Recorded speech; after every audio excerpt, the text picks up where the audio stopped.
in. Welcome. I'm E.G. Marshall. But before you come in, stop a minute and look up at the night sky. Familiar? But there are those who will tell you that our sky is not all that familiar. That more and more it is filled with unidentified flying objects, and they will offer you stronger and stronger factual proof that they are there. Is it true? Are they really UFOs? Or to use a less scientific phrase, flying saucers? Well, Pete, did I steer you wrong? What do you mean, Bryce? A spacecraft. You just sighted it, didn't you? One way or another, I've seen quite a few stars tonight. Including your first UFO.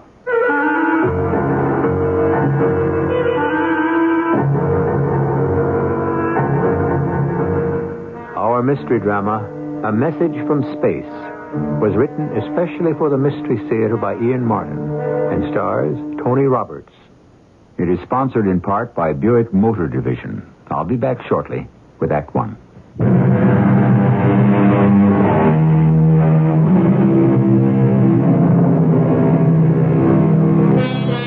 The term flying saucer was first used by a Texas farmer who saw one over his ranch in 1878. That's right, 100 years ago. For this information, I'm indebted to Arthur Shuttlewood, one of the foremost authorities in the world on UFOs. This is a story, set down in the most part, exactly as it was related by another recognized authority in the field, Bryce Bond. Of course, you must decide for yourself. The mystery, which ended in Warminster, England, began in the office of the features editor of one of America's largest newspapers.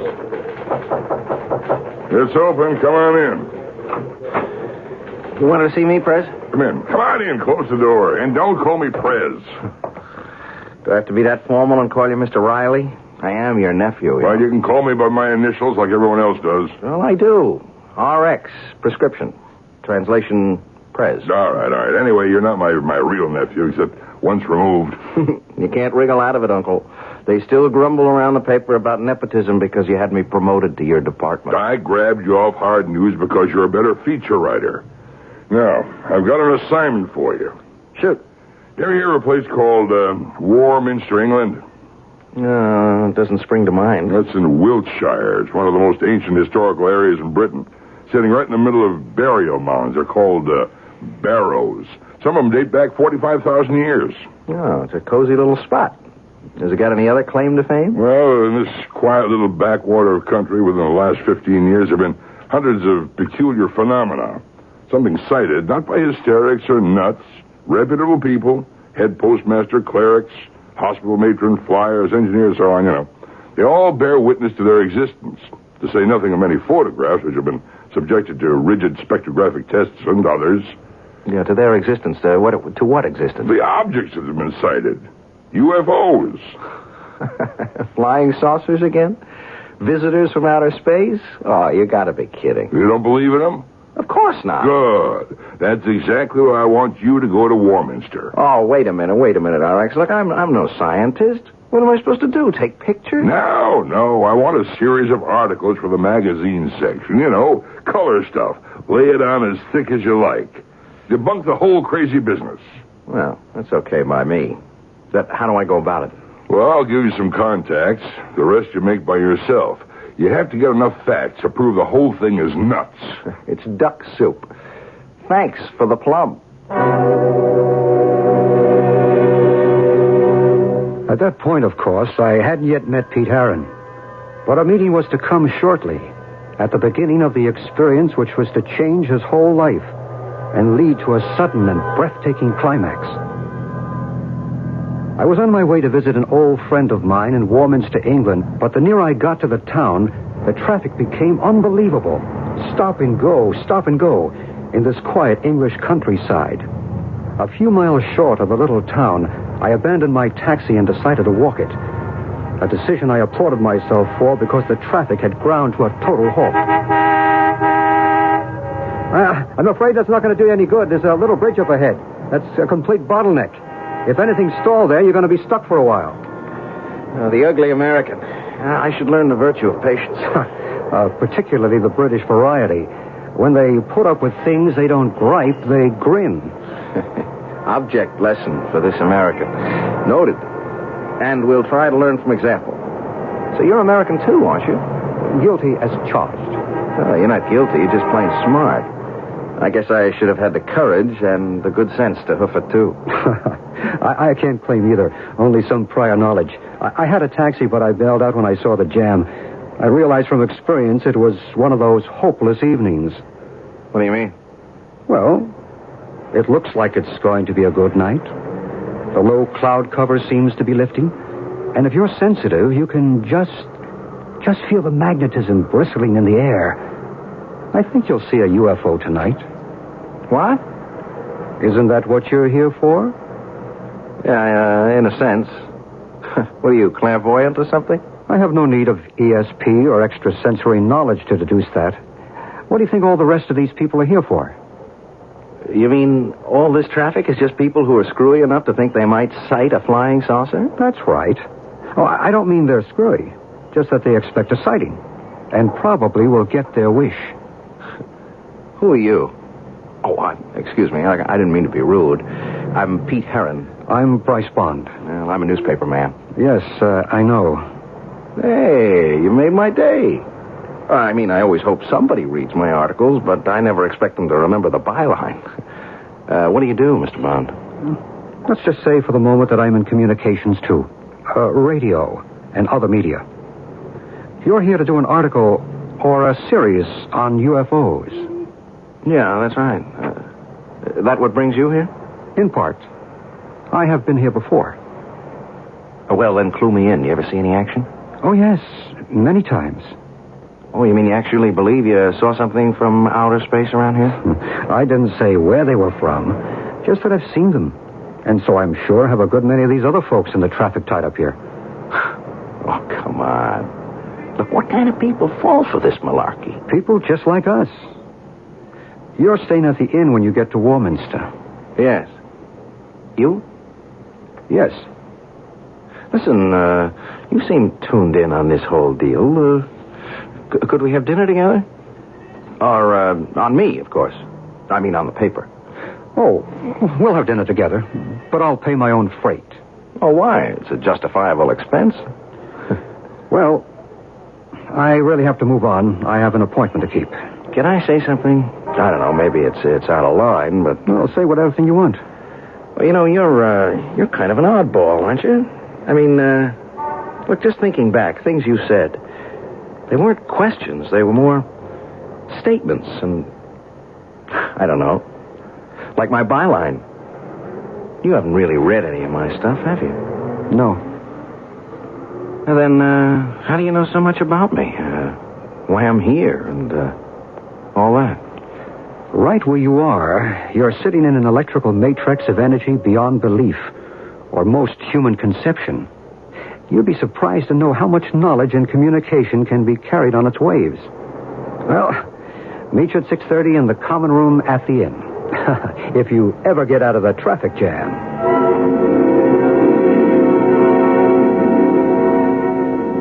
How about a brandy, Bryce? No, thank you, but don't let me stop you. Oh, I'll pass that, too. Look, please go on. Look, you were telling me about the magic triangle.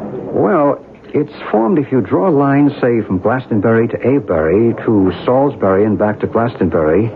Warminster lies right in the middle of it, at a point where all the ley lines intersect.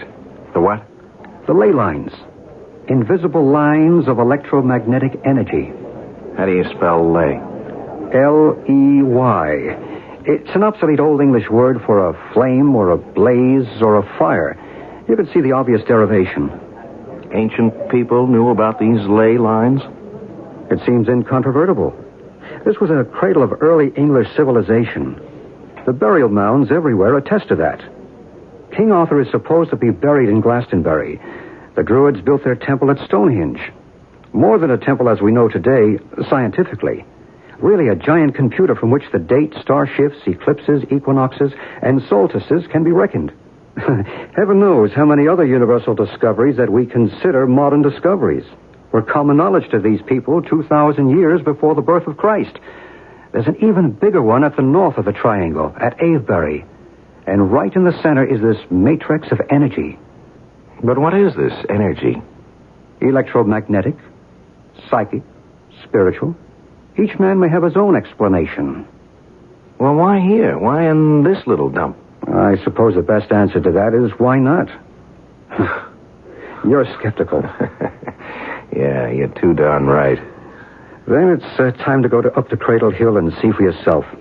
By the time you come down tonight, or tomorrow morning, you may have changed your mind.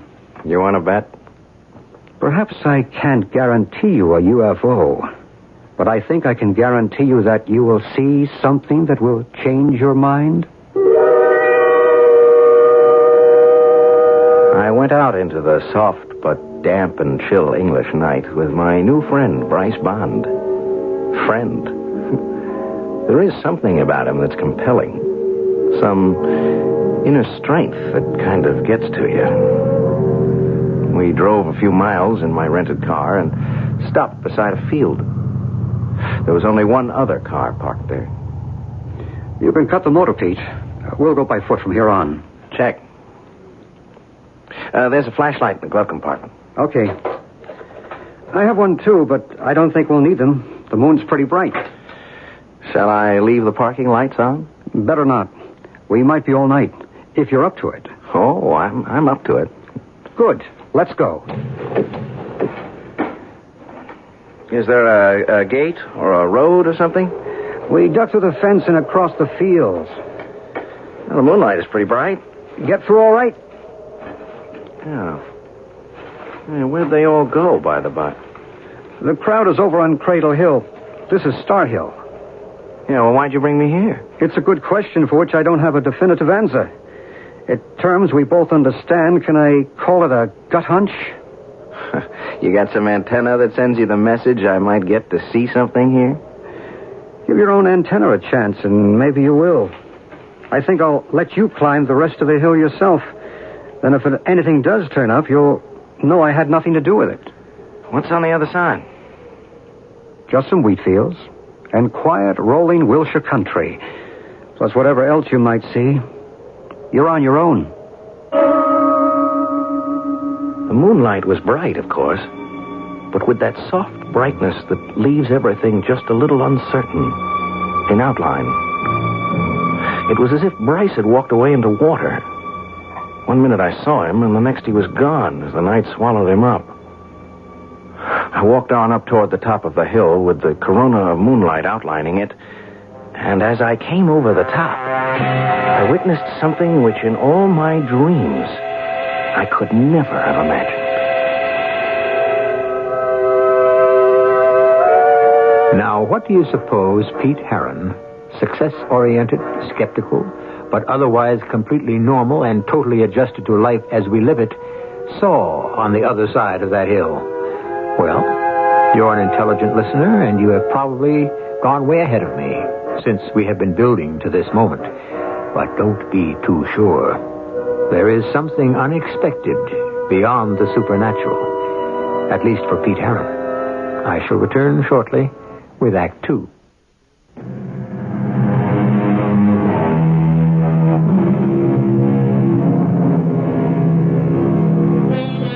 Now let me see. Where were we?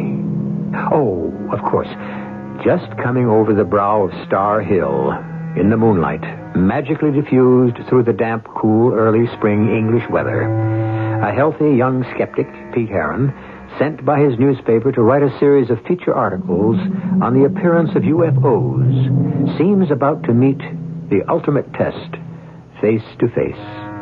So, let's meet it with him.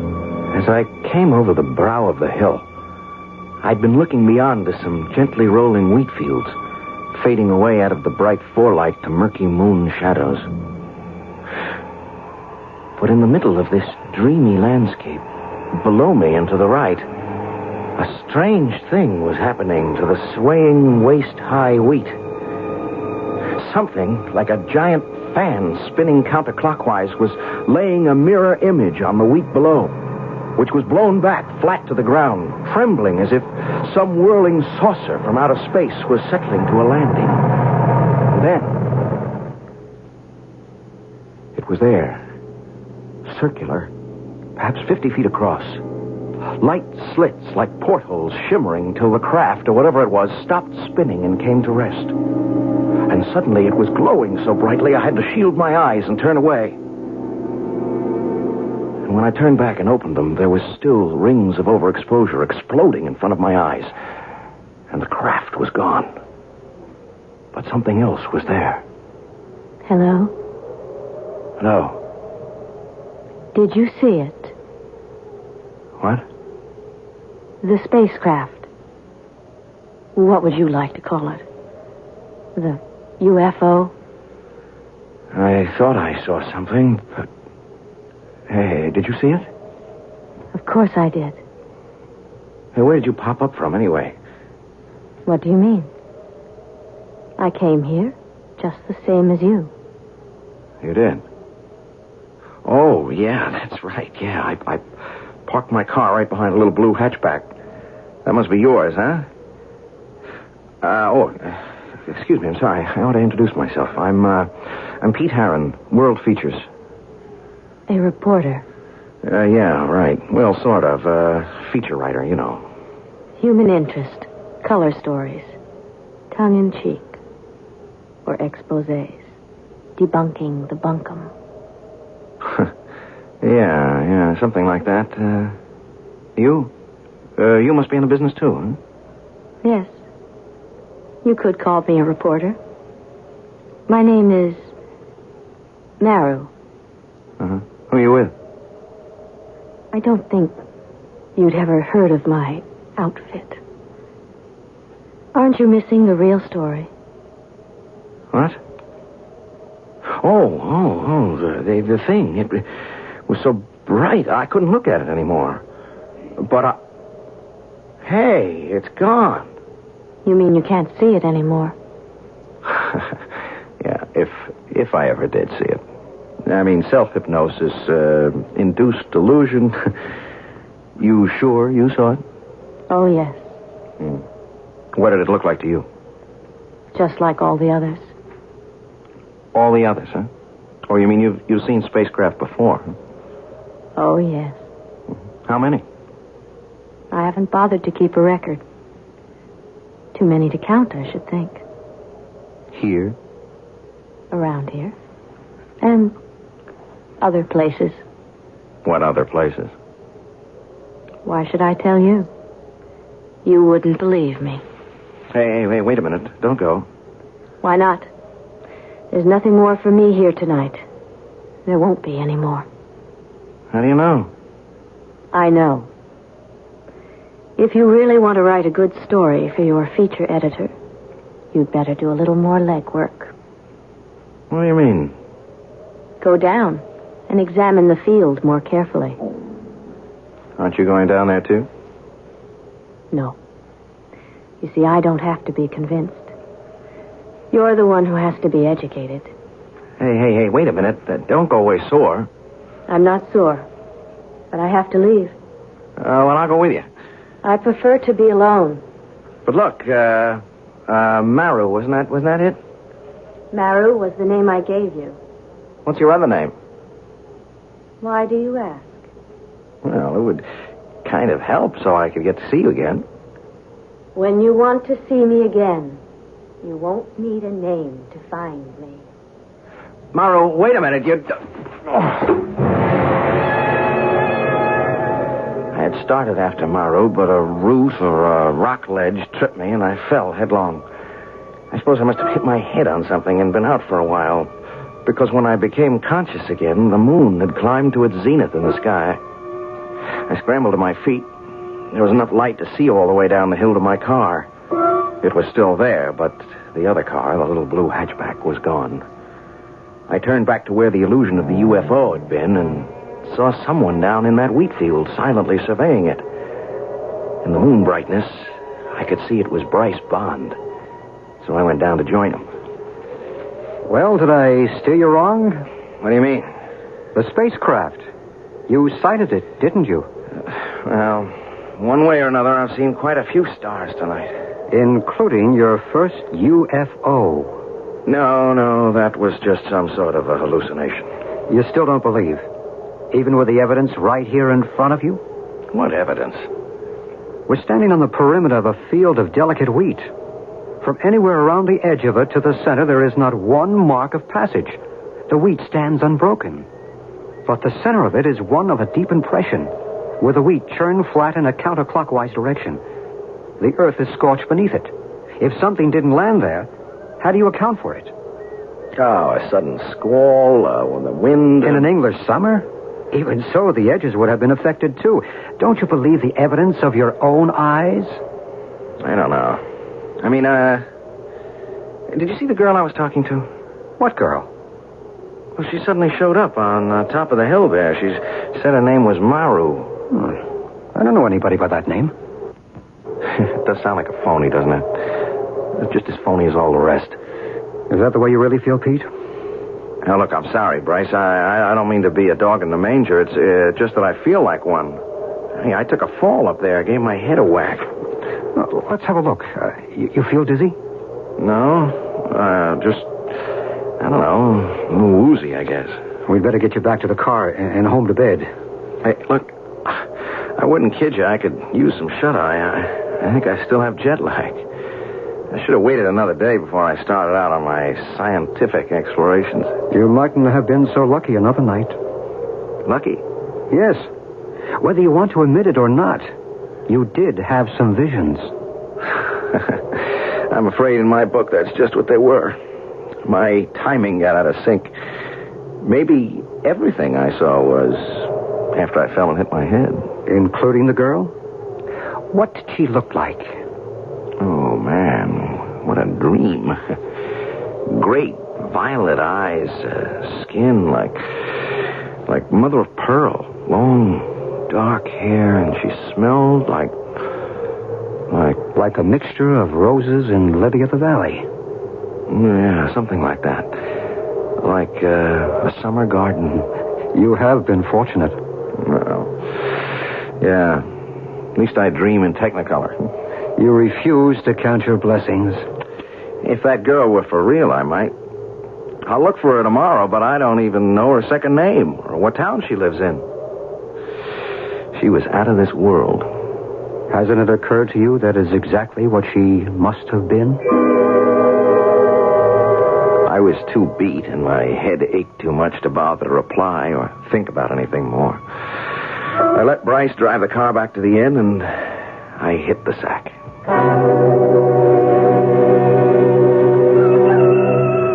Some gung-ho rooster woke me up at sunrise. I looked at my watch. I'd had just about 5 hours rest, but I knew I couldn't get back to sleep. I was going looking for Maru.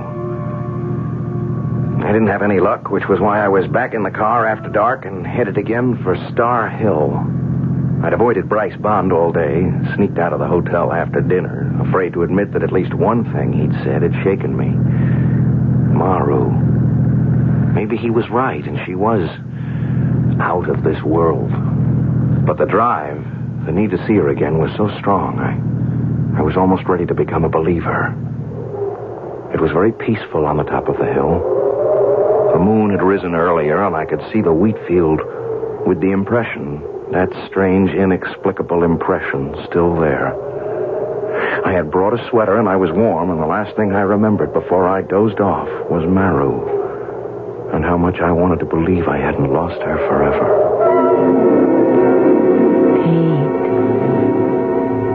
Pete. Oh. Maru. Where did you come from? I told you. When you wanted to find me, you wouldn't need a name. I've been hunting for you all day. Everywhere. You must have been looking in the wrong places. Well, at last I found the right one. Where two worlds meet. What does that mean? Just what it says. A point in time where the lines cross. What lines? Force energy, communication. Maru, are you for real? I'm just as real as you. But you're not a reporter. Oh, yes. I've already written my account. That's where I've been today. What about you? I haven't had time. You were more important. Why? I don't know. Yes, I do. It's crazy. It doesn't make any sense, but I guess I'm in love with you. It makes all kinds of sense, Pete. What? You mean... You can't mean that you love me? And of course I do. That's what it's all about. Oh, I think you're putting me on again. Oh, no. I have to go now. No, wait. Where? There. The UFO. It's in the depression in the wheat field. But where did it come from? It's been there all the time. If you only looked hard enough. You see, the portal is open. They're waiting for me. Oh, no, but you can't go away. I must. They're calling me. What are you? What are you, some kind of a prisoner? Oh, of course not. Yeah, but who are they? What are they? What's inside that thing? Knowledge. Peace. Love. I don't believe it. Come see for yourself. Take my hand. I can't. I'm afraid. When you're filled with love, there's no room for fear. I can't, Maru. I'm still afraid. You are not yet ready. I must go now. Will I see you again? That will be up to you, Pete. Up to you. With lightning speed, Maru was suddenly through that strange portal that closed like a mouth and became an indistinguishable part of the hull. Immediately, the thing glowed with a light so intense I had to shield my eyes. I heard a great whoosh, and the hum like a dynamo drummed in my ears, spinning away like some giant top into the vastness of space. When I could look again, it was gone. There was nothing left but the depression in the field, and I started to run towards it like a madman. I've never felt so alone in all my life. These words of Pete's, reported to me by Bryce Bond, still ring in my ears. The presence and reality of that strange UFO sends tingles up and down my spine. A reaction to the unknown. But nothing in this eerie otherworld tale could have prepared me for the astounding climax. I'll return with that shortly, and the rest of Act 3.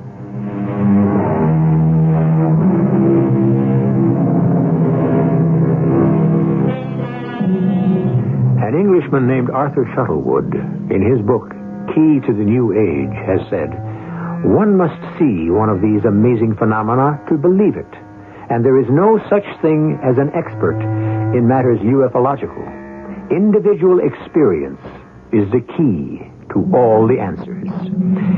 Well, now, I've never seen one, and I'm sure most of you haven't either, so we certainly can't qualify as experts. The only person I know who even comes near it is Bryce Bond. So, let's turn this account back to him. I was concerned about young Pete Harron after that knock on the head. He had remained incommunicado all day, and I was busy myself.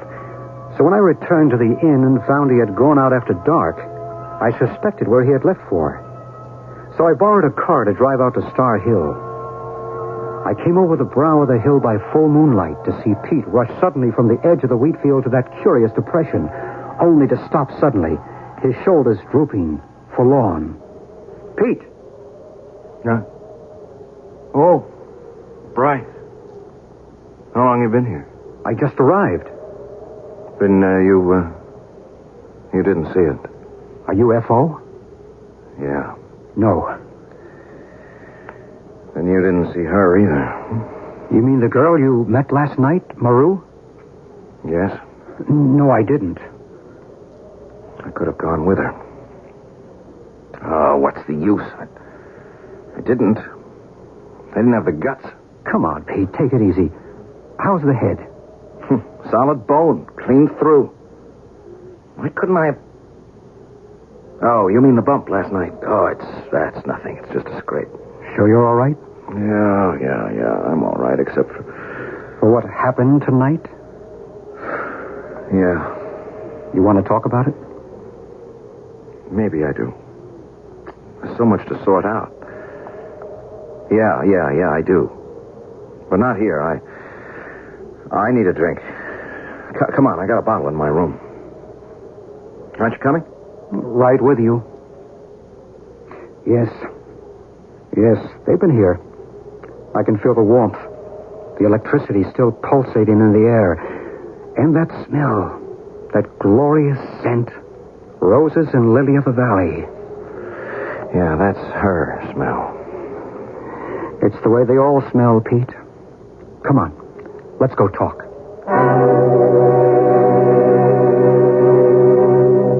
What am I going to do, Bryce? I never should have come up here. No way you could have stopped it. Oh, sure I could. Sure, RX is a tough man to cross, but he's not wholly unreasonable. I didn't mean because of your uncle. Oh, now have a heart. I mean, you're not going to tell me it was my karma or my fate or something, are you? Look, pick your own word. It all adds up to the same thing. Look, Bryce, I can't believe any of this mumbo-jumbo. Come on, it's against everything I've ever been taught, I've ever learned, I've ever believed in for myself. Then what are you so upset about? Hang it, Bryce, I have been through a wild set of hallucinations or nightmares. Sure, I'm shook. Why? If that's all they were, just write them off. How can I do that? I'm beginning to think I've gone around the bend. That I'm a nut. Then what do you think caused these hallucinations? I don't know. What are you going to write about in your article? You're going to poke fun at all us certifiable nuts who run around saying that we actually see just what you have? I tell you what I want to do. I want to put my tail between my legs and run. I would. If it weren't for her. Maybe that's why she was sent. Sent? To keep you from running. Obviously, they don't want you to. Well, why would they care about me? Hasn't it occurred to you that you may have been chosen? The only person I want to choose me is Maru. I don't care about them. Who the devil are they, anyway? People like you and me, a higher order, of course. Yeah? Well, where do they come from? From another planet. From another point in time. Perhaps they are right here with us. Living in a world alongside ours. In a time continuum with us. But what do they want with us? To help us. To guide us. Why? I believe because they are extensions of us. Another evolvement in the pattern of life. Another step upwards on the road to peace and perfect resolution. Oh, not all this and reincarnation, too. Why not? Listen, I don't want to open that can of beans, huh? I have enough trouble swallowing the UFO business. Help me, Bryce. If I can. Well, all right, tell me, why now? Okay, why at this point in time do they suddenly start showing up? Well, there are a lot of theories on that. I won't go into them because I don't believe it is only, as you say, at this point in time. What about Elijah's fiery chariot, or Moses' burning bush, or Ezekiel's wheel within a wheel, or even the Star of Bethlehem? We know that no star could come into our system without overturning the axial tilt of the Earth, even a comet. So why not a UFO? You have eventually to take it on faith. It's a matter of what you believe. Well, I don't know what I believe anymore. Then stay. Write your articles. Once you start to put your thoughts down in black and white, I think it'll all come clear. So I stayed. Nights, I waited on the hill, but nothing happened. Days, I wrote my articles. And 3 days after I sent off the first one, another visitor from another world contacted me. Pete? Are you Pete? Okay, RX, you don't have to try to shout all the way across the Atlantic. I can What's hear all you. this gibberish you mailed over here for the first article? I'm only reporting the facts, What RX. facts? Were you drunk or something? All this gobbledygook about seeing UFOs? Well, that's what you sent me over here to report on, RX. Well, you sound as if you believe this hogwash. I just reported what I saw. Well, you couldn't have seen what you said you did. There ain't any such thing as UFOs. There just ain't any such animal. And that girl business. Look, I didn't ask you for a comic strip. Violet eyes. Hooey. I want the truth on this story. If you don't believe that's what I'm reporting, maybe you better come over here and see for yourself. Well, I might just take you up on that. You just stay put at that end. I suppose I should have waited for the old boy, but I didn't know what plane he was coming in on, or even perhaps if he mightn't have changed his mind. Besides, when darkness came that night, wild horses couldn't have dragged me away from Star Hill, and the off chance that this might be the night for Maru's return. I left word at the inn where I'd gone, and Bryce was nice enough to say he'd keep an eye out for my uncle. I almost turned back at one point, but some inner voice drove me on.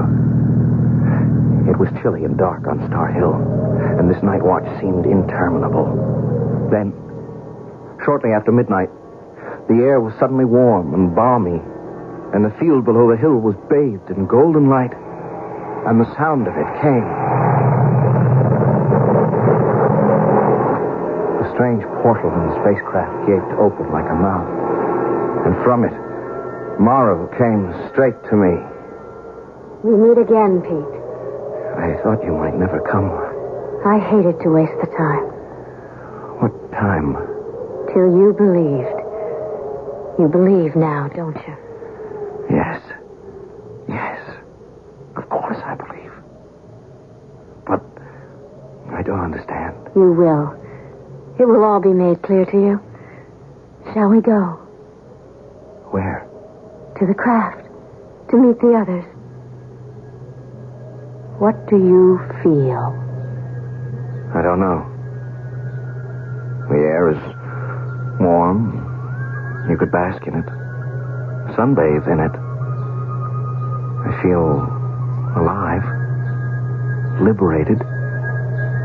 And yet at peace. Don't you understand? They're reaching out to you. Communicating.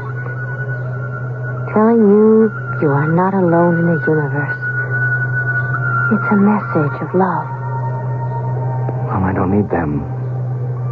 Only you, Maru. You're the one I love. We'll have each other, my darling.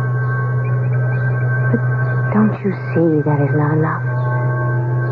It's got to reach out, that love, and wash over everyone else. Till we are all one, as we are in our world. Perfect love.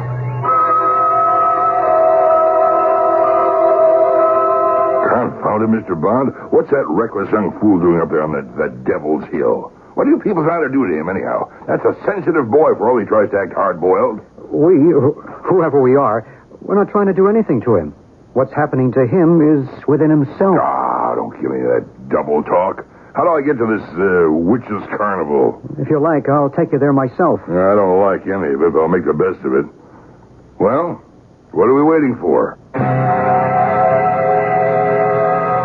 The top of the hill wore a corona of light, which I thought was the rising moon, and never afterward could convince him was anything different. For as we breasted the rise, we saw totally different things. There he is. Pete! Pete! Stop!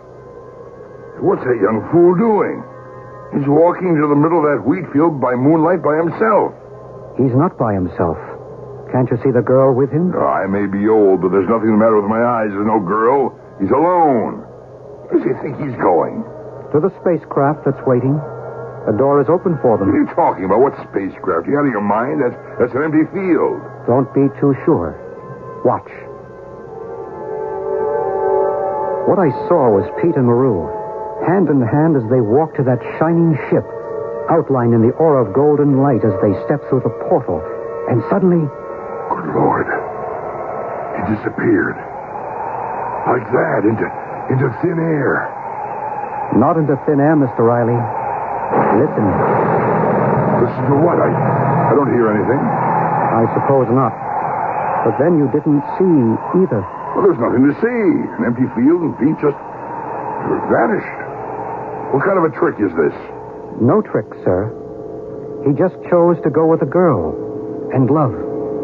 Chose and was chosen. There was no girl. He was alone. Oh, no, Mr. Riley. He will never be alone again.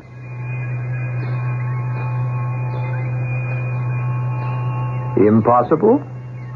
Fantasy? If you wish.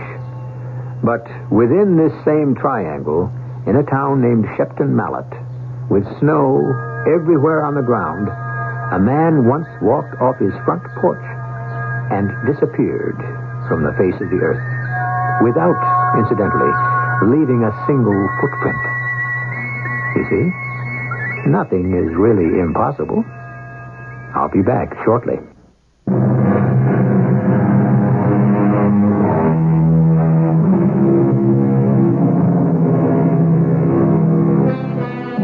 If it's a nice night tonight, wherever you are, or if not this one, the first one, when you can see the stars, step outside and look up. Is it the same familiar sky, or can you spot any unidentified flying objects wheeling with the stars? Perhaps you can't. But remember, you have many fellow human beings who think they can, and who are sure we are not alone.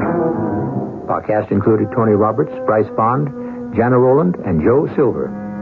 The entire production was under the direction of Hyman Brown.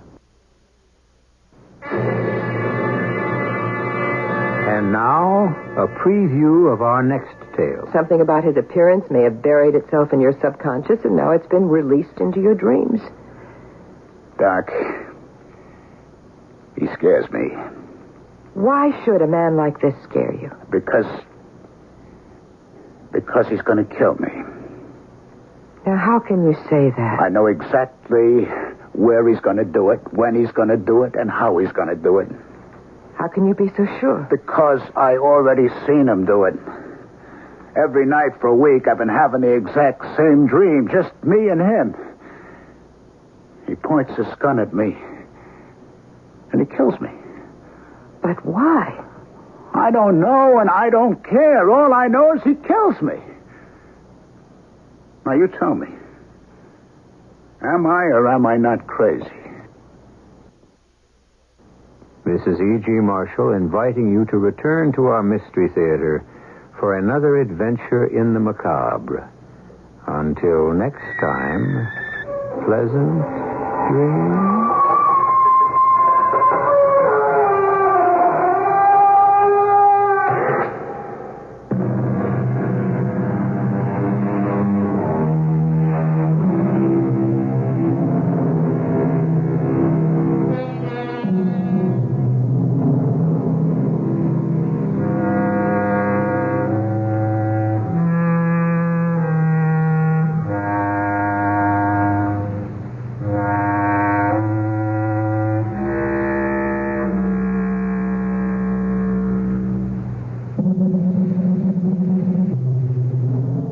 The CBS Radio Mystery Theater presents...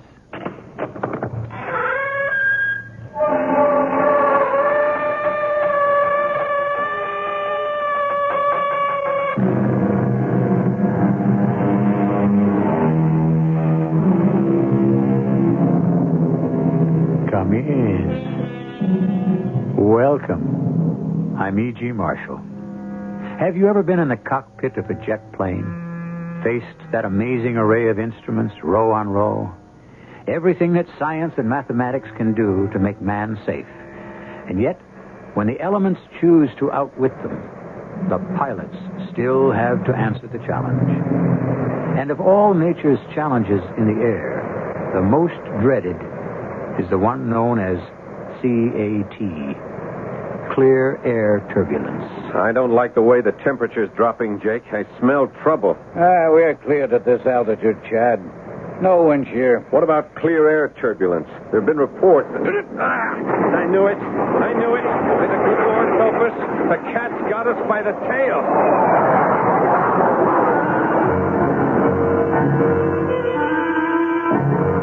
Our mystery drama, The Time Fold, was written especially for the Mystery Theater by Ian Martin and stars Paul Hecht.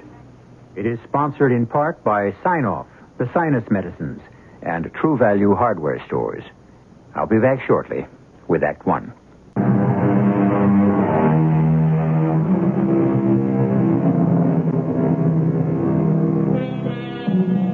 In the field of private executive airplanes, number one is the Silver Streak, a twin-engine jet designed to seat 12 in the utmost luxury, capable of flying 3,000 miles without refueling, fully automatic, a jewel.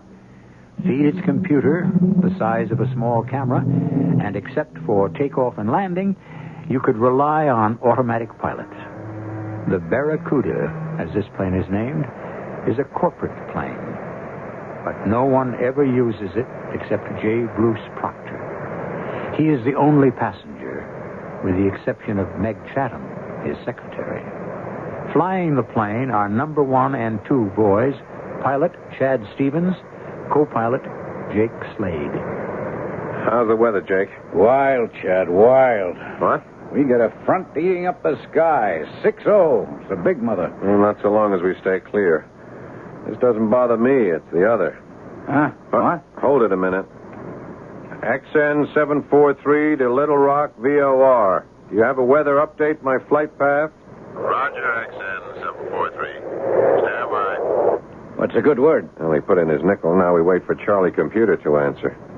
Is that possible? CAT canceled? What do you have to ask for? You can see what's up front. Well, it isn't always what's up front that counts. Like who's going through that? Oh, like you said, we bypass. Yeah, only which way? VOR, this is 2743. I read you. Cancel the CAT. Well, what about those pilot reports? No sweat. Light turbulence, 1900 hours, central. Commercial 747 at 350, this side of Kansas City. Ditto corporate pilot flying jet over Shreveport at 280-2010 central. All other flights report no turbulence. Will you follow machine plan or file new flight plan? Notify. I'll get back to you, VOR. Chad, what's eating you? Anytime I hear anything about clear air turbulence, I get goosebumps. You ever ridden any out? Nope. Well, me neither. I'm not anxious to try. So why play Lone Ranger? You got a clean bill of health if you pick up the new MFP. Yeah, which will bring us into New York pretty near an hour late. I'll be later if you try to go around the front the other way. I guess.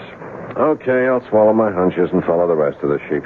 You better tell our boss, the great shepherd, that his little sheep are going to be late tonight.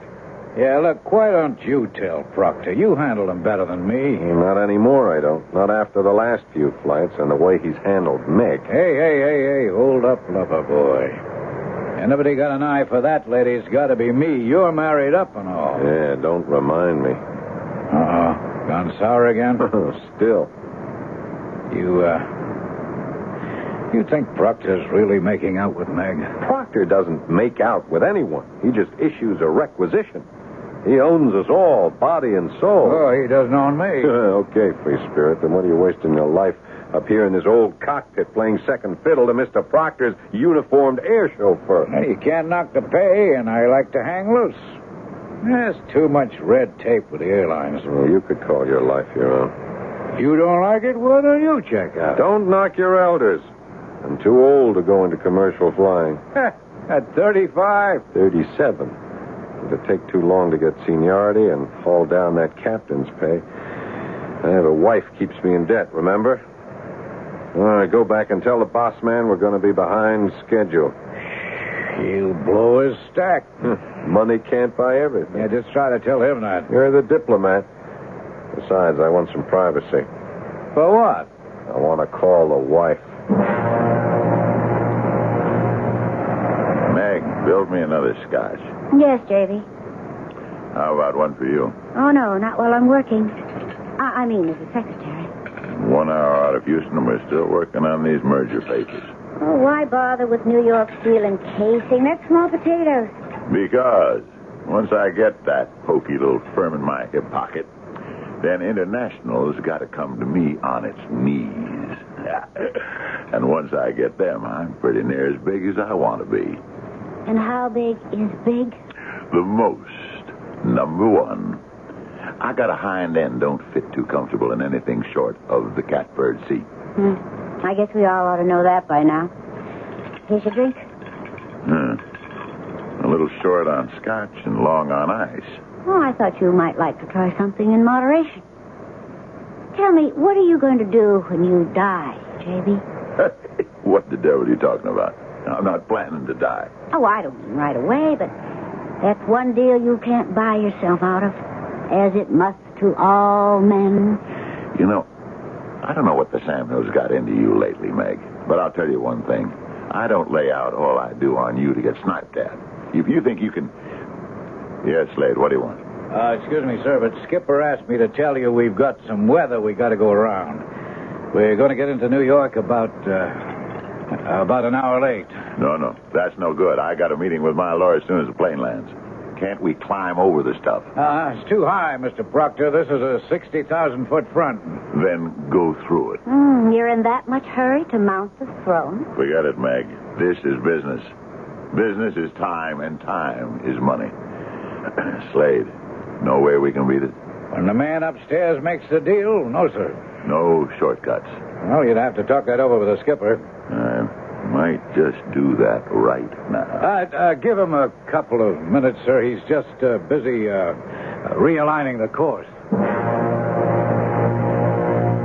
are you calling from, Chad? What do you mean, where am I calling from, Alice? Isn't that obvious?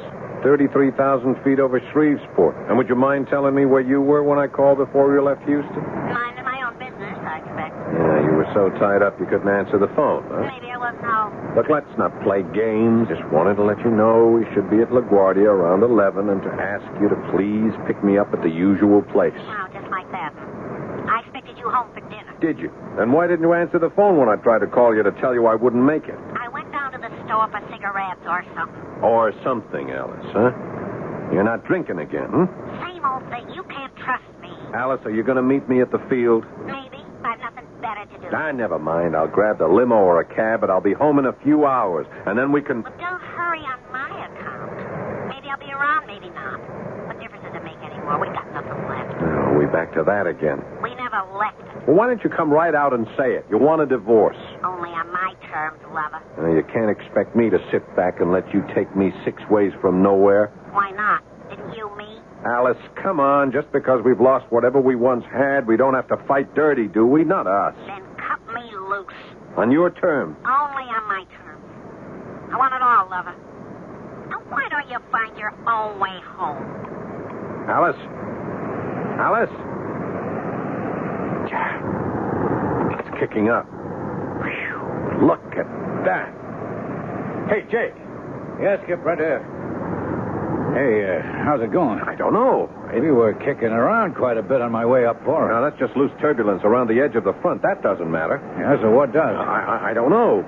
Get your phones on. Pull on Kansas City and get me a weather update. Roger. Look, what's got you so steamy? Hunch. The wrong vibes. Look at that outside temperature, how it's dropping. So what? Why should... No, forget it. Just get me that weather report. Roger. This is XN 743 to Flight Service Station. Request weather information on our new heading. We are at 330, bearing 320. Repeat, that is 320. Are we still at same segment? Head aboard.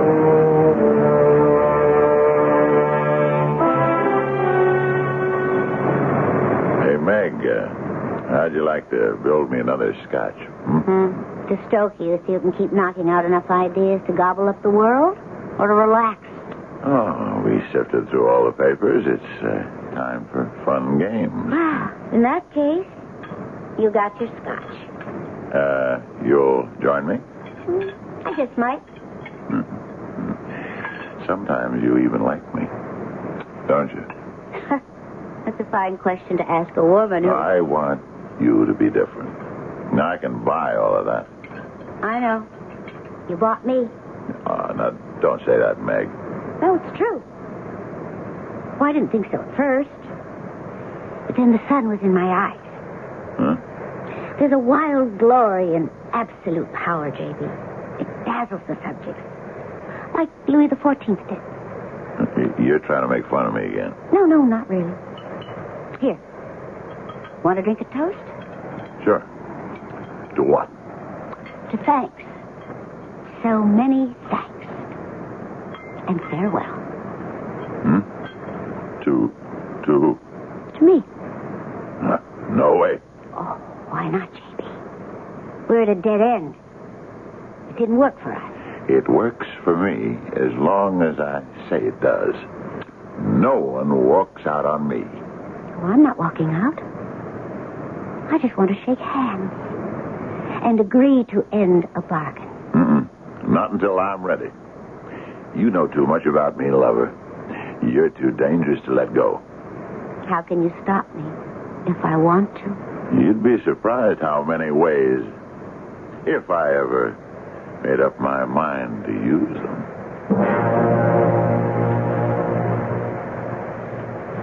I don't believe it.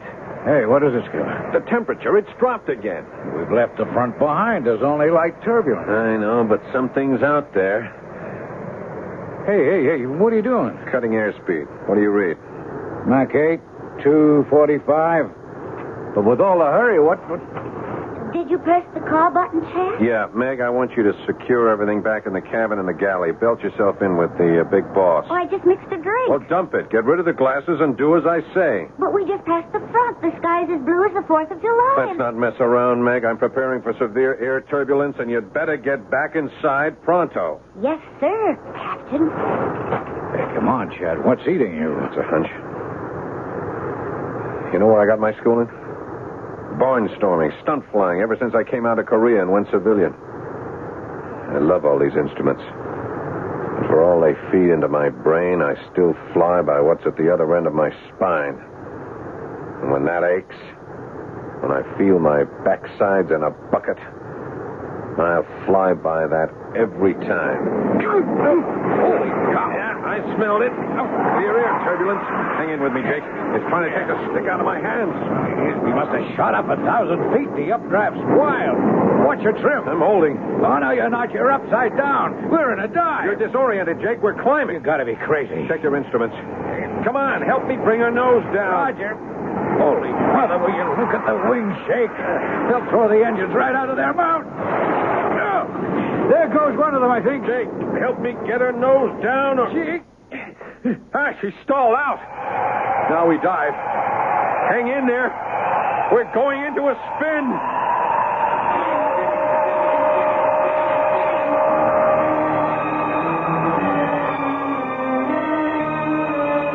Four people in a modern aircraft, equipped with every safety device and instrument to protect lives, caught in the pilot's dread, the phenomenon known as clear air turbulence, or more simply, CAT, spinning as helplessly as a bullet, but without any destination or target, and doomed to end up in a world beyond our own. I shall return shortly with Act Two.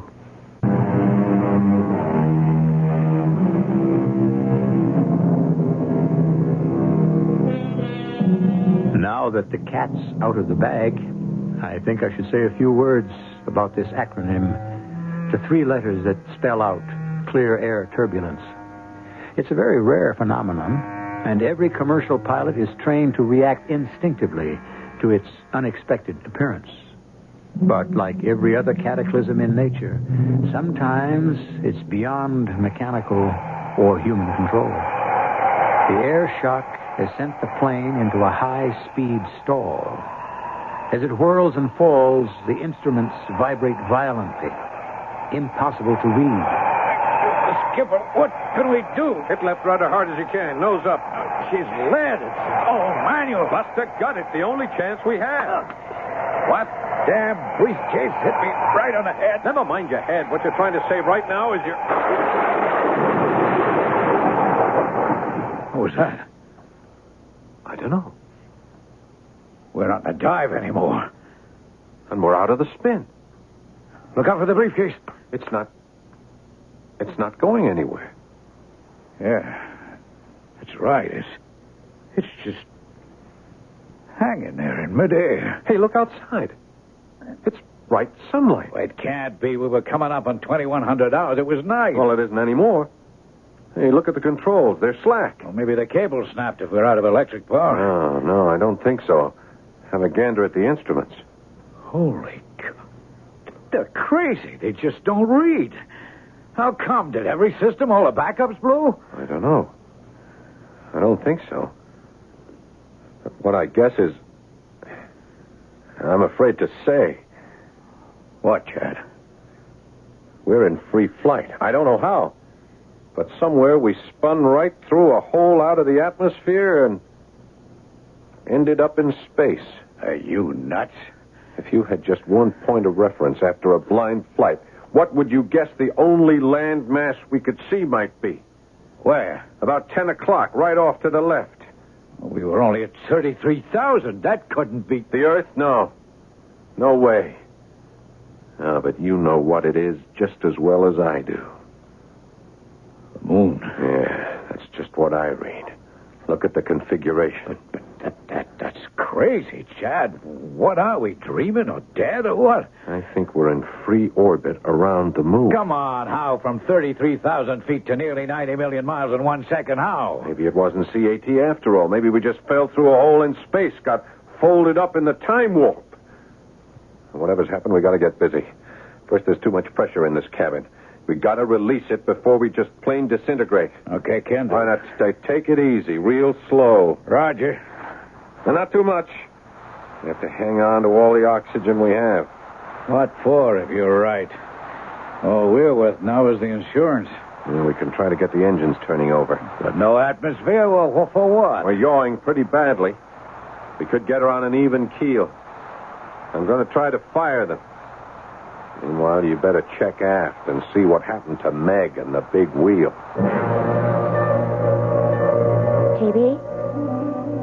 JB? Huh? You all right? Yeah, certainly. Hey, there was some kicking around. I'm going to have a few words with Chad Stevens. Oh, why do you have to automatically blame Chad? He's flying the plane, isn't he? Who else would I blame?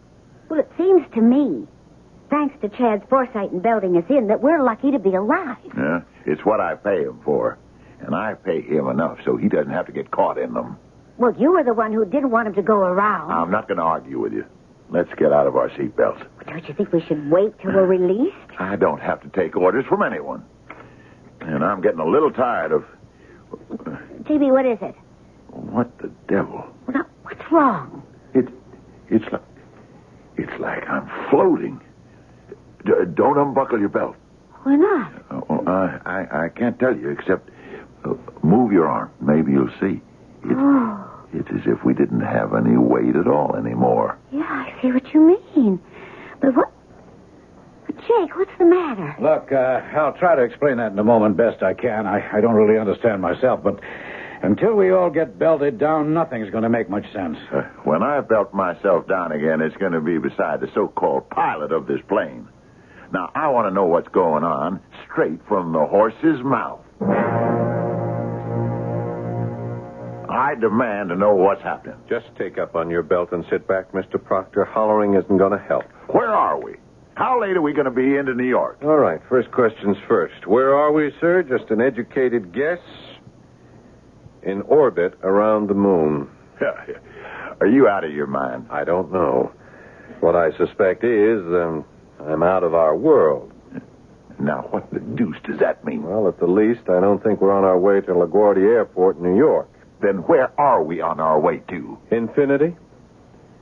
You know, Mr. Proctor, if I were a deeply religious man, I would say that all four of us on this plane were on the way to meet our Maker. No, there's no question, Meg. We're in free flight somehow. How, Jake? Search me. Chad says we fell through a hole in the time warp. What? But I don't even know what that means. All I do know is where we are right now. Where? In orbit about the moon. Well, can we land there? And this craft, forget it. Well, then what's going to happen to us? That's the question none of us should ask, honey. Because I'm sure none of us wants the answer. How long? 48, 72 hours, as long as the oxygen lasts. We can't get back to Earth? How? If we really are in moon orbit, no way. No way we can get this crate back home. I'd like to talk to Chad. He won't tell you any different. Well, that's not what I'd like to talk to him about. Where are you going, Mike? That's a good question, J.B., since I have to float and bump. I don't seem to have much control. None of us do. I don't like it. I don't like it at all. Who does? Where are you going? Back for a drink. If I can ever make the galley. Why don't you build one for me? Build your own, J.B. I've got other fish to fry. Just relax. Let yourself go, Meg. It's so long since I could do that, I've forgotten how. Well, it's never too late to learn. Except now. Relaxing is a full-time job. There we are. You're almost in Jake's chair. Here. Let me help you with a seatbelt. No, I don't need a seatbelt. This flight's smooth as honey. Oh, well, you'll need it to hold you down. Oh, won't you? There you are.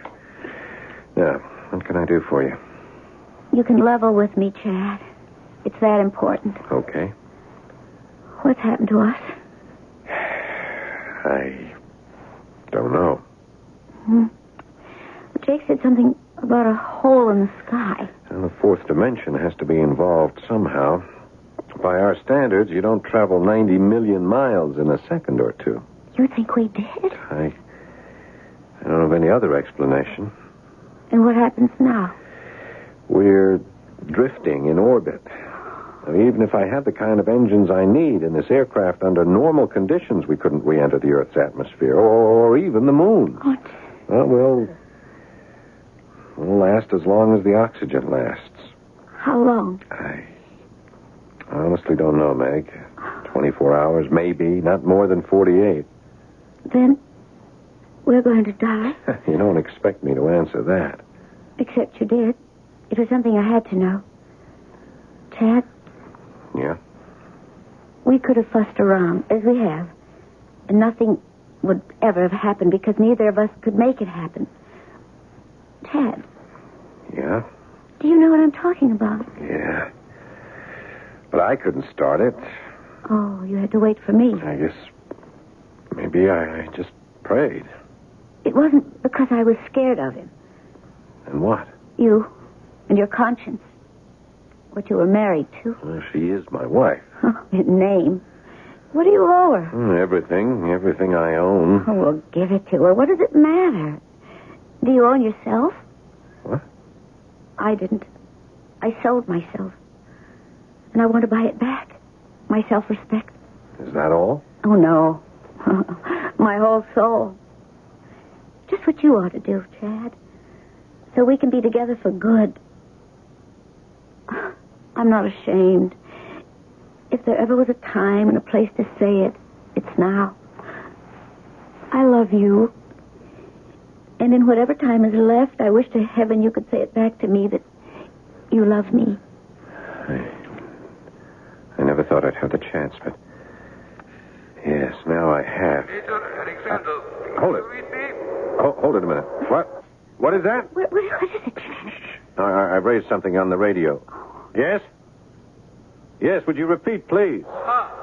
This is Major Alexander speaking. Goodspeed 1, Moon Constellation. Welcome.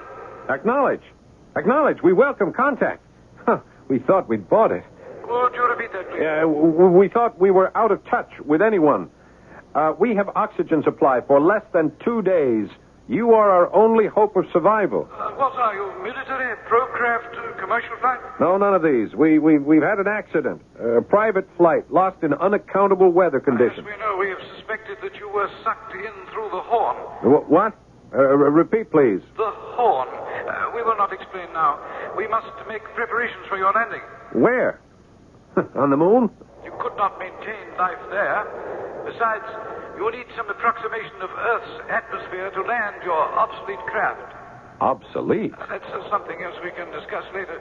Do you have reserve fuel? Well, enough for, say, 1.5 hours of normal flying under conditions as I understand them. Then you have more than enough to land at Goodspeed 1. I am not familiar with that airport. surprising. Where is it located? The Earth? The Moon? Neither. It is a self-contained space station, one of the worlds of the future. I don't understand. We don't expect you to. Just put yourselves in our hands, and you will be safe. You realize that I am apparently in space in an aircraft not equipped to handle this medium. That is no problem for us. Let us bring you in by electric magnetic force field controls. Hey, Chad, did you see it? There's some great big UFO right off the starboard. It's spinning like a top. Well, I not only see it, I'm talking with it. How do I identify you? Goodspeed 1. Release all your controls, and we will bring you home. Stand by your radio to start engines once we are inside of the envelope. The envelope? Certainly. You need air to land just as much as you need it to breathe. So do we. Keep this channel open.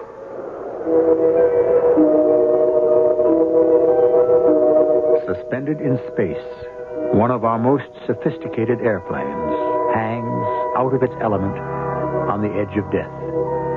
4 people inside it rely on the atmosphere to remain alive. Suddenly, a voice from space is more than disembodied. It extends a helping hand. Who of us would not choose it, but at the same time, fear the consequences? I shall return shortly with Act 3.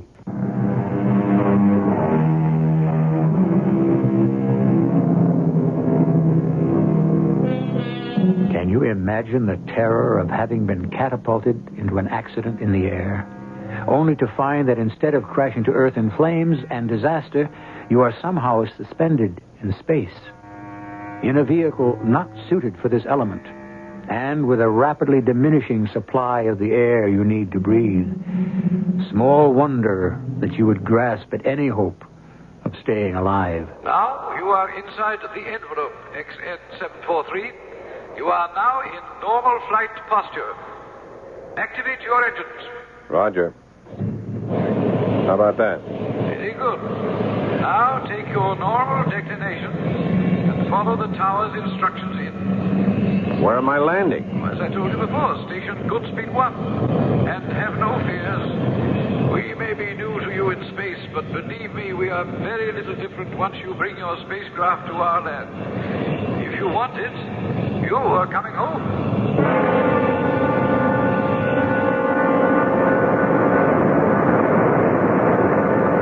Approach control.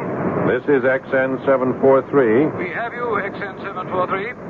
You are 1,500 feet from threshold, 50 feet high, and hot. Hey, Chad, the airspeed is 17 knots too high. Oh, let's hope there's plenty of concrete. Well, maybe we should go round. We're out of fuel. This is it. You better pull back on the thrust. Touch those and I'll break your arm, Leonard. Just hold on to your hat.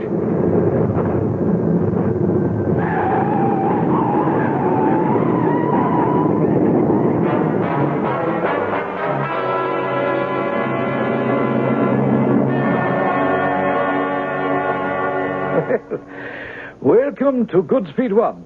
I am Major Alexander. And I'm J. Bruce Proctor, and I can't waste any time. How soon can we get a connecting flight? Oh, I don't think you quite realize where you are, Mr. Proctor. So tell me. You are now on Space Station Number 1, named at its inception as Goodspeed 1. From here, the only connecting flights are to the moon and such other stopovers as you might select in our area. What are you talking about? I want to get home to Earth. Many other people in your position have. I don't think you quite understand.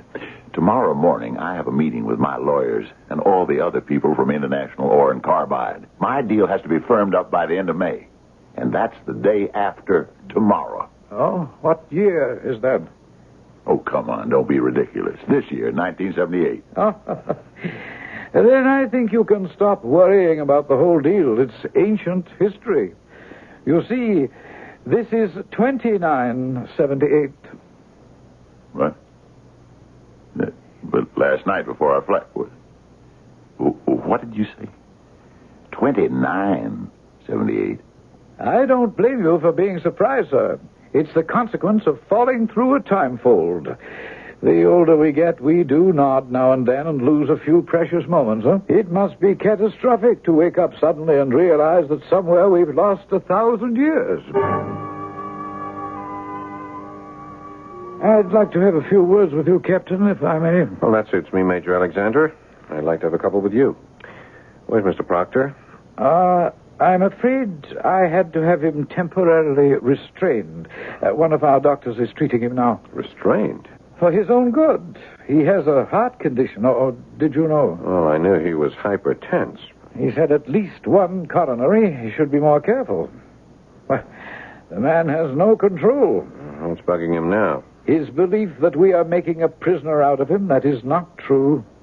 I hope you understand that. Well, we are confined to the plane. You are quarantined, Captain Stevens, that is all.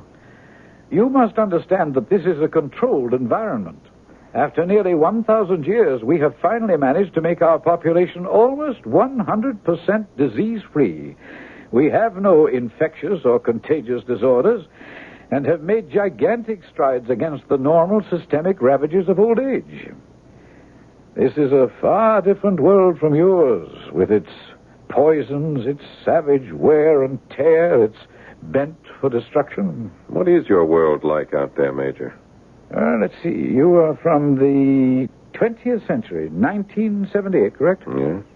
Then you know nothing, of course, of the history of space stations like this, or colony orbits, as we call them. No. There's been talk and speculation about establishing them, but, of course, none have ever been started. Hadn't been before.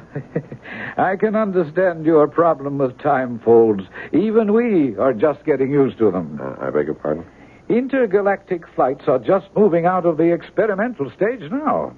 It's possible to go to Centauri 4 now, for example. But the time lag there is really a bummer. Knocks you out.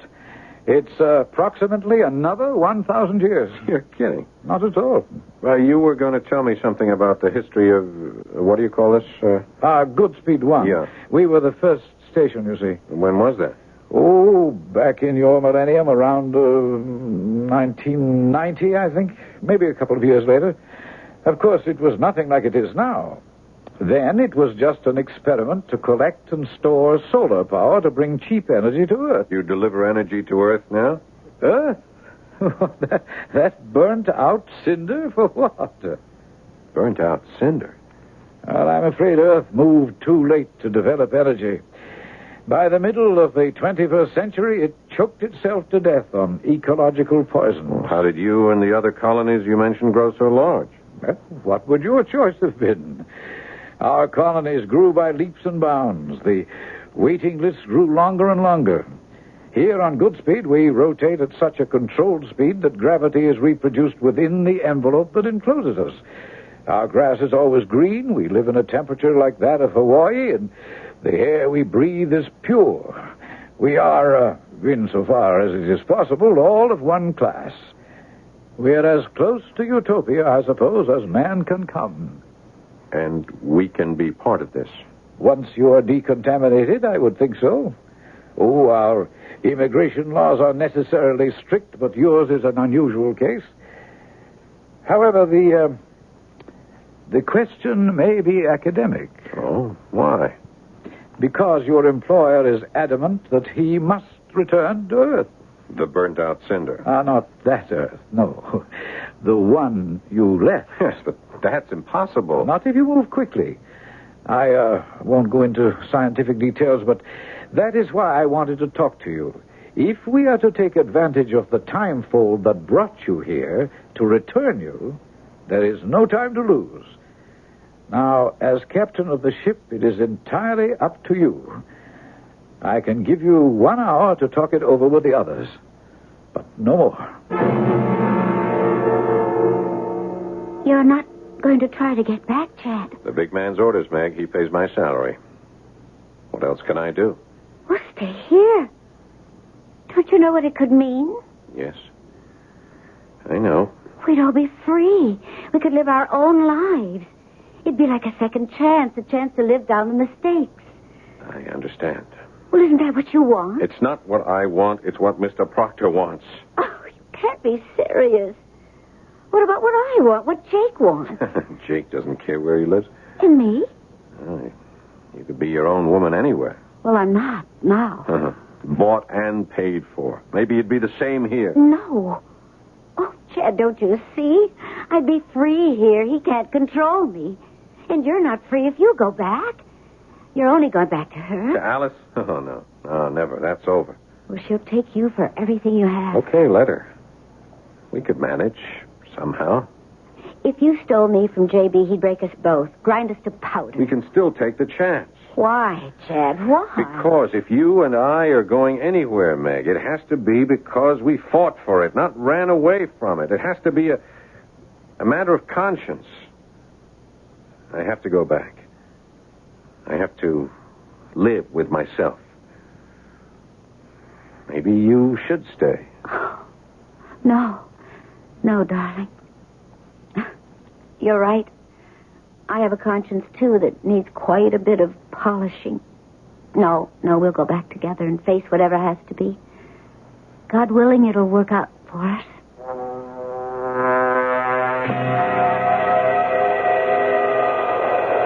We are circling you now, Captain Stevens, and drawing you by magnetic field toward the time-fold. Roger, I read you.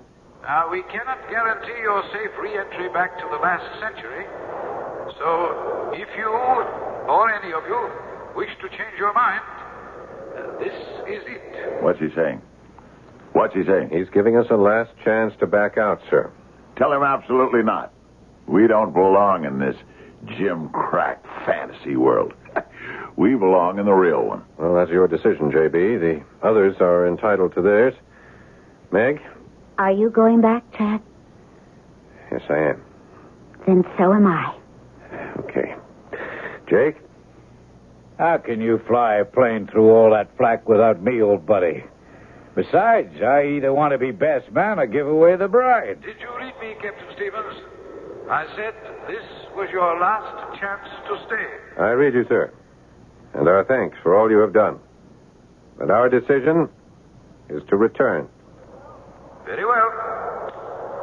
Fire up your engines. Roger.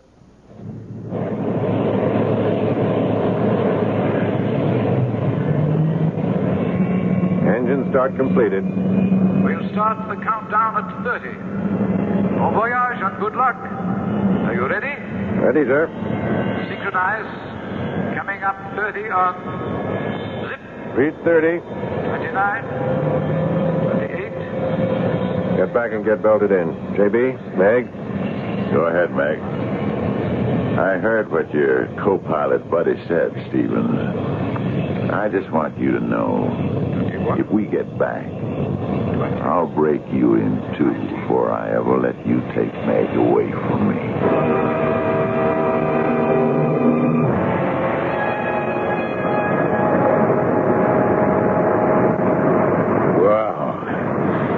I hope I never have to sweat anything like that out again. Me too. But we lived through it. Hey, Chad. Yeah? Did I go off on some sort of a crazy trip or... The Major? Good speed one? I don't know. Doesn't seem very real now, does it? Oh, easy, man, easy. Only, what about you and Meg? Oh, that? That's for real. How are you going to handle the heavyweight? I don't know. Take over. I'd better check back in the cabin. Okay, take your time. I feel 1,000 years younger and ready for anything. Chad, quick. What is it, Meg? J.B., I think it was his heart. It was just too much. What? Is he dead? Well, right after we hit the turbulence, he just sort of hunched over. He made this terrible sound and slumped. The way we were being thrown around, I couldn't get to him. Oh, Chad. Yes, dear. I feel terrible. I wished him dead so often. No, Meg, he wished this on himself. I wonder. What do you mean? It's like a gift from God. For us. Yeah. Or the answer to a prayer. Yeah, you said, God willing, it'll work out for us. Meg, it seems like 1,000 years, but we finally found our way home.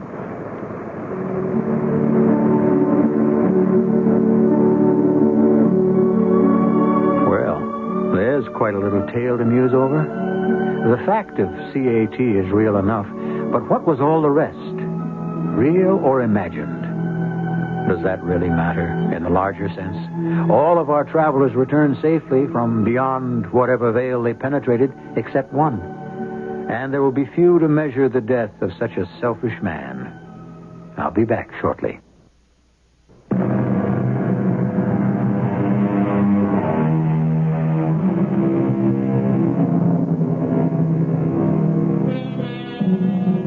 By the time you hear this program, or shortly after, the first experimental space station should have been placed in orbit.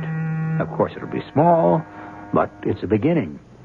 With the Earth's desperate need for new sources of energy, it doesn't stretch the imagination to think that within 1,000 years, colonies like Godspeed 1 will not only exist, but will proliferate. Unfortunately, neither you nor I will be there to check the statement. But wouldn't you consider it a good bet? Our cast included Paul Hecht, Ian Martin, Evie Juster, and Fred Gwynn. The entire production was under the direction of Hyman Brown. This is E.G. Marshall inviting you to return to our Mystery Theater for another adventure in the macabre. Until next time, pleasant dreams.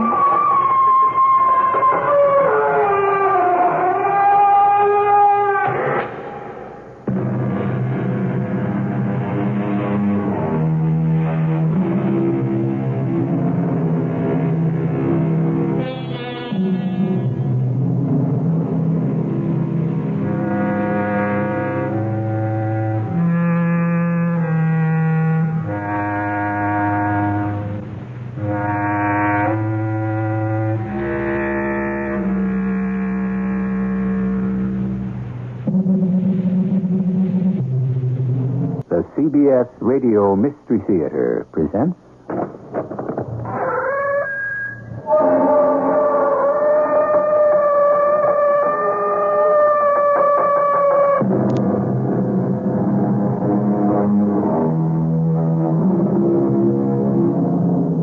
Come in.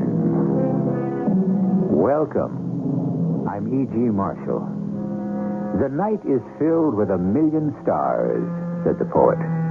How does he know? Has he counted them? We raise the question not to embarrass the bard, but in the interest of accuracy. Because there are more than 1,000,000 stars. Why, there are more stars than anyone could ever imagine, let alone count. And if each star is a sun, more or less like ours, and has planets revolving around it, more or less like ours, doesn't it stand to reason that out there somewhere there may be people more or less like us? Doctor, he comes from a planet somewhere. He does? Yeah, they're looking for a place to colonize. They are? Like the explorers came here from Europe hundreds of years ago. And they're going to take over. How do you know? He told me. Doctor, he told me. Uh-huh. You get a good night's sleep. But I'm not crazy. Don't treat me like I'm crazy. Well, don't force me to.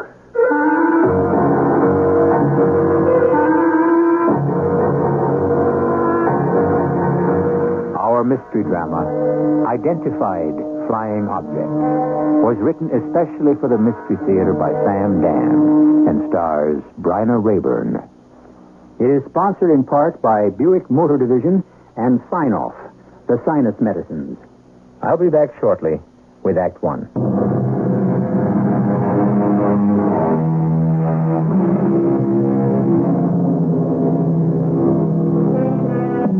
Unidentified flying objects, visitors from outer space. Yes, the curiosity is piqued, the imagination is fired. Creatures from other worlds. Can they come here? Will they come here? Perhaps they are here already. Do they mean us good or ill? I don't know, but I can tell you this. If a flying saucer were to land at high noon on the busiest intersection of the city, here is what would probably happen. What's this crazy-looking thing supposed to be? It's got to be a publicity. What do you say, Johnny? Let's move it, huh? Come on, move it. Look, Johnny, I'm talking to you. Don't you understand English? You're blocking traffic, okay? So just move this heap, whatever it is, right out of there, huh? huh? How'd you like to amana to the judge? Who's the arresting officer? Patrolman Maxwell Pinchot, Traffic Z, Your Honor. What kind of a summons is this, officer? You don't designate the year, the make, the model of the car? Your Honor, I could not determine that information. What kind of an answer is that, officer? All these facts are clearly stated in the registration. He don't have any registration. What? What kind of a case have we got here? A man is arrested for blocking traffic? To begin with, we don't know what kind of a car it is. Secondly, we don't... Excuse me, Your Honor, but I wouldn't exactly swear it was a car. You wouldn't exactly swear it was a car. Well, what kind of vehicle was he using to block traffic?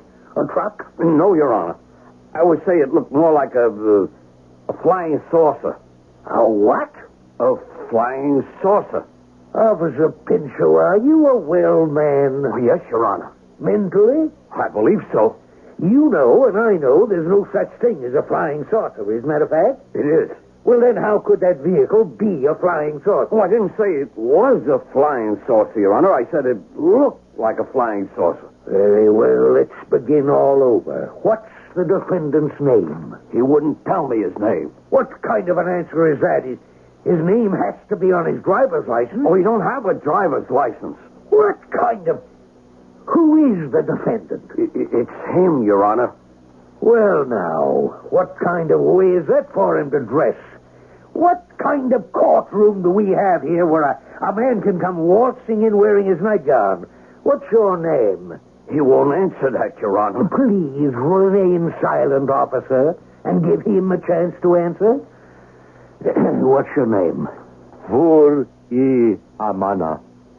There you are. That's his name. Amana. All right, Mr. Amana. Now we're getting somewhere. Where do you live? Amana. What have you got to say for yourself? Amana. Yes, we know that. We've been there. Now, we have to move on. Now, let's have your story. Amana. You speak English? Amana. Well, do you speak any other language? Amana. Let's get some interpreters up here. Habla español. Sprechen Sie Deutsch? Parlez-vous français? Понимаю по-русски. What kind of case is this? What is this? A courtroom of the United Nations. Impound the vehicle, whatever it happens to be, and remand the accused for psychiatric observation. And now, the news. Still, the lead item is the story, or more accurately, the non-story of Amana. Is he a visitor from another planet? Is that saucer-shaped thing actually a spaceship? As you know, there has been a tight curtain of security wrapped around this entire affair, but now the wraps will be removed, partially at any rate. With me in this studio is an official of the FIA, Colonel Alonzo Hawk. Colonel, what is your opinion concerning Amana? We're not even sure that's his name. But we understand he keeps repeating those words. Oh, yes, he does. Well, if it's not his name, sir, what is the significance of those words, the sounds? We are virtually certain they are significant, although it's possible that they may not be. Yes. Now, the materials of the spaceship. The alleged spaceship? Yes. We understand that they are made of elements that can be found here on Earth. Iron, copper, magnesium, and so on. Yes. Then shouldn't this prove that the vehicle does not come from outer space? No. No. It may only prove that the same or similar elements may exist on other planets. Colonel Hawk, are you saying that we have a visitor from another world? No. Then what are you saying? Nothing. Colonel, Shouldn't the absence of an engine or any other visible means of propulsion prove that the vehicle could not have traveled any great distance? Yes. And no. Oh? It may use a form of energy that is unknown to us here on Earth. Then you are saying it is from another world? It may be. Then again, it may not be. Well, thank you, Colonel Hawk, for being with us and providing us with a most incisive analysis.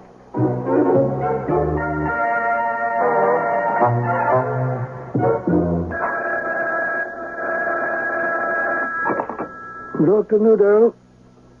Yes, I'm with a patient now. I couldn't say. It's a complicated situation. We made any progress?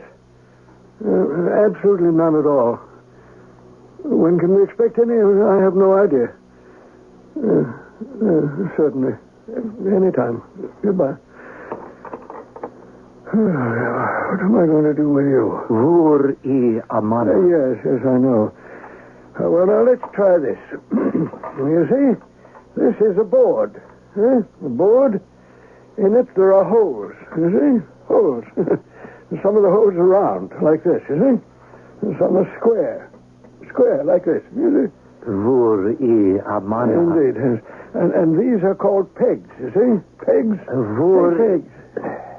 Never mind, I know the rest. At any rate, see now, look. I take a round peg and I insert it into a round hole. Then I take a square peg and insert it into a square hole, you see? Now. Vur-i amana. Yes. But vur-i amana is not the issue. Now, go ahead. See if you can fit the pegs into the holes. Vur-i amana. Dear, you could be from another planet. So you should be intelligent enough to pick up some of our language or teach us yours. Can you say anything else but Vur-i amana? Vur-i amana. This could all be some sort of publicity stunt. But what? Vur-i amana. On the other hand, it's entirely possible that you're just a nut. A plain, simple, common, ordinary nut. Vur-i amana. All right, yes. We'll try again tomorrow. Although I wish I knew just what it is we're going to try. Vur-i amana. Yes. Well, we'll try again tomorrow. We'll try something. Oh, excuse me, Dr. Newdale. I thought you'd be finished in here. I am, Molly. I suppose I am. Well, I can come back and clean up later. Oh, it's all right. I was about to leave. Oh, well, how is he, Doctor? I wish I knew. Is he really from some other place? Molly, your guess is as good as mine. You gotta admit, he keeps the room clean. Yes, he does. He ain't as messy as some. He don't give me no trouble. Oh, well, good night, Molly. See you tomorrow. Good night, Doctor. So, how you doing today? Vur-i amana. Yeah, and vur-i amana to you. And listen, just between you and me, what's your angle, huh? I mean, what are you scheming to... Vur-i amana. Look, we heard that before 1,000,000 times. Vur-i amana. All right, don't get excited. Vur. Okay, vur. So, what are you trying to tell me? Vur-i amana. Take it easy, calm down. Amana. Hey, look, they got straitjackets, padded cells, bathtubs full of ice. Now, you don't want any of that. Vur. No, just sit down, huh? No, don't try to say anything. Let me get you a drink of water. Just sit there quiet. That's it. Now, don't you feel so much better? Well, how are things at the nut house today, Molly? Oh, I don't think that's a nice name for it. Oh, okay. How about Funny Farm? Oh, look, Pops. It's just a place for a lot of poor, unfortunate people. Yeah, and you're one of them. Here, pass me some soup. Who are you going to meet working in a place like that, huh? Pops, I'm 43 years old. Who'd I ever meet anywhere? Oh, soft pedal that over 40 bit. Now, you can still pass for 35, Molly. Look, what other job could I get, huh? I never had a chance to go to school. You could take a secretarial course. Yeah, and get a job pounding a typewriter? I can make as much at the hospital, and it's got a good pension. Pension? Hey, you're starting to talk like an old lady. Well, some women are going to have to go through life alone. I'm one of them.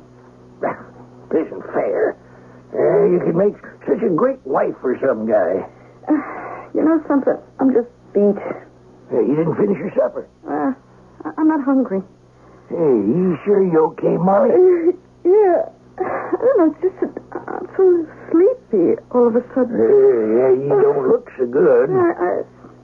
Something's come over me. I need some sleep. Should I call the doctor? No, just help me into bed.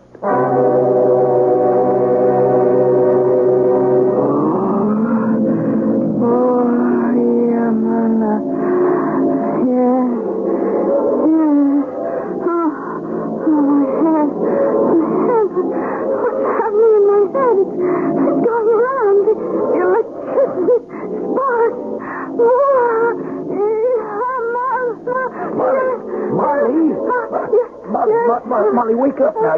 You're having a nightmare, honey. Molly. Yes. Molly, get up.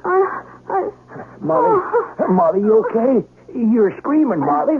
Molly, what is it? My head, it feels bigger. It doesn't look bigger. No. It must be. There's so many things in it. So many things that were never in it before. Molly, should I take you to a doctor? No. But Molly, honey. Wait.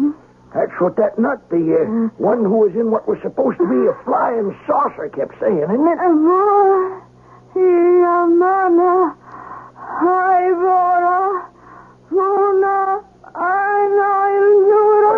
What are you saying? Molly, what are you saying?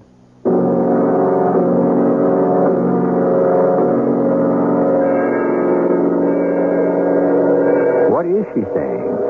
And what does it mean? What language is it anyway? And how did she learn it? Those are all good questions, and they all have good answers. We shall give you all the pertinent details when I return shortly with Act 2.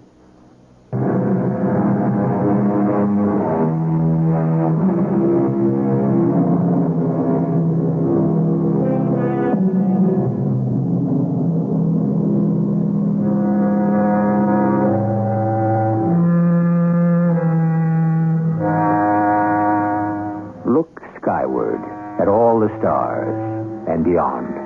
Dream and wonder about other worlds. Where are they and what are they? And is it possible that someone, somewhere, at another point in the universe, also speculates about the stars and dreams and wonders just as we do? Will we ever know? Molly, what were you saying? What kind of language? Nothing. Yeah, but I heard you. I was just dreaming. No. This was after you woke up. Was it? Yeah. But you know how it is. Sometimes you can look like you're awake, but you're really still asleep. No, you said this thing that sounds like what that nutter or whoever from the flying saucer kept saying. I did? Yeah, plus some other gibberish. Pop, I can't imagine what you're talking about. Molly, Molly, you don't have to tell me if you don't want to, but I'm scared. Yeah, so am I. What does it mean? I don't know. But there's one way to find out. Oh, good morning, Molly. Good morning, Dr. Nudell. Oh, is Miss early for you? Early? Aren't you supposed to come in around noon? Oh, well, I don't have very much else to do, Doctor. You're a very devoted person, Molly. But I'm afraid you're working too hard. You don't look well. Well, I feel fine. Honest. As long as you're here, spend a little time with Vuri Amana, you know, the one from outer space. Or maybe he isn't either. Oh, all right, sir. He seems to like you. That is, he always smiles when you come into the room. Oh, sure, Doctor. Who knows? Maybe you can find a way to reach him. Yeah, but I don't know anything about, therapy. Uh-huh. Sometimes it's better that way. Vur-i Amana. Vur-i Amana. I am the conqueror. Vur-i Ivora. Vur-i Ivora. I am from Ivora. Vuna, Aina, Ildura. Vuna, Aina, Ildura. We rule the universe. I have reached you. Of all the minds on this entire planet, I have reached yours. What language are we talking? Ivora, the most beautiful of all the tongues in the universe. Ivora. I am Mor-El, and you are Molly. What does Molly mean? What does it mean? Every name must have a meaning. I don't know. I guess it just means Molly. My name, Mor-El, means the king's son. You're the son of a king? Yes. Oh. Well, what are you doing here? You see, I wear the blue robe. It is the color for the reconnaissance scout. Oh. I search the universe for a planet for Ivora to conquer and colonize. And I have found one. You mean ours? Yes. Well, what's going to happen to us, the people who live here? I suppose you'll have to be destroyed. Just like that? That's what happens all the time, doesn't it? What are you talking about? History. What do you know about history? I know all about your history. You do? I've been studying it. How? You see, I can reach into a person's mind, and I can see everything he knows. Oh. So, all the while Dr. Nudell has been talking to me, I suppose you could say, I've been picking his brain. I know everything he knows about history. On your planet, men killed off animals at first. Then stronger groups of men killed off weaker groups and took their land, didn't they? Well, So we conquerors from Ivora will not be doing anything strange or unusual, will we? You're going to kill all of us? I'm sorry. And it isn't because we hate you. Ivorans don't hate anyone. It is against our religion. Well, if you're so smart and so strong, why do you let yourself be kept here in this place like a prisoner? I could leave here any time I chose. You could? Yes. I could transport myself to my spaceship and just take off for Ivora. But why are you telling me all this?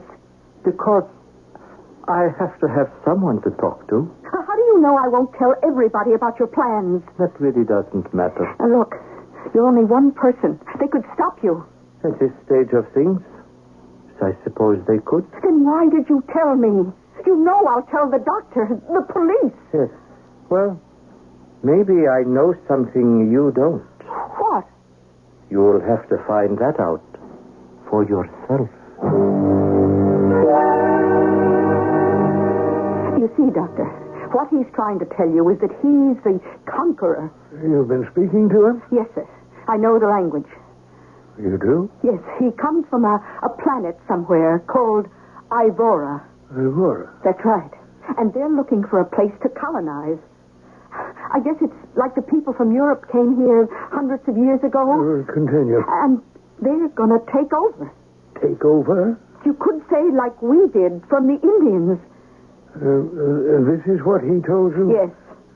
Well, we have to do something about it. Do something? Yes, because if we don't, the people from Ivora, they'll come here and kill us all. I thought I'd better tell you, Doctor. Yes. I'm glad you did. But you don't believe I'm telling you the truth, do you? I believe you're telling me what you think is the truth. Oh.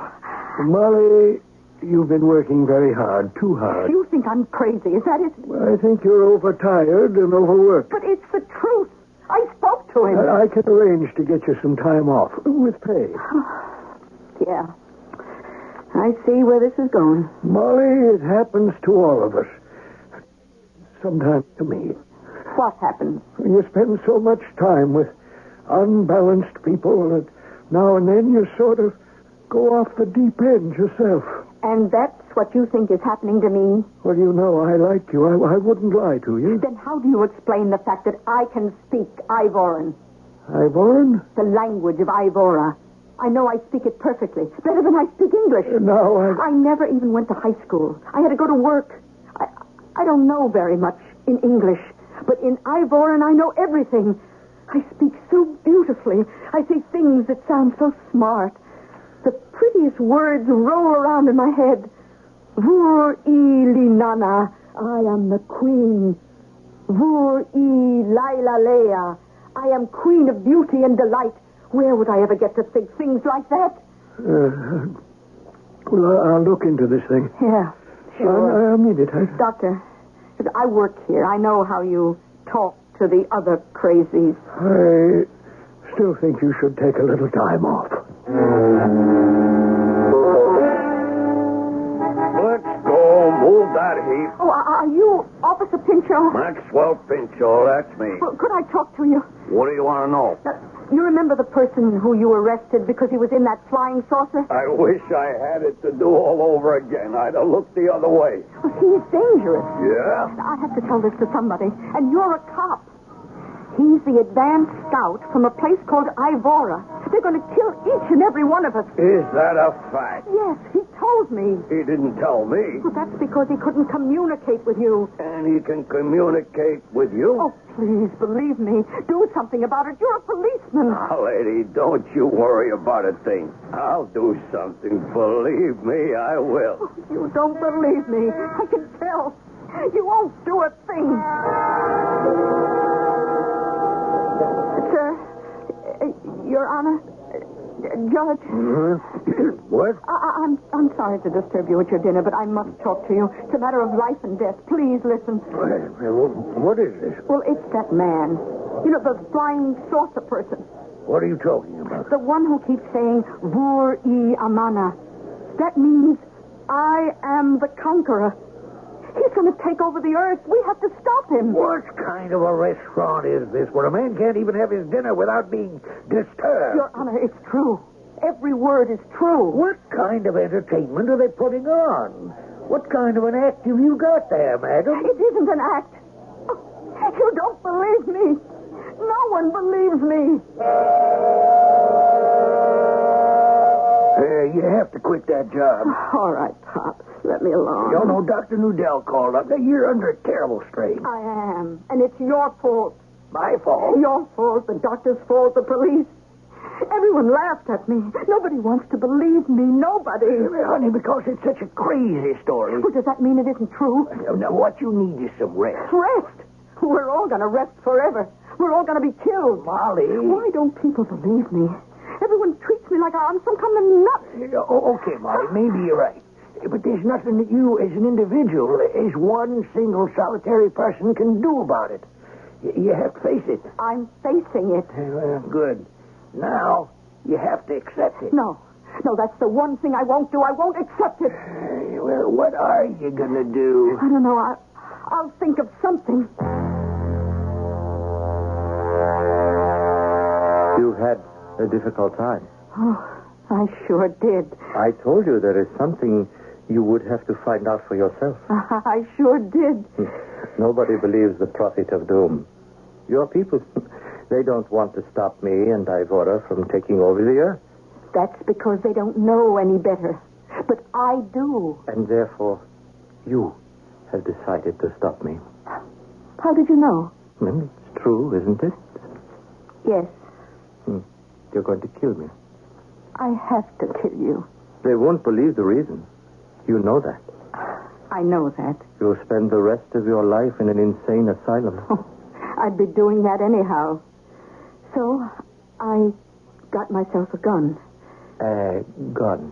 This one, here. I see. You're going to kill me. Oh, it's nothing personal. It isn't because I hate you. I don't hate anyone. But I have to kill you. That's all.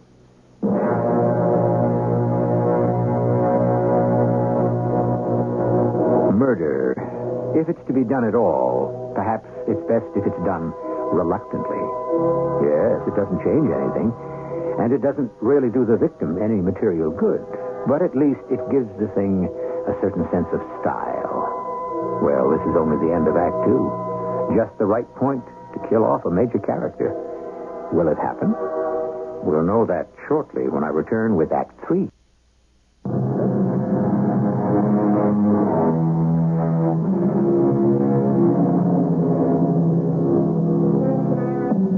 You know what they say. If you want to make sure a thing is well done, then do it yourself. Of course, murder is another story. Or is it? When you think how cheaply life is held in some quarters, when you consider how many people are killed carelessly, needlessly, it's rather easy to ask, what's one more life? Yes, it's easy to ask, but so hard to answer. Well, go ahead. Kill me. That's exactly what I'm going to do. I understand. That's a very primitive-looking weapon. How does it work? I don't know. All I have to do is aim at you and pull the trigger, and the bullet comes out and kills you. Whatever it is, get it over with. I will. So? What's your problem? Problem? Why don't you activate that weapon? I don't know. You don't know.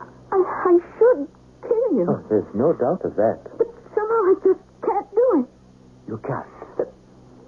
The thought of taking a human life. But don't you understand? The fate of your world and everyone in it is at stake. I know. Something is wrong with me. What? Ever since I landed on this planet, I have no word for it in Ivora. A cough? Yes, cough. It's an ugly word for an ugly feeling. Why, what is it? I think I'd better activate my mental computer. Your what?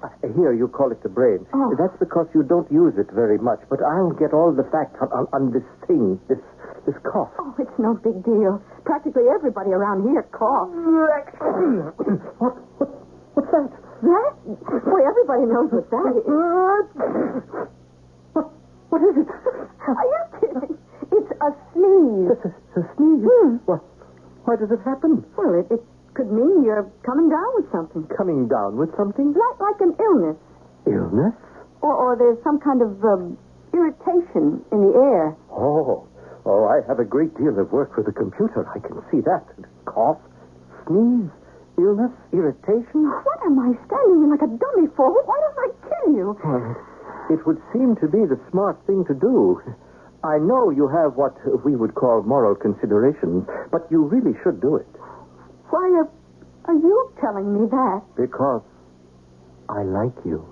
You like me?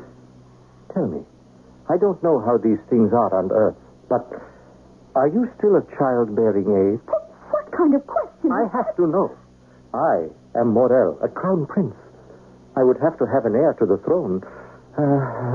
No, but what's the use? I'll never be king. Look, just hold on a minute. I don't follow all this. You would have to come back with me. Back where? Home to Ivora.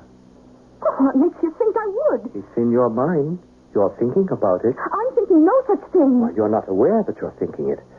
Why do you suppose you don't want to kill me? Well, I'm not the kind who... You can tell yourself that, but you know it isn't true. Why do you think I stay here? Well, 2 reasons. First, I'm learning all about this Earth. And second, I see you all the time. Oh, there's nothing special about me. There's nothing special about me either. Oh, how can you say that? It's true. Nothing special about you. Why, you can travel through space. You can read people's minds. There isn't a single person on this Earth who could even come close to you. Yes, I may be far and away the smartest person on planet Earth. But back home in Ivora, I guess I'm just the dumbest. Oh, I can't believe it. When I was born, there was great rejoicing because there would now be an heir to the throne. Why do I do this? Why? What is the word? Cough. No, it's nothing. Almost everybody on Earth coughs. So you were telling me when you were born there was great rejoicing or something. It didn't last. Oh, why not? Because it soon became obvious that I was very stupid. Oh, I listen to the things you say. You're brilliant. For Ivora, I'm stupid. And everybody knew it. You can't keep a thing like that secret, you know. What happened? They decided to make me a reconnaissance scout for outer space exploration. Well, you can't be stupid and do that. But don't you see, the whole thing is a fake. I don't understand. There never was such a thing as outer space exploration. They created the operation just for me. But I don't know what... But it was to give me something to do, something harmless, and also to get rid of me. Are you telling me the truth? Oh, if you could read my mind, you'd know it's the truth. Outer space exploration. For what? Didn't you say to look for other planets to colonize? But there are no other planets fit for human habitation besides Ivora. Everyone knows that. There's this place, Earth. Yes, and I found it. It proves they were wrong. Oh, how positive they were.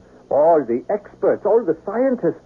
There is no other planet in this or any other universe that has the proper temperature, terrain, water, carbon, oxygen, atmosphere to sustain human life as we know. Oh, they believed that? They still believe it.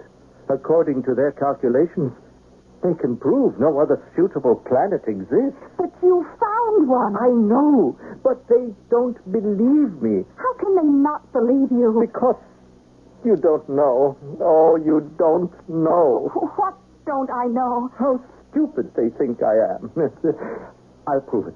I'll call the base.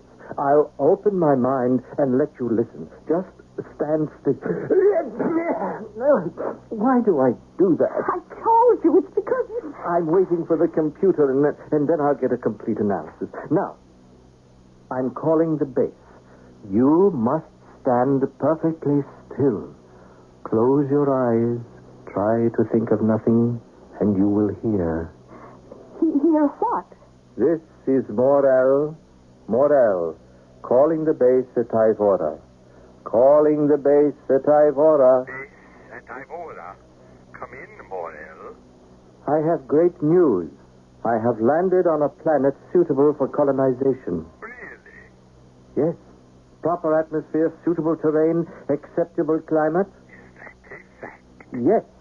Prince Morel, how long have you been out in space on this tour? 5 years. It's possible you have contracted a kind of illness known as space illusion. But I'm telling you, I have found I'm sure you think you have. But it is true. You've been out in space too long. You're suffering from space illusion. You must return for a computer adjustment. Order from the base. And sign off. There. You see? How can they be so mean? This is what I've had to put up with all my life. Will you help me? Well, help you do what? Come back with me. Where? To Ivora. When they see you, they know that I'm right. But then they'll come back here and kill everybody. Oh, we'll make better use of this planet than you will. That doesn't give you the right to take it. I know you'll come with me. I see it in your mind. You want to come. No. It's your only chance to know love. And it's my only chance, too. Back home, no other girl would look at me. Well, I like that. Yes, you'll come with me. I'm calling the base. Base? Morel calling the base.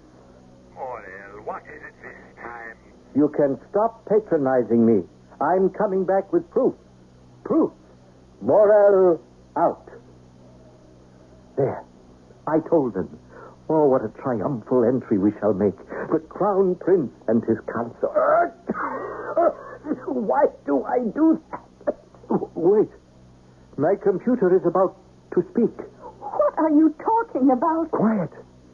It reports that sneezes and coughs are phenomenon caused by the polluted air and water of the planet.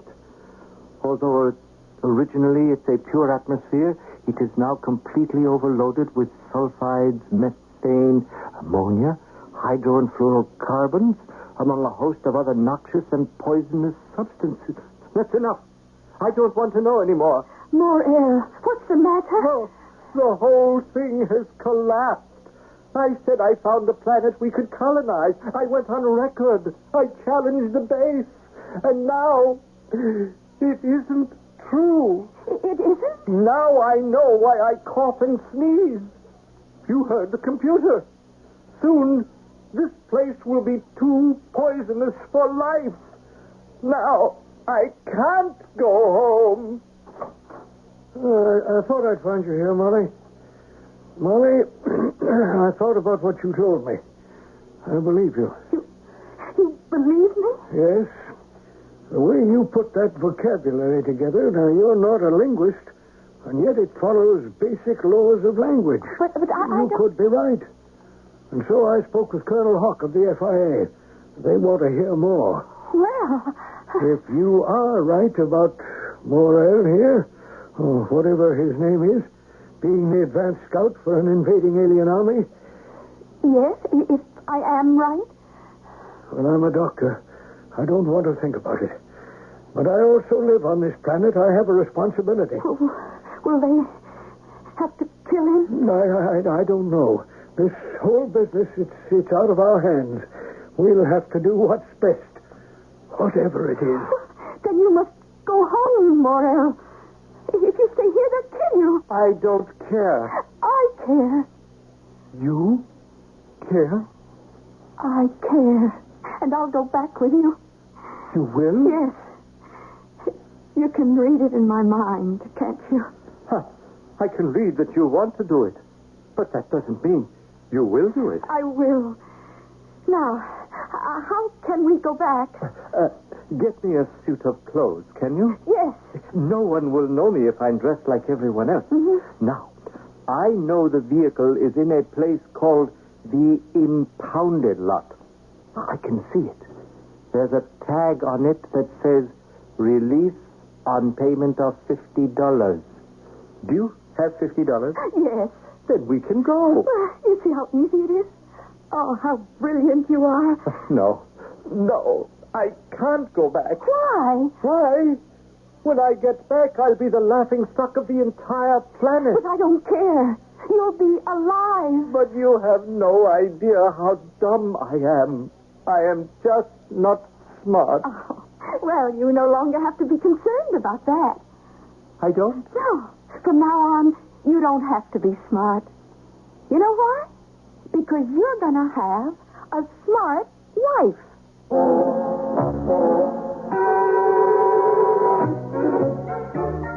These women. Maybe that's the great secret.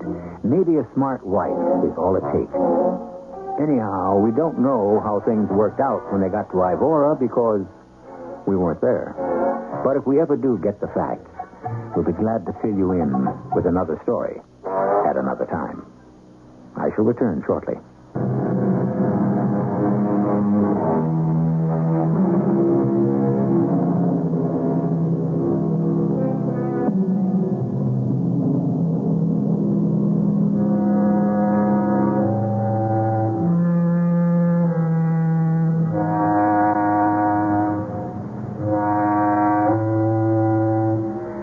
Sometimes you have to believe that the whole business is a matter of packaging. Consider, if some half-mad, half-literate, well, we might as well even say half-wit, were to come staggering into some remote hamlet and swear that he had seen a flying saucer, why, on the basis of his completely unsupported statement, millions would believe him. On the other hand, if a flying saucer were to land on the busiest intersection of the city, it might not even draw a passing comment. Our cast included Bryna Rayburn, Earl Hammond, Gilbert Mack, and Court Benson. The entire production was under the direction of Hyman Brown. This is E.G. Marshall inviting you to return to our Mystery Theater for another adventure in the macabre. Until next time, pleasant dreams.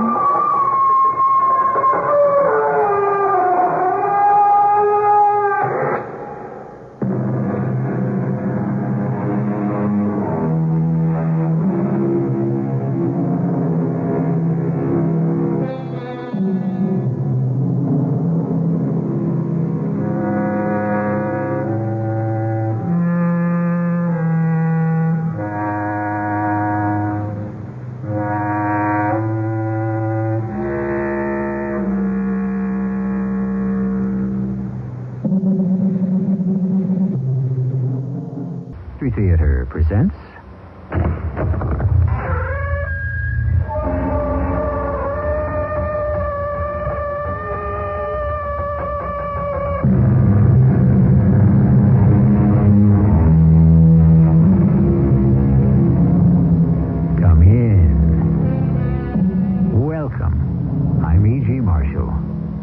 Somewhere in desolate, wind-swept space, in Twilight Land, in No Man's Land, two hurrying shades met face to face and bade each other stand. Space, Twilight Land, No Man's Land. You'll find it between the stars, in the frozen polar wastes, and inside the soul of every man. You have to help us, Pappy. You forget. I'm not Pappy. I'm not George Papadopoulos any longer. I've become something else. You're still an officer in the United States Air Force. You took an oath to defend your country. But I don't have a country anymore. Your country is still the United States. Why are you so excited? In just a little while, the United States will no longer exist.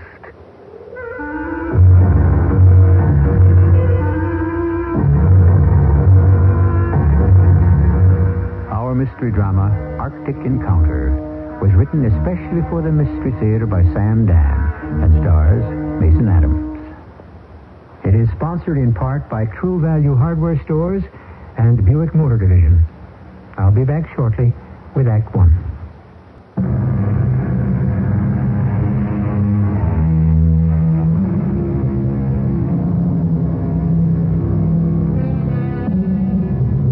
The roof of the world, those frozen, silent polar wastes. Or are they wastes? These vast, illimitable prairies of snow and ice. It is said that beneath them lie the greatest riches of the earth, the oils, the metals, all the sinew and substance of modern civilization. And perhaps here are even hidden the ancient secrets of the planet itself. At any rate, the stillness is broken every day by the noise of the airplanes as they fly back and forth, looking, listening, charting, recording. The airplanes which show the white stars of our Air Force and the red stars of theirs. Bonnie Hutch, calling White Rabbit. This is White Rabbit, Bunny Hutch. Location check. Coordinates 34 and 16. Activity? Negative. Roger. Hey, Dawson, what's for chow at the base? Oh, Betty, you shouldn't ask. Yeah, what's the movie they're showing? Betty, you shouldn't know. It's gonna be one of those nights, huh? Roger. And out. Well, Pappy, another action-filled evening awaits us at the base. You wanted action, you should have joined the Marines. Bite your tongue. Besides, I'm not a fighter. I'm a lover. Yeah, so I've heard. It is true that on this assignment I do not get to practice my avocation as frequently as I would prefer. However, we must all make sacrifices for our country. What are we doing up here inside this frosted-over refrigerator, Pappy? Ours not the reason why, Chappie. Here we are, Pappy and Chappie, the Happiness Boys. You remember the Happiness Boys? I never even heard of them. They were a team. 40, 50 years ago on radio. Team? You have to be kidding. I just made that up. No, it's true. I read all about them. Billy Jones and Ernie Hare. Snappy Songs and Patter. And there was Uncle Don. Happy you never cease to amaze me. This is Uncle Don, your Uncle Don. Hello, little friends, hello. Where do you get all of this? Research. You are a very deep person. What else is there to do up here but read? You got to try it, Chappie. Well, I did try it. I actually read a book once. I wouldn't want to go through it again. What time do you have? 1,300 on the head. That's what I thought. Well, I wonder where they are. What could have happened to Ivan? Yeah, now that you mention it, what indeed? You don't see him, do you? Nope. At exactly 1,300, he's supposed to be visible at 11 o'clock. No sign of him. Do we report it? Why should we? Tell me honestly, if we were to spot him right now, would we report it? Well, you know we would. Okay, tell me why. Well, you know why. Tell me. Because if we do spot Ivan, that's a happening. And if we don't spot him? That's a non-happening. Well, I'll tell you who would disagree with that. Who? Sir Arthur Conan Doyle. Well, now, don't bring your English friends into this thing. He once wrote a story in which every night this dog would bark. Now, you follow this? It's not all that hard. However, on this particular night, the dog did not bark. He didn't? He did not. Which is just as significant as what may be happening out here. In what way? Each day for the last 30 days on patrol, we fly by Ivan. Today, we don't. Why not? Okay, why not? I don't know. Could it be significant? Let's throw it at Dawson. Maybe we can ruin his day. White Rabbit, calling the hutch. This is Bunny Hutch. Come on in, White Rabbit. I have an unusual occurrence to report. Proceed, White Rabbit. The dog did not bark.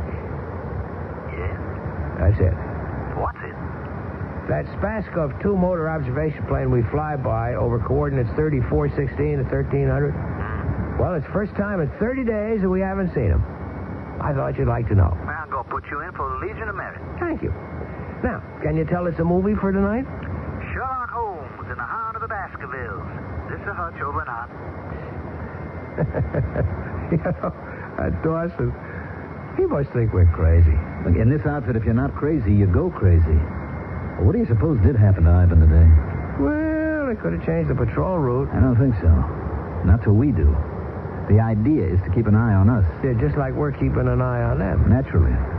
Maybe Ivan goofed and got themselves sent to Siberia. From here, that would be a promotion. Yeah. Let me tell you something about Ivan. One of them might be an Olga. What's this? If you listen real close to their messages, one of them sounds like a dame. Dame with a deep voice. Oh, they all got deep voices, those Olgas. I mean, they're built. Did you ever see pictures of them sweeping the snow off of the streets? Those are large ladies. On the other hand, some of them are frail and wispy, floating little ballerinas. Yeah, I like mine somewhere in between. So you think one of the Ivans is an Olga, huh? You could win money on it. Why you say that? Instinct.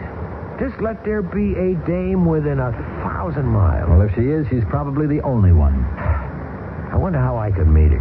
Chappie, with all the dames that we have in the United States of America... Now, Pappy, you're taking an isolationist, a chauvinistic point of view. Oh, excuse me. I didn't mean to offend you. Why are we here? To maintain peace. Any fool knows that. What better way to promote peace than for people to come together and really get to know each other? Now, you take this Olga. I bet she's just as anxious for a few laughs as we are. Yeah, I can see her now. Dark hair, black eyes. Oh, yeah. Yeah, it was always my type. Oh, Olga, we're such fools, you and I. Why are we being kept apart? Don't tell me you're in love with her already. How long do you think it takes, Pappy? Chappie, take a look. Far distance. What? 2 o'clock on the ground. Yeah? What do you think it is? What do I think? What?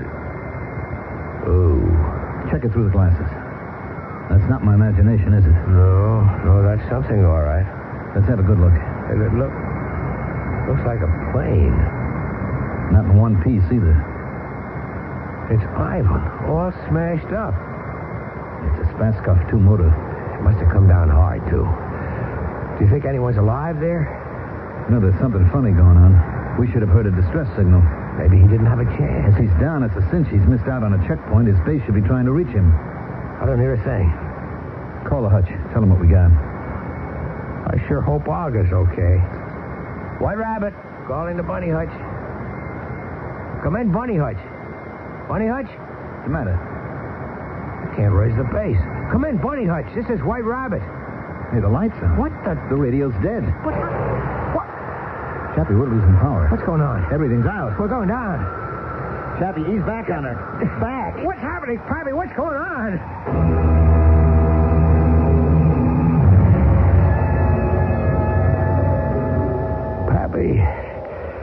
Pappy, yeah. You okay? I don't know. I feel kind of numb. How's the plane? I think we're in one piece. Well, that's something. I suppose there's any point asking about the radio. You can ask. Well? Everything's out. And I can't get anything started. How could we lose all our power? I don't know. It's as if... As if what? As if somehow suddenly it all just drained out. I know that sounds crazy. What can we do? I don't know. I don't either. Just asking to pass the time. Pappy, is anything broken? I don't think so. I just feel nothing. Can you move? Yeah, maybe if you help me. The question is, where would we go? Well, we just have to sit tight. Yeah, provided that we don't... We're not going to freeze. Without power, we can't make any heat in here. Now, look, we got these lanterns in the emergency locker. That's what they're for, to give heat. There's plenty of blankets and some food. How far do you figure we're from base? Oh, 250 miles. We can hold on. Yeah. In about an hour, they'll be out looking for us. Wonder how Ivan's doing. I'm going to go look. Well, let's get those heat lanterns going first. Chappie, how do you account for the fact we both came down in exactly the same spot? I don't know. There a reason? I don't know. There is such a thing as coincidence, but suppose it isn't a coincidence. Then what? Well, then, it's one for the deep thinkers, which lets me out. All right, I think I got the lamps burning. Things will be nice and warm when I come back in. Nice and warm. Be lucky if we can hold the temperature above freezing. Well, that's cozy for this neighborhood. Hold the fort. Now, listen, don't stay out there too long. Just a quick look and back. It's 70 below out there. You know what they say. It's a nice, dry cold. Be careful. Why? What could happen?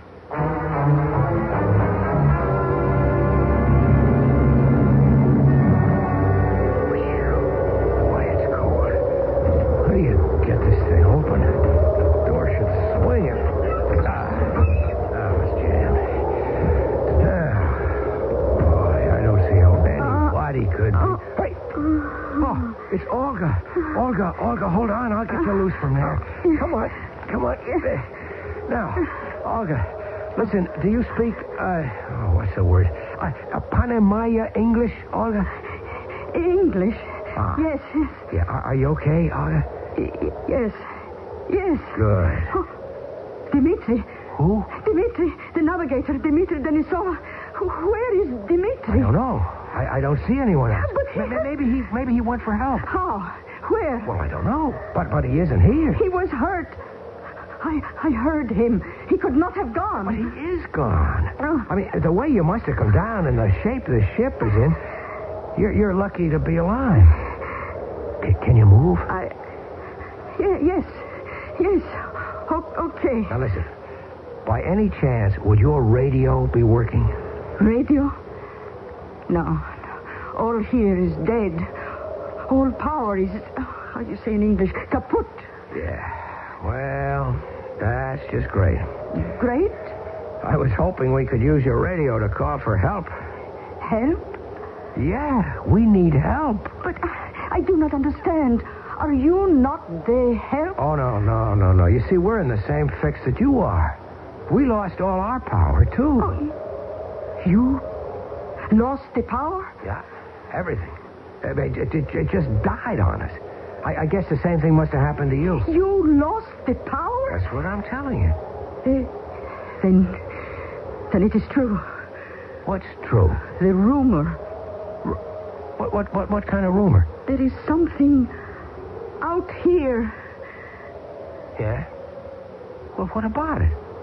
Something that will destroy us all.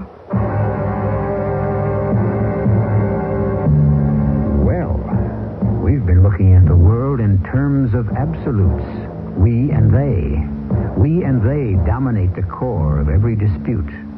We and they are the two superpowers. Each of us can unleash the forces that can completely destroy the world. Now, is there a third party that has dealt himself, or which has dealt itself, a hand in the game? We'll play Showdown in Act 2.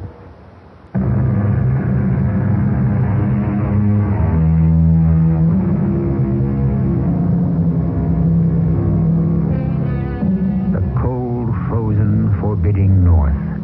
The wasteland of snow and ice. And yet, man has ever been drawn there. But unlike the forests that can be cleared, and the deserts that can be watered, the North will always resist and reject us. Nothing of ours can take root or hold fast. The North, indifferent, implacable, ready to make of each visitor a victim. It is said Something is here that can destroy us all. Sure, but that's old stuff. Cold, exposure, starvation. No. Something. All right, what? What is it? I do not know. It is a rumor. Who started it? Who? Who starts rumors? Do you not have rumors in your Air Force? Oh, sure, lots of them. Can you tell? Do you know who starts those rumors? Sure. I do. You? Sure. I have to do something for a laugh. Yes, but this is not a rumor to have fun. No. So what kind of rumor is it? Something is here that will kill all life. What? They say something from out there. Out where? The stars. Space? Space, yes, space. Well, why not? Oh, you believe? I'm ready to believe anything. They say it landed here, or fell here. It could very well be. Oh, you will not say to anyone I said it to you. Mum's the word. I have told a secret. It's safe with me. Nichevo. What does that mean? It means it does not matter. Nothing will now matter. Oh, come on. I admit things appear to be somewhat bleak. However, let us look at the bright side. We shall not leave here alive. Don't say that. It is true. Now, don't say that. I mean, my outfit, your outfit, they know pretty much where we are. No, nothing can save us. Look, the cold is starting to bite through. We'd better get over to my ship. But you have no power. We've got lanterns, we've got blankets, we've got food. And soon it will be gone. Hopefully, by that time... A few more hours of life. Yes, we shall cling to a few more hours of life.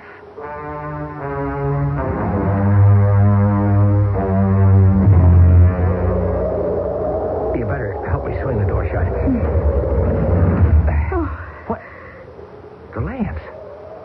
The lamps are out. The fuel. It must be gone. No, it's only been a couple of minutes, and there was plenty. Wait a minute. Pappy? Pappy? Pappy? George Papadopoulos, my pilot. He's gone. Gone? Pappy! Pappy, where are you? He went perhaps to look for you. He knew where I was going. Oh. Besides, he was hurt. He couldn't move. Like Dimitri. Do you have a weapon? A revolver. I've got a 45. What good? I don't know.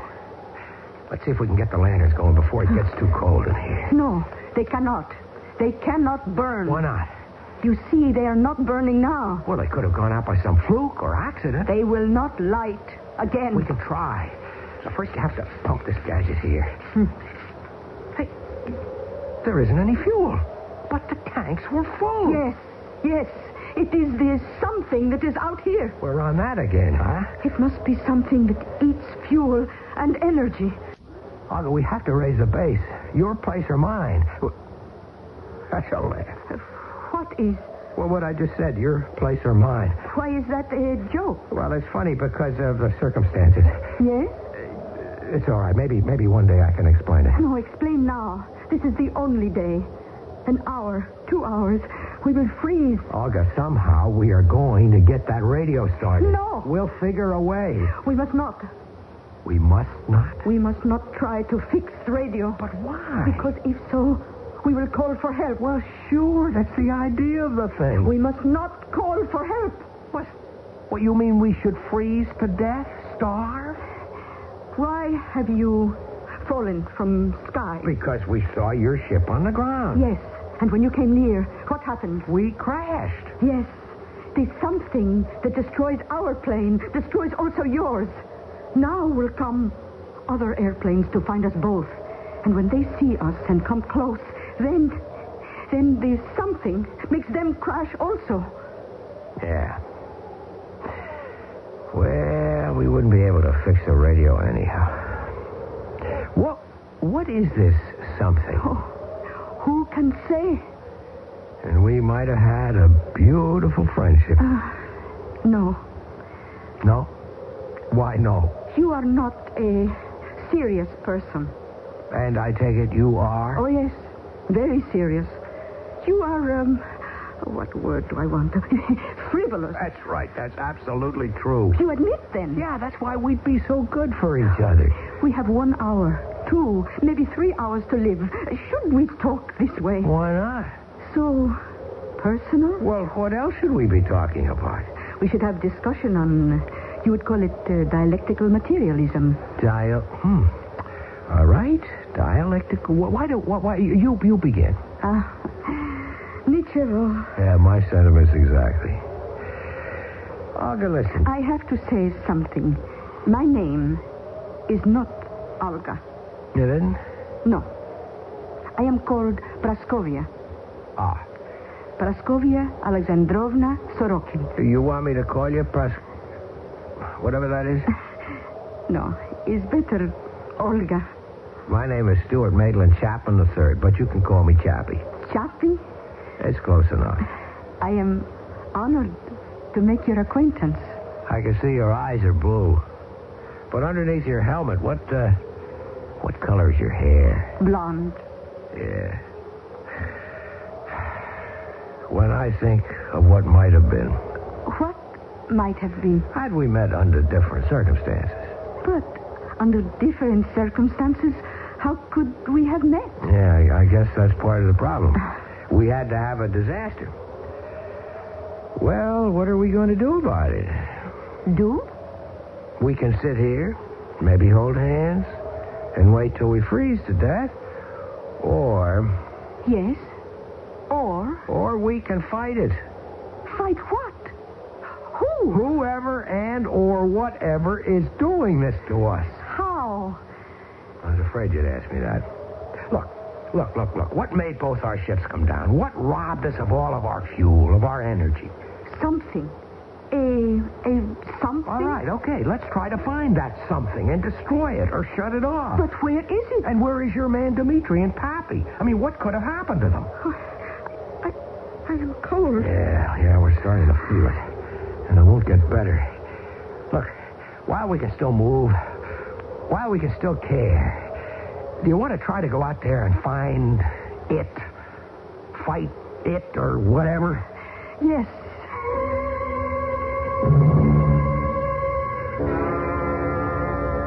How quiet. How still. There is not even a wind. Nope, just cold. And the cold is enough. Oh, the silence. It frightens you? Honey, everything out here scares the daylights out of me. No, Choppy. You are brave. Yeah, crazy describes it better. Oh, Choppy. What is it? My hand. Your hand? The wrist. What's wrong? I'm feeling pins. What? Pins, many pins, 100 pins, 1,000, sticking at my wrist. No, don't take your glove off. My wrist. If you expose any part of your skin. But the pins. Do you have a wristwatch? Yes. Now move back here, quickly. Is it better? Yes. Now move back further. Okay, how does it feel? The pins, they are no longer. It is gone. Okay, now we know for sure it's something. It goes for metal, for fuel, for energy, for I guess anything. Everything. Choppy. Blue. Thing. What? In front of you. 20 meters. A thing. It is like a... Hey, it's like a box. Yes. But it isn't blue. It's turning red. Choppy, I feel warm. Yeah, so do I. It means we begin to freeze. No, it isn't that kind of warm. It's not like you feel pleasant and drowsy. It is hot. Why should we feel hot? Does it have anything to do with that thing? It becomes more and more red, as if it burns. That thing? It's causing everything that's happening. Must be a piece of machinery of some kind. What do you think? Yes. Well, maybe there's a switch. Maybe there's a way to shut it off. No, you cannot go near. I'll have to. No, Choppy, return. Oh. Choppy. The needle. I feel needles sticking. Return, Choppy, return. Oh. It is what I felt, no? Yeah. It has gone. The pain. Well, I guess you can only get so close, and then...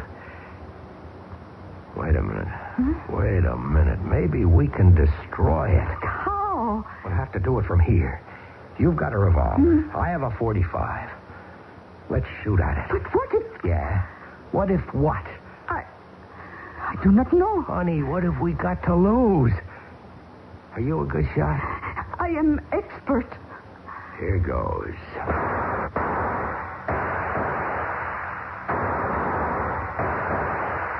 Chappie. What the... Don't shoot, Chappie. Don't shoot. What? It's Pappy. Don't shoot. Hold your fire, Olga. Hold your fire. Pappy? Is that you? It sounds like Pappy. Whatever did happen to him anyhow. But as our friends look in every direction, there is absolutely no sign of Lieutenant George Papadopoulos or of Captain Dmitri Andreev either. There is only the endless frozen waste, the shattered remains of the two military observation planes, and a box which first appeared to be blue, but now is glowing a fiery red. This is the picture. Hold it in mind for the next few minutes, and then we shall return with Act 3.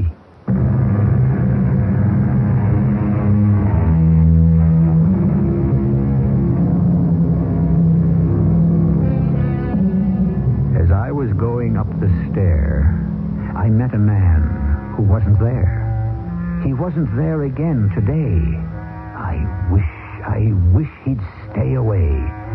Well, Lieutenant George Pappy Papadopoulos, United States Air Force, is definitely not there. And while Lieutenant Stuart Maitland Chapman doesn't exactly see him, he hears him, which can be classified as the same basic type of problem. All right? Don't shoot, Olga. Don't shoot. Is that you, Pappy? Yes. Yes, it is me. Where are you? That's a good question. Well, do you have a good answer? I have an answer. I don't know how good it is. On the other hand, good or bad, I'm not sure those are distinctions that matter too much anymore. Pappy, don't try to kid the troops. This is me you're talking to. I'm aware of that. What's the drill? I'm a part of it. You're part of what? It's hard to explain. Yeah, but it's not impossible. Where are you? Obviously, I'm here. I was right, Pappy. One of the Ivans was an Olga. Yes. And the other one is called Dmitri.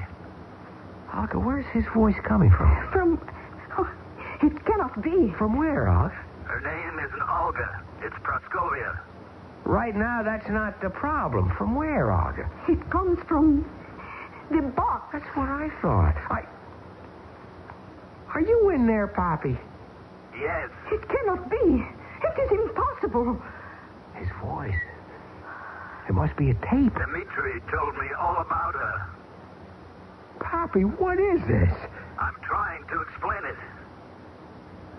This is a thing. What kind of thing? Like, you could call it a world. What do you mean? A world? A world. Like the one you live on. You said a world like the one we live on? Right. Does that mean it's another one? Yes. You could say that. Oh, Pappy, for crying out loud. Choppy, you must be calm. You realize he's my best friend and I can't understand a thing he's talking about. Why is so difficult? A world. Another world. So? Where is it, Pappy? Where is it and where are you? The box. The box? What do you think this box is? Well, it looks like... It looks like computer from Sputnik. That's right. A Sputnik? A satellite. Ours or theirs? I don't know. It doesn't matter. It was dead. It was dead? Yes. It just floated in space until... Well? Until this wandering world... What wandering world? Well, it's a kind of... A kind of what? I'm looking for a word to describe it. I must be crazy. I'm hearing things. Intelligence. That's the word. A world of intelligence? Yes. Well, what kind of a world is that? Just thoughts, ideas. What kind of thoughts and ideas? Everything.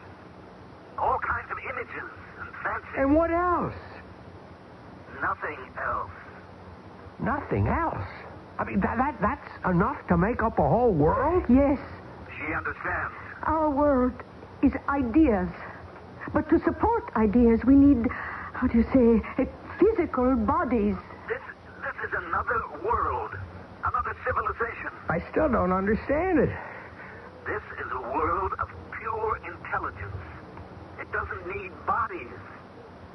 It's evolved far beyond that point. But you haven't told me where it is. Yes, I did. It's in that box. The whole world? In that small box? How much space do you need for an idea? How did it get here? The satellite was in space. It attracted this floating world. Yeah? Why? Because Why? I think this is something he doesn't want to tell us. I will tell you. Because it doesn't make any difference now. The world, this world, it needs nourishment. And I think I know where you're headed, Pappy. And it takes its energy wherever it can find it. It floats or wanders or prowls through space and feeds on anything it can turn into mental energy. How did it get here? The satellite died and it fell and landed. The world, my world. Your world? Yes, Chappie, I'm part of it now. But you're an American. No, I'm part of a different world. But what are you doing? Well, what are you doing? You're living. The same thing with us. We live. That is, we try to maintain life just as you do. Don't say we and you like that. But it is we and you now. We seek sustenance, nourishment, just as you do. Oh, come on, Pappy. It's all a joke. It's a big gag. No, it isn't. There's a punchline. There has to be a punchline somewhere. We feed on energy. All energy. Animal, vegetable, mineral, just as you do. Can you understand him, Olga? Yes, I believe I understand. And what we consume, what we are nourished by, becomes a part of us. Adding to us another intelligence. The difference between us is that what nourishes you becomes a part of your body. What nourishes us becomes a part of our intelligence. Are you telling me this thing, this intelligence, this world killed you? No. It saved me. Saved you? I was dying. So was Dimitri. So when it came, I couldn't resist. The way you can, still. What do you mean, still? You see, the intelligence that I'm part of is nourished now. All the energy from the two planes, from Dimitri, from me, it is filled with fire, creative fire. Even you can feel the glow. But soon we will need more. And from hot red we shall recede into cold blue. And then? Yes, then? Then you will become weak. From hunger. From cold. And you will not have the strength. You will also become part of this world. No. It isn't bad. Not at all. We have to fight you, Pappy. How? How can you fight me? Olga, we have to get out of here. Do you understand? Yes. In a few hours, my base, yours, will send out search planes. Those planes, if they fly by here, they'll be brought down by this thing. We must not be here. They must spot us away from the range of this thing. How far can you go, Chappie? How far in this cold? A mile? He's right, but we have to do something. Yes, but what? It doesn't matter. Soon you'll be one of us. Us. Be grateful. We will save your life. Oh, sure. Instead of dying of the cold, you'll be rescued by our world. You'll be part of the intelligence. I would have died. Dimitri would have died. No. There's nothing you can do about it in any event, Chappie. You see how the red is fading? Soon we will need more energy. You will become colder and weaker. And the others? What others? You know what others. Your old buddies, the guys in your outfit. I no longer have an outfit. Why can't you understand They'll that? fly by. They'll see the wrecks. They'll come in closer. They'll be trapped and destroyed just as we were. Not destroyed. Just changed. Changed. Olga, can you think of something? What can we do? Chappie, do you realize this is the first time in your life you ever asked a woman for advice? Well, maybe she's the first one I ever met who I felt like asking. Why do you think you can ask me? Well, because... Oh, come on. Tell me. Well, it's because... Well... I understand. It is difficult for you to say it. Maybe. It's difficult for me also. What's going to happen to us? Nothing. You'll both blend into this one great intelligence. You'll be part of this world. No. Choppy, it is getting cold. It is. See, the box is now turning blue. Olga, we have to do something. Oh, let us sit close to each other and wait. Wait for what? Oh, Nichivo. No, we have to fight. Pappy. Yes. Come on, Pappy. You have to help us fight this thing. Chappie, I am this. No, not you. You're Lieutenant George Papadopoulos, the most popular guy in the 199th Squadron. No. You can't drop it like that. Your friends, your country. I mean, you can't cast them aside like a snake gets rid of a skin. You took an oath. You don't understand. What's there to understand? A guy betrays his country. That's clear enough, and it's bad enough. But you're even worse. Don't say that, Chappie. Don't you call me Chappie. That's for my friends. Lieutenant Chapman to you. I'll tell you why you're worse. It's not just your country you're selling down the river, but it's humanity. It's your own kind of people. Listen to me. This is a whole new... A whole new nothing. You say every word is a word of ideas. Well, you're right. But your ideas belong to this world. The stuff you grew up with, your friends, your family, the Air Force. Chappie. You know I'm right. All those memories, all the things you like, the happiness boys and Uncle Don and Sherlock Holmes. Chappie, don't. I can't help you. You have to. They won't allow it. They? Me, the rest of me, the part that was once them, is trying to stop me. Is there anything that we can do? Yes. Tell us. Just tell us. I'm being drowned in the... They're taking the words from me. What words? The words I can't tell you. Try, Chappie. Those words are gone. But remember the first thing I said to you. Pappy. The first thing he said to me. What was the first thing he said to me? We met at the base and he said to me, "What's your name, sport?" That's what he said. What's your name, sport? Oh, what is sport? Oh, athletic, no? That's not what he means. But it's the first thing he ever said to me. No, not the first thing he ever said, but not the first thing he said now. First thing he said, don't shoot, Choppy, don't shoot. He's right. But why? Why don't shoot? Because shoot can hurt. Destroy, maybe, the bomb. Hurry, before it gets too cold to hold the guns. Hurry!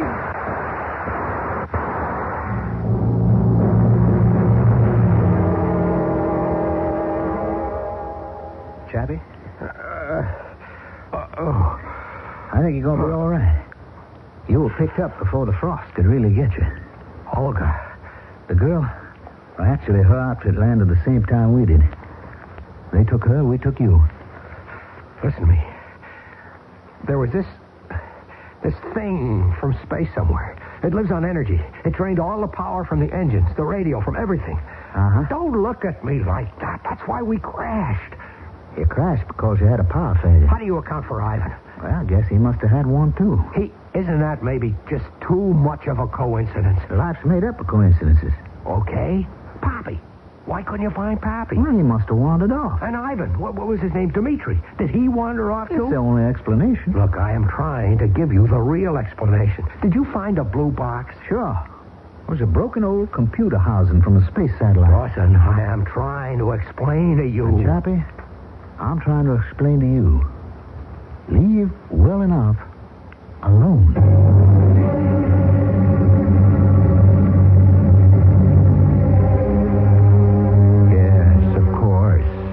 Has to do with space and phenomena of that nature, the official reply is always a rather evasive, let well enough alone. Officially, there are nothing but denials when questions of space, UFOs, the Bermuda Triangle, are brought into question. The powers that be seem to ascribe them all to the imaginings of well-meaning but deluded folk, like you and me. be back shortly.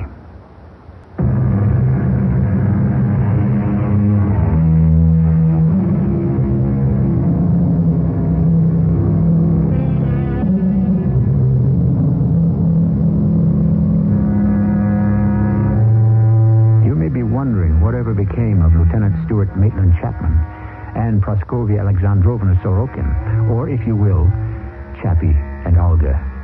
You can understand how difficult it would be for them even to encounter each other again, much less engage in a courtship. This, of course, shows most poignantly that the greatest distances are not in outer space, but right here, between one side of a frontier and the other. If you're a romantic and want to believe they surmounted all the considerable problems and got together, why then, believe it, with my blessing. Our cast included Mason Adams, Mandel Kramer, and Bryna Rayburn. The entire production was under the direction of Hyman Brown. Radio Mystery Theater was sponsored in part by Buick Motor Division and True Value Hardware Stores. This is E.G. Marshall inviting you to return to our Mystery Theater for another adventure in the macabre. Until next time, pleasant dreams.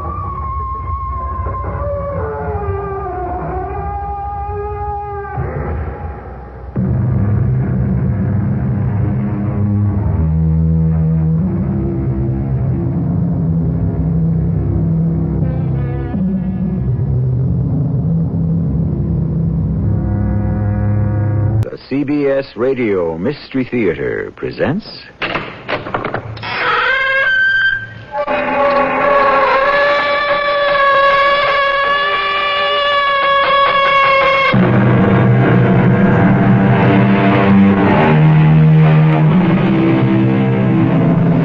Come in. Welcome. I'm E.G. Marshall. Man is the only living creature who has the power to leave the earth poorer than he found it. Indeed, there are those cynical souls who insist that the sun and the moon and the stars might have disappeared long ago had they been within the reach of predatory human hands. Now, wait a minute. We did reach the moon. Well, we can only wait and see. And hope. Are you sure I won't be intruding? No, never. These are fine people. I have every respect for a man of science, such as yourself. Come inside. Meet everyone. Friends, we have here Dr. Carstairs. How do you do? Now, Leopold, now. Hey. What was that for? That was for nothing. Now we shall get down to business. Again, Leopold.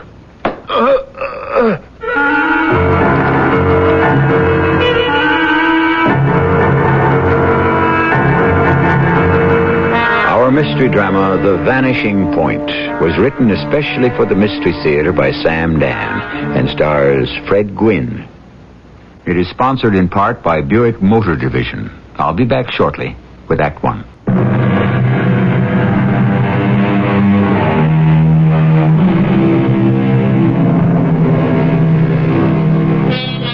Let sleeping dogs lie, said Mr. Dickens, and it may, on balance, be good advice. However, it would be much better if we could let lying dogs sleep. Much more conducive to our peace of mind, if not to the peace of the world. We are in the ancient German city of Munich. They like their festivals here, especially in October. And we're in the midst of one right now, in this mammoth beer garden just to our right. Now, there's a man, about 45-ish, and somehow you can tell he's an American, coming down the street. He pauses at the entrance, but no, he keeps going. He's evidently looking for an address. Has he found it? He stops at a very old and narrow house, and he looks for, finds, and pulls at a bell.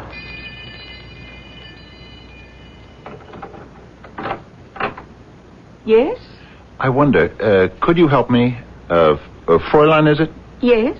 I'm not even sure I know how to explain this. No? You do speak English? Oh, yes. That is rather fortunate. My German leaves a great deal to be desired. This is 71 Koln Street. Kolnstrasse? Yes. There was someone who lived here a long time ago. This goes back many years, even before the war. I'm sure he wouldn't be alive today. Why do I say that? He could be. He would be in his 80s, perhaps his 90s. I wonder if by chance you might know something about him. His name is, or was, Franz Wilhelm Klust. Does that mean anything to you? Franz Wilhelm Klust. Maybe I'm not pronouncing it right. Perhaps it's Klust. Franz Wilhelm Klust? Yes. No, I do not know the name. Oh, well, I'm sorry. I just thought I might find someone who could shed some light. I had this address, and that's all. Now I don't even know where to look. You might ask at the town hall. I did, and this was his last known address. I see. I'm so sorry I disturbed you.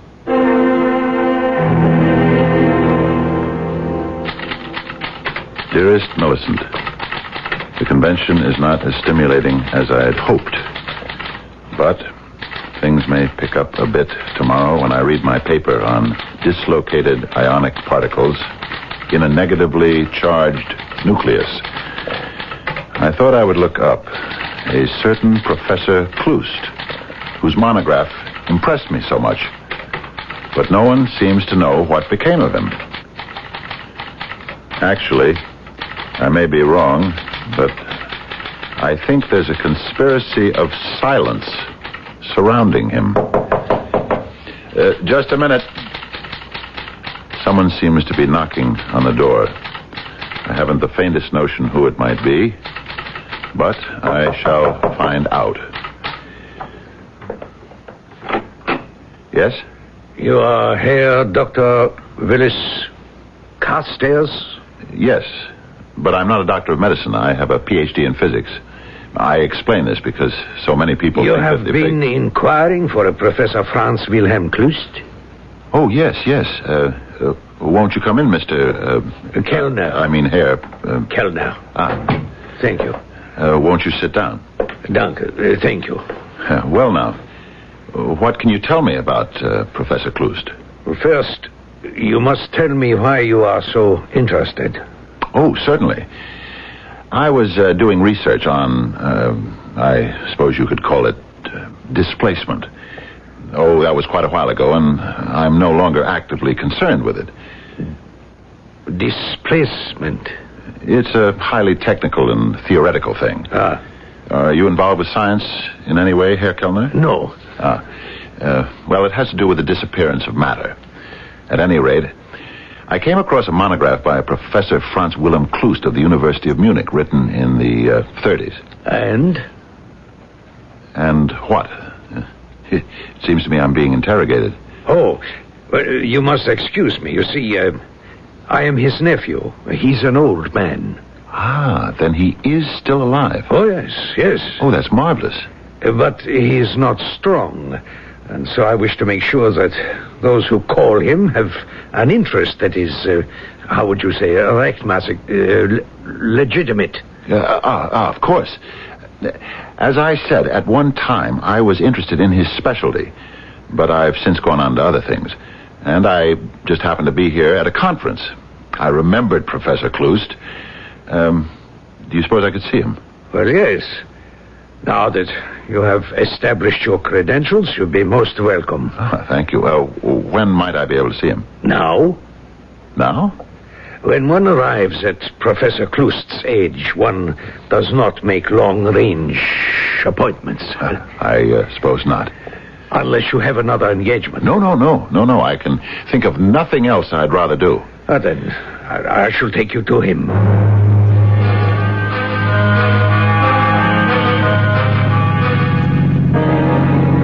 Is it much further? No. It's very kind of you to undertake such a long trip. It will give my uncle pleasure. I only read that one paper of his, but it showed such brilliance. And I never heard of him before or since. Why isn't Professor Klust better known? Who can say? sciences, perhaps like other fields, you must know how to succeed. That's true. And this is his house. We seem to be in the country. My uncle needs the air. He always loved Einsamkeit. Aloneness. Solitude. Yes. Now you shall see him. Oh, yes. Oh, it's beautiful here. Lovely place to work. Is your uncle still active? Very much so, yeah. Very much. Please come in. I should like you to meet my cousin, Leopold. Ah, how do you do? Yes, Leopold. What is this? Einmal. No, einmal. No.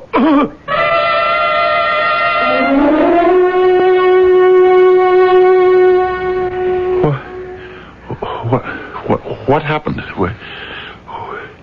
Where am I? Try this cold compress. You feel better. Wait. You and that... Leopold? Yes, that gorilla. Please. While Leopold is unable to speak, his hearing is perfect. He doesn't like to be insulted. What have you done? You brought me here and broken my jaw. No. Leopold is very scientific. There's no lasting damage. Pain, yes, but for a purpose. Oh, what purpose? You bring me, you lure me here under false pretenses. No, you are the one who travels under Willis Carstairs. Me? This is why it was necessary for Leopold to teach you the rules. What rules? That we are serious people. That you must answer at once and truthfully. Answer what? The question. Why do you wish to see Professor Franz Wilhelm Klust?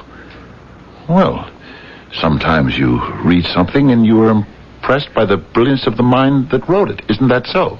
It would be better if you answered my question instead of asking one of your own. But that's it. I was very much impressed at the time. It must have been 10... No, it was 12 years ago. And I just never forgot it. That's really all. We are still, I see, at the very beginning of things. Leopold? No.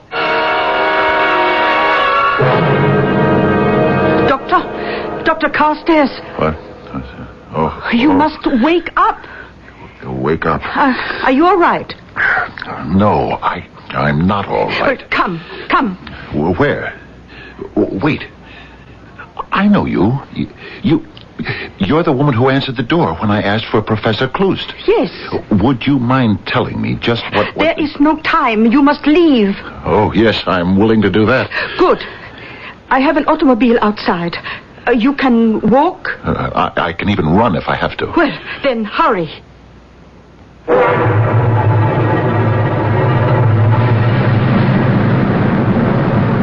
Who are you? I cannot say.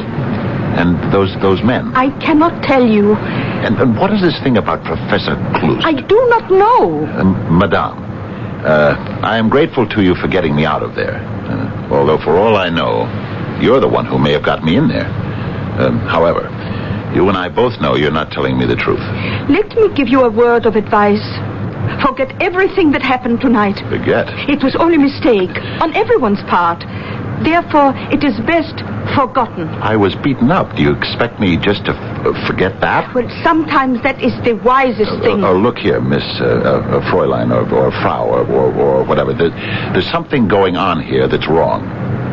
That's criminal. I do not intend to make believe it never happened. You are warned. If you intend to make a fool of yourself, no power on the earth can stop you.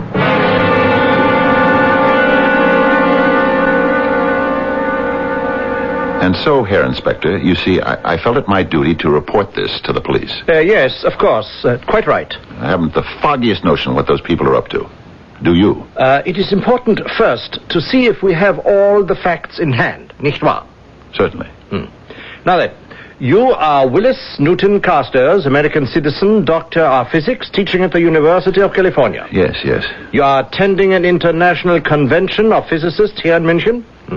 And on the night of May 21st, on or about 7 p.m. on 1900 hours, you called at 71 Kölnstrasse to inquire as to the whereabouts of a certain Professor Franz Wilhelm Klüst. That's right. Now then, may I inquire, why do you wish to see this Professor Klüst? If he's still alive, I'd like to discuss some ideas with him. He has a great mind. Oh, yes? And if he's dead, I just thought I'd like to chat with some of his associates or people who knew him. I had no idea it would stir up such a hornet's nest. Well, you did wise to report the matter. We shall try to find these people and ascertain what is happening here. But, Inspector, tell me, why should there be this fuss about Professor Klüst? Well, I could not say. The man was an obscure physicist. Why should the merest mention of his name get me into so much trouble?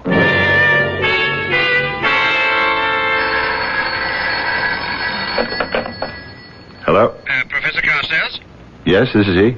This is Inspector Mueller of the police. Oh, yes, Inspector. Yes. We have your 3 people in custody. Already? So soon? Yes. Could you find it convenient to come down to police headquarters? Of course, Inspector. At once. Thank you. Ah, Herr Dr. Carstairs, it's so good of you to come. Please be seated. Thank you, sir. Now, these 3 people, I trust you know them. Oh, yes. We have Fräulein Erika Bauer, we have Werner Kellner, and last but not least, Karl-Heinz Leopold. Yes. I have here your deposition, your story, this paper. And also, I have on my desk this paper. It is a deposition sworn to by this lady and these 2 gentlemen. Yes? Yes. There seems to be an Unstimmigkeit here, a discrepancy. A what? Well, it would seem, Herr Doctor, that they tell me a different story. A different story? How can that be possible? Well, they respectfully beg to differ with a distinguished visitor to our country. But they insist that you are not telling the complete truth. Yes, perhaps we should have known. Things were moving much too smoothly, much too swiftly. Something had to be out of joint somewhere. What is this complete truth that our hero is supposedly not telling? Indeed, what is a complete truth to begin with? Truth is not divisible. A half-truth must eventually become a whole falsehood. But this is philosophy, and right now we're in a police station, and in a foreign country at that. You'd better not miss Act 2.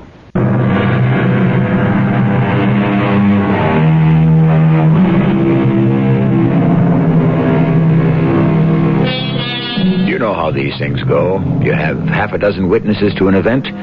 When you finish collecting testimony, you may very well wind up with a half a dozen different stories. No 2 eyes will see exactly the same sight. No 2 ears will hear exactly the same sound. Sometimes you wonder how it's possible to prove anything at all in this world of ours. What do you mean they tell a different story, Inspector? I told you what happened. Herr Kellner, shall you repeat your sworn statement? Yeah, Inspector. On the night of October 21st, I was in Schanzer's beer garden on Kölnstrasse. I go there to listen to the music and enjoy a glass of beer. Yes, continue. The place, it was filled with a crowd. And I noticed this gentleman. That isn't true. I was never in such a place. Please, remain silent, Herr Doctor. You have already made your statement. Continue, Kellner. Yeah, very good. I am standing at the bar next to this gentleman, and he says to me, I could tell he was an American by the way he spoke. Well, hiya, pal. Pal? Buddy. Chum. Comrade. Comrade. Yeah. Have a beer. Thank you. I have one. Bottoms up, old comrade. Hey, say that, bartender. Another round over here. Hey, listen, do you know where there's any action around here? Action? Hey, I don't mean noise, I mean action. Where a fella can act sociable, meet people. After all, I'm a guest in this country, huh? I'd like to meet the people if you know what I mean. I'm a completely respectable guy. Look, see? My card. Yeah. Willis Newton Carstairs, Ph.D., University of California. See? Yeah. I am going to a social gathering of friends. You could call it a party. Hey, sounds great. Perhaps you should like to come. Hey there, old comrade. What are we waiting for? It's a lie. Now, Herr Doctor... I never went into that beer garden. I don't talk the way he said I did. We deal here with a sworn statement. The entire thing is a tissue of falsehoods. We shall continue with Herr Kellner's affidavit. But it isn't true. Please, Doctor, you must at least have common courtesy. You cannot place me in a position where I must insist on silence. Yes, continue, Herr Kellner. Thank you.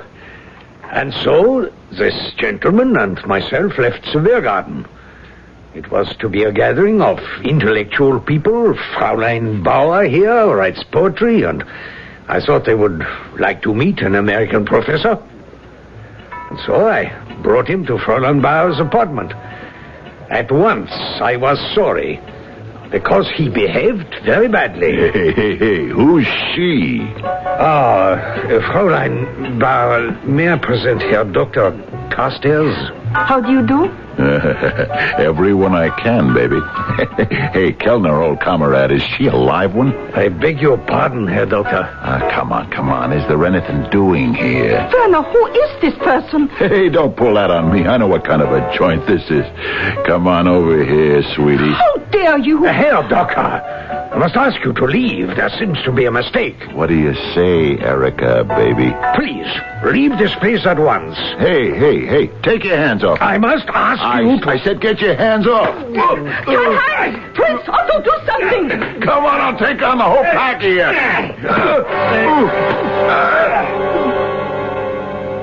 He was like a madman. It took 4 or 5 men, finally, to subdue him. Do you actually believe this, Inspector? There isn't a word of truth in it. Fräulein Bauer, Herr Kellner, do you, either of you, wish to bring charges? Do they wish to bring charges? No. True, he behaved in the most swinish manner, but he was drunk. This affair might do him some damage at home. Then you are willing to forget? Yes. But I'm not willing to forget. Well, in that case, I shall detain you no longer, Fräulein Bauer, Herr Kellner, and Herr Leopold. Good day. Good day. Good day, Herr Dr. Carstairs. And if I may suggest, keep away from strong drink. It can create illusions. Inspector. Herr Doctor, the affair is closed. Closed? Yes. And consider yourself fortunate to be out of it. So cheaply.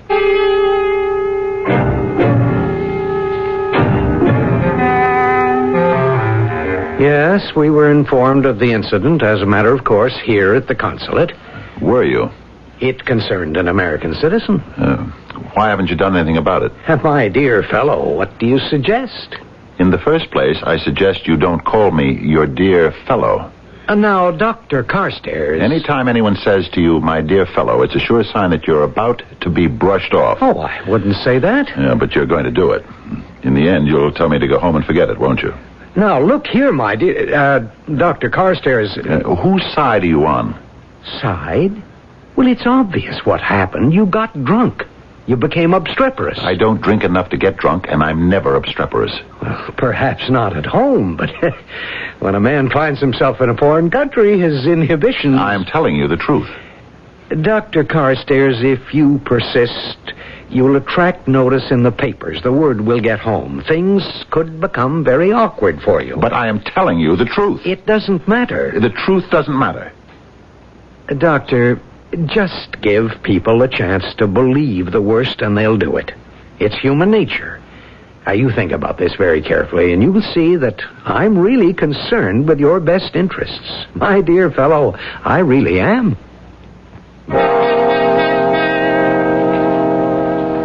The head of the department is on sabbatical leave, Dr. Carstairs. I am Professor Lisa Lotte-Schmidt. May I help you? I'm interested in a Professor Franz Wilhelm Klust. Oh, you are going back a long time. Do I detect a slight tone of disapproval, Professor? Those days are finished, thankfully. That era is gone. And Klust is dead. Well, I hadn't expected that he would still be alive. What is it you wish to know about him? Some time ago, I had come across a monograph he had written in the 30s on displacement. Yes. It had some very original ideas. However, let us only speak well of the dead. What are you trying to tell me, Professor? You say it was written in the 30s, and that is correct. The late 30s. By that time, Klust was running things, academically speaking. I'm afraid I don't understand. As an American, you would not. You take academic freedom for granted. Klust was a powerful man in the party. He ran purge after purge in the university. I remember it well. I was a student here then. It's hard to believe that such a brilliant scientist would He wasn't that brilliant. If you wanted to teach, you would collaborate with Herr Professor Klust. Are you saying, then, that the ideas in that monograph were not his? I only know that the original research was started by a physicist named Neumann, who died of mysterious causes. Oh? Have I disillusioned you, Doctor? I'm sorry. And whatever became of Klust? He died near the end of the war, we think. Isn't anyone sure? Things were hectic, confused in those last days. There was a rumor that the Soviets carried him off. I do not think so. You don't? He was not that good a scientist.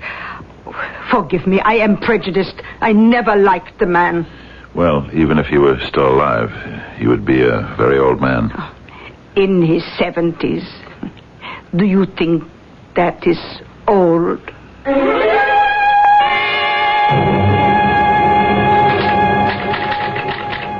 Dearest Millicent, I'm beginning to see daylight. Although I must tell you, I still do not know what to make of it. Here is what happened. Trying to be as unobtrusive as possible, I decided to revisit the neighborhood where I had gotten myself into trouble the first time. I passed by the beer garden, and it was packed solidly with people. I decided to go inside. I was hidden by the crowd, and although it was noisy there was one voice that was very, very familiar. It seemed to stand out. Listen, friends. We shall succeed. Yes, we shall be a great nation. But we are a great nation. We shall be the greatest nation of all. We shall conquer through science. We have the greatest scientific genius of the world has ever known. He has been working with us, for our cause, all his life. Soon, he will be ready.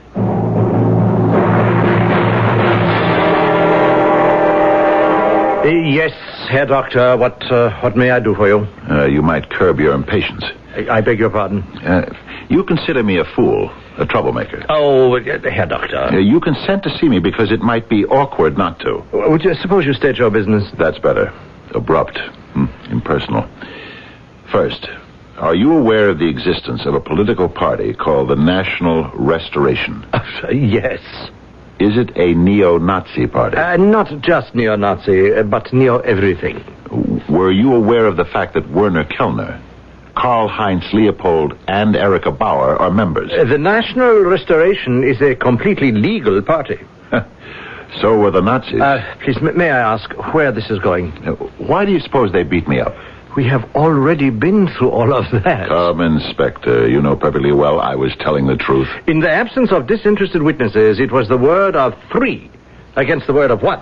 Have you listened to the propaganda of the National Restoration Party? Oh, Herr Doctor. The streets are filled with all sorts of... there is such a marvelous American word for it. Kooks, yes, on the left, on the right, wherever you turn. Now, who has the patience to listen? Who can even hope to understand what they're saying? I do. I understand what they're saying. Yes. Is that a fact? They're saying they have a weapon that can conquer the world.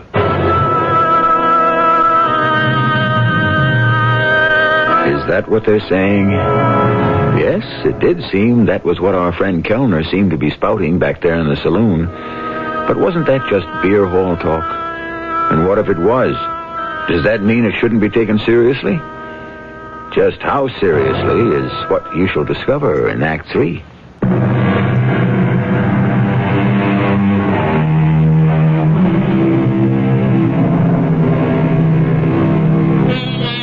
We constantly teeter between sense and nonsense, and the problem is, it's difficult many times to distinguish one from the other, especially the way perceptions, conditions, and styles and attitudes keep changing. But haven't we the right to expect that a learned, dignified, conservative professor of physics would be aware of the difference? It all depends. You're saying they have a weapon that can conquer the world? I heard Kellner make that statement. May I ask where?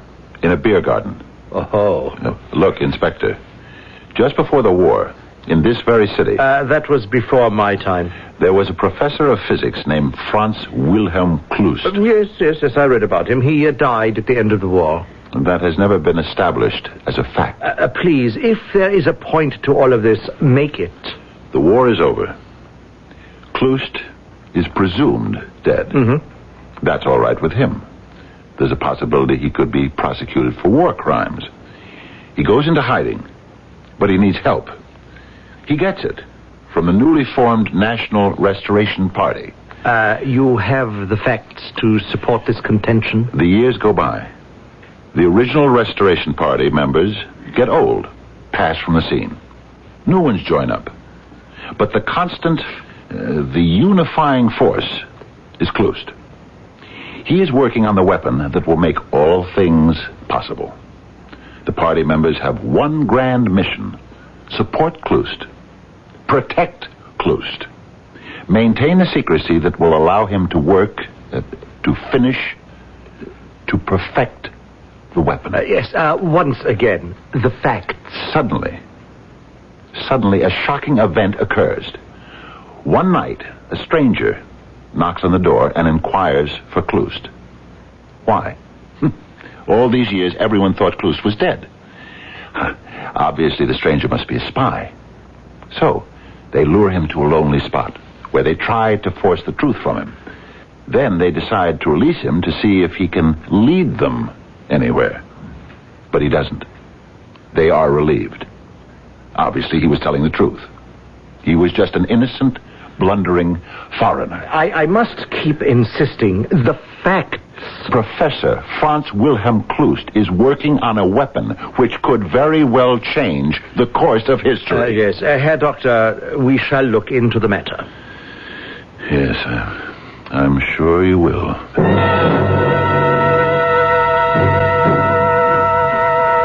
But I cannot understand, Dr. Carstairs. Just see that this is published, Professor Schmidt. You are saying here that you believe you can complete the final formulation of Professor Franz Wilhelm Klust's theory? Is this true? I'm not sure. Then why should we print this in our journal? Professor Schmidt, I have been to the police and to the politicians. The first consider me a drunk. The second insist that I'm a fool. You must help me. Dr. Carstairs, there is no real evidence of any... There are times when a scientist wants to be accepted on faith.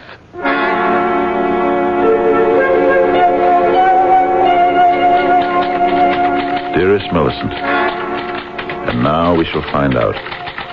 The journal appeared this morning. By this time, they will have read my article. If, indeed, there is a they, as I believe there is. Perhaps I shouldn't be doing this, but I cannot help myself. I cannot stop myself. I keep hoping now that I have been wrong. Millicent, there is a knock on the door. I knew there would be.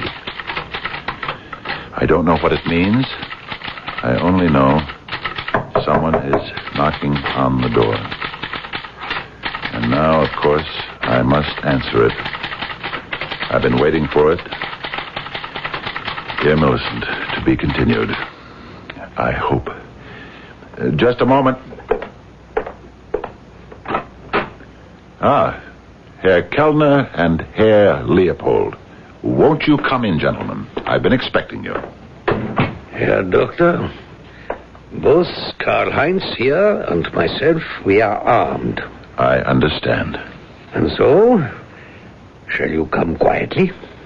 The quiet way is always the best way.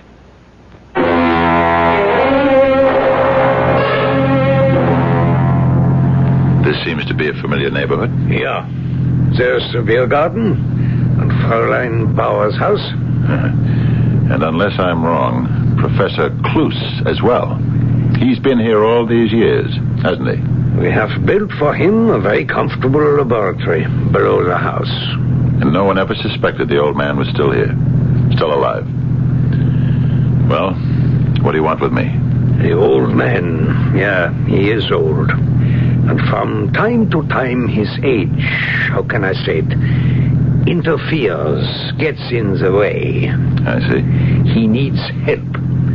And because you have claimed that you are familiar with his work, you have been chosen to assist him. At the point of a gun.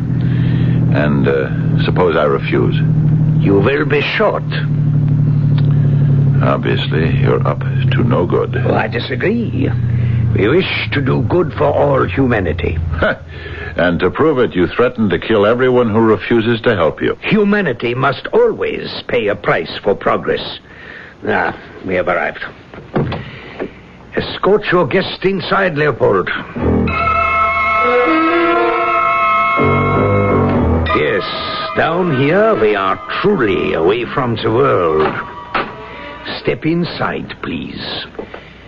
Here is the professor's living room and study. See how comfortable.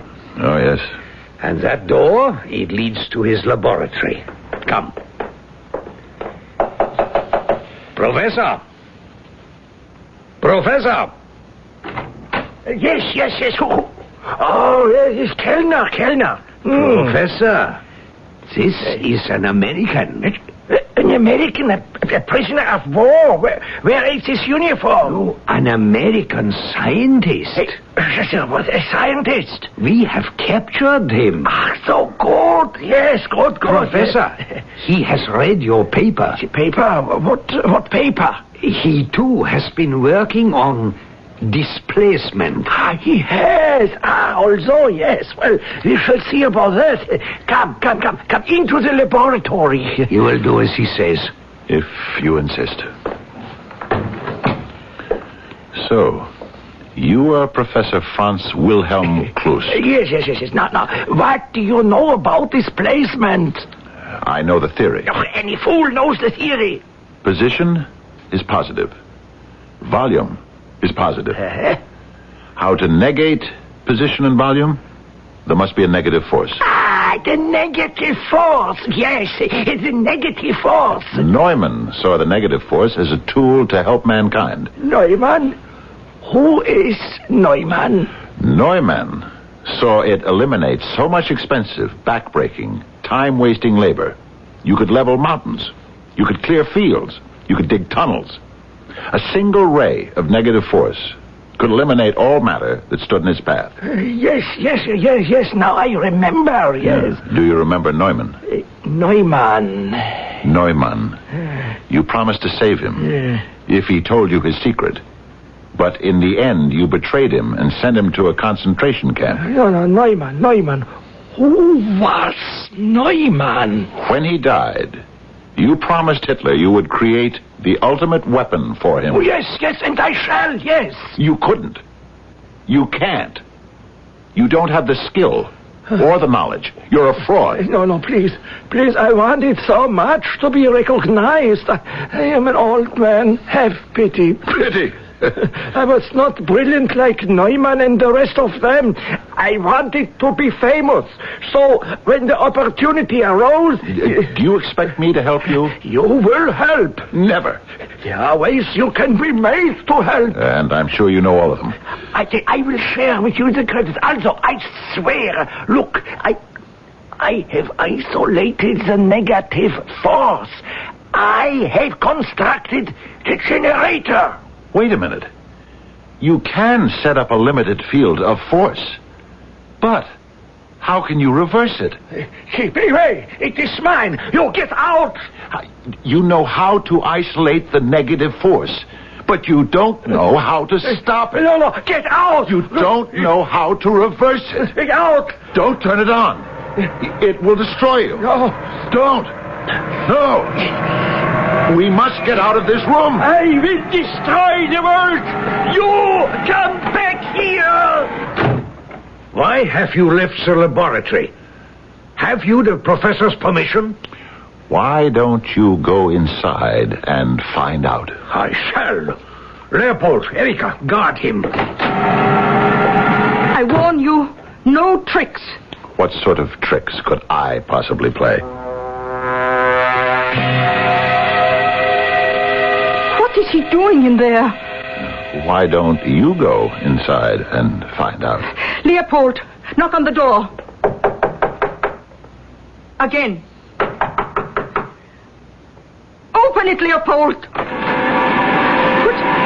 What is that? Go see.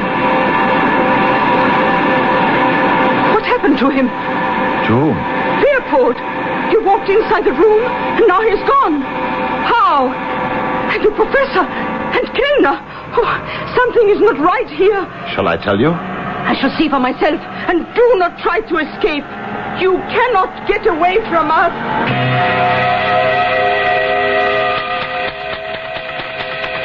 Yes, my dearest Millicent. What all of them did was walk into the field of the negative force, which displaced all of their positive atoms. In layman's language, simply made them disappear. So, deep down, in a hidden cellar at 71 Kohlenstrasse in Munich, is a negative force generator, which is creating a small negative force field, and it cannot be shut off. I don't know how to do it. I don't even think it's possible. And anyone who goes into that room and gets within range of the field, well, however, who is going to bother? The police? The consulate? No one believes me. Yes, it's a great weapon. Perhaps it's the ultimate. Because it destroys both killer and victim at the same time. Now, if only all weapons were like that. If only. And so the secret stays where it belongs, in a cellar, where no one is ever likely to disturb it. And if anyone does, well, it's too bad. There is a practical moral and a theoretical moral to our story. The practical moral is be careful when you're poking around in strange cellars. And if you want the theoretical moral, just wait for my return shortly.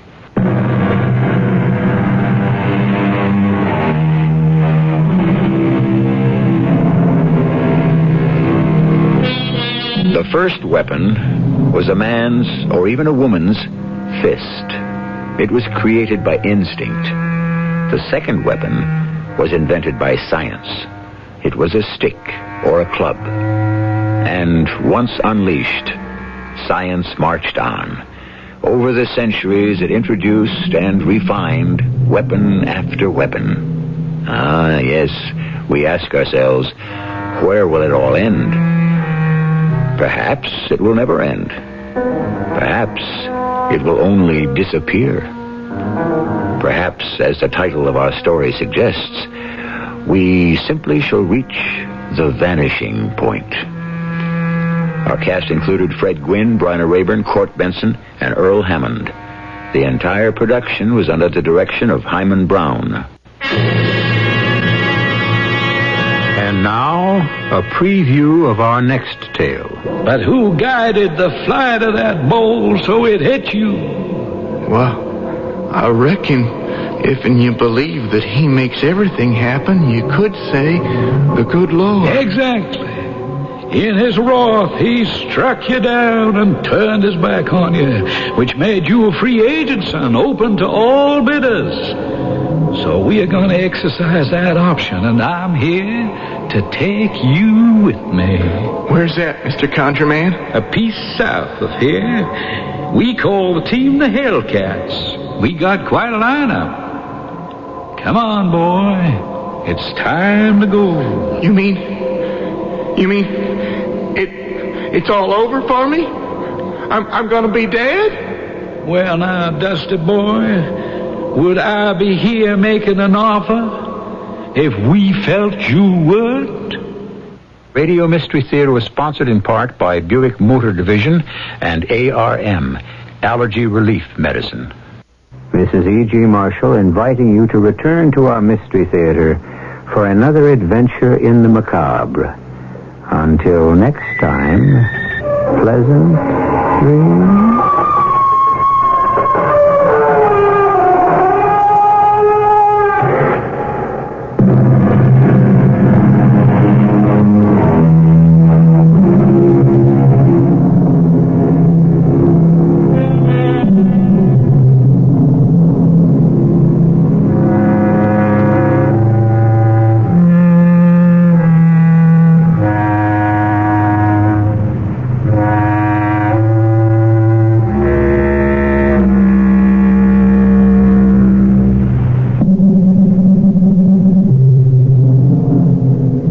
The CBS Radio Mystery Theater presents...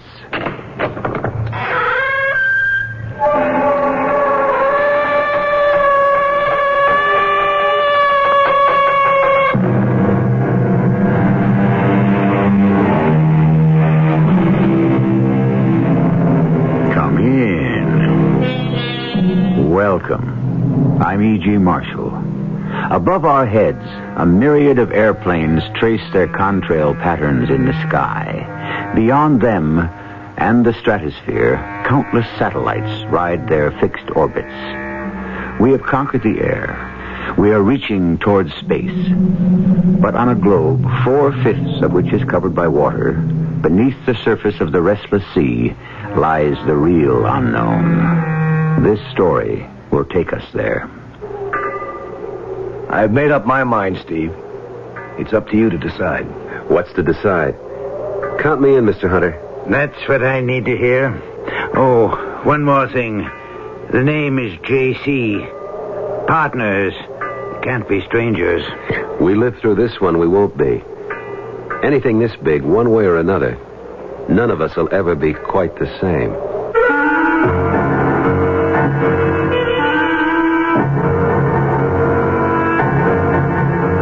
Our mystery drama, Raptures of the Deep, was written especially for the Mystery Theater by Ian Martin and stars Michael Tolan.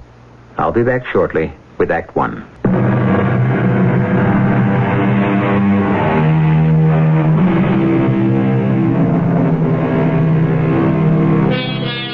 There is a vast difference between the mysteries of the sea and those of the infinite space beyond the envelope of air that surrounds us. In space, man must cover vast distances by machine to delve into the unknown. Under the sea, machines can travel and observe, but there is so much terrain, so much life, and movement is so limited that eventually only man himself, unencumbered, is the ultimate explorer, the diver, and in particular, that special breed of men, the scuba divers. Hey, Cobb, you old son of a gun, the Marines have landed. Get your butt off that helicopter and report for duty. Richard, here. Johnny, the pilot's going to dig it out for me. It's stowed in the tail. There's no time. This is a big one. You can dig out your own gear. I'll help you with it. I got a car waiting, and I'm driving you straight to the Pandora. The what? Pandora. That's the name of J. Calvin Hunter's ship. Ship? You can decide if you want to call her a boat when you see her. By me, the Pandora's a ship. The dame who opened up the box and let all hell loose. That's her. Well, why would he want to call his yacht that? Better ask him. I don't know. It smells like trouble. When have you and me ever got into anything else? This one, we'll never forget. The name is Steve Carr, but it didn't start out that way. The real name, the ethnic one, is Stefanos Karalis. Both my mom and dad are from Greece, and I still speak Greek as well as I do English. Me and Cobb Straker were in the Navy together, frogmen, and after we got out, we went into the salvage business. What I mean is, we handled a lot of jobs, but only on the number one jobs did we work together. Matter of fact, we hadn't seen each other in 6 months. I'd been working on some offshore oil rigs around Galveston, while Cobb had been keeping a finger on the pulse of what we really care about. Buried treasure. He stayed with the firm's base in Freeport, Bahamas. We had a lot to catch up on in the car. So Galveston worked out? Yeah, finally. What happened to your cake? Oh, we found the Estrelita okay, in about 40 fathoms. And? Just the ribs, and pretty well broken up. The keel was still there, and enough of the stern to identify her. 2 cannons, one eaten away so badly it was scarcely worth raising. The other in fair condition. But the treasure? Who knows, buddy boy? You fish around the Bahamas, the Caribbean. A lot of folks might have been there first. Or storms, drifting tides, or maybe she didn't have gold aboard in the first place. Well, the hazards of our business. So tell me about this prize pigeon. J. Calvin Hunter? No. Why not? Because I want you to set up and listen to him yourself. This could be big, Steve. Really big. Or just so much hogwash. I want to let you judge that for yourself. We hadn't far to go to the wharf where the Pandora was moored. Cobb was right. This was a ship in every sense of the word. She was almost 200 feet overall, beamy, and for sure well over 2,000 tons. One glance at her silhouette told me she had every kind of device to handle deep diving, and the equipment to go with it. I felt a tingling anticipation. I could sniff an explosive future. We parked the wagon and unloaded my gear. Mr. Hunter was waiting for us on the fantail. He was taller even than Cobb, but thin, all whipcord and steel. He had eyes like bullets that shot out from under heavy, dark eyebrows. You made good time. This is Steve Carr, Mr. Hunter. He's almost as big as you are, Cobb. Not quite, sir. How do you do? Welcome aboard the Pandora, sir. Sit down. Well, now, did Cobb brief you on what all this is about? No, sir. He wanted to let you tell me yourself. So you could make up your mind whether or not I was a nut or not, I didn't say that, sir. No, I did. And I'll lay you 100 to 1. Cobb did also. It's a beautiful ship, Mr. Hunter. Well, it ought to be. Cost enough. But it's going to pay for itself one of these days. Why do you call it the Pandora? Because once I decided to have her rebuilt, I really opened up a can of worms. Cost me 10 times the original estimate before it was finished. A regular Pandora's box of troubles let loose. I was beginning to think she was jinxed. Then why saddle her with the name? It suited my whim. Besides, after Pandora opened the box, all the evils and bad luck were let loose on the world. Do you know the one thing that was left? No, sir. Hope, according to some versions of the legend. So, that's good enough for me. We're going to need a lot of it where we're going. Just where is that, sir? I'll make it short and sweet. In 1663, April of that year, the Spanish sent out a convoy guarded by their heavier ships of war bound for Spain. While it was carrying some valuable cargo, it was merely a decoy, as all the supposed merchant ships were heavily armed. To decoy the British into attacking? Right. A decoy for what, sir? And first off, to try to lure enough British and French privateers into destruction and clear the seas. And second, to draw away attention from a real prize. Right, Steve. The Alhambra. A colossus of a merchant ship that they had built, which was loaded to the waterline with gold, silver, and precious jewels. The value, even then, was in the millions. Today, it could at least run to $500 million, perhaps more. They sent her out alone? Oh, no. She was convoyed by 2 smaller men of war, and she took a different route. But either the British and French weren't fooled, or enough of them were smart enough to smell a rat. No, they were fooled. Most of them. But not 3 heavily gunned British privateers who were lying in wait for them. The weather was lucky for the British. They came out of a fog bank and sank the first man of war without taking a broadside in return. Then they turned their attention to the second, and with a bit more trouble, sank her. But when they turned to take their prize, they had a blow. She'd slipped away in the fog? No. She was too big and lumbering to elude them. So instead, the captain, following his sealed orders, commanded everyone into the boats and lit a fuse to gunpowder charges that had been set for just such an eventuality. He blew his ship out of the water? Not quite. He blew the keel and half the bottom out of her, and she foundered and sank like a stone. Huh. Right off the coast here somewhere. That's my secret. I have a lot of them, because I have to be careful, gentlemen. My captain, for example, has his coordinates. He knows where to sail, but not why. You boys know why, but not where. And nobody but us 3 knows what I'm after. How do you know all this, Mr. Hunter? Money. Beg pardon? It buys a lot of information. A little here, a little there. Till finally, I could put it all together. But how can you be sure the information is legit? The captain of one of the British ships was one of my more colorful ancestors.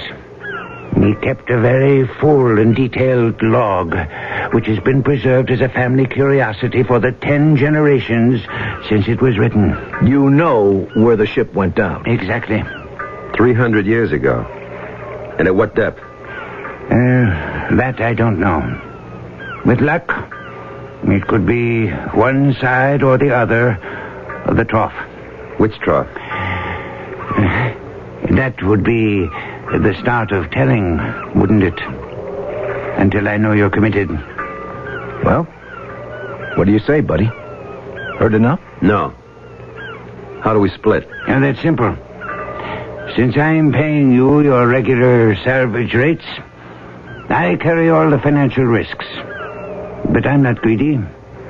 60% for me. You split the other 40 as you will. If there's anything to split. That's very generous, Mr. Hunter. Well, it's worth it for the very best. The tide is turning. We should sail with it, if we can. Have you heard enough to decide? Well, I've made up my mind. Up to you, Steve. What's to decide? Count me in, Mr. Hunter. That's all I need to hear. Oh, one more thing. The name is J.C. Partners can't be strangers.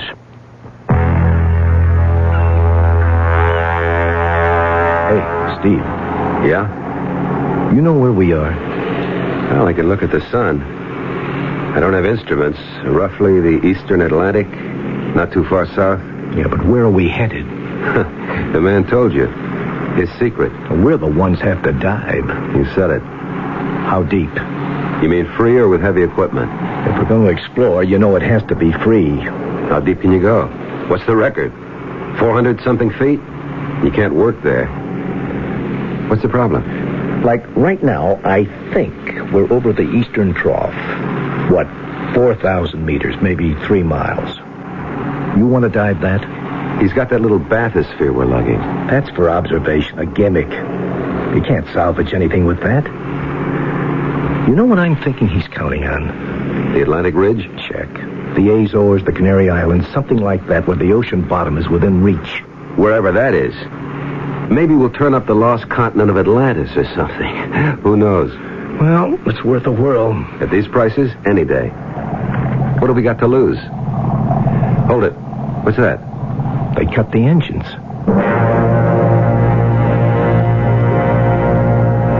We had dropped anchor in 25 fathoms. That's a long way down. 6 feet to a fathom, 150 feet. Everyone was out on deck when we got there. It was just at sunrise, maybe 4:20 in the morning. J.C. signaled us. He wanted us down in his quarters. There was coffee there, and a large chart on a table marked out in a grid. He pointed to a dot in the middle. This is our position right here. You and Cobb will take sectors and scout them. We'll use marker buoys to indicate what has been searched. Blue. With the red one, in case we turn up what we're looking for. Now, when do we start? How about this morning? Just what I wanted to hear. Suit up. Let's get going. You going over with us, J.C.? No. I'm a little old for these depths. Well, maybe we all are. Now, look. We have a decompression chamber. I want you to take the least amount of time on the bottom that's safe. If it's too deep, we'll helmet you and put you on the air compressors. It's deep, all right. How long will you be down? Oh, something like an hour and a half, figuring we spend 30 minutes maximum at 160 feet odd. Well, it'll take 45 minutes staging out on the way up to beat the bends. Okay, don't push anything. We've got all the time and most of the money in the world. I have a syndicate backing me. Now, be careful. Our middle names. Ready to go, Cobb?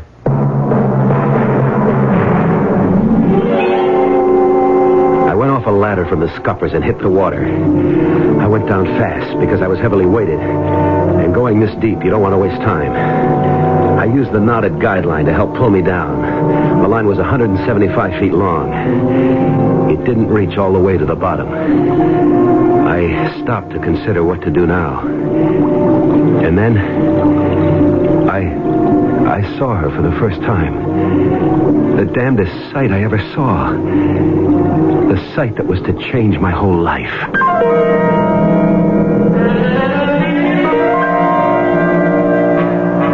What does a young man see in the ocean at nearly 30 fathoms deep that will change his life? And whatever it was, what does the term her mean?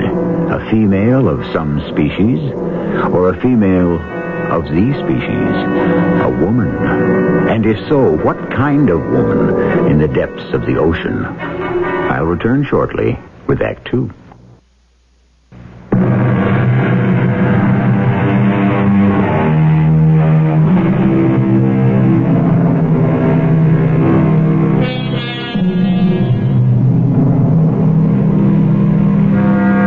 Steve Carr has encountered whatever strange phenomenon has swum into his view far beneath the surface. His partner, Cobb Straker, has surfaced unexpectedly and now is being helped back aboard the ship. His relatively sudden reappearance has been a surprise to everyone aboard, and J.C. Hunter is the first to lend him a helping hand, reaching to take his fins as he shucks them in order to climb the ladder back aboard. You all right? Sure. I came up because there's no point to the dive. What do you mean? Adams, take Mr. Straker's equipment. Help him out of the tanks. I don't know what your anchor hook snagged, but it must be some kind of a hill or mountain. What do you mean?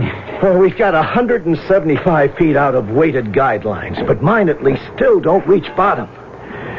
Once I got to the end of the line, I chickened out. I wasn't going any deeper on my own. And what about Steve? He's still down there. Well, maybe he's lucky. He hit a slope or something. I'll catch my second wind till he comes up. Maybe we can replot this whole dive better. How long will he be? Well, any minute now, unless he narked out. He what? Nitrogen narcosis. Raptures of the deep. A sort of deep-sea drunk. Complete euphoria, and you lose all track of time. Hey, he went down before me. Where the devil is he? Maybe you'd better go down after him. Well, if he doesn't break water in the next couple of minutes, I sure as shooting will. Oh, there he is. Well, where you been, jerkola? What do you want to do? Give us all the hives? You all right? Just cutting it. You want to gaff me aboard, Cobb?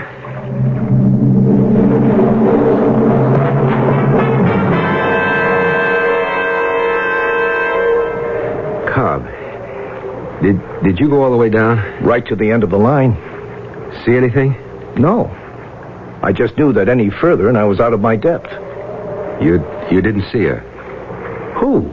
The girl. In the sort of flowing robes. She looked like an anemone, sort of. Well, maybe that's what you saw. Oh, no. This was no anemone. A sea animal, maybe. But if she was the closest thing to the girl I dream about. And if that's where she lives, and man, let me live there, too. You know what I think, Steve? I think you were narked. No way, Cobb. My head was as clear as a bell. I'm going to tell you something right now, partner. I don't care about treasure ships. We stumbled on something far more special. If I can find her again. And right now I'm going over to see if I can. They couldn't talk me out of it. I asked for and got a longer guideline. 75 more feet took it to 250. Cobb was fit to be tied. I still think you're crazy, Steve. I'm going down with you. Oh, no, I want you up top on the line for signal so I know I'm safe. What's the big deal? 250 feet? Trying to set a record? Nowhere near it, and you know it. Who was the guy dived something near 400, breathing air? Some Italian, and they fished him up unconscious. I'm going nowhere near that. Now, wish me luck, buddy, because here I go. Now, wait a minute.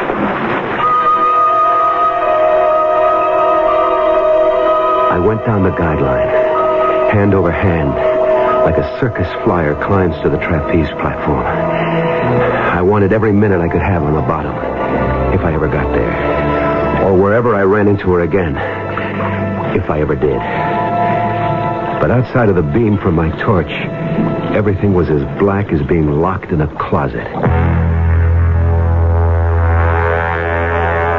Where is he, Cobb? Last signal he gave me was at 225. Fruithead, it's too deep for free diving. Signal him to come up. Well, what do you think I've been doing? Hold it. He just reached the end of the line. Well, at least he ain't going no further. I don't know how long I hung there, but at last I gave up. It was too dark to think of leaving the line, not without some ground underneath to read. I signaled I was on my way up, but before I could even start, they swam into the range of my light. I never saw anything like that. Man-shaped, only they were scaled all over like fish. Not only did they wear foot fins, but their hands were the same. Their heads looked something like birds, with a sort of beak and the face scaly, too. There were too many to count, and they swam as swiftly as dolphins. And in back of them was the girl I'd seen before, in the flowing robe and the swirling hair. I had time only to send an urgent signal up the line before they swarmed over me. What is it, Cobb? I don't know. Alarm signal. Something's wrong. I'm going over and down there. Stand by the line. Keep your hand on it. One jerk means everything's Jake. 2 steady jerks, repeated, means we're on our way up by stages. 3 sharp jerks, repeated or not, means you better have the decompression tank ready when we pop out like corks. You got it? I have it. What do you suppose he's run into down there? JC, there are so many mysteries in the black beneath that green cover. Who could even attempt to guess? 2 of the scaly porpoise things grabbed me by the arms and tore me away from the line. They were incredibly powerful, and I was helpless to resist.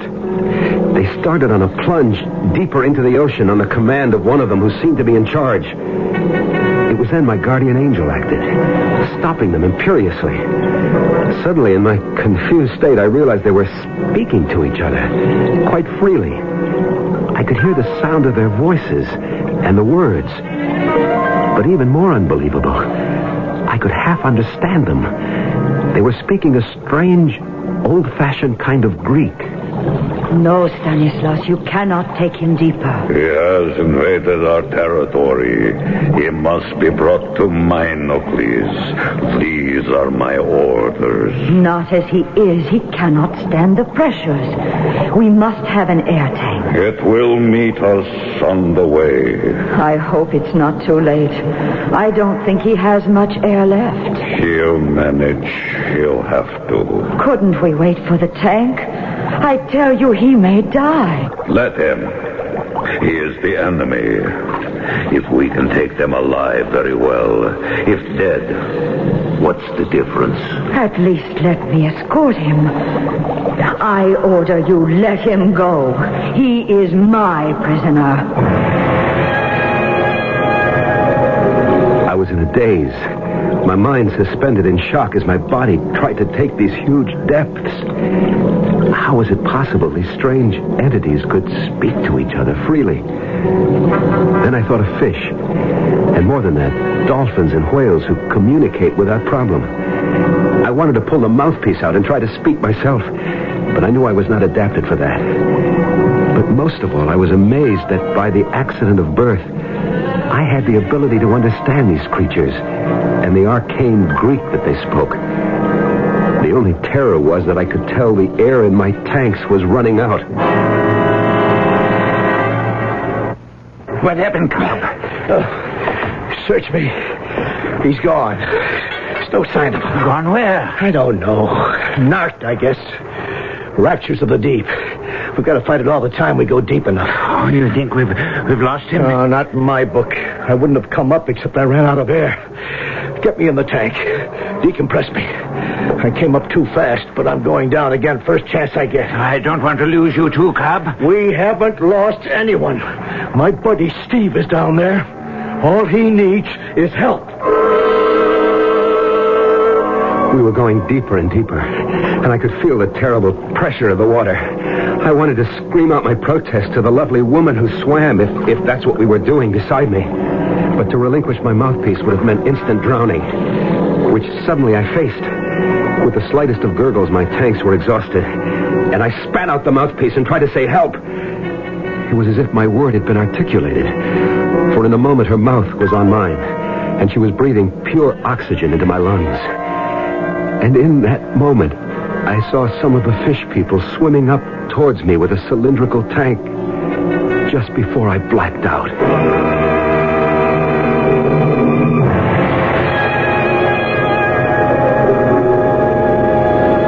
When I came to, I was lying on a kind of couch on the inside of the tank, and beside me was the girl, woman, the apparition or whatever she was. The tank was transparent, and outside, like the men at the oars of some ancient slave ship, I could see we were being propelled by the fish things. I took a deep breath. Oh, a breath of delirious satisfaction and gratefulness. Whatever was ahead of me, at least I was breathing air again. As I did so, she opened her eyes and looked into mine. You are all right? I guess so. You can breathe? Or shall we adjust the pressure? No, it's fine, just fine. Who are you? I am a halfway and in Group 1. My name is Ariadne. And yours? The name is Steve. Steve Carr. Steve Carr. It is a strange name. And you are a stranger. Yet you speak our language. Well, not quite. It's close to my family tongue. You see, my real name is Stefanos Karalis. I'm Greek. Ah, Greek. I have heard legends of them. They are a people who borrowed our language. Beg pardon? They came in ships, so the great book says. But we drove them off and sank them in the sea. But some, it is recorded, escaped.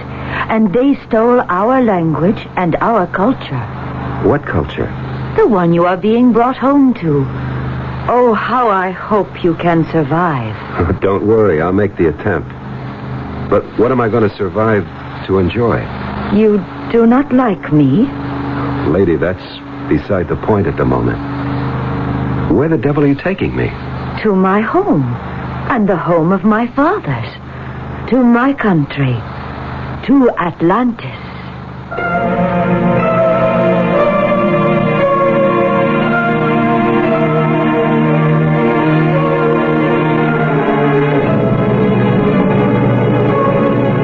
One of the world's prime mysteries. Is it possible that here is the answer to that mythical island of Atlantis that was, in ancient times, believed to have existed in the Atlantic Ocean. Could someone in our modern times actually have found his way to that fabled land? I shall return shortly with Act 3.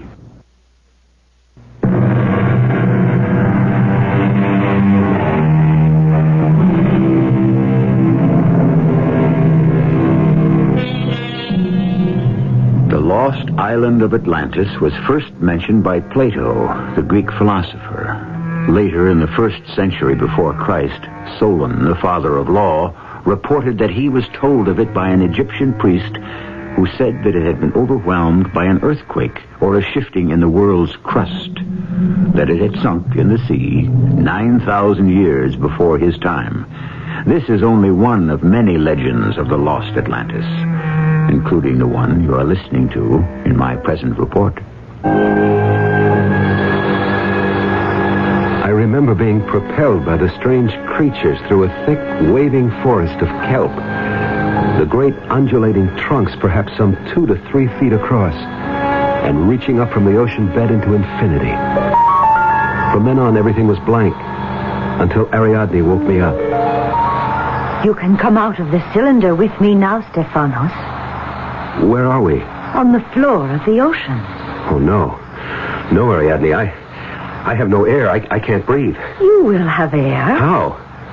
Did you fill my tanks? No need of that. You will be able to breathe now. No, you don't understand. I can't breathe underwater like you people. Oh, but halfways like me can only breathe for a limited time. Only the androcytes are adapted fully to breathe underwater. The androcytes? The men fish? You see, they are no longer here. Where is here? In the home place. The island under the sea.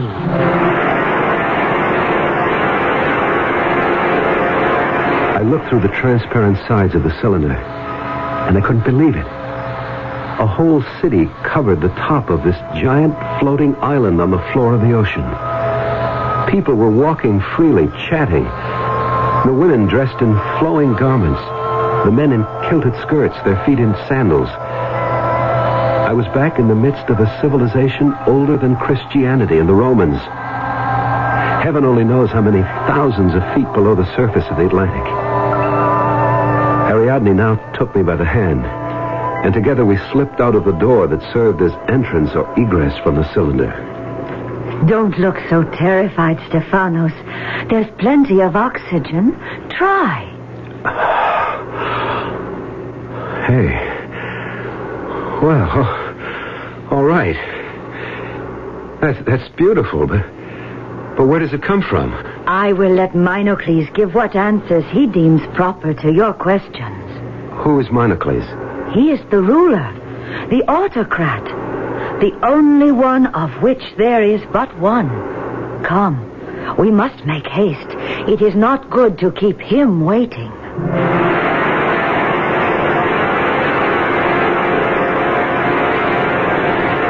I have brought the outsider, Minocles, as you commanded. Bring him forward, that we may talk. Welcome to Atlantis. What is his name? Stephanos. He is Greek? I know of Greece. You came in your ships and we sank them. When was this, sir? Time for us is different than it is for you. In your terms, let us say in centuries. Perhaps 12,000 of them ago. 12,000? More or less. Before the sea closed the waters of its doors above our heads and we became the lost Atlantis. What happened, sir? You may call me Minocles. I do not know this other word. Was it an earthquake? At the end, yes. A convulsion of the earth that plunged us forever beneath the water. But how could you have lived? We had our warnings. Oh, yes, we were warned. How? In the second passage of the seasons after I was named as autocrat, 2 significant discoveries were made which were to preserve us even in the face of disaster.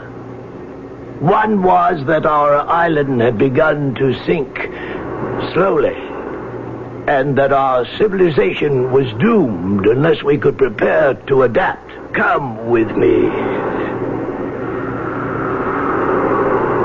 Once I could look from these heights across Atlantis to the sun setting on a sea that stretched beyond the wall about our island. The wall? You see?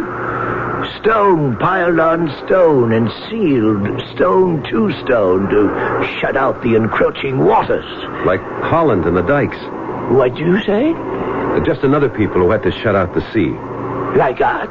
No, not like you. They never sank into it. What did you do when that happened? First the wall, and then the dome. I don't understand. Look up, Stephanos. From the top of the wall, arching above us, we are sealed in one huge envelope. A giant sort of plastic bubble. You live in the opposite of a goldfish bowl. A world of our own. Within this protected area, we manufacture the breath of life. How? By pumps, which extract the oxygen from the sea, very much as fish gills do. But how long did this take to build? We had 1,000 times the wheeling of the seasons. 1,000 years? Long enough to be ready for the convulsion that cast us to the bottom of the sea. How do you live? What do you feed yourselves? We had to adapt a breed, a phylum, which could cultivate our sea farms outside the protection of this, what you call, bubble. The androcides. Exactly. Simply a matter of selective breeding to reverse the process of man's rise to land from the mother sea. You mean they breathe like fish through gills and no longer can sustain life on air? Exactly. But why would they work for you? Couldn't they abandon you and make their own state? No. Why? Because they cannot reproduce. The secret of parthenogenesis. No man or woman or creature that you have encountered in our society was born. He, she, it was created spontaneously. The fabric built from some living cell taken from another.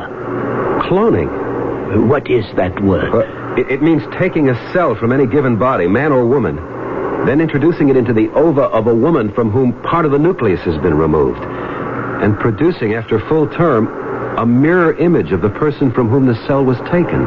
Substantially correct. But that's a recent discovery. In your world, perhaps. It was a technique we perfected nearly 600 generations ago.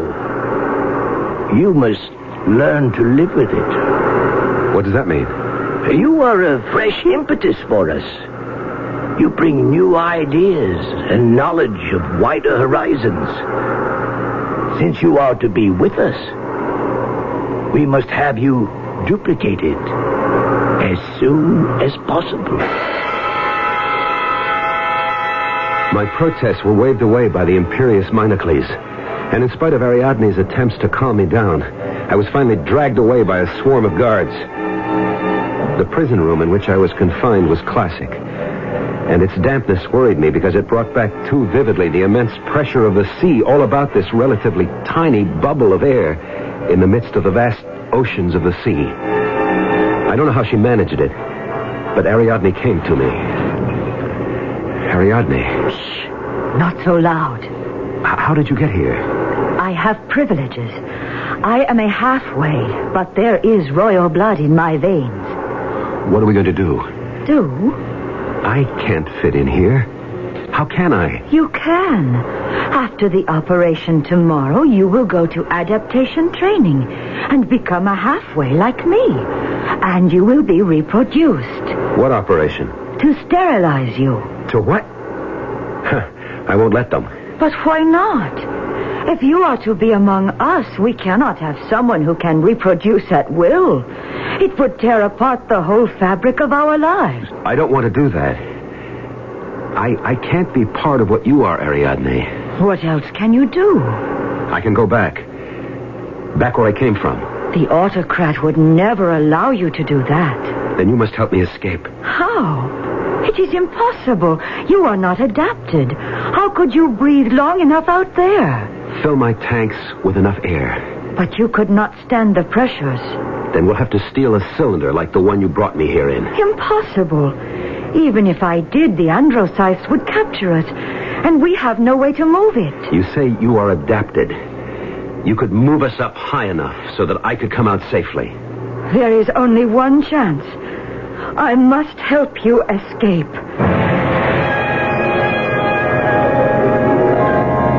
The details of the escape don't matter. Somehow we got away and started up towards the surface. And we're lucky enough, or Ariadne was smart enough, that we didn't encounter any of the fishmen. Unerringly, she led me back to the spot I had left. How long ago?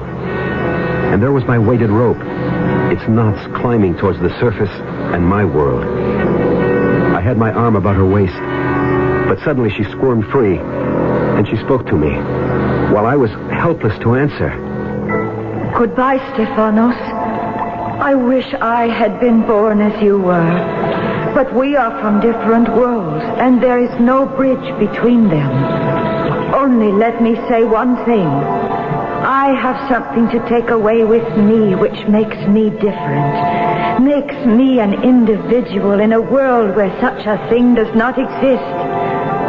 I am glad I knew that, even if only briefly. Goodbye, Stephanos. She darted away from me so fast I couldn't follow. Her loose robes billowing like a flower. I couldn't have followed her anyway, because suddenly the androcytes were all about seizing her and dragging her down.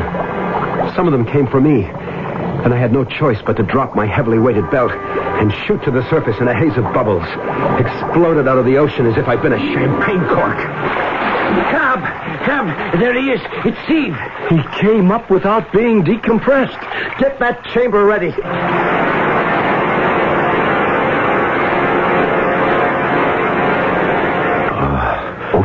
Okay, Steve. Take it easy. No, I've got to follow her. To save...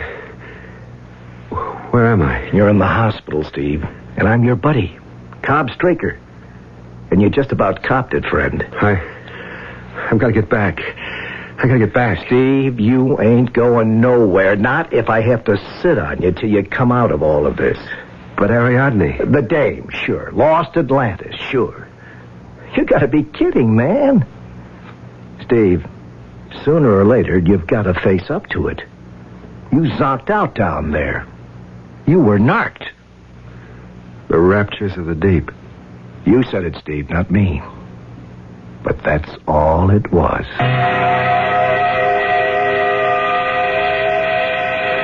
It's what I've had to settle for. Leave it at that or end in a funny farm. But the memory of it, and of a girl named Ariadne, her hair and her loose garments stirred by the water as if they were the petals of a sea flower, will haunt me all my life. We never did find J. Calvin Hunter's treasure, but I found my own. I only wish I could have kept it.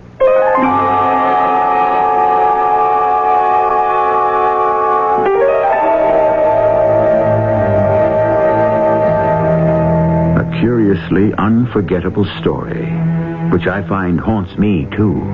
Not only the girl, but that strange and beautiful city-state that Steve also imagined, or visited, briefly. The legend of Atlantis dies hard. Could one imagine that it still does exist, buried somewhere so deep in the Atlantic East Trough that man has as yet no way to find the way there? I'll be back shortly.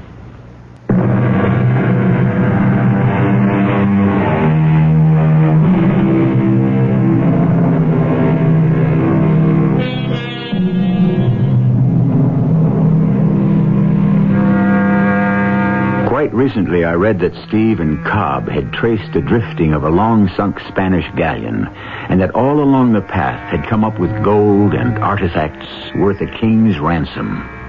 I'm glad Steve struck it rich. I hope he enjoys his hard-bought wealth. I wonder if he would exchange it for that other treasure he found, or thought he found. Our cast included Michael Tolan, Catherine Byers, Ray Owens, and Sam Gray. The entire production was under the direction of Hyman Brown. And now, a preview of our next tale. Who's Marla? You wouldn't understand. You could explain it. You wouldn't believe it. Look, your name is Howard Spurlow. I know my name. You are about to be tried for murder. I know that, too. I'm the attorney appointed to defend you. We've been through all this. Why don't you let me alone? You have to have a defense. Why? Why did you kill him? It doesn't matter. It does matter. Premeditated murder, first degree, puts you in jail for life. I don't care. You don't care now. Wait.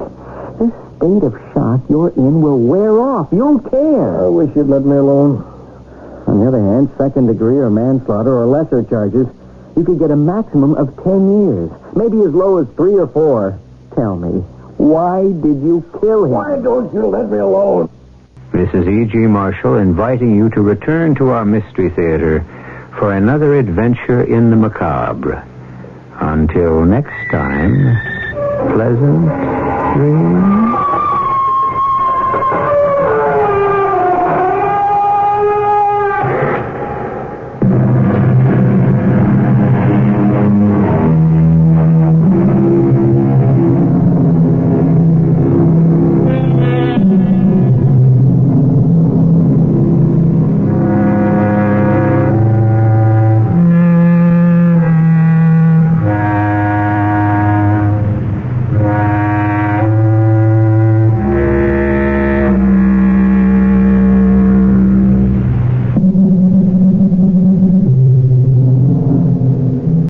CBS Radio Mystery Theater presents...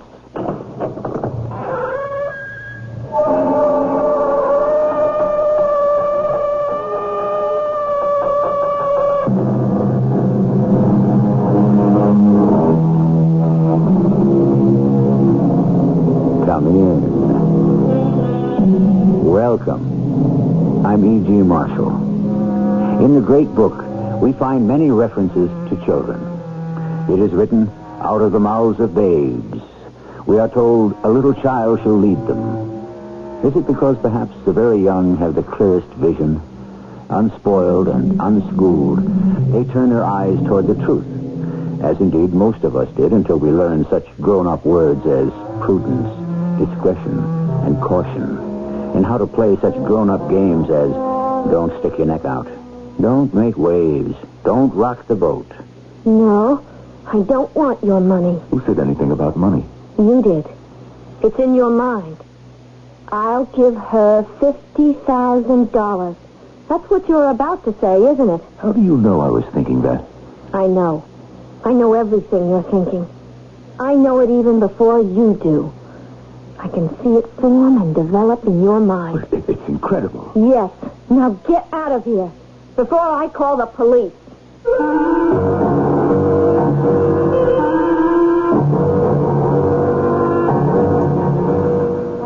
Our mystery drama, The Conversion Factor, was written especially for the Mystery Theater by Sam Dan and stars Norman Rose and Jada Rowland.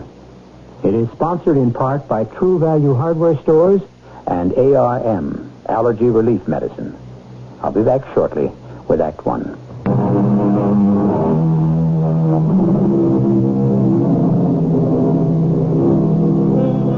It all depends on how you look at things. Primitive man and woman knew that certain plants and the bark from particular trees had curative properties. And so we moderns take their foxglove and cinchona and convert them to digitalis and quinine. For years, it was felt that moldy cheese could somehow alleviate the infection in wounds. So today, we have antibiotics. And so it goes. We have spent the last 50,000 years developing a science and a technology that becomes ever more complicated. Now, it appears, we shall have to reverse the process. If we wish to survive, we may have to do what Henry David Thoreau advised, which is simplify. Simplify. Here we are at one of those truck stop cafes just off a major highway. The girl taking cash is very young, very slender. She has very large and very deep blue eyes. It's $5.13, Tom. Hey, who told you my name is Tom? That's for me to know and you to find out. Wait, now, how'd you know the check is $5.13? He says so, don't it? No. It only says what I ate. I just added it up. When did you add it up? Just now. But I just handed it to you. When did you have time to add? How much time do you need? Well, I know I need more time than you do.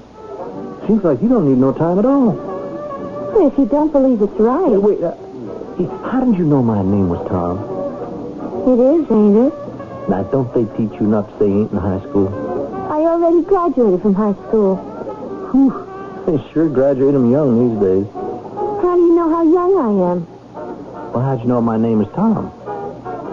That'll be $5.13. You know, I'll be thinking about that every mile of the road. Good night, Darlene. Darlene, you want to take a little break, honey? No, I'll help you clean up, Mama. Yeah. Well, he's a good-looking young fella. I suppose. Darlene, honey, you want to be careful about men in general and truck drivers in particular. I ought to know. I married 3 of them. Yes, Mama. What's the matter, honey? I just wish I had something to be careful about. What kind of thing is that to say? Well, they don't, any of them, notice me. That is not true. I can tell by the way they talk to you. They like you. What I mean is, they don't notice me as a woman. Ah. Well, that'll come. When? I'm already 17. It's really nothing to worry about, baby. Baby. That's what I still am, a baby. And I don't want to go to college. Darlene, how did you know I was thinking of that? Well, you were, weren't you? If this just don't go ahead and beat all. You know, it just come into my mind. I just happened to be thinking to myself, this business is so good, why, I can afford to send my little girl to college. But how did you know I was thinking that? I don't know, Mama. Lots of times it seems I got something on my mind and I want to talk to you about it. Before I can say a word, you bring it up. Or is it just my imagination? I couldn't say. Anyhow, you think about college, honey. Now look over there in the booth by the window. Somebody left something on the bench. I get it. It looks like a briefcase, don't it? It's what they call an attaché case. Oh, well, bring it here, hon. Hey, now, that's real fine-looking leather. Who could have left it? Is it locked? No, it opens. Oh, wouldn't it be something if there was $1 million inside there? Or diamonds? Well, things like that just don't happen. Oh, don't say that. They happen all the time. In the movies.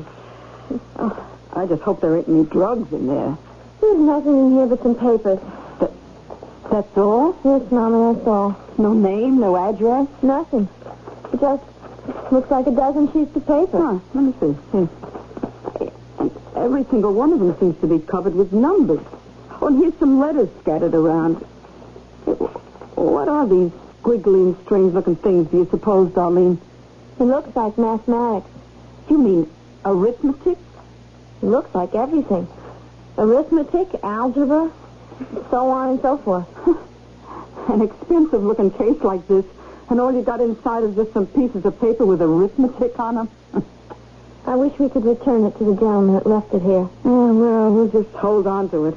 I'm sure he'll be by to claim it. Dr. Lanners, come in. Thank you, Mr. Carson. Well, how was the trip? It was all right. Pleasant flight? I didn't fly, I drove. All the way from New Mexico? I needed the time to think. About what? About everything. What is everything, Doctor? Well, you asked for this meeting. I know. Well, suppose you begin. Well, I'm not sure I know how. Well, let me begin by saying you look terrible. Yes, I'm sure I do. I'm nervous, I'm irritable, I fly off the handle. My entire department is in a state of chaos. Is this the kind of admission you should be making to the chairman of the board? I am a scientist. I state the facts. As a businessman, I can appreciate that. However, Mr. Carson, I know everything you're going to tell me. Oh, do I'm you? working too hard. I'm pressing too much. You are? You know why? Because I am at the end of the trail. And what does that mean? I have spent 5 years of my life and $20 million of your money. And do you know what I have to show for it all? 12 sheets of paper. Yes, well, to begin with, take a few weeks off, a month, and then... And perhaps see a psychiatrist. No, I didn't say that. But if you think you need one... You're an extremely benevolent employer, Mr. Carson. Oh, come, now, don't talk that way. I know. Never say die, huh? Right. Don't give up the ship. It may sound cliche and corny. You call it old-fashioned. But it works. Sometimes. I have come to the end of the trail. Then hack out a new one. I can't. No, why not? Mr. Carson, do you know what research is? Well, I hope so. I pay for enough of it. You blaze a trail through a dark and mysterious jungle. Your tools are the accumulated wisdom of the human race to date. Science. Science is what we have learned, what we know, where we stand. At this moment... Well? At this moment, we do not have the light to penetrate further, or the tools to hack our way deeper. In short, sir, I have run out of knowledge. Go out and buy it. Oh, it doesn't exist. No, you can buy anything. Can you buy Albert Einstein? Mention someone who's alive. I don't know of anyone who's alive today who can do what Einstein did. When he came to the end of knowledge, he was able to go beyond it. How? You know how. He invented an entire new knowledge, a new mathematics. And that's what you need? Exactly. Well, there could be another Einstein out there, somewhere. Of course. But how do we find him? Until we do, and we may never, I've come here to tell you that the present research direction of the company has arrived at a dead end. I see. I came to prepare you. The board of directors will have to be informed. Yes. They will have to be told that Project 119 is still on the drawing board, still in its highly theoretical stages, and is likely to remain there indefinitely. That's the verdict, huh? Yes, sir. As you put it, that's the verdict. Man, well, you don't have to be hanged. Now, there's a way of presenting these things. It has to do with batting averages, percentages, risk factors. We can certainly survive it. We can even make it look like a positive gain. I am not concerned with that. I am, and you should be. Project 119 was something that I believed in. I should hope so. I spent the better part of my life working on things I hated.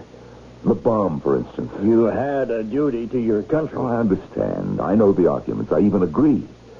But the fact is, I was using my knowledge to create havoc, destruction. But Project 119... this was directed at life, not death. Doctor, why don't we go to lunch? I believe in Project 119. And it has been denied to me. It's a promised land, and I'm not being allowed to enter. Is it because I don't have clean hands? Doctor, listen to me now. We can get you more time and more money, more resources. But I told you, that is not the problem. This isn't just a temporary setback. Well, then forget it for a while. Maybe you can come back with a fresh approach. Oh, look, let me explain it to you. I have all my notes. Now, you are too close to it. Sometimes you just have to get away from the problem. I want you to understand. No. First, we'll have lunch. But this is more important than lunch. Oh, nothing is more important than lunch. But I eat very little. But there is discipline. A self-discipline, Doctor. One does not sacrifice oneself to one's job. Mr. Carson, you don't understand. But I do. You see, you miss lunch and then dinner, then anniversaries, birthdays. And before you know it, you're married to the job. It has become your wife, your children. And because you've given it so much, you expect it to give everything back. But it doesn't. It can't. But this is not what I am talking about. It is. Now, for years, you've been living almost 24 hours a day, 7 days a week in the laboratory. Now, to what end? Now, for what purpose? Mr. Carson, just let me show you why... You have to learn to relax. Now, what would you like to eat? I have a fantastic chef in my dining room. Miss Baran, tell Pierre I'm having a guest for lunch. It's all here in my attaché case. Thank you. Well, now, Doctor. My attaché case. I'll bet you don't get very much exercise. My attaché case, I don't have it. It's gone. It's gone. Gone? I lost it. It had everything in it, and I lost it. How could I lose it? Where did I lose it? Where did he lose it? We could tell him. But it's a better story if he finds out for himself. Well, Mama fantasized for a moment. Suppose there was $1 million in that case. Or maybe diamonds. It would take much more than $1 million. And quite a few perfect diamonds to equal the value of those 12 pieces of paper. Even though there aren't 100 people in the whole world who would understand what they say. I'll be back shortly with Act 2.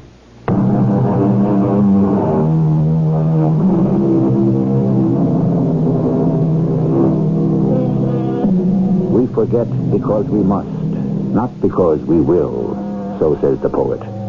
I'm afraid he's in conflict with the psychiatrist who insists that we forget because we want to. Yes, we forget the unpleasant, the painful, the inconvenient, and the intolerable. It is for one of these reasons that we have a story. Because it was for one of these reasons that a man forgot an attaché case in a roadside cafe. You lost your attaché case, Doctor? It's gone. It's gone, I tell you. All right. We have established that. Now, think clearly. Where?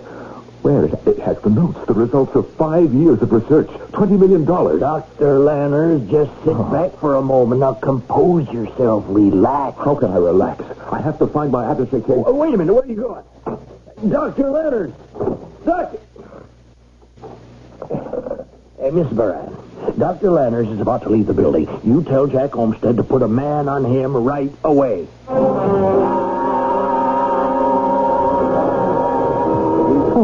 Well, now, Darlene, here's my check. $6.40 out of 10. It beats me how you do that and so fast. Oh, wait a minute. You dropped something out of your wallet. Huh? Where? Looks like a picture. It must have fallen down behind my stand here. I'll get it. Oh. Is she a friend of yours? It's my girl, Sarah Jean. Wouldn't say she's pretty? Not particularly. Well, let me tell you something, Darlene. You should be as pretty as her when you grow up. I'm grown up now. How did you know my name was Tom? And here's your change. $3.60. Good night, Darlene. Night. Well, I see that one's back again. I hate him. He thinks I'm a baby. He's got the ugliest girlfriend.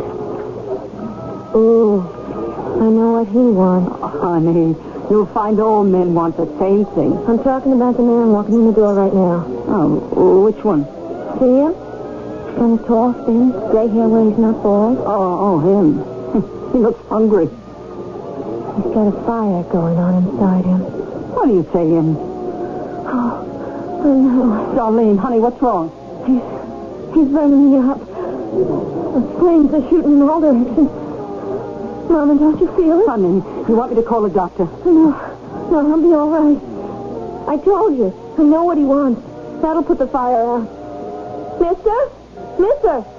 Do you want to come over here? Darlene, you've got to tell me. It'll be all right. Your face is so flushed, you're all perspired. I'll be all right in just a minute. Miss, did you call me?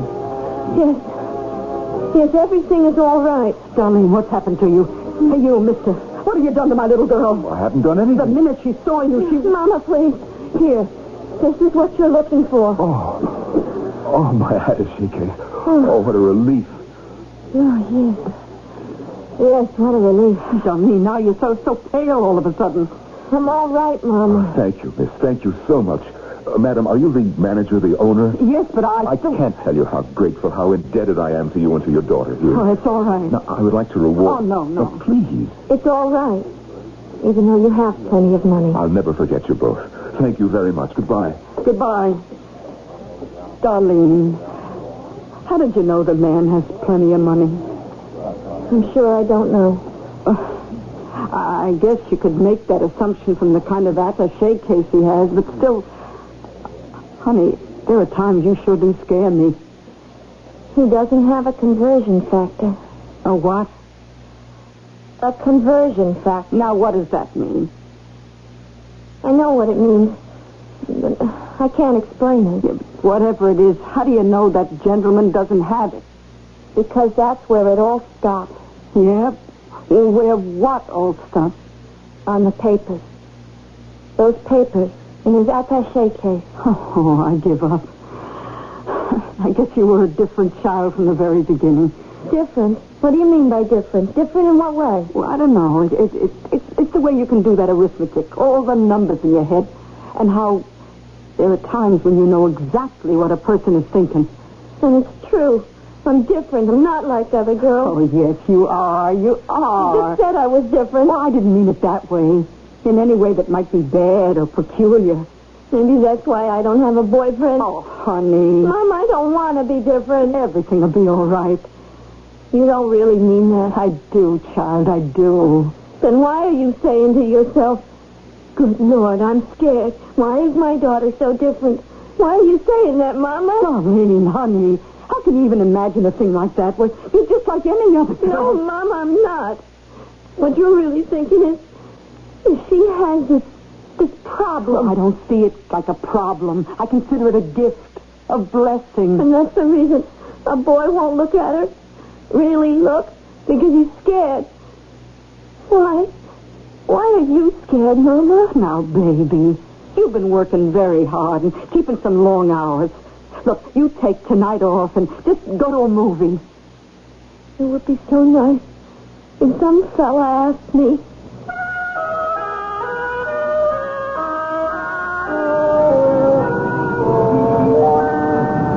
Hello. Remember me? Yeah. You're the gentleman with the attaché case. I've been looking for you. Oh? Why? You know why. No. No, I don't. Do you deny that you have ESP? I don't even know what that means. Extrasensory perception. Let us say the ability to read someone's thoughts. Oh. You do have it to a degree. I may have it, but I don't like it. Why not? Because it gives you a headache. Sometimes it makes me feel like I'm burning up inside. I see. Look, we can't talk here. Talk? What is there to talk about? This is something very important. To who? To both of us. How could it be important to me? It could be worth $50,000. $50,000? Yes. That's what you're saying. I can feel it. Then you know I'm telling you the truth. I know you're saying I could make $50,000. I don't know if it's the truth. It's starting to get a headache. I know. It's my fault. I shouldn't be so excited. I'll try to be calm. You want me to do something? Yes. And for that, you'll get $50,000. What is there that I could do that would be worth $50,000 to anybody? Well, it's something you know. I know something that's worth all that money? Mister, excuse me saying so, but you're crazy. Darlene, listen to me. No.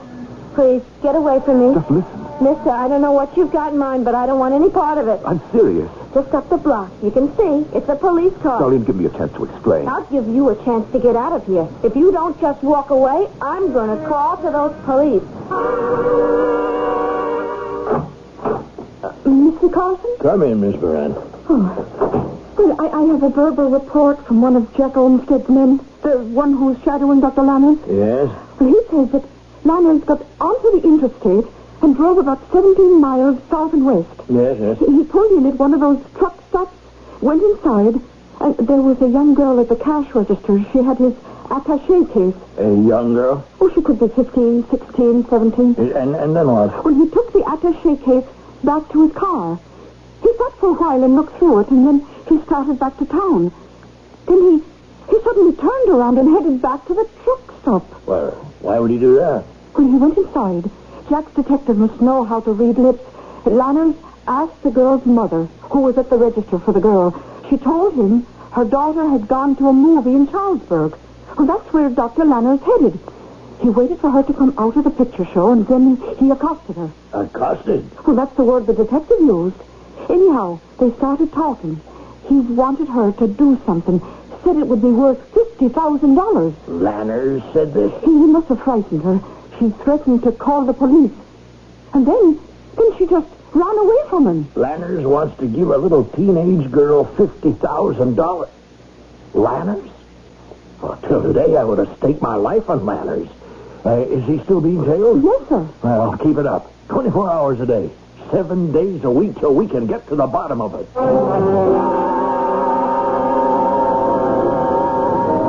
Darlene, I want to talk to you.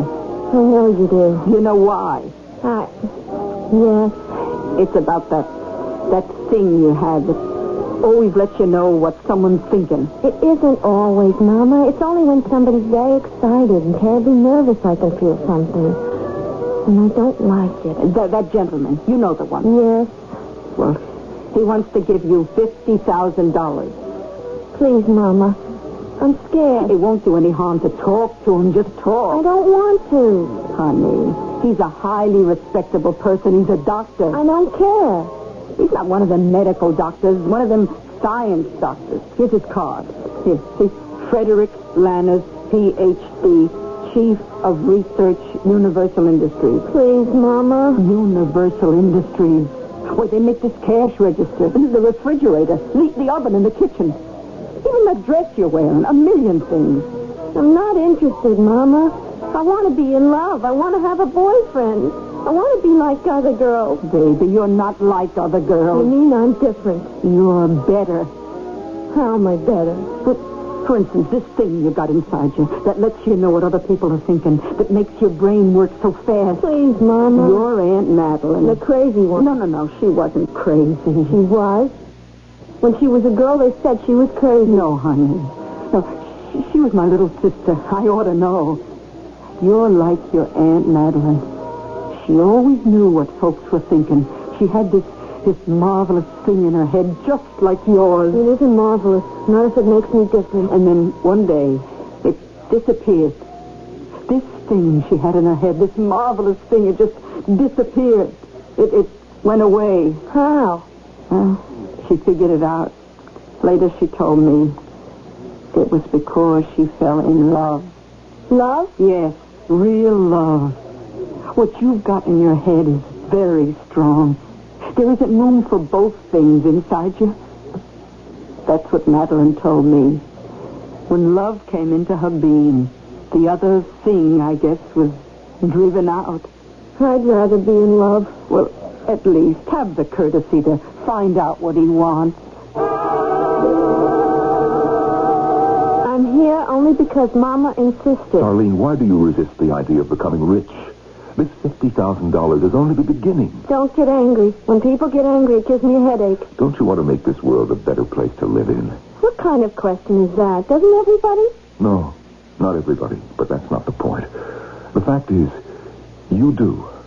Darlene, I don't even know how to explain it, and I'm guessing, but the fact is, you know how to change the way we're all going to live. Why do you say that? Well, here in my attaché case, all my notes. You opened this case, didn't you? I thought I could find a name to tell me who owned it. It's all right. But then you examined the papers, didn't you? I looked at them, yes. And Darlene, you understand what's written in here, don't you? Yeah. The math, the physics, the levels. Oh, Darlene, it's incredible. How? Where did you learn? Learn? I guess I always knew. Look at the bottom of the last sheet of paper. You made this notation, didn't you? Just something you scribbled down. I don't remember. You wrote these 3 words.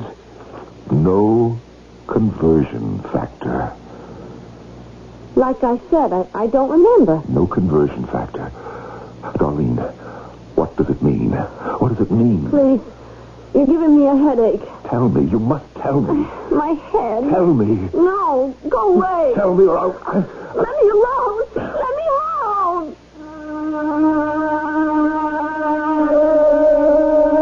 And we shall, for just a few moments. The conversion factor. What is the conversion factor? And what about this teenager who seems to be as familiar with physics as her contemporaries might be with rock stars? And what about this internationally acclaimed scientist who is begging her for guidance? We have considerable ground to cover in Act 3.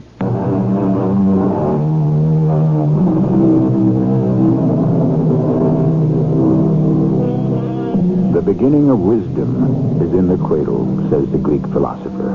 For here, the child encounters light and dark, food and love, joy and sorrow, and are not all these things the sum total of our lives? Well, probably.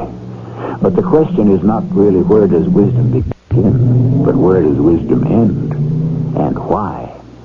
Let me alone. I will. Darling, I will. Just tell me, please, what is the conversion factor? I can't tell you. Why not? You know what it is. You do, don't you? Yeah? Well, then tell me, please. I don't know how to explain it. All right, do you know why I'm asking? Yeah. Then shouldn't that make a difference to you? Shouldn't that prove that I don't mean you any harm? I know that. What I want is for the good of everyone, everywhere in the world. It's true, isn't it? Yeah. I don't know what to say. We scientists, we have a theory, and we express it in mathematics and physics and chemistry, create a formula to build a machine or a device, but, well, this is different. I know. You, Darlene, you are the personification of my theory. You, a human being. But you are the origin, the genesis. I really wish you would leave me alone. Darlene, this world, it's overworked. It's overtired. And do you know why? Don't shout. You see, we have forgotten the genesis. Do you know what that is? No. It's the sun. I still can't tell you why. The conversion factor, Darlene. Try to explain it, can't you? I told you. I keep telling you. I don't know how. You understand everything that is written in my papers. How? I just do, that's all. Tell me how. Maybe I don't understand it. But you just said that I feel it. What? You feel it? Look, when you feel warm, how do you explain warm? How do you explain cold?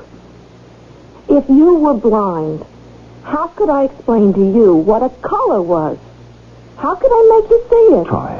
Try somehow to explain the conversion factor. The conversion factor. Begin by telling me, where did you get the name?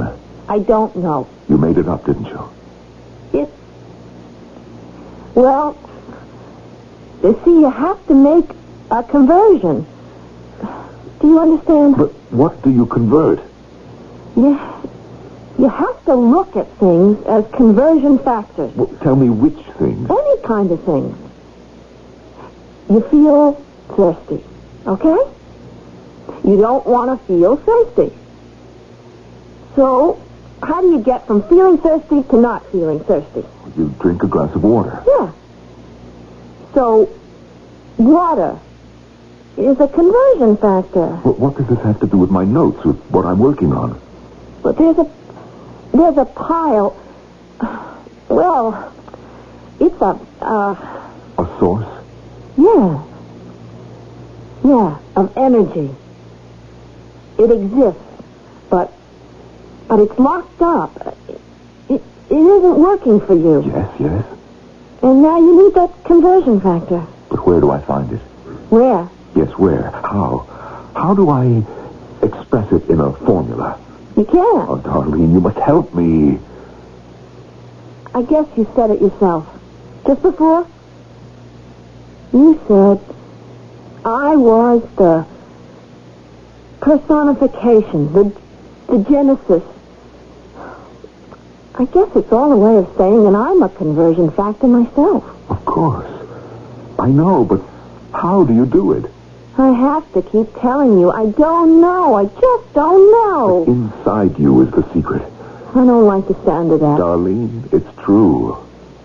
And there's something skirting around the edge of your brain. No.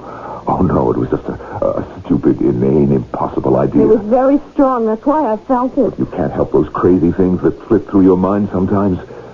You wanted to kill me? No. After all, what happened when they killed the goose that laid the golden eggs? Darlene, if you were dead, everything vital and alive and important would die with you. Oh, please, Darlene, help me. Darlene? You about through here? Yes, Mama. Well, what do you think of Dr. Lerner's idea? I don't know yet. I can get $50,000 from my company. You hear that? It will be deposited to your account. All you have to do is allow me to study you, analyze you. Without touching her, of course. Well, there may be various testing instruments, such as electrocardiograms and the like. But I'm going to be present at all times. Darlene, what do you say? Now, honey, what can you lose?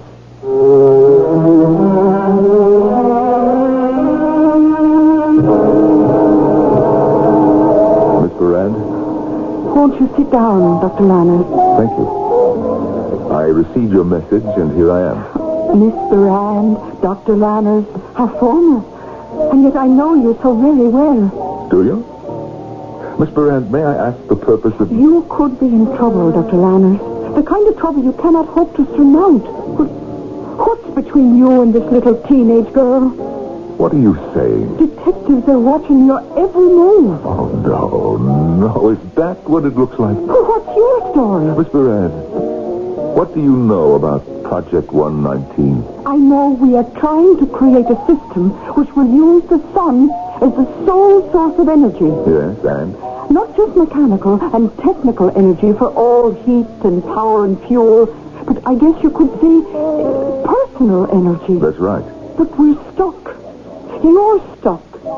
You know everything about this energy except how to unleash it and control it. Not anymore. You see, I know the next step. But you told Mr. Carson you'd come to the end. The next step is this teenage girl, this Darlene. What are you trying to tell me? She is one of those people who have already done it. She's doing it. In a primitive, elementary way, but she's doing it. She has taken the next step. Well, then she must be brilliant. She must have a superior intelligence. No, she's just an ordinary, run-of-the-mill teenage girl who moons over whoever the latest rock and roll star happens to be. Well, then how could she possibly... Listen to me. Do you think evolution is a matter of intelligence? Sometimes it's instinct, an accident, a random coming together of a certain pattern of genes. But look at what she knows how to do. She doesn't know how to do it. She just does it. Does a green plant know it must turn toward the sun? No. It does it. And so does she. Without thinking, without knowing how, she uses her mind as a computer, a transmitter. So far, she can't direct energy into physical channels, but that will come. But what can you do with her? She is a conversion factor, which is what all of us will one day become. Now, right now, we have to study her, analyze her. Is she willing? And her mother is willing. It will cost $50,000. That's no problem. I'll need the check tomorrow morning. You will have it.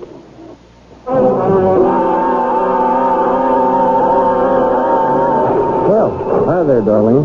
That'll be $2.09. Oh, it beats me how you do that.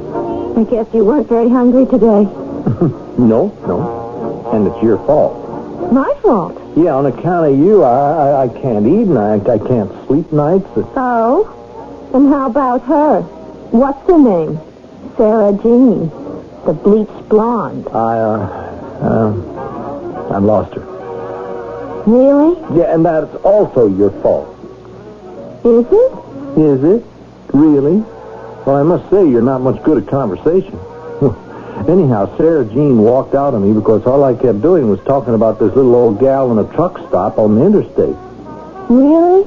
Oh, there you go again. Well, anyhow, Sarah Jean said, if you're so stuck on that hair slinger... Oh, I'm not a hair slinger. I'm not good enough. I'm only a cashier. Yeah, but to get back to Sarah Jean, she said, since all you ever do is talk about that Darlene, well, why don't you go out with Darlene?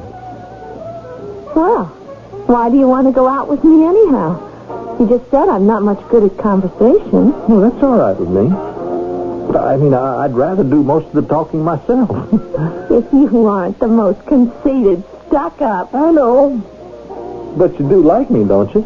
Say, could you excuse us, Tom? Oh, why? Well, sure, Miss Wilson. Well, I got to be rolling along anyhow. See you later, Darlene. Goodbye, Tom. Darlene, are you in love with him? I don't know. Oh, honey, don't do it. I like him. I like him a lot. Darlene, look at me. Look at your mama.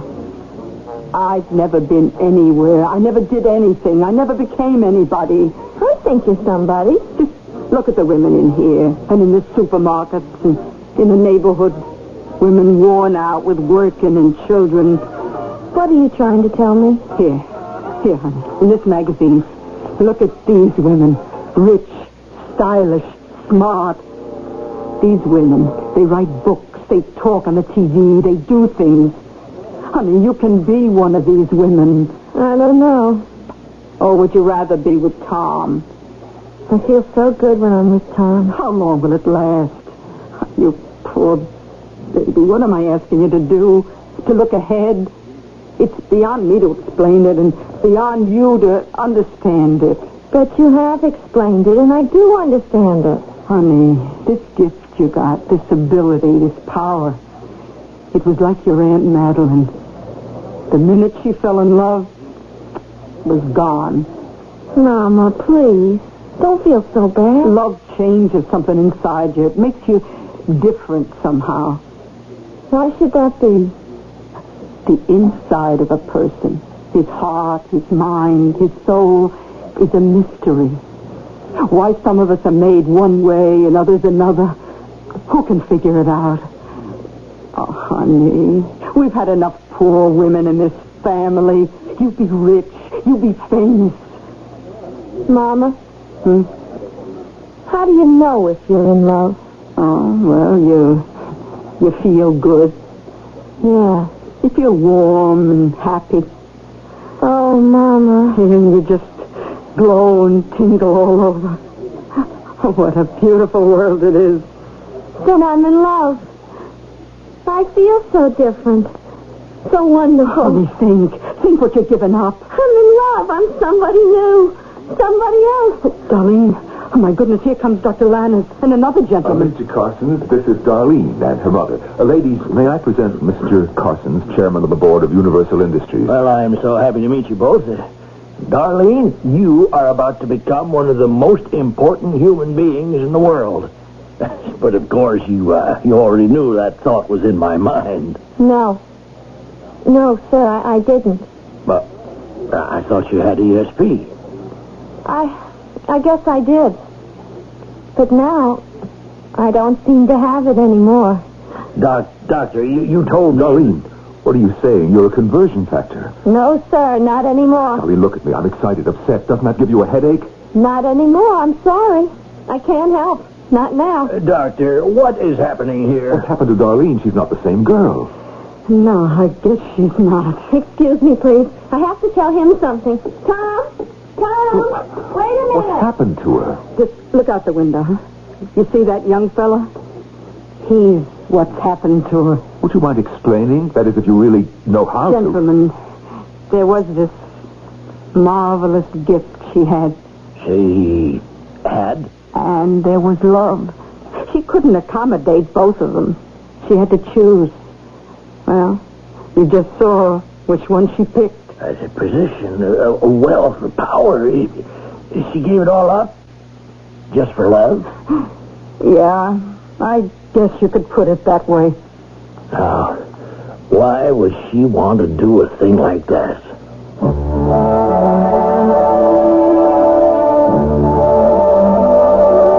Why? If only we knew. What we do know is that the ladies used to do it all the time, and still do, even in these days of liberation. And men, too.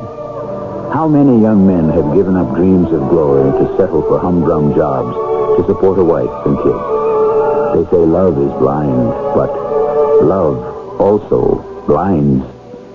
I shall return shortly.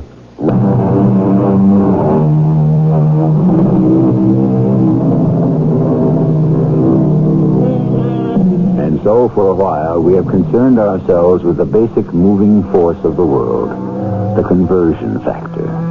It's what makes the world turn, or churn, for better or worse. And as you have seen, anyone in the proper place at the right time becomes a conversion factor. In our story, it was a young truck driver named Tom who happened to smile at a girl behind a cash register. And for all we know, may have thereby prevented a great leap forward in science. That's our story. In your story, you are the conversion factor. What have you been converting lately?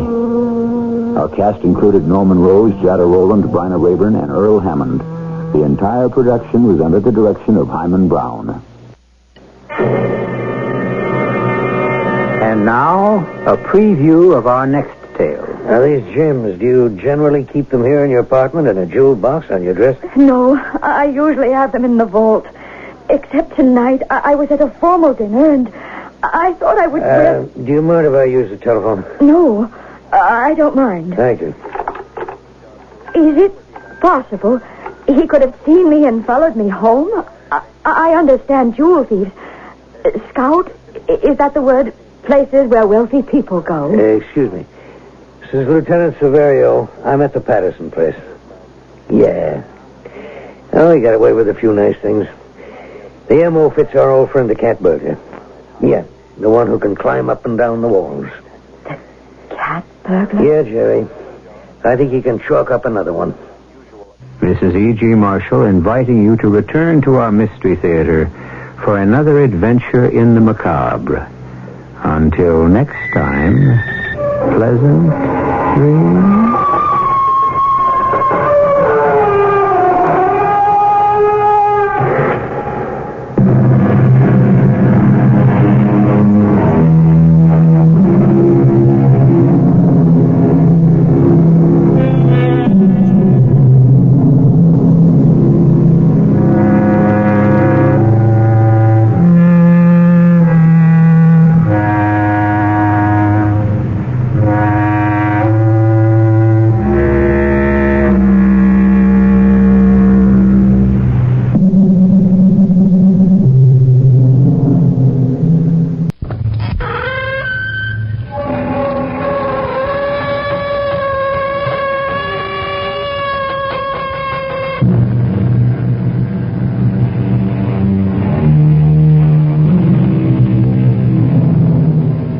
Come in. Welcome. I'm E.G. Marshall. The future arrives like an unwelcome guest. How true. And whatever we may say about it in public, who really wants to see the future? For so many of us, the future will remind us of promises we cannot keep and of obligations we cannot pay. Of course, if we had been wise, we could have prepared and provided for the future. But how could we have been wise? We're only human. But, General, the world simply cannot exist without Selco. That's true. Do you know how much we have left? Why, I would think enough to last perhaps 15 years. Captain, we only have enough Selco to last 15 days. 15 days? Yes, Captain. In 15 days, the world must come to an end.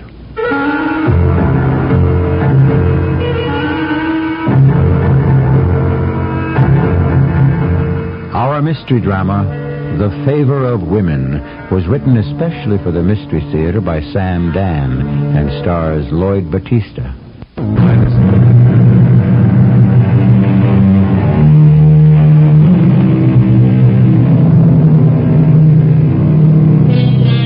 All of us are in agreement, in theory anyhow. We all believe that the world will come to an end one day, for various reasons. And before it happens, there will be warnings, various signs, omens, portents. And you can be sure most of us will disregard them. We are probably disregarding them even now. One fine day, when no one expects it, when everybody's going about his business, suddenly, before we even have a chance to understand what's happening to us and our world, there simply won't be an us or a world. There will be what there was before. Nothing. Freeholders, this is Astral Service Lieutenant Janet. We are now poised some 2 million miles above the planet Daria, waiting to qualify for space drive. Our destination is the planet Earth, located in Universe 9. Now I'd like to present our commander, Wing Admiral Astral Redfern. Thank you, Lieutenant. Freeholders, welcome aboard our intergalactic space liner. Earth time is now 1900 hours. The Earth year is 3978. I have a blue light. Freeholders, at this time, the service lieutenants will make sure that each of you is qualified for space drive. Please cooperate. Answer all questions and follow every instruction, and you will reach Earth alive and well. Thank you. Good morning, Freeholder. Is Victor your name? Yes, Lieutenant. This is space drive qualification. Oh, I know the drill, Lieutenant. You can skip the details. I'm sure you do, and I wish I could. Regulations, huh? Well, let's just burn through it. You are about to undergo space drive, the most violent and traumatic experience known to man. Space drive disconnects the person from his present point in time and space and reconnects him with another. Signify understanding. I understand. Space drive is a passage from one dimension into another. Since none of the human organs or tissues could withstand the immeasurably violent traumatic forces, all life activity must be supported. Signify understanding. I understand. Therefore, you agree to turn over your human life functions to the central life source system, which will then bypass and take over the basic activities of your own organs. CLSS will breathe for you, pump blood for you, etc., etc. Signify agreement. I agree. Check out pulse, respiration, blood pressure, heartbeat. I do pass the test, Lieutenant. Top of the class. Service lieutenants, signify completion of space drive qualification. I need 4 red lights. Thank you. I now have red lights. I am now reporting completion of SDQ to Central. I am now cleared for transcendental passage through space. We are now 100 million light years from the planet Earth. Our exact travel time through space drive shall be 4 minutes and 10 seconds. What? What was that, Admiral? I said 4 minutes, 10 seconds. 4 minutes, 10 seconds? That's twice as long as normal. These are the new regulations. What new regulations? They've been published and broadcast for the past 5 years. I admit nobody has paid any attention to them, but they go into effect today, and it's the law. We must conserve energy. Well, conserve it someplace else. Sure, sense of proportion. 4 minutes and 10 seconds to travel 100 million light years isn't all that bad. Where are we? Back in the Dark Ages? Please, realize it requires exactly 1 gram of Selco to negotiate this trip from Daria to Earth at the speed of 2 minutes, 5 seconds. By doubling the time, we save half the Selco. It's a disgrace. I protest doubling the time of the journey. It's twice as much trauma. Excuse me. I have the yellow light. We are number 1 in line for space drive. We'll have the daylights knocked out of us. I'm standing by. Everyone, take a deep breath.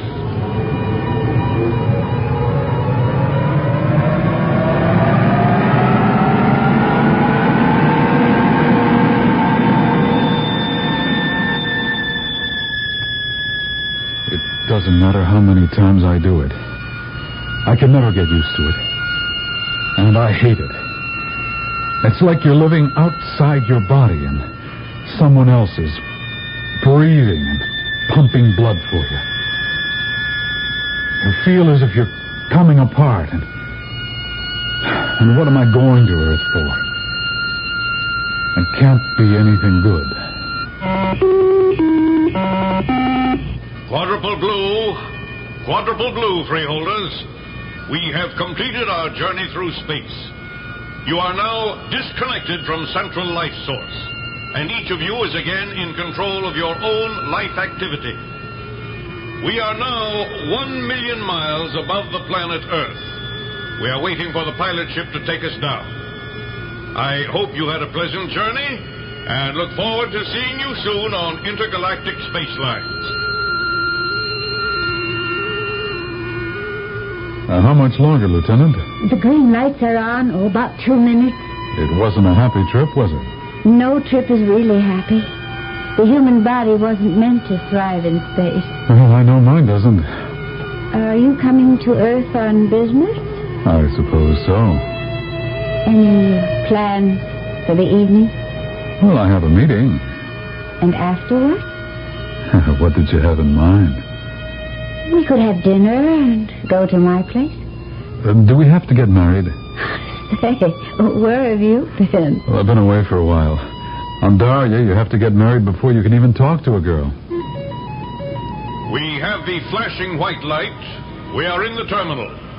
Freeholders, please move to the forward processing bay. When your meeting's over, I'll be home. It's section 1, 9th tier, in case you want to write it down. Oh, I'll remember. Service Lieutenant Janet, report to bridge immediately. Goodbye for now, Freeholder Victor. Goodbye for now, Lieutenant Janet. You won't forget. How could I forget? Oh, you look like a pretty good forgetter to me. Service Lieutenant Janet.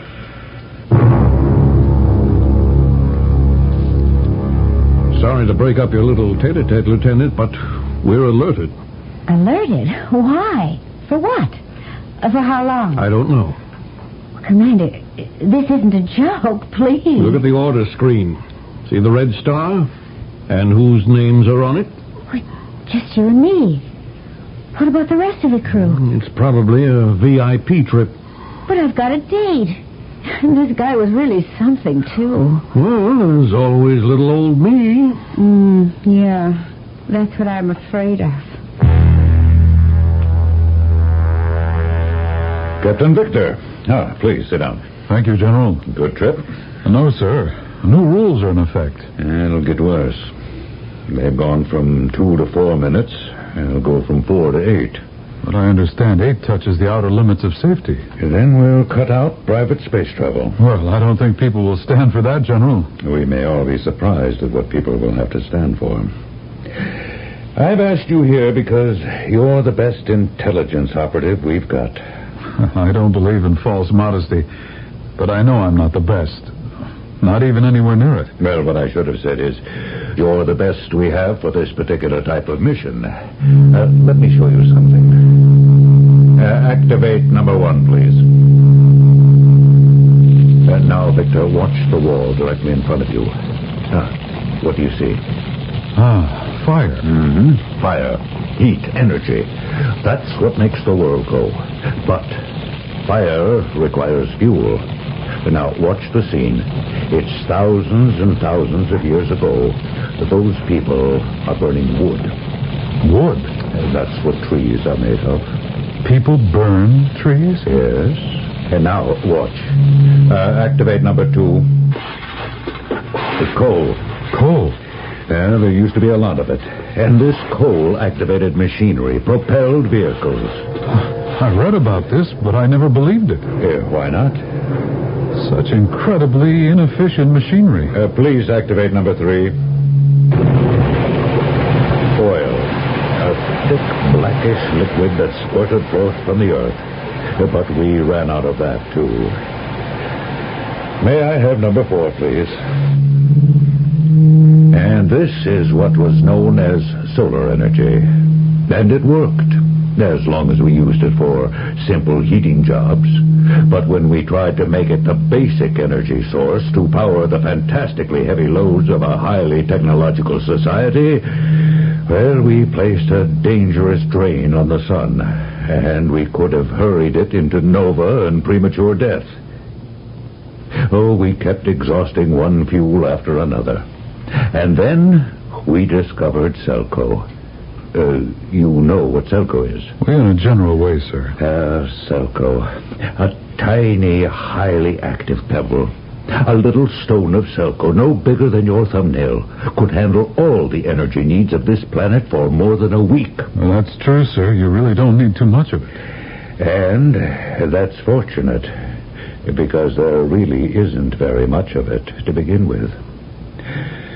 And now, what we have here on Earth is practically gone. Well, there's no Selco? We don't know of a single Selco mine anywhere in this entire planet Earth. Well, Well, then how do we... All the Selco is imported. Oh, I didn't know that. Well, this is highly classified information, Victor. For years, we've been trying to convince people that the Selco is running out, but nobody has paid any real serious attention. People burn Selco as if there was no end to it. But there is an end. And that end is here, right now. Now, sir? I find that hard to believe. So does almost everyone else. People think something will always come up at the last minute. Not this time. At least not yet. Even by using the most drastic economies. Tell me, Victor, how much Selco do you think we have stockpiled here on Earth? You have a worried look on your face, so I would assume it's quite serious. Very serious. In that case, I would say we only have enough Selco to last us 15 years. Victor, we have barely enough Selco on this Earth to last 15 days. 15 days? Yes, Victor. 15 days. And then we shall see the end of the world. And you certainly couldn't ask for anything more final than that, could you? The end of the world. Many of us have thought about that from time to time, but I don't think many of us really picture it as something that will take place during our own stay here on this earth. But here it is, being discussed as an imminent event. However, you know it's not going to happen, at least until I return with Act 2.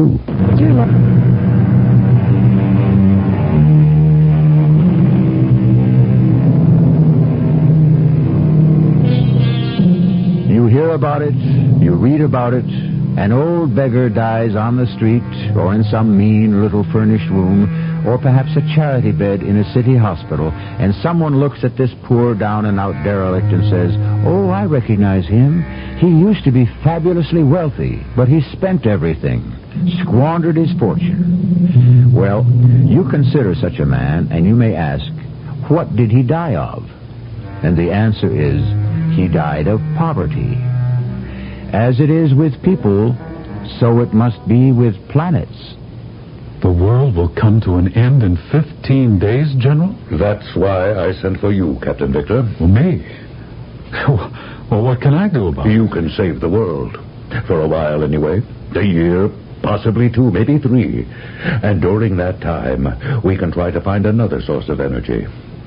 I told you, we now import all of our Selco. Yes, sir. We get it from a planet called Arana. Oh, I never heard of it, General. Well, neither did most people.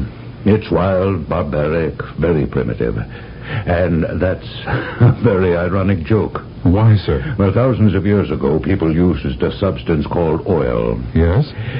By an accident of geography, most of the oil happened to come from a wild, barbaric, and primitive place, too. And I understand the ones who owned it charged a pretty penny for it also. I suppose some things never change. Anyway, you are going to Arana. Me, sir? And you will bring back some Selco. But why aren't we still getting it in the usual way, whatever that is? In the usual way, we buy it. But for the last year, they have refused to sell us any. But why? We don't know. We know practically nothing about them. No foreigners are permitted on Arana. Well, then how can I hope to land there? Well, you'll make a distress landing. And then what? And then you will proceed as best you can to get some Selco. But I'm not... I mean, I don't have... General, why was I chosen? Because you have a way with women. Arana is an absolute monarchy. It's ruled by a queen. Perhaps you can convince her to let us have some Selco. I appreciate your confidence in me, but... Well, then you must realize how desperate we are, and to what means we've been reduced. Now, you must convince the Queen somehow to let us have, sell us, give us anything. A few £100. It'll provide us breathing space and time. We need time. Are you telling me that the fate of the world depends on my making this Queen of Arana fall in love with me? Yes, I am, Captain Victor. Here are 2 sealed envelopes. Deliver this one to the Admiral aboard the Christopher Columbus at the space terminal, and open the second when you complete space drive. This had to be a dream. About the Selco and the fate of the world, and the fatal fascination I held for women. It's true I'd always been lucky. But was the General serious? Besides, I had this date with... Oh, hold it. She was with the Christopher Columbus where I had to report. Well, I handed the Admiral his letter, and he began to read it. It looks as if we're going to have a date after all, Freeholder. Is that a fact? He's no freeholder, Lieutenant. He's a member of the Secret Service. Say, is that true? Yes, but it's nothing to be alarmed about. Secret Service? Uh-oh. What does this say? We're to land on Arana? Why, we'll never get permission. Well, land without it. They'll blow us up. That's the chance we'll have to take. Nobody told me this was a hazard mission. Not just hazard. Class 1 hazard. That's suicide. Aren't you happy to have this opportunity to save the world? I'm overjoyed. As commander of this mission, I order you to set your course for Arana and prepare for space drive qualification. Anyway, it was a relief to be able to talk and act like a Secret Service commando. They both had gray looks on their faces. Why not? What did the average citizen and freeholder know about danger or even discomfort? How beautiful life was for the freeholder, who was always being shielded from harsh reality by the Secret Service. But they had to follow orders. And we headed for Arana. And once again, I was traveling hundreds of millions of light years through the galaxy. I have blue lights. We've just completed our run through space. We have just disconnected from central life source. What's our position? 500,000 miles above Arana. What do we do now? Now I read my sealed orders. Let's see, we are instructed to request permission to land. Good luck. We are to say that our fuel is exhausted. Well, they can check and see it's a lie. I am afraid you don't understand. We have no more Selco. But I had an emergency half-gram pebble in the fuel compartment. It's gone. What is this? Well, I guess they removed it before takeoff to make our story convincing. How are we going to get home? We don't. Unless the mission succeeds. Now go ahead. Ask permission to land. You can always ask. This is the Christopher Columbus requesting permission for landfall. Permission denied. We are in distress. Permission denied. You must extend permission according to interplanetary treaty. We are not signatories to the treaty. Our fuel is exhausted. I must land. Permission denied. I am landing without permission. You have 10 seconds to alter course. I can't. I have no fuel. I'm coming down.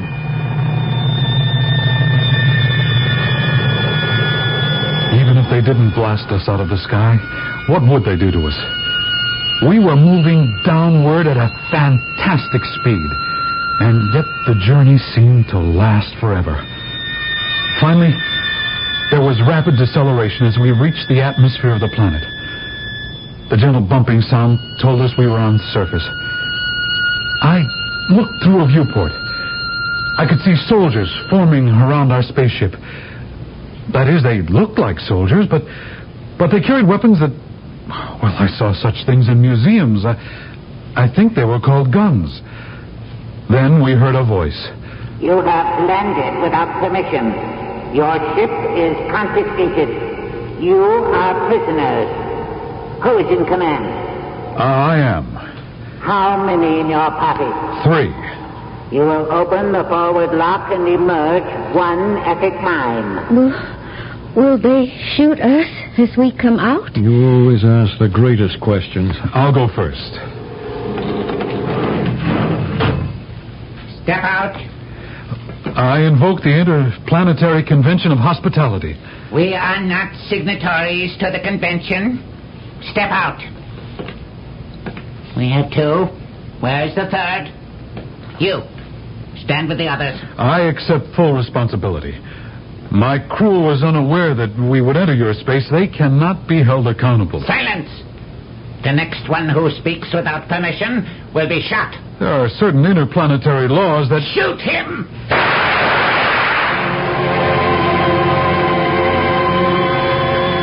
There was a great explosion in my chest and a tremendous flare of light in my brain. And then I didn't see anything. I didn't hear anything, feel anything, or even know anything. There was cold, just a feeling of cold against my chest. And then I became aware of a voice. Open your eyes. You're alive. You can open your eyes. What happened to me? My chest. Oh, that hurts. I'm giving you the cure. What cure? The elixir of the god of chance. What's that? You do not have gods on your planet? Oh, yes. We have a god. Only one? How do you manage? Here we have many. We need them all. Your medicine comes from the god that watches over you. Well, how do you know which god watches over me? The god of chance. It is only by chance that you are alive. You could have just as easily been dead. I suppose so. Okay, wasn't I hit in the chest? How did I survive that? When Colonel Orville ordered the number 1 gunner to fire, it so happened that his weapon was set for stun rather than kill. Oh, that was only stun? He had set it that way without thinking. It could have just as easily been set on kill, and you would be dead. So you see, the god of chance had influenced the number 1 gunner's finger. Say, where's my crew? In the cells, or the mines, or perhaps the temple. Pray it's not the temple. What's wrong with the temple? It means they will be sacrificed. Say, now look here. What is there I can tell you? I am merely a physician 3rd class, which is why I am here with you. What's going to happen? You believe that death is not too high a price to pay for your country. How do you know I believe that? I look at your face, and that is what I see. It simply isn't true. But it does look very much as if I'm going to die here on this desolate barbarian planet, where desperate people have sent me on a fool's errand. And I'll probably die right now. Because here's that officer, that Colonel Orville, the one that gave the order to fire. I have examined your ship. You are from Earth. Yes. Your ship can carry 40 passengers and a crew of 8. Why are there only 3 of you? Oh, well, this was merely a repair cruise. How does it happen you did not have sufficient Selco? We made a navigational error, but it was an accident. It was also an invasion. You must pay the price. I demand a trial. A trial? Any accused person may demand a trial. This is part of the Interplanetary Human Rights Concordant. We are not signatories to the Concordant.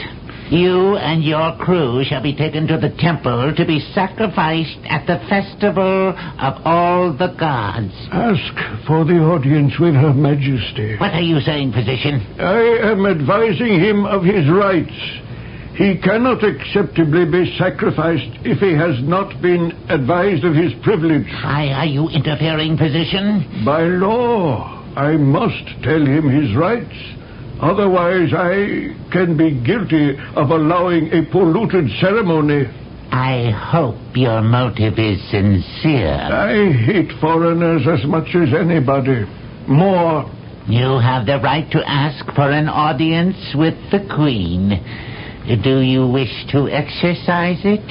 What have I got to lose?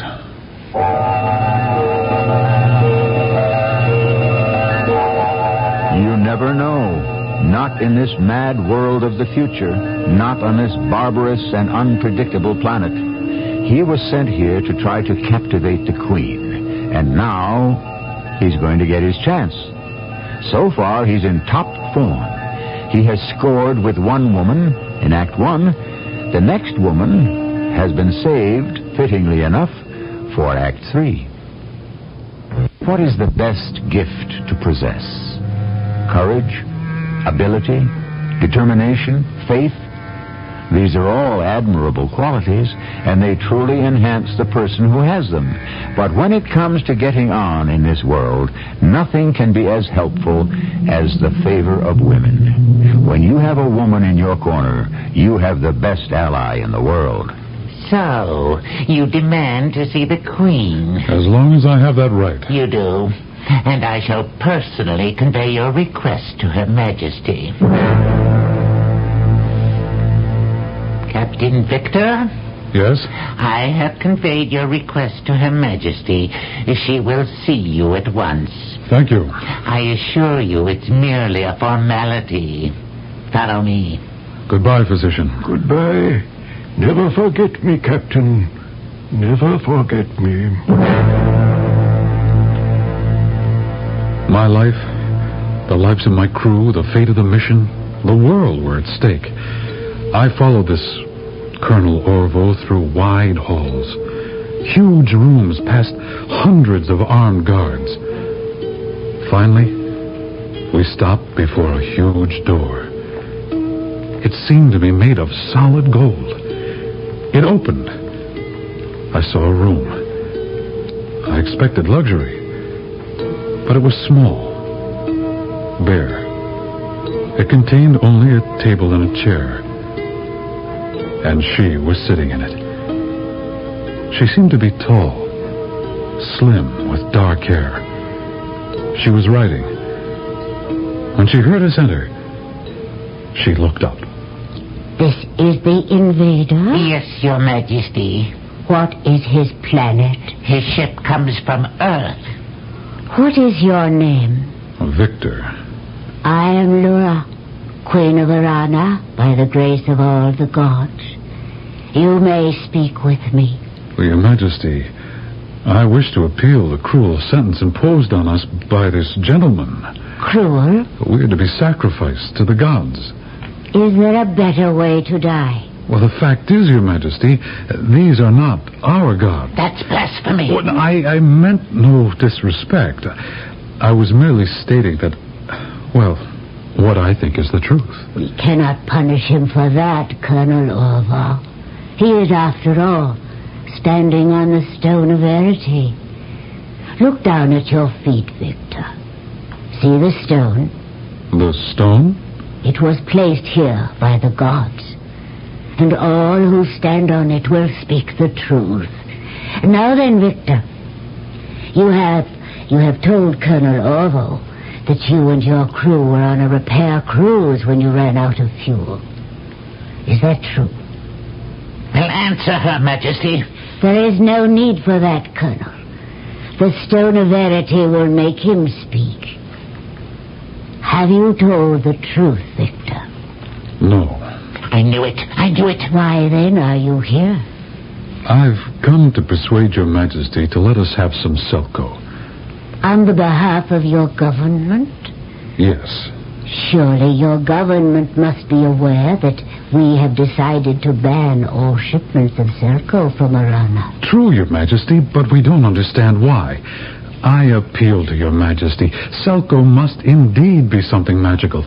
It's the magic with which we run the world. we ask you for just a little bit? No, nothing, never. Well, surely your gods would be happy to know that they make such great things possible all over the galaxy. Your Majesty, must we listen to more of this sacrilege? Permit me to take him to the temple now. Leave him here. Your Majesty? I will speak to him alone. But, Your Majesty... Leave us. Yes, Your Majesty. I am sorry I cannot offer you a chair. No one is permitted to be seated in my holy presence. Oh, I understand. I am curious. Very curious indeed. You said you have come here to persuade me, somehow, to let you have some Selko. Well, yes, Your Majesty. I admit I'm curious. What does somehow mean? Well, I would use any means at all, Your Majesty. What means are at your disposal. Remember, you are standing on the stone of verity. Is there such a stone, Your Majesty? There is, if you believe it. Have you been telling the truth so far? Yes, but I'm not sure it's because of the stone. How would you hope to convince me? Well, since we're dealing with truth, I had hoped to smile at you. Oh, yes. I knew that. I could tell the moment you walked into the room. However, you should have had more information about me. Well, back on Earth, we know very little about this planet. How unfortunate. I am not only the absolute Empress, I am also the highest priestess. I am therefore dedicated to the single state. Oh, others in my position, I am sure, may have had furtive little flings, but the risk is too great, and the punishment too severe. What's that? Nothing. But the walls, they're shaking. It's an earth tremor. Your Majesty, how long have they been going on? Does it matter? Well, it may. Oh, for the last year, perhaps. I thought so. What does that mean? For the past year or two, you've stopped all exports of Selko from this planet, true? Yes. You're getting all this turbulence because you have too much Selko. Too much Selko? Of course. It's an active substance. It keeps forming because of the volatile nature of the core of your planet. Now, you must get rid of it to establish some sort of stability. I never heard of such a theory. Theory? But this is fact. As long as you kept exporting Selko, you achieved a balance of forces. You weren't doing the other planets a favor. You were saving yourselves. I can't believe that. How long have you been exporting Selko? Thousands of years. Well, consult your history. Before the time of export, wasn't this planet rocked by earthquakes? I don't know. Well, all you have to do is check your history. Go ahead. I cannot. Why not? Are you afraid? We have no written history. Oh, yes. And that's another thing. Here you are, on this primitive, barbaric, savage, superstitious planet. How dare you? I myself will hold the sacrificial knife at the altar. Listen, Laura. You call me Laura? Why not? It's your name, isn't it? Look at you. Your hair. It's the way women wear it on Earth. Your gown. I mean, it's very simple. Oh, but the way it fits, the way it seems to enhance you, it seems to be part of you. That's the way women dress on Earth. What are you trying to tell me? You have tastes and ideas and things you want to do and be. But none of it can happen here, not in this terrible backwater. You are talking about my planet. I came here on what I thought was a hopeless mission. Putting it plainly, I was to seduce the Queen and coax her into letting us have some Selko. You dare to tell me this? But what do I find here? A bored, nervous, unhappy queen, out of place where she is, scared that her planet will blow up on her. That isn't true. I've come here to beg for a few pounds of Selco. But you're the one who's really in trouble. All right. All right, Your Majesty. These are my terms. Your terms? Yes.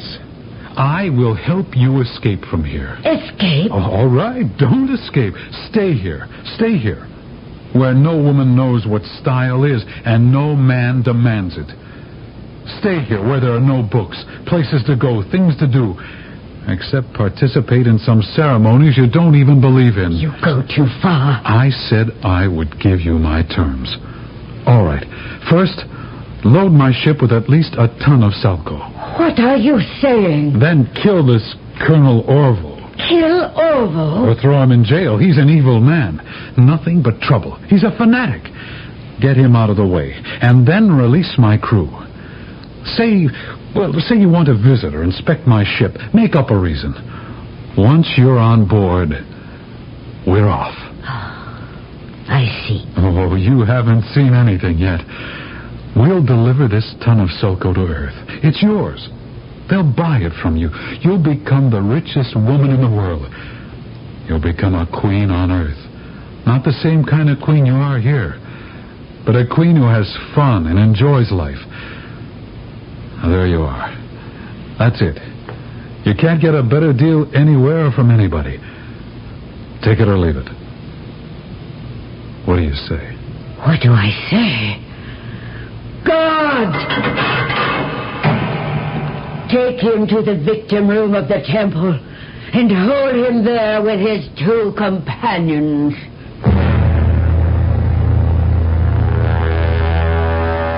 I looked at her, but her face was blank.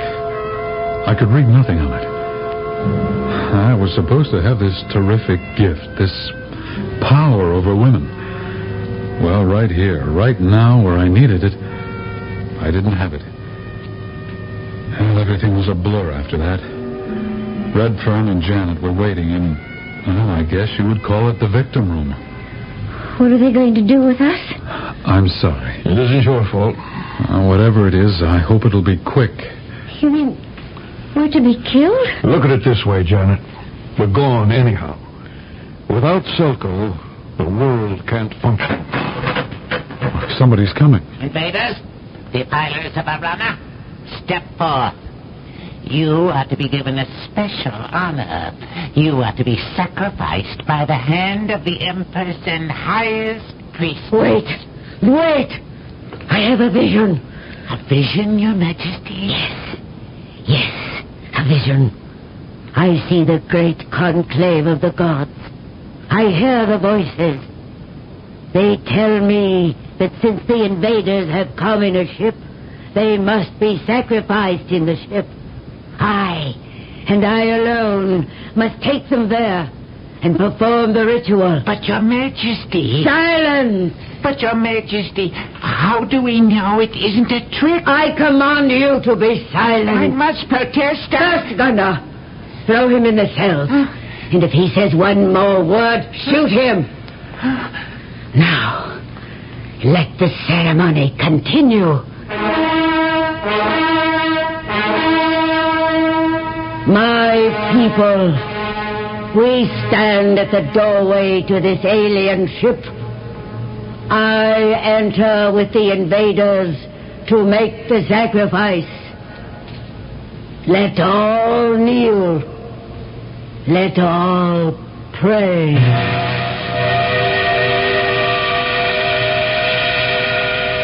Why did you scare us like that? I needed time to load the Selco. Is it all aboard? Can't you feel it? The place is live with it. Oh, Your Majesty, you are now going to be a queen on Earth. Think you'll enjoy it more? I'm sure. After all, I have the prospects of having a king.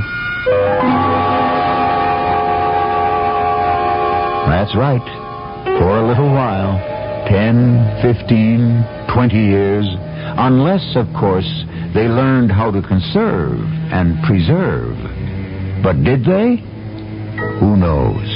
It's always a race. We're always running out of something. And right now, we're running out of time. But I shall return shortly.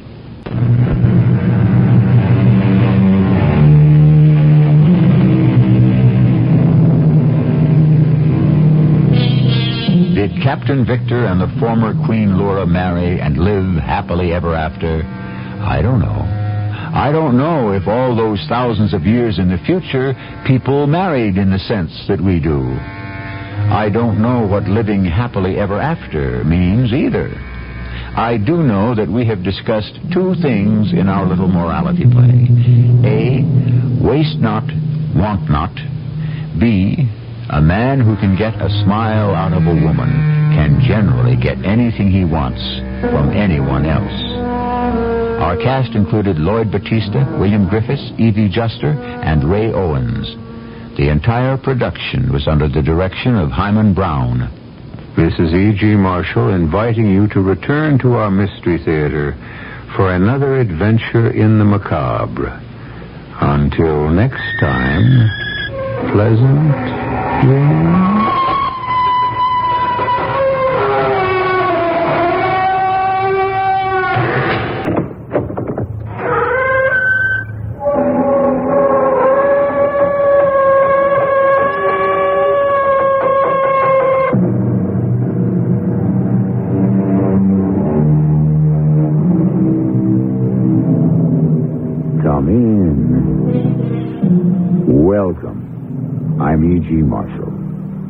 In the night skies, strange objects roam, many of them unidentified.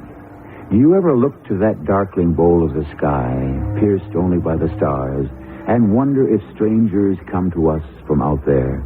And if so, how many of them are among us already? Aliens, unrecognized. Are they friend or foe? Terrorist or goodwill ambassador? Always supposing they are there, I wonder sometimes, as I am sure the rest of you do. I told you, Moses, you would be part of the whole. And my father? He will not need you much longer. I have to stay with him to the end. So be it. You have chosen your own destiny. You have selected your own living death.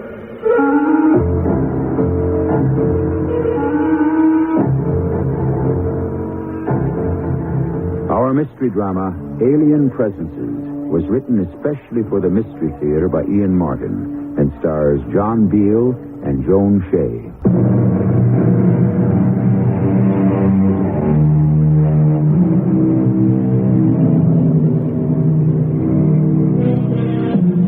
August 14th, 1958. Antelope Crossings, Nebraska.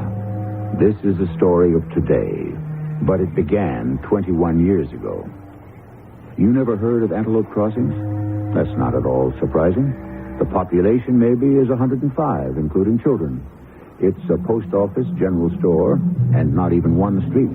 It's just where two roads meet and leave again. Now that we're leaving, Jim, I kind of hate to go. I know how you feel, Ruth. No matter how barren it is, a person puts down roots. But we're lucky to get away. I reckon. Never could make much of a go of it here. Think it'll be better in Nebraska. I know it will. My brother Ace's farm's a real big spread. We can start to live like people there. Get you some fancy duds and all, maybe even a TV set. Like I say, we're some lucky. Oh, don't say that. We wouldn't be if that terrible car accident hadn't snuffed out Asa and Sarah and both their children like they was candles. The Lord giveth and the Lord taketh away. He should have taken us. We have nothing, not even children. Oh, I guess the Lord knows best. Oh, you think we should travel in weather like this? Well, if anything happens, we'll be together. And bad weather or not, I got a feeling we're headed for a whole new life. Like you can't believe. Funny. If I'm honest, that's just how I feel.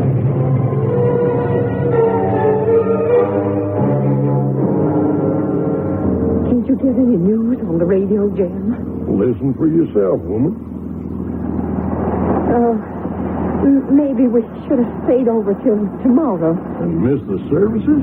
With me, the sole heir, and us the only family? You know that don't make sense, Ruth. No, I reckon. Funny to think of us chunking along in this old car with the trailer behind us, and everything we have in the whole wide world is here. Well, maybe after all these years, I can give you the life I always wanted to give you. You've always given me anything I wanted or needed, Jim Hardin, Excepting a child. I didn't mean it that way. It's my fault as much as yours. If we had money enough, we just might be able to find a way. You hush up now. We just better put our trust in prayer.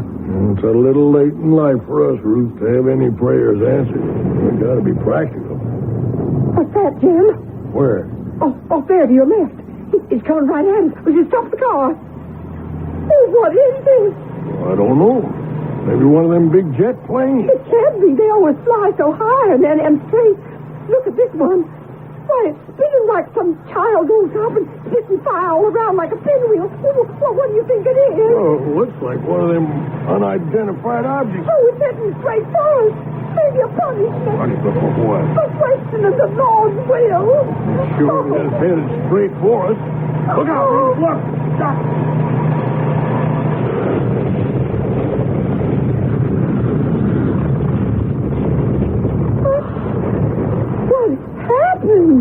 Went right over us and crashed down there in the ravine. Oh. Come on, let's go see if we can help.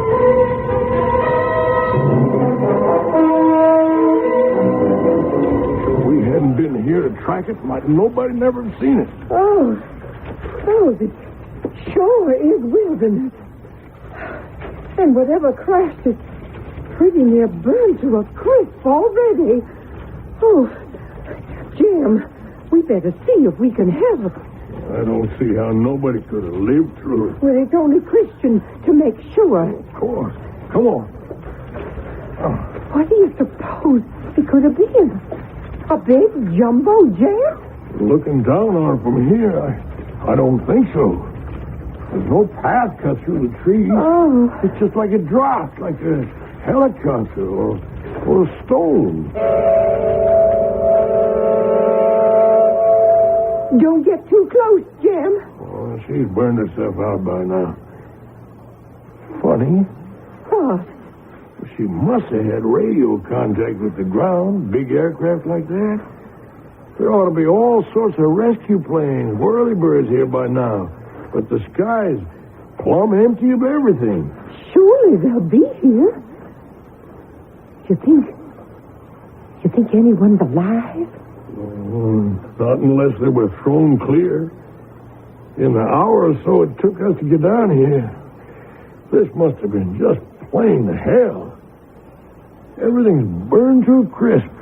Well, we still ought to take a look. We sure will, Ruth. Just as soon as it cools off. Oh, what is it? I still don't know. Couldn't be one of our regular aircraft. All I can figure, it must be something from another... What was that? Some animal, maybe. No. It sounded like a baby crying. Oh, that's what it is. But where, Jim? Where? It echoes so here. This way, I think. Come on. Oh, maybe someone did survive the crash. Well, if they did, we're about to find out. There! In that juniper bush. Oh, quick, Jim. It's so hot there. Oh, okay. I got him. Or her, whatever it is. Oh, bring it quickly to the stream. Hurry. Oh, may the good Lord let him not be hurt or burned.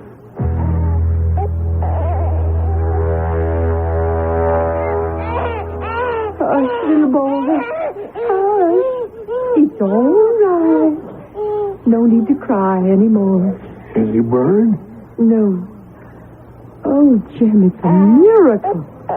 What's he crying for? His mother. For being alone. Oh, Jim. Jim.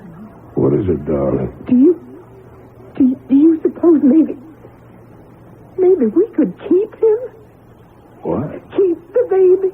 How could we? We found him.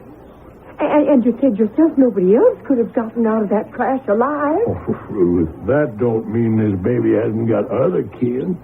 There's bound to be some other people in his family. Well, suppose they don't want him. Well, that's something we can't decide. And just suppose there isn't anyone else in his family. Well, there's really no way of checking that out unless we take him to the authorities, get him identified. Authorities? Well, let's even suppose they do identify him and he has no kin. Then what? I guess we'd have to be put in some sort of home for adoption. And what chance would we have to do that? Well, I reckon from here on in we'd have enough money to... It isn't money, Jim. They'd say we were too old. Don't you see? This is a gift from God. Meant to be. This is our baby. Now, hold on, honey. We can't figure that way.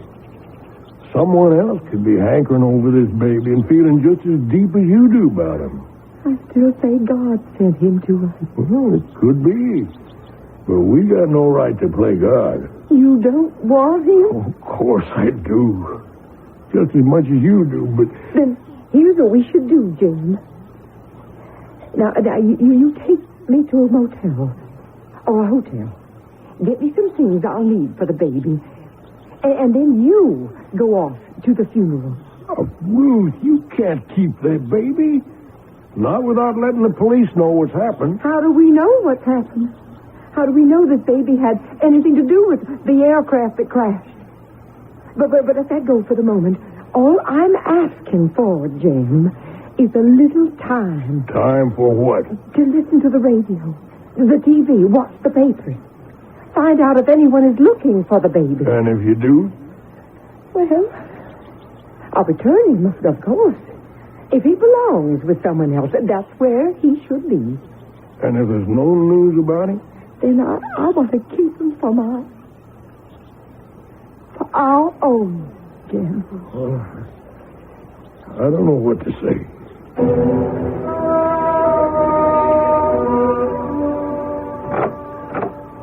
That you, Jim? That's me, Ruth. Did you get the newspapers? Yep. And? No news in any of them about either the baby or the crash. I've been listening to the radio and watching TV. There's nothing there either. Well, it's still kind of early on, you know. For the newspapers, maybe. But radio and TV? Nothing at all on either of them yet? No. What are we going to do? Well, you're going to get in that car and go to the funeral and leave me here with Moses. With who? The boy. I found him like Pharaoh's daughter. Oh. But unlike her, I will nurse him for myself. Well, why don't you both come along with me? How could you suddenly explain the child? It's better this way, Jim. All right. I'll be on my way. And I hope when I come back for you, it won't be for you alone.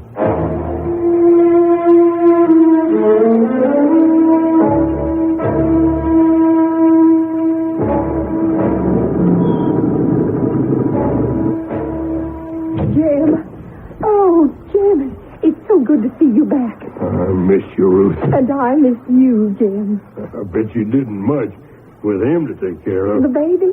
Oh, Jim, don't talk that way. I love him. He's so wonderful. But that wouldn't interfere with you and me ever. I know. I can't wait to see him myself. You will. He'll be awake any moment now. But before he does wake up, do you have any news? Nope. Asa left us everything free and clear. It's a right good farm, and we can make a good life on it. That's nice, but I meant about little Moses in there. Jim, are we going to be able to keep him? Oh, I don't know, Ruth. There isn't a sign of anyone looking for him. Not a word on TV or radio. Nothing in the papers. Have you seen her or anything? No. And it's been pretty near a whole week now. Well, we're taking an awful risk, honey. Where did this miracle child come from?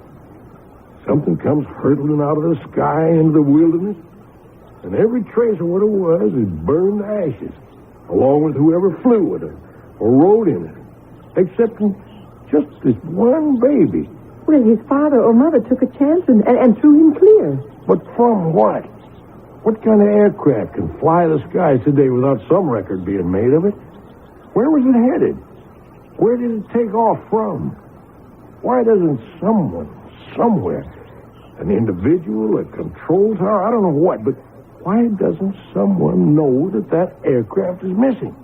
What are you trying to get at, Jim? I'm just trying to say that, well, the only answer I can come up with is that what we saw crash and whose ashes are now already buried under the new growth was something from outer space.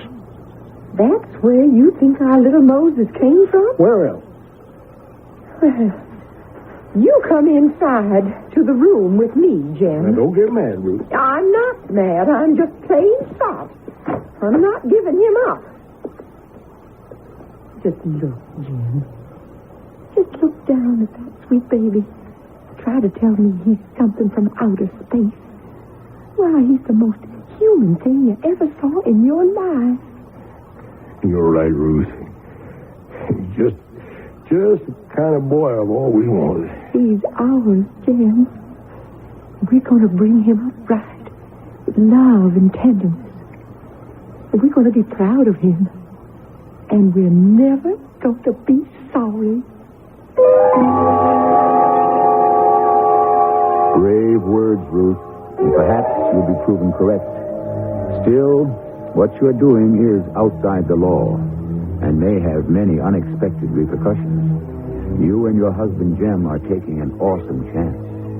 You have no way of knowing the background of the baby you have called Moses. In this world, or possibly in some other. I shall return shortly with Act 2.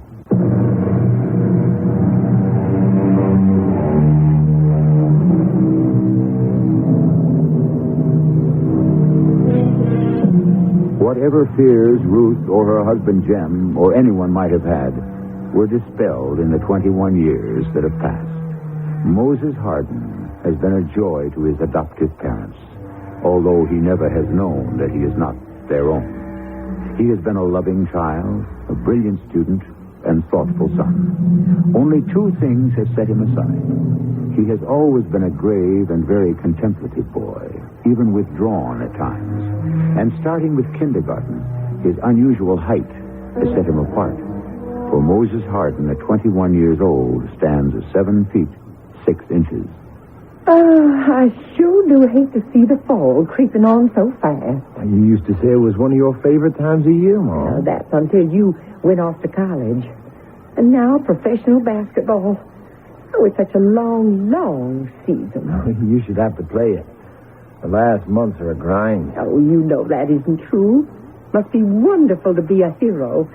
To be the best at anything. I don't feel I'm the best. I have certain natural advantages, that's all. You're a big, big man.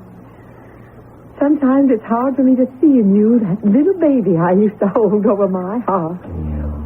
I'm sorry I turned out to be such a freak. You're not a freak. You're a very handsome man, all in proportion. The best athlete in the country, and a mind just as special. Just a little outsized is all. King-sized, you mean? But the proud mother always overlooks the faults. The proud mother is grateful for what she's had all these years. Had? Oh, you know what I mean. You're all grown up and ready to spread your wings now that you're big basketball star. You don't need us anymore. I'll always need you and Dad, Mom. You'll never know how much. You're the center of my life, the balance wheel. I can't do without you. That Moses Hardin, will you stop it? You're making me cry. I never would want to do that, Mom. You never have, that way. I mean tears of happiness. Happiness I don't deserve. Oh, my dear boy, if you only knew. I know a lot more than perhaps you think I do, Mom. Now, what are you trying to... Oh, dear, here comes your father. I haven't even set the table yet. Well, there isn't all that much for dinner. 40 years we've been married, and I never once let him come home from the fields without the table being set and ready. Now, you go on, Moses. Go meet him on the porch till I get everything ready. All right, Mom. Hi, Dad. Hi there, Big Mo. Where's Mom? Oh, getting things ready for dinner, I guess. You're a bit early. Well, I figured with you leaving tonight and all, the crop would take care of itself without any extra help from me. Matter of priorities. Don't get to see all that much of you anymore. Well, me and Topsy, we went and growed. You can say that again. You suppose I'm never going to stop, Dad? Oh, we all do, sooner or later. Just plain human nature. Human nature. Well, if Mom's ready in dinner, I guess I better get cleaned up. Well, she's not ready yet, Dad. Why don't you sit with me here on the porch and have a talk? Oh, I'm pretty grimy from the field. Oh, it's good, clean dirt. You mind if I want to talk to you? Well, sure not, boy. What's on your mind? It's about Mom. Your mother? What? Did you know she's hiding something? She's sick somehow. She told you? No. Then how do you know that, Mo? Lots of things I can sense, Dad, without knowing all the way. Yeah, you always did have second sight or something, even when you was a boy. But about your mother, I wouldn't worry. We've talked some about it, but it's nothing. Just an ache or a pain here or there. You get to our age, you're bound to have a few. When was the last time she saw a doctor? Well, I don't rightly recall. I want you to promise me to take her to one tomorrow. Or the first chance you get. And the best. Now, Mo, I don't know that... You promised me, Dad. You're scared to death the doctor might find something wrong. Just like Mom. How do you know? It doesn't matter. What does is I do know. You promise? You two going to spend all night out there on the porch? Jim, you better get cleaned up for dinner. I'm coming right away, Ruth. Promise. I promise, then. And you let me know right away if it's anything serious.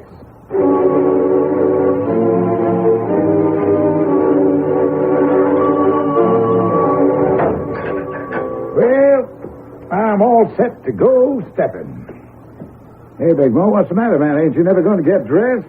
You and me are last out. Oh, I didn't notice, Woody. I have some things on my mind. Sure wasn't on basketball to practice today. The coach eat you out? No. Hey, what's with you, man? You still worried about your old lady? Some. I thought you told me the Sawbones give her a clean bill of health. I did. Or at least Dad wrote me he did. Last time I talked to Mom on the phone, she sounded fine. Well, and what else is eating you? Nothing new. Man, where do you go? Well, you're in another world half of the time. No way to reach you. Like you just wasn't one of us. I don't mean to seem that way, Woody, but I guess in a sort of a way, I am. Yeah, I don't think you... We'll take my size alone. I can't be like everyone else at 7.5 feet and growing. There practically isn't anyone else my size. Ah, come on. You live in a basketball world. You're not all that outsized. It's only part of it. What's the rest? Something I can't talk about. Oh, won't? You wouldn't understand. Hey, I better get that. Locker room, Woody Spade. Long distance. Well, sure. He's right here. Hello. Yeah? A long-distance call for you. Who's it? Well, I guess it's your father. I'll take it. Hello? Yeah, Dad? What is it? Oh, no. But how? I thought... You said... Well, was it bad? Oh, that's good. I'll catch the next plane home. Oh, forget the season, the games. We'll talk when I get home. Bad news, huh? My mom died. Oh, Big Mo, that's terrible. It's worse than that. I only have 2 connections with the world. And now one of them's gone.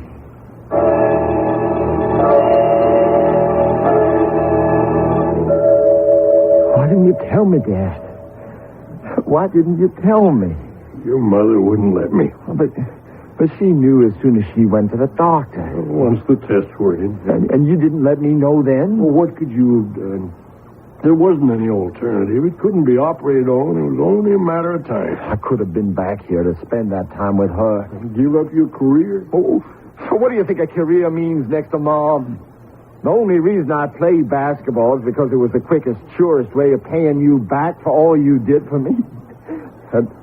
And I never really had enough chance to do that for her. Don't you know that just by being, you put us both in your debt forever? Dad, I'm not like other people. I know that. And you know it. And I suppose so did Mother. Isn't it time to tell me who I really am? I don't know how to answer you, son. I was adopted. I mean, I'm not really your child. Or Mom's.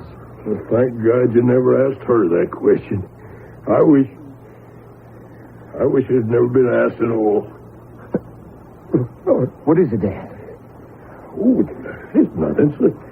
There's some indigestion. Oh, that's what Mom said, and I accepted it. Not this time. We're going to get you to a doctor.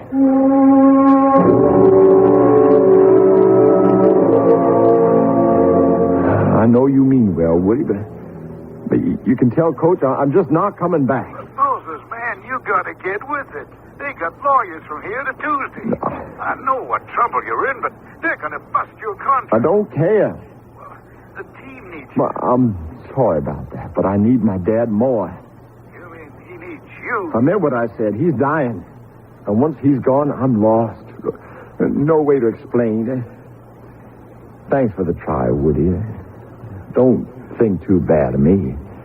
You, Coach, any of the fellas. I never really was one of you. I'm somebody who's got to find my own way.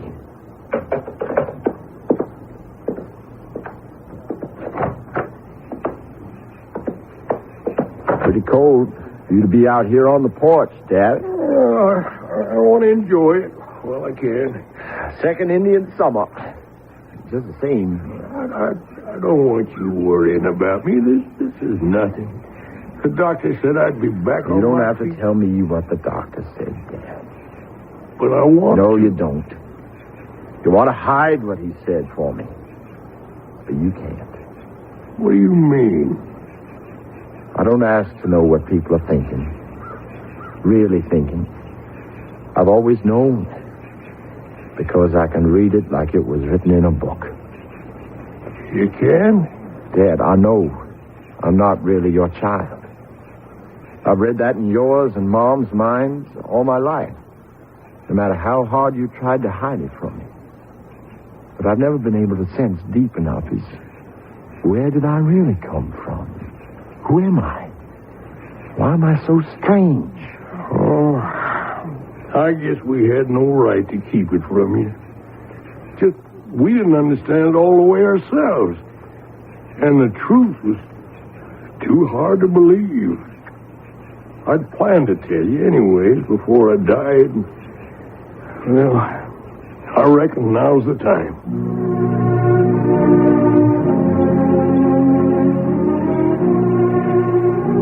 Dad told me. And now I know why I've never been able to belong. Because this isn't my world. I'm an alien. I lie on my bed, waiting for sleep which won't come. Because I'm afraid. I'm as alone as if I'd crash-landed on Mars. The only one of my kind. Condemned to remain a sort of self-imposed pariah for the rest of my life. And then, out of the night, the sky ship came roaring. Don't be afraid, Moses. We are coming for you. You are not alone.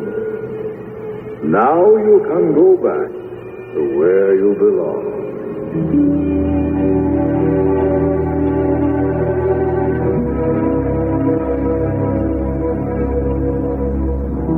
Is the deep sound of the whirling mechanism a psychic reaction to the truth his father has just told him? Is there really a space voice calling to him? Is Moses Hardin just a freak of nature or a creature from a civilization we can scarcely dream of, let alone imagine? I shall return shortly with Act 3.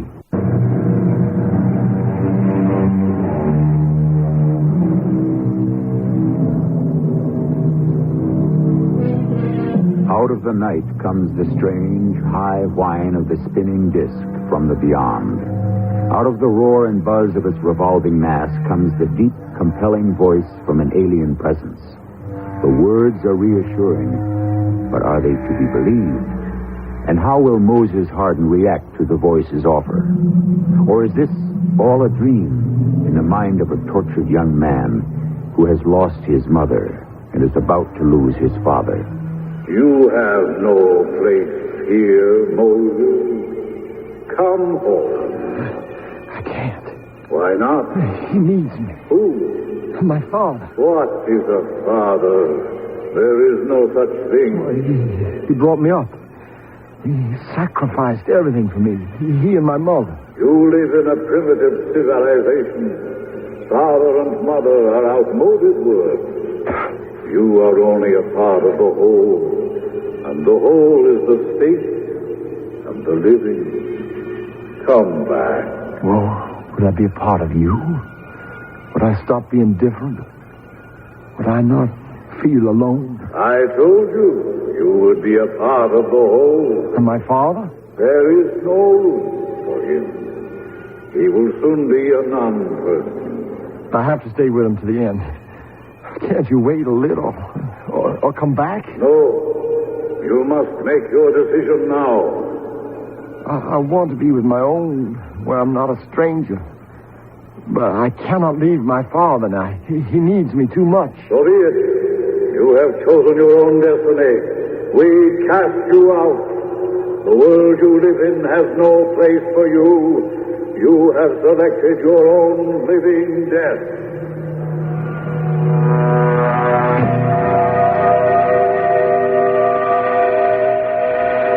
I'm awake in the inadequate bed, as all beds are inadequate for my height.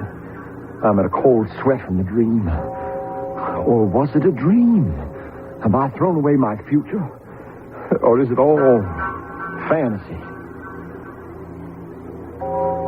I don't know what I might have expected to waken to the next day, but certainly not the miracle that happened. Dad was feeling very bad that morning, in a lot of pain. I had brought his breakfast tray downstairs virtually untouched. I was on my way to the kitchen when the convertible drove up, and she got out. She had a cloud of dusty blonde hair and misty gray eyes. She had all the requisite physical charms, and wonder of wonders, when she uncoiled herself from under the wheel and stood up, she was the first woman I had met in my stratosphere. Her eyes couldn't have been more than an inch below mine. She blew my mind in that one first look. But all she said was, "Excuse me for busting in, Big Mo." "We've met?" "No." I don't even know why I asked her. I couldn't have forgotten you. I've been wanting to meet you for a long time. What is it? Press? I think it's time for us to talk together. Why? I don't read. You mean what I think? Yes. You can't, unless I want you to. I'm shielding. You're what? Shielding. Don't you do that? Well, I guess I don't know what you mean. Ah, now I see. I suspected, but I wasn't sure. You've never met any of us, have you? Us? The fugitives, the exorcised, the lost. I don't quite understand. Poor boy. You really are lost now. It must have been awful for you. Everybody and his uncle's thoughts rattling and jangling in your head, and you with no way of knowing how to shut them out. You are for real. You do know. I promise you I do. I'm lucky to have found you in time. Well, in time for what? Before Calcour got to you and sold you a bill of goods. Calcour? The false ambassador of goodwill, who would offer any of us anything within reason to return to Centauri Planet 7. Well, then he was here. He did come. What did you say to him? I turned him down. Why? Don't you want to go back? How could I go back to somewhere I never was? How did you get to Earth? I don't quite know. My stepfather has told me there was an aircraft crash. The craft was burned to a cinder and buried in the wilderness, but he and Mom found me, just a baby, And because they wanted a child and there seemed to be no one to claim me, they brought me up as their own. It must have been very difficult for you, Mo. Oh, not really. There was so much love and so much happiness. The worst were the thoughts. For so long, when I was a kid, I didn't understand that I was so different. I thought everyone knew what everyone else was thinking. Why, it got me in a lot of trouble till I realized that I was the only one who did. Well, that would have been enough to set me apart, but by then, I'd started to grow. When does it stop? I mean, when do we... We're not all that peculiar, Mo. You might grow a few more inches, but that will be it. Well, how can you be so sure? I'll let you judge that for yourself. If you'll allow me to take you to the Heartland. Well, I can't go anywhere with you. What's your name? I'll unshield my mind and think of it, so you may read it for yourself. Andaria. Is that all? In the world we came from, one name was enough. I wonder what mine would have been. It doesn't matter. If you come with me, you shall be anointed and given a new one if you want. I told you I can't come with you. Why not? I can't leave my father. He's dying. Bring him with you. We will welcome him in. He can't be moved. And I cannot stay. I'm already overdue. They're waiting for me. Who? My people. Our people. Oh, don't leave me, Andaria, please. I must. Walk me to the car. Where is the Heartland?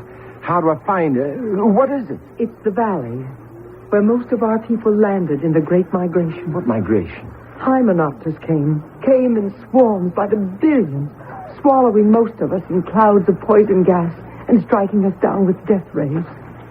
We were a peaceful people, without weapons of war. And to save our civilization, we had to scatter all over the universe. Many of us landed here on Earth, our astrofuel exhausted. The bulk of them landed in the valley of the Heartland. Before you go, you must tell me how to get there. I can't, Mo. When you are ready to come, one of us will read the signal and come for you. Goodbye, Mo. Wait a minute, Andaria! Andaria! I would have jumped in my own car and followed her, but at that very minute, my father cried out for me, and I went instead to him. He was in pain, and I gave him his medicine. He didn't wake until dinner, but afterwards he perked up some, and we talked long into the night. I know you've always been special, son, and we had no right to you. I hope you never get punished for whatever wrongs me and your mom did. You never wronged me.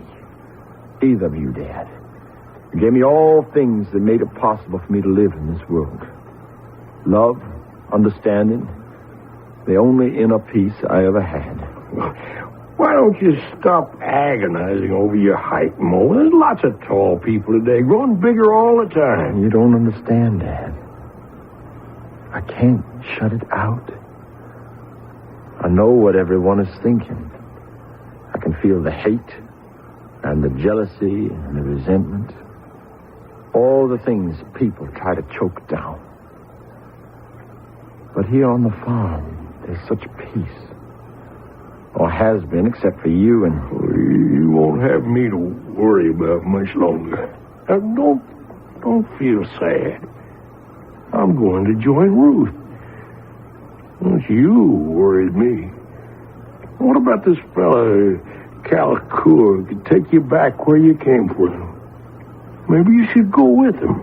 Andaria says he's the enemy. Well, how do you know you can trust her? And you don't even know how to find the valley. But if that's where I belong, I'll find it. And wherever I am, your mother and I, we'll pray that you do. I love you, son.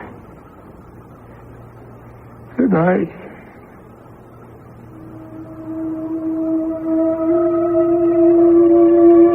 It was the last word he said to me. He died peacefully that night. And now I was completely alone. A stranger in an alien world. It was nearly dawn before I fell asleep. Or was I asleep or awake? And the air was full of their humming noise. And the voice called me out into the night. Moses!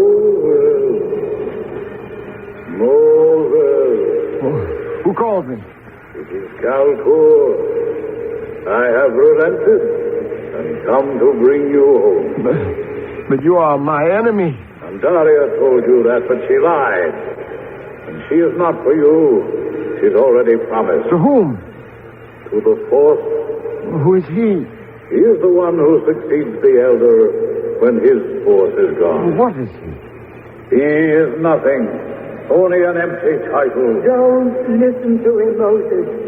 He is the center of us. Our leader, the one Kalkur seeks to destroy. Leave him alone. Don't trust her. Don't trust him. Don't go with him, Moses. He will have no choice. We will take him. Seize him. Moses, the force has been lost ever since the migration. But the Elder tells me it could be you. Don't let them take you. Resist. Drag him to the ship. Don't listen to the woman. Don't worry, Andaria. I'll fight. I won't lose you. By the gods, he is the Force. Come away from him. Come away. We have no weapons to stand against the Force.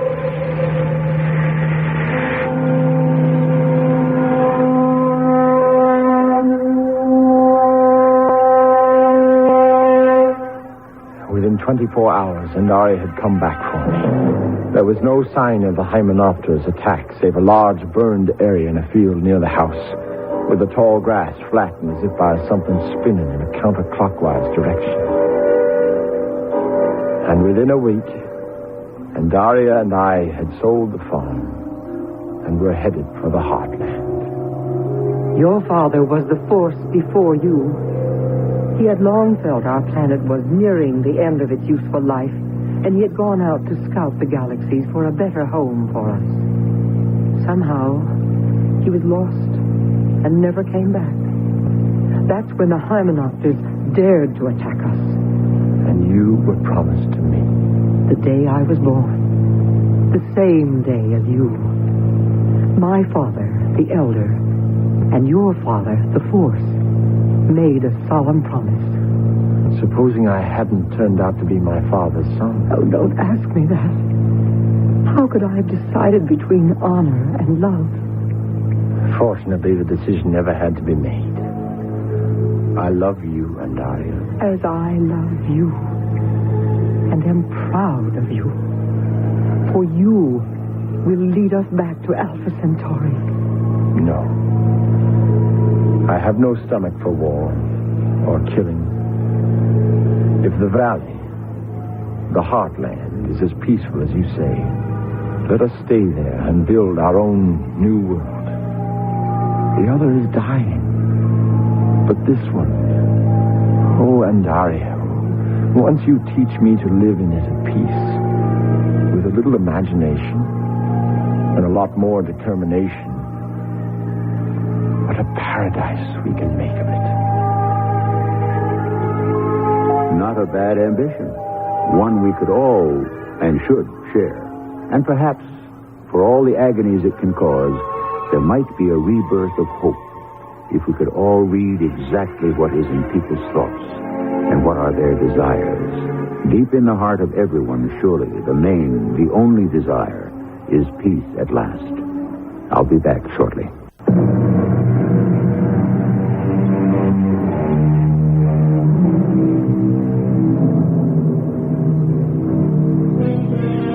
No matter what one may think in the cold light of day, the night is the time when the horizons of the mind expand.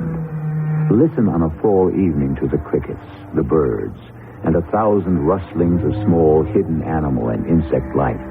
A whole myriad of worlds within worlds. Then look up to the stars and the infinity of our universe. You know that somewhere out in the stars, there must be other life. Has got to be. I wonder if it will cross our paths in this century. Our cast included John Deal, Joan Shea, John Lithgow, and Ian Martin. The entire production was under the direction of Hyman. The CBS Radio Mystery Theater presents...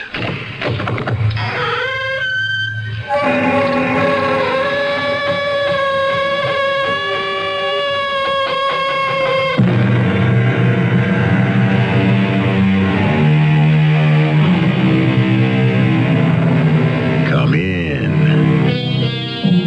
Welcome. I'm E.G. Marshall. Probably the greatest English writer of the last century who wrote with two words in mind, could be, is the novelist H.G. Wells.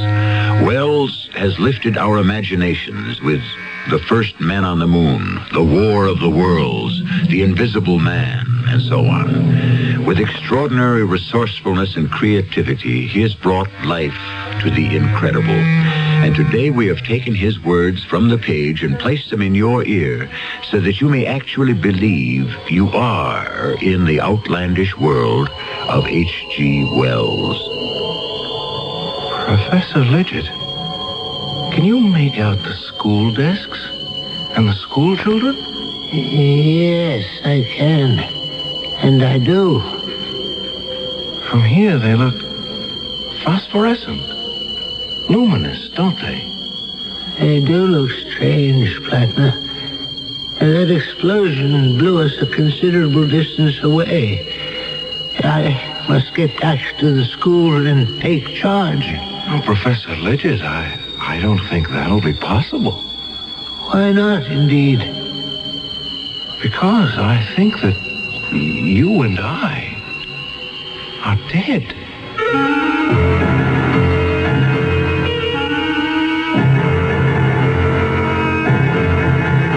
Our mystery drama, Watchers of the Living, adapted from a story by H.G. Wells, was written especially for the Mystery Theater by James Agate Jr. and stars Tony Roberts. I'll be back shortly with Act One.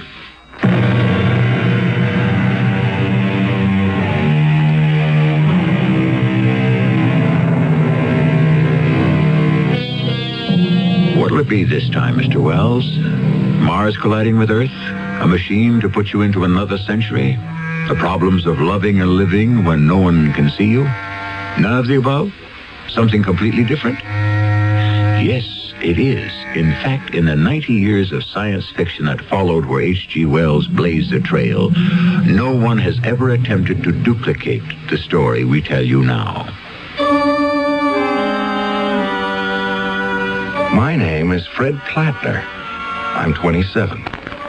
My mother and father passed away when I was 10. I'm a teacher at a small school in Sussexville. So small that one teacher has to do the work of 5. Too much work for too little pay. Last week, I heard of a great summer job in town, lifeguard on Sandy Beach. To apply, I first had to get a physical checkup. Mr. Plattner, I do not have good news for you. I'm sick, Dr. Bendener? No, I wouldn't say that. Not sick, but strange. You mean when you examined me, you found some... I didn't want to say anything until I had the x-rays, but I can tell you this. In all my years of general practice, I have never seen a body like yours. Well, will I live? Who knows? Before I show you the x-rays, tell me, young man, why do you want to be a lifeguard? I understand you have an eminently scholarly position as a teacher. Well, that's what everyone tells me, Doctor. But there's no money in it now and no future in it tomorrow. What do you teach? What don't I teach? Bookkeeping, geography, modern languages, and chemistry, which Dr. Lidgett, our former principal, threw at me about a month ago. Aye, all those subjects. You must have a vast knowledge. No, I don't. But since my students begin by knowing nothing, all I have to do is bone up from day to day and stay one lesson ahead. What an extraordinary way to run a school. In a town of 1,000 persons and 1.25 children per household, I was told by Professor Lidgett, the principal, there was no alternative. There are 2 other teachers besides myself, and that's it. On my present salary, I can hardly save a cent. But if I pass the physical and get this lifeguard position, I could clear $300 this summer. I wish I could help you, Mr. Plattner, but the facts don't help me. Let me show you. Look at these, your x-rays. First, notice your heart beats on the right side of your body. Now look at this plate.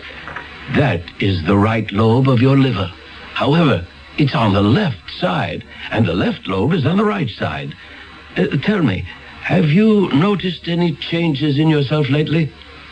Well, now that you mention it, I have been finding it sort of difficult to write straight across a page the way I used to. You've stopped writing? How do you correct papers? Using my left hand and writing across the paper from right to left. Anything else, Mr. Plattner, out of the ordinary?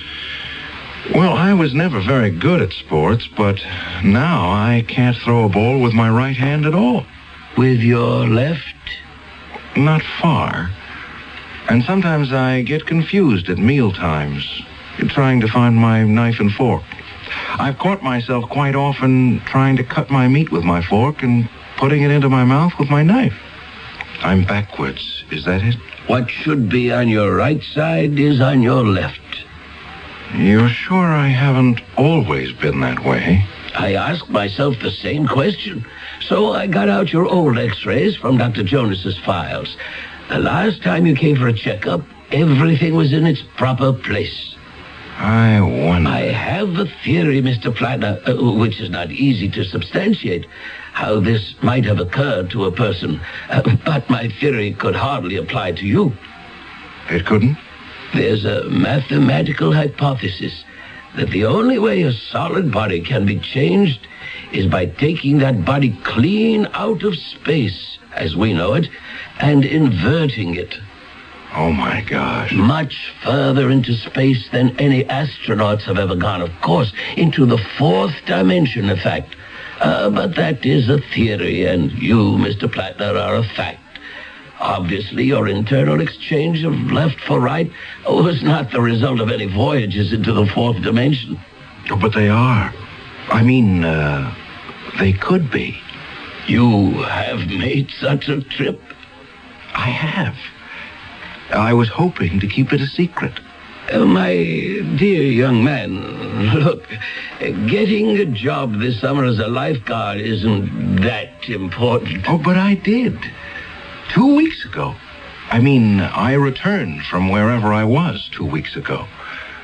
Didn't you hear about my disappearing from the school? You see, that's where I must have been. In that 4th dimension.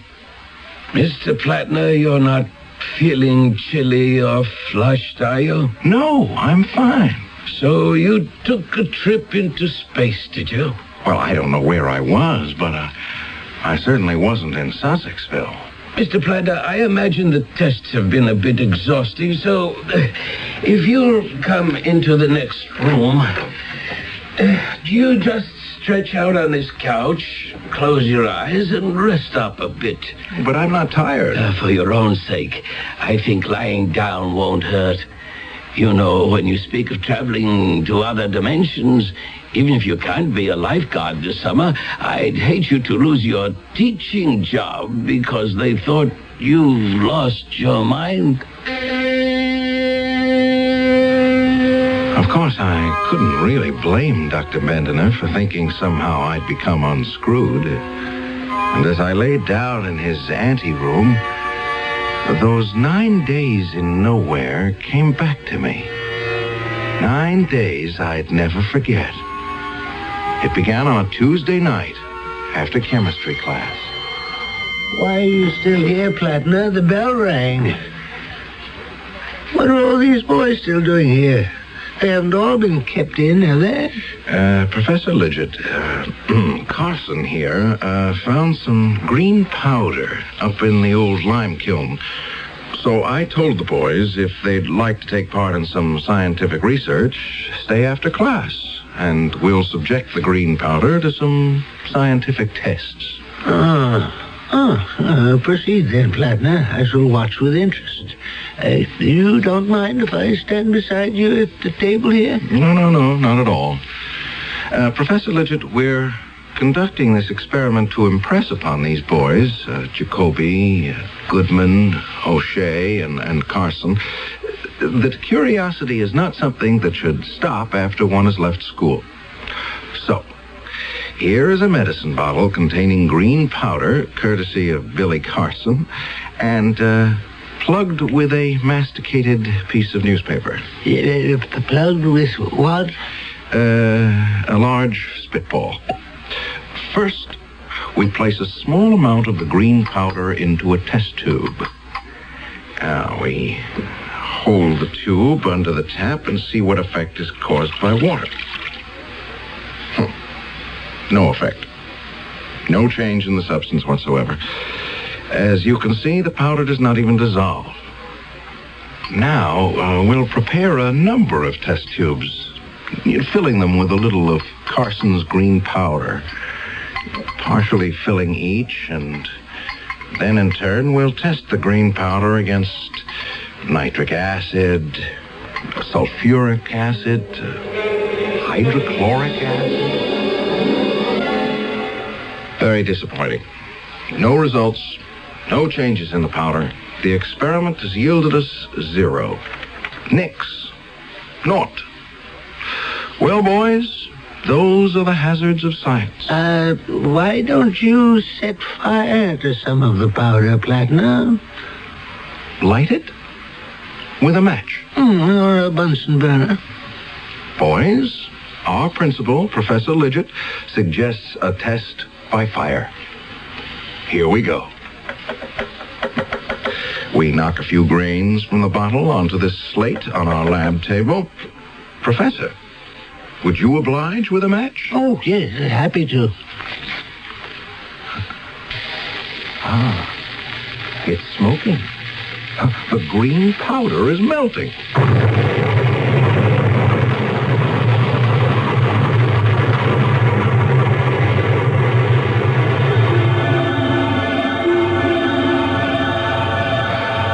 At the explosion, I was lifted off my feet and driven forcibly backwards. I wondered if I'd crashed through the wall or window of the chemistry lab. The next thing I knew, I was thrown to the ground.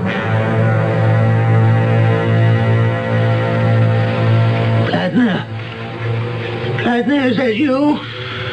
Professor Lidgett, are you hurt? Well, I don't think so. Me neither. My face seems to be all right. I still have both my ears, hands, arms, and my feet. Oh, so I thank heaven. Where's the school? Where are we? None of this countryside looks familiar to me. Look. Straight in front of us. Those figures. I know those boys. They're in my bookkeeping class. But how strange they look. Sort of gray and amorphous. Almost floating. Are those gray shapes there? Those are our students? I can see their lips move. They're talking. But I can't hear a word they're saying. And they're coming towards us. The one in front is Johnson. Great heavens. He just walked right through you. I know. And I didn't feel a thing. Did you notice how dark it is getting? Above us, the sky is jet black. The only light is that greenish glow on the horizon and those black hills. Where are we? And I can still see the chemistry classroom, but seems to be receding, getting fainter. I can see it too, way off there. It's as though I had X-ray eyes and can see right through the walls. We must get back. We've been blown a considerable distance away. I must take charge. Well, I doubt that will be possible, sir. As I analyze it, A, no one sees us. B, no one hears us. C, the boys walk right through us. D, yet we appear whole and uninjured. E, to ourselves we are real, but the school seems unreal. Therefore, I would conclude, ergo... What? That you and I, Professor, are dead. Well, now, have we just heard from the living, or should I say, speaking dead? How's that for a first act curtain? The shape of things to come. Things beyond have always intrigued man. If, as some philosophers believe, ours is the world of the dying, then the next could possibly be the world of the living. What it's like, we may find out when I return shortly with Act 2.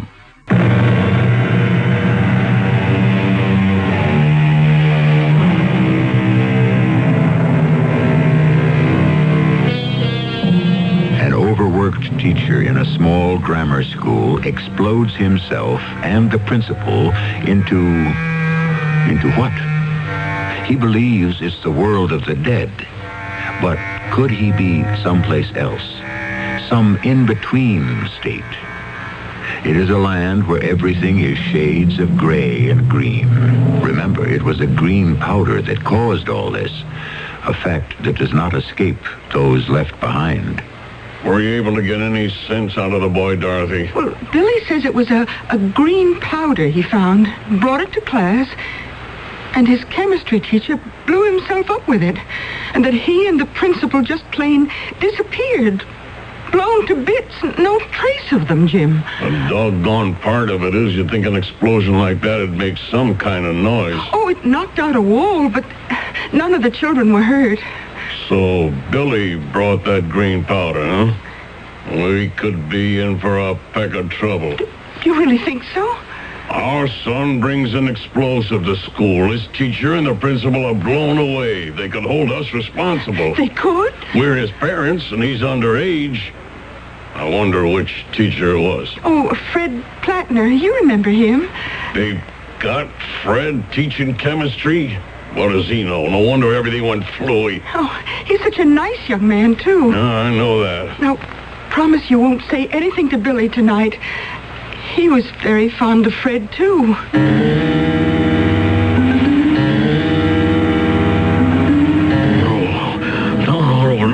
No, don't, Fred. Please, don't. Jim, wake up. Jim, what is it? Jim, wake up. Oh, Dorothy, I had such a nightmare. I was dreaming. Don't tell me. Why not? It was kind of crazy. I had a terrible dream, too, Jim. Fred Plattner. He came right into this room, and he motioned for me to follow him downstairs. Oh. And then he took out a small medicine bottle with green powder in it and was trying to give it to me. And then suddenly, it was gone.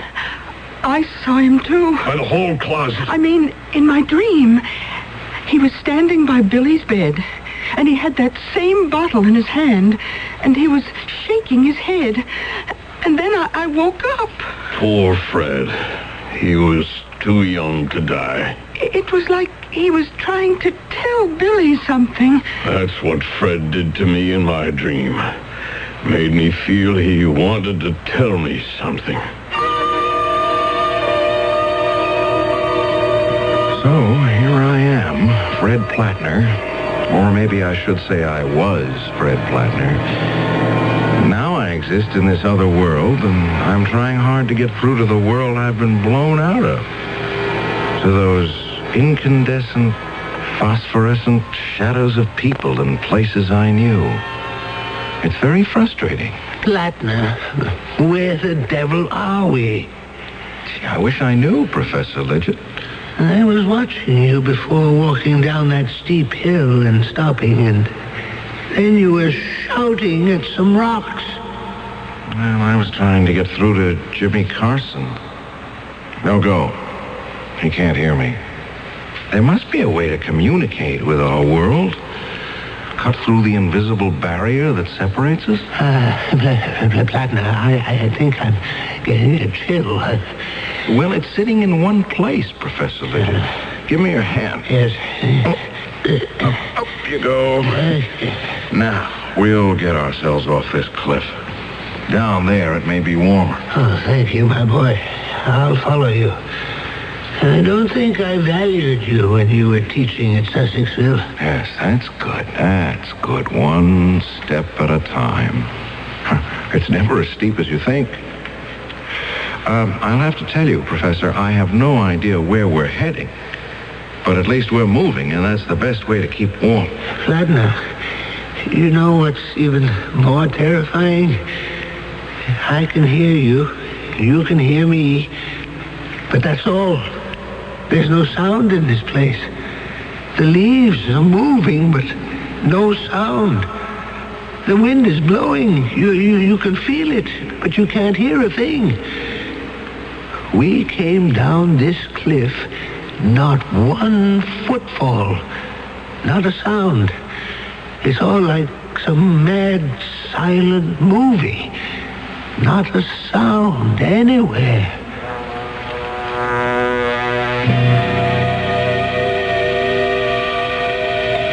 Jim, will you see who's at the door? I'm just clearing away the breakfast dishes. Billy was late getting off to school today. Honey, I've got to make tracks for work myself. Harry's been giving me the hairy eye lately, ever since that rumor went around town about Billy blowing up the school. All right. Oh, hello, Sheriff. What can I do for you? Good morning, Jim. May I come in for a few minutes? Oh, sure. Is Billy home? Who? Billy, your son? Oh, yes. I mean, no. Billy's in school. He loves school. Wouldn't miss a day. No, maybe it's just as well. Sit down, Sheriff. Can I get you some coffee? No, thanks. Who is it, Jim? What? Hello, Sheriff. What brings you here this early? I'll get to the point.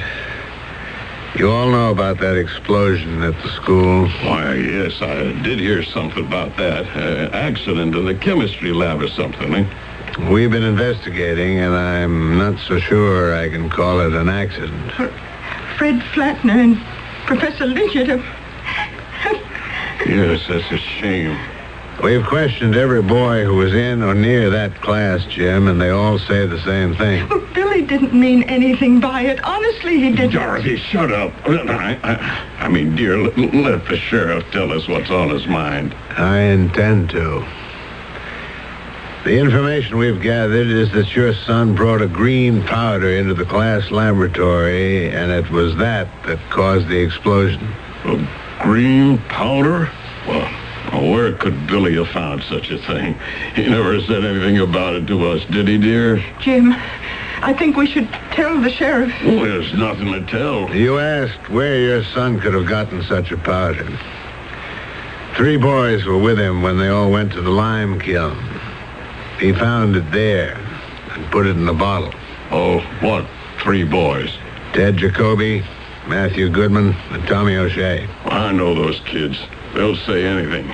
You know how kids are. You're not going to believe the word of little kids, are you? Unfortunately, we have no adult witnesses. But as we piece the story together, this was no ordinary school experiment. Well, I don't see how you could hold my boy responsible for the mistakes of a teacher. So far as you know then, Jim, this whole story about Billy and the green explosive is untrue? Absolutely. Is this Billy's school satchel? Yes, it is. Where did you find it? In the chemistry lab, under one of the seats. I'll be straightforward with both of you. We found traces of a green powder inside.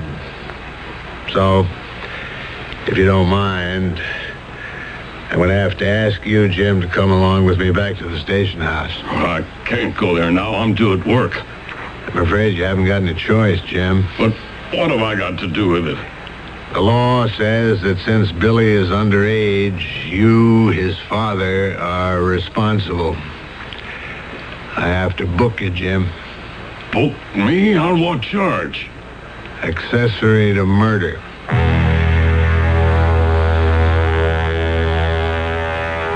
Several days and nights went by in our green world. This particular morning when I awoke, large, strange snowflakes were dropping all over me. Green snowflakes. And then, for the first time, the stillness was broken by a sound. Plattner, did you hear that? A bell. I think it comes from way down there in the gorge. Let's get down there. Maybe there are people or someone who can help us. Oh, beautiful. Plattner, do you hear that? Hear what? The sound of our own footsteps. Things are starting to be a little bit more normal. And it's not so cold down here. Look at those gray craters. Will you look at that? I never. A great stone building. There's an entrance. Let's go on in. Wait a minute, Plattner. Isn't there something wrong about it? Something peculiar? Well, nothing more peculiar than finding any gray skyscraper in a green world. It doesn't have any windows. It's like being inside a huge tomb. There are some flickering lights way down there. An altar. Something's moving back there. Where? To the right of the altar. What looks like a torch burning a green flame. Oh, yes, I see what you mean. Now, follow along the walls where that strange writing runs around the side, all the way to the right. Snowflakes. Big as a balloon, moving up and down. Let's get closer and have a look. No, I think I'll stay back here. If I go forward, Professor, you'll be alone here. Oh. Those large things. Their heads, floating heads, with sort of tails hanging from each one like giant tadpoles in the air. They don't seem to have faces. One is turning around. It's got eyes. The others are turning now, too. They do have faces. Look at them now. They're floating away. Anyone here? Something just flew into my face. Something cold. It's one of them.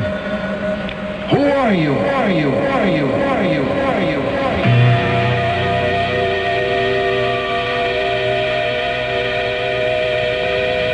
Plattner, I don't think I can take much more of this.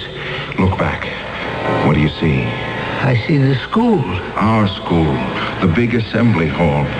And the boys are taking a test. Midterms, that's what they are. Well, will you look at that? Some of them are using a crib. A pony. So they are. Cheating in a midterm. Plattner, make a note which boys are cheating. Well, I don't see the school anymore. It's changing now. I can see a street. Yes, it's Main Street. So it is. But how can we see Main Street from here? Because it runs right through us. This world, this dimension. So that's where they went. Who went? Those floating faces. They're hovering over the people walking on the street, see? Look, one or two following each person, watching. Watching? Why are they there? They're watching the living. Plattner, where are you? I'm here. I just don't want to look anymore. Oh, what's the matter with you? You're crying. I know what those watchers of the living are doing. I know who they are. There are two of them above my head, aren't there? Yes. A man's face and a woman's face. I know them. I know who they are. The two faces over your head, you know them? It's my mother and father.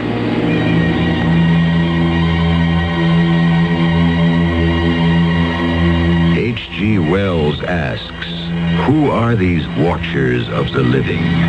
Why do they so passionately watch those they have left forever?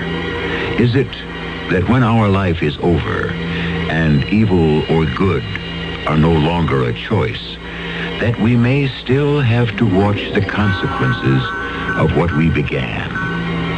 If this is so, then certainly Fred Plattner and Professor Lidgett have not died, but have invaded that dimension which hangs over all of us.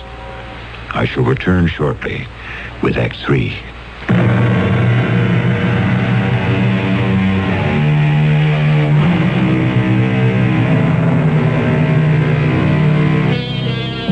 Let H.G. Wells continue his story. If human souls continue after death, then surely human interests continue after death. So these watchers of the living keep an eye on earthlings. Make note that this in-between land is green, the color of renewal, of continuation, of movement. Therefore, this island in space and time onto which our two men have stepped could be a moving platform. But to where? How many days has it been, Plattner? How many times did I go to sleep and wake up? 6, 7, 8? I can't be sure. We have only you to blame for this. I seem to remember that it was you, Professor, who said, why don't you set a match to the powder? Why do these infernal things have to hang around us? What have I done to them? Well, go on, get away from me. Go away. Do you hear me? I don't see how you stand these floating heads always following us, bumping us like balloons with faces. I am trying to be calm and not let myself go, and you must do the same, Professor. I could just as easily lose my nerve, but how would that help me? Listen. They've stopped. You're in a different spot than I am, Plattner. Your mother and father are watchers. I hope you never see your parents as I'm seeing mine. Not being able to speak to them and be understood. Not knowing whether they are real or shadows. No, I absolutely refuse to be fingerprinted, and that's final. You have a right to call your lawyer. Where are the bodies? Where's Fred Plattner? Where's the headmaster, Professor Lidgett? How can you be sure they aren't still somewhere, wandering about in shock maybe, but very much alive? If in over a week they haven't shown up? Amnesia. Do you know what that is, Sheriff? If I were blown up in some ridiculous experiment, it would addle my brains, too. They're alive, I bet you, but they don't know who they are or where. Well, that all may be true, but you're still responsible for what happened. Speak to the mayor if you want to, but you're not leaving here until formal charges are placed.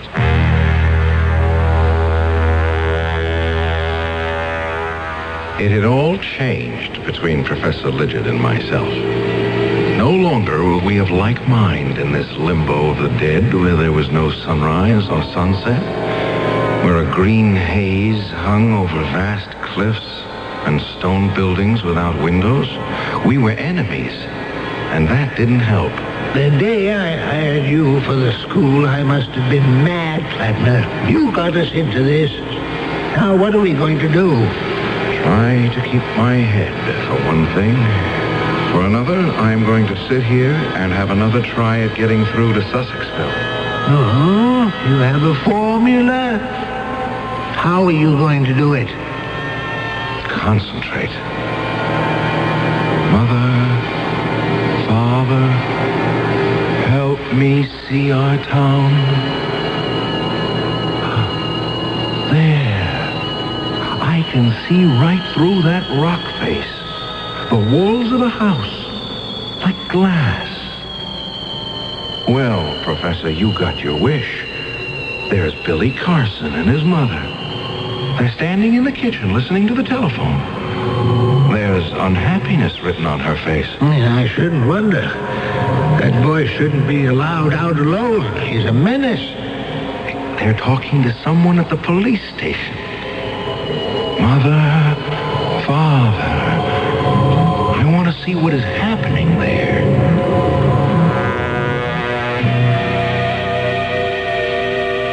Dorothy, honey, don't cry. They won't let me go home right now. I've called our lawyer. He's in court, but he'll get over here as soon as he can. Now, you just tell Billy what trouble he's caused. I don't know when I'll get home. I'll get there when I get there. That's all I know. This way, Mrs. Vandermill. I don't know what possibly could have come over that salesgirl.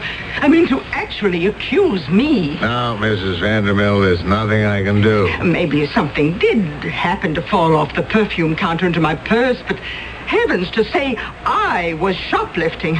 Me, Helena Vandermill, why, I own half this town. Why would I ever steal anything? They did find some merchandise in your handbag. Who is that man sitting over there? He's in our custody. He's waiting for his attorney. Now, Mrs. Vandermill, if you'll kindly pay the fine, all the formalities will be taken care of. Oh, Sheriff, you are the most understanding public servant in this town. The fine, Mrs. Vandermill? Oh, yes, of course. Now, how much will it be this time? I'd say $50 would cover. $50 it is. Here you are. All I have with me is 20, so here are 3, and do keep the change. Thank you, Mrs. Vanderbilt. Yes, I'll be more careful next time and keep my bag closed. Who was that? The richest old gal in town, but I have to haul her in at least once a week. She can't help shoplifting. Oh, why didn't you arrest her? Oh, I couldn't do that. Oh, why did you slip her fine in your pocket? I keep it safe there. Understand? Yeah, I'm beginning to. And how much would a little understanding cost me? Mr. Carson, Jim, I knew you'd understand the way we do business around here. I'm sorry I was a little slow. Let me see what I have in my wallet. The crookedness in our town. I had no idea. Starting with boys cheating on their exams, all the way to the police taking bribes. Lidget and I had stopped talking. I was too tired one evening to keep my eyes open, and before I knew it, I was asleep. Flatner, get up. Huh? What's the matter? Get up. Oh, yes, certainly. Professor, what are you holding that rock in your hand for? I'm not staying here any longer. Well, how do you propose to leave? You're going to lead me back to the exact spot where we entered this other world. Oh, I don't know that I remember it. You'd better, if you don't want your head bashed in. Professor Lidget, I understand the strain you feel, but what good will it do you to hurt me? I don't care anymore. I've got to leave here. All right. Let's start up this path and see if I can find the place.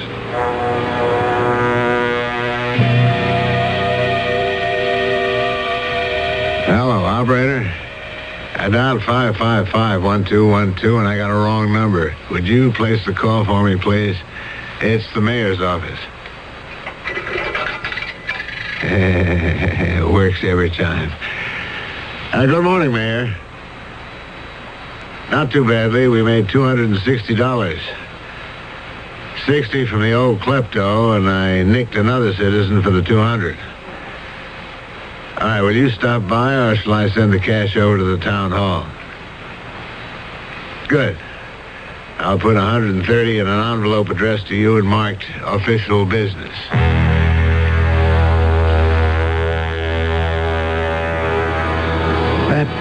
scene of conniving didn't escape me either. It made me wonder, did I really wish to return to the life I had grown up with? We climbed and finally reached a plateau which I thought looked familiar. Is this where we first landed? Are you sure? I'm as sure as I can be. You know, Professor, that world of ours, it's not what it's cracked up to be. No, it isn't. But it's the only game in town. And people aren't what they think they are. Plattner, you're still carrying that glass bottle with some green powder. Yes, I still have it. What's left? Why? Nothing. Just thinking. It's finally dawned on me why the watchers of the living have such unhappy faces. What goes on Earth is enough to make anyone sad. Greed, deceit. The people you thought were honorable, people you respected. Even you, Lidget. You're much less of a human being than I thought you were. Much less. Lidget, what are you doing with that rock? Lidget, please. Please.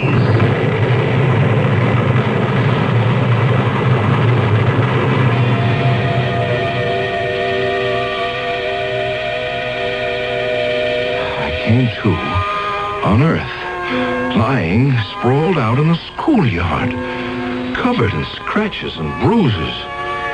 I was alone. Professor Lidget didn't get back to Earth with me. I remembered running away from the professor, and then I tripped and fell. Yes, the powder must have exploded on impact, and here I was. It was getting dark in Dr. Bendener's office, and I remembered I'd come to see him for a physical. Feeling any better, Mr. Plattner? Yes, I am. I'm fine now, Doctor. Had a little sleep? Oh, not exactly. Just thinking about how my insides got all reversed. Nothing's malfunctioning, you understand, just exchanged. Are you up to getting yourself home? Dr. Bendener, I've decided I don't want to be a lifeguard after all. I'm just not the swimming kind.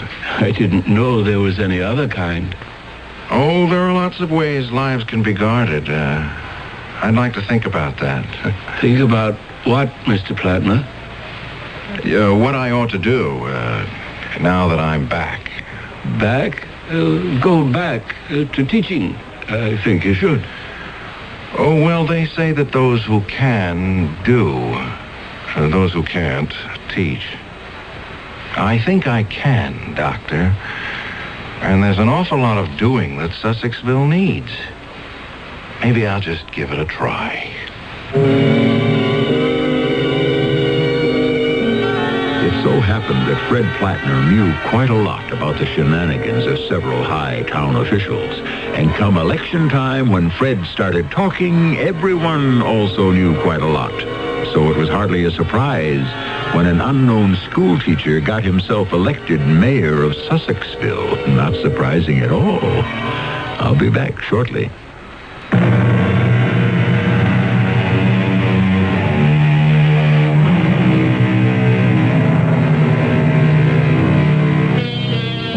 Some folks around Sussexville are still scratching their heads, wondering where Fred Plattner and Professor Lidget disappeared to for 9 days, and why the professor never came back.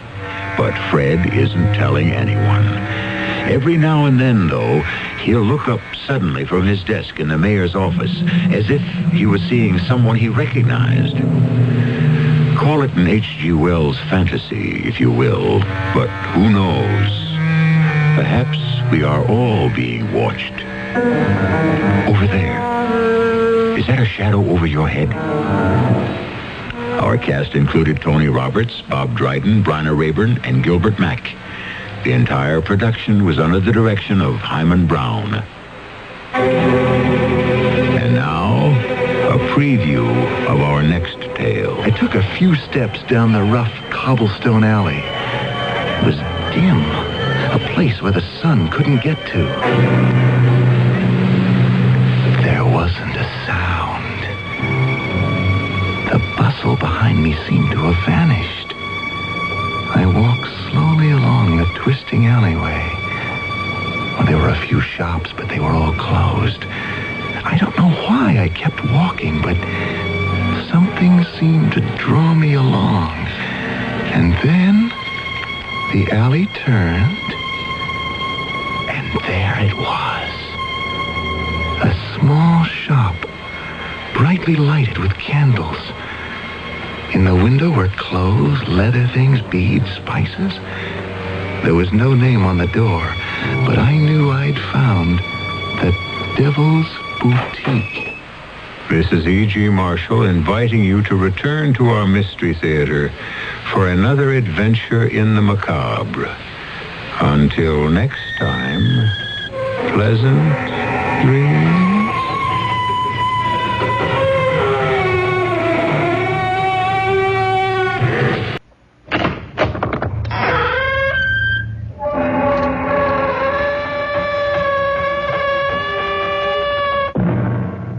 Come in. Welcome. Welcome to Mystery Theater.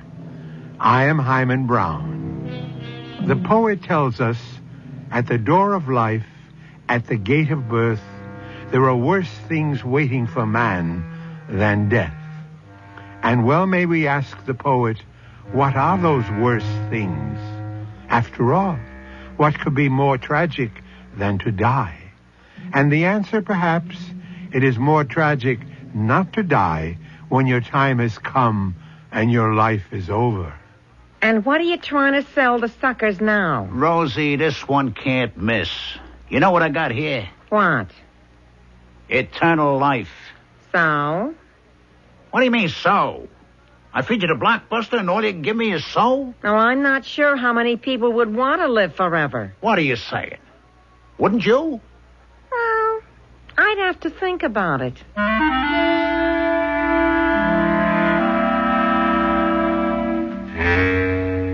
Our mystery drama, All the Time in the World, was written especially for the Mystery Theater by Sam Dan and stars Ralph Bell. I'll be back shortly with Act One.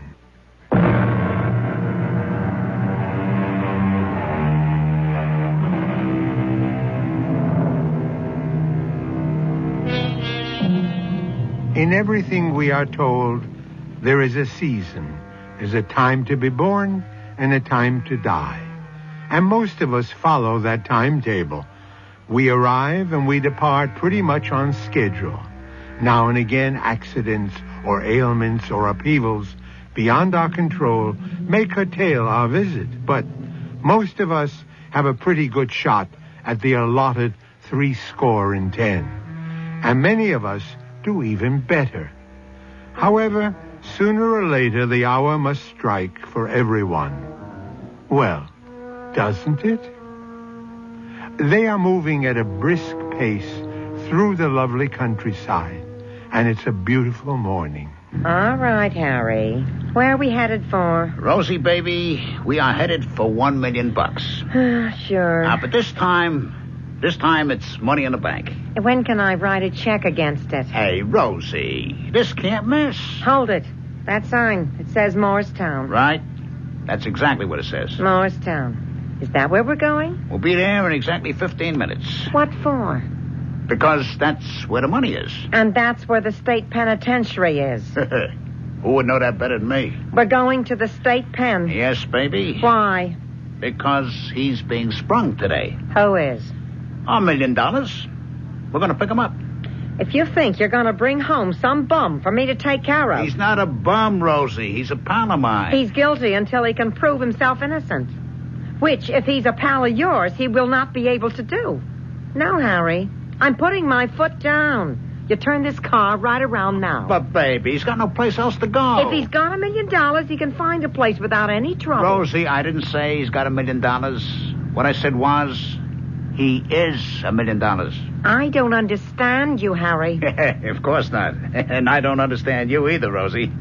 That's what makes our relationship so, What word am I looking for? Doomed. There it is, just up ahead. Yeah, I see it. And there he is, standing by the gate. Who? My old buddy, Lucas. That's his name, Lucas?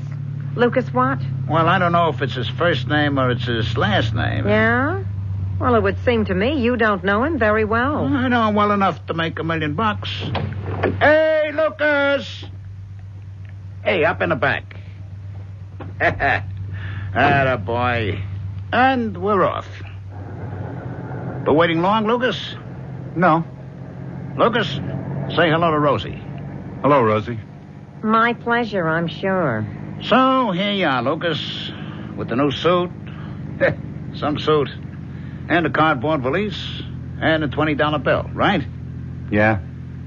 So, how does it feel to be out, Lucas? All right. Hey, Lucas, I'll bet this is the first time you ever rode in an automobile, eh? Yeah, I guess so. How do you like it? It's fine. What have you two guys got going here? A vaudeville routine? Hey, come to think of it, when did Lucas ever have a chance to ride in an automobile, eh? Well, how long has Lucas been in the slammer? A long, long time, baby. Yeah? What'd he do? Why were you jugged, Lucas? This time? I don't remember. What do you mean you don't remember? Rosie, baby, not everybody has such a good memory. What does he mean this time? I happen to know his record. This time, he was up for murder. Murder? Yeah. It was during an armed robbery. It's coming back to me. I remember now. Stop the car this minute. What for? You are not going to bring home any strong arms. Rosie, we have to give Lucas a break. No. Now just look at him. Isn't he the nicest, mildest guy you ever want to see? He's out. The man paid his debt. He served his time. You spell that O-U-T. He did his 99 years. And furthermore, if you ever think... He what? He was inside for 99 years. Harry, what kind of double talk are you giving me? This is a man who was sentenced to do 99 years. So he did his 99. And here he is. Nobody does 99. Here's a man, he looks, 35, 40, maybe tops. How can he have served 99? He's got the documents to prove it. What documents? For the next 5 years, Lucas has got to report once a month to his parole officer. He's got this card. Show the card, Lucas. Harry. Just look at the card, huh? What does it say? The state of New... You see? It's an official document. Lucas, sentenced in the year 18... Oh, no, they have to be kidding. You're looking at the thing there in black and white, and you still won't believe it, To serve a term of 99 years in the state penitentiary... No. I still say it can't be. Lucas, how old are you? I don't remember. I couldn't believe it myself at first.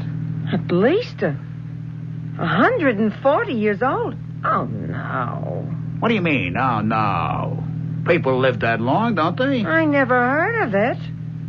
Besides, he looks younger than you do. Well, so much the better. For what? For our chances of making $1 million. Oh, yeah. How many times have we had this talk before? But this time there's a difference. Yeah? What is it? Lucas. All right, Mr. Lucas, you may put your shirt on. Well, Doc, what's the verdict? Verdict? How old would you say Lucas is? How old? I'd say he has the heart, the lungs, the arteries, all the vital signs of a man in his 30s. His 30s, eh? Say his late 30s. Thank you, Doc. Would you make a statement to that effect? I have subjected Mr. Lucas to a complete physical examination and find him to be in excellent condition. I would state that his health is above average for a man 40 years of age. This is the old ball game, Rosie. Yeah, well, all I know is this has cost us $75. And there has also been a substantial increase in the grocery bill since Lucas showed up. Rosie, you got to spend money to make money. Okay, we're spending it. When do we start making it? Tonight. What happens tonight? We go on TV. Who goes on TV? Me and Lucas. What for? Honey, how do you make money? It beats me. And if you want the truth, it also beats you. You advertise. That's right, Rosie. You got to advertise. You know why? Oh, what am I getting into here? This little poem I picked up. The codfish lays 1,000 eggs. The homely hen lays 1. But the codfish never cackles to tell you what she's done. And so we scorn the codfish, while the homely hen we prize. Which only goes to show you that it pays to advertise. Oh. And what are you going to advertise? And where are you going to get the money to do it? I'll answer the second question first. It's free. What's free? Tonight, you're going to see Lucas on the tube doing a guest shot. Who'd want Lucas for a guest shot? Bonnie Quackenbush, that's who. Oh, it figures. With all the other fruits and nuts. And what is Lucas going to advertise? Lucas is going to advertise that one commodity for which every single person in the world would give everything he owns. And what is that? Eternal life. Eternal life. Oh. What's with the O? Here I feed you the blockbuster and all you can give me is O? Eternal life. I'm not sure how many people would really want to live forever. What are you saying? There's enough suckers out there to add up to $1 million.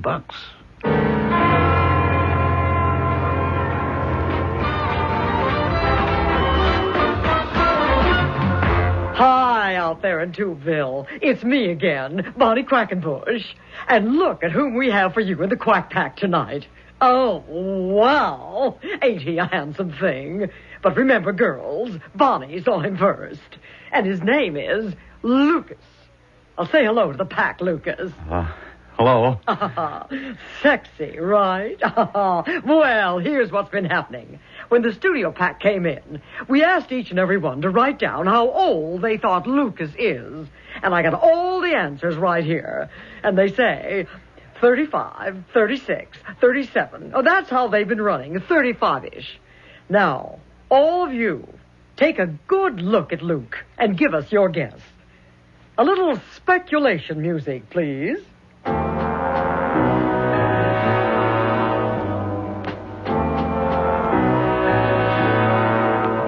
Now, are you ready? Have you guessed? What did you come up with? Well, you're wrong.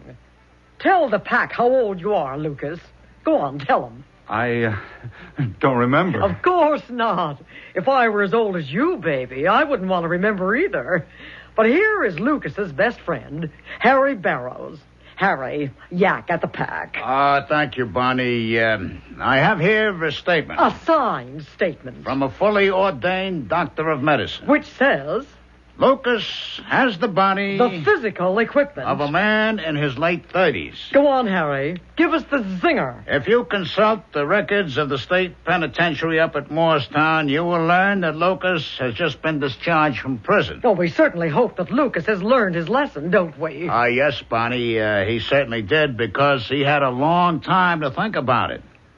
So long that he'd even forgotten what he'd actually done. And how long a time was it, Harry? 99 years. You are saying, then, that exactly 99 years ago, Lucas here was flung into the Bastille. You could look it up. So, how old does that make Lucas? Your guess is as good as mine.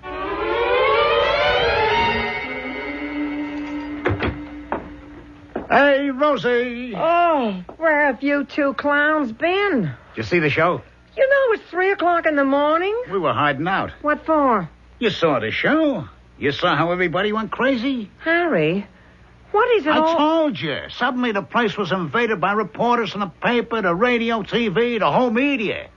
All right, start the pack. What for? We have to leave. Why? Sooner or later, they have to find out where I live. Well, isn't that what you wanted? Nah. We have to get away. Harry, did you do something wrong? All we did tonight was hook the fish.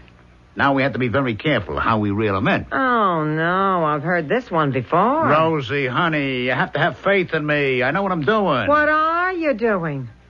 What are all these moves, this strategy? Honey, we have to go away so that you can mix up a batch of the elixir. The elixir?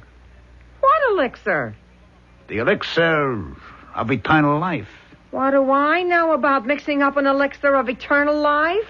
Rosie, for a girl as smart as you are, there's nothing to it. Nothing to it at all. The elixir of eternal life. Slowly but surely, the outlines of Harry's master plan seems to emerge from the mist. The elixir of eternal life. How would you like to be able to walk into the corner drugstore, point to the shelf and say, I'll have a bottle of that? The time may be nearer than you think, and then again, it may not. It depends on what happens shortly in Act 2.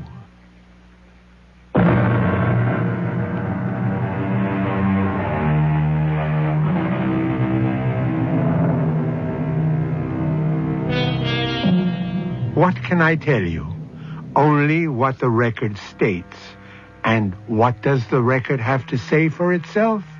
This, that a man named Lucas was sentenced to serve a term of 99 years for armed robbery and murder. Well, the 99 years have elapsed, and here is Lucas, still alive, looking no older than the day he went in. They had to set him free, and they did. And here we are. What is this elixir of life, Harry? It happens to be our $1 million. Uh-huh. Look, Harry, I'm going on record right now. Now, please, Rosie, we got no time. We have things to do. I have been through one scheme after another. I lose track of all the hustles, the flim-flams, the capers. But it doesn't matter. You know why? Rosie, all your hustles and capers. You know what they all got in common? They don't work. Rose. They do not work. Never in your life have you ever succeeded in making a dishonest dollar. Okay. So if you got no confidence in me, why do you stick around? Because maybe it's your fate. After all, everybody does what he's meant to do. And what was I meant to do? Fail. Hey, look, we have to get out of here. Lay low. See? You go on TV to advertise, to attract attention. And then when you get it, you want to disappear. Now, why? Will you start to figure out how the elixir of life eternal should taste? While Lucas and I load up the car?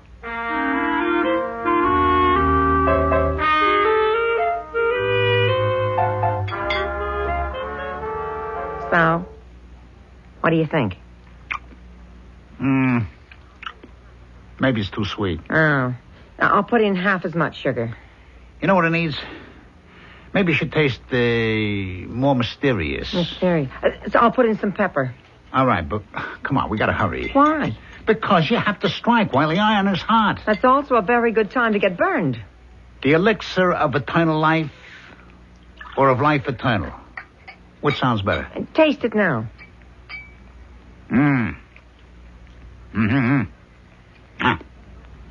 It's almost there. I tell you, Lucas, she's one in a million. You see, to how many dames could you say mix up a batch of eternal life elixir, and in no time at all, there it is? Hey, where do you think you're going? You keep working on the elixir, Rosie. I got a little missionary work to do. Lucas can keep you company.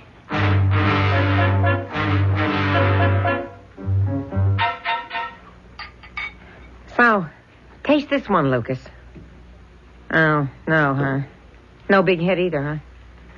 Well, let me see. I think I'll put in some honey, some garlic. What else have I got in here? How about some vinegar? Yeah, I'll just put in a little bit of everything. Why don't we just run this through the blender? Froth it up a little bit, huh? Yeah, so. Well, now, why don't we see how our little witch's brew is doing here? What do you say, Lucas? How about a little taste? What do you think, huh? Ugh. Pasca. I beg your pardon? You don't have to make such a horrible face. Pasca. Pasca, huh? What's that supposed to mean? Hey, wait a second. If it tastes so awful, how come you're drinking the rest of it? Some more? More? Did you see your face while you were pouring it down? Oh, it's good for you. good for you? Yeah. I remember. The master would make us drink it whenever we were sick. Uh-oh. What is commencing to start here, Lucas? What's with the master bit? Taste. Oh, I remember the taste. Yeah, it brings everything back.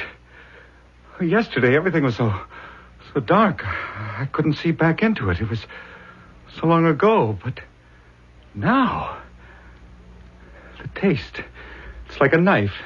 It cuts through. You know what I'm saying? No, Lucas, I don't. Pasca.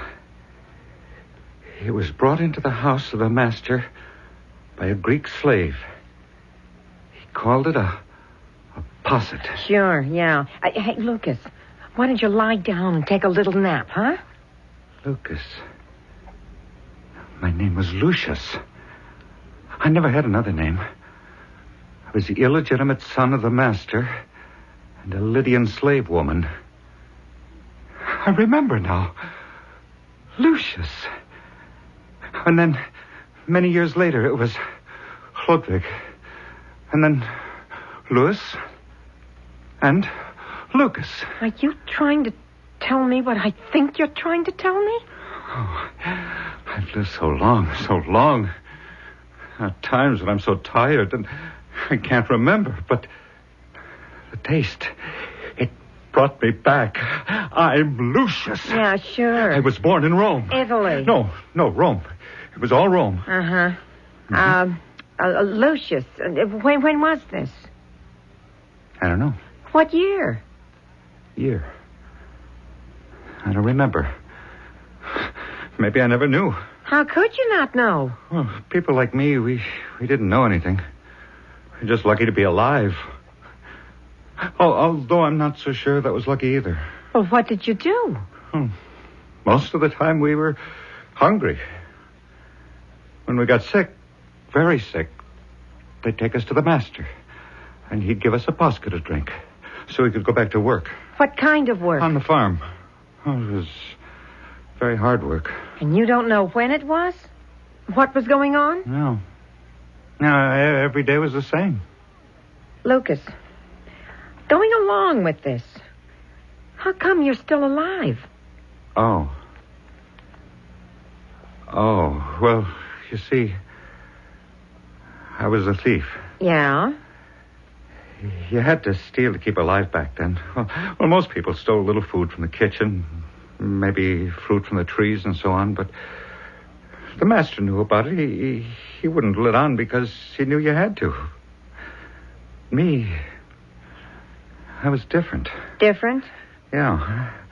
I didn't steal just because I was hungry. No? I stole because I'm a thief. Like I can't help myself. Come on, Lucas. You don't expect me to believe that. No, it's true. It's in the blood.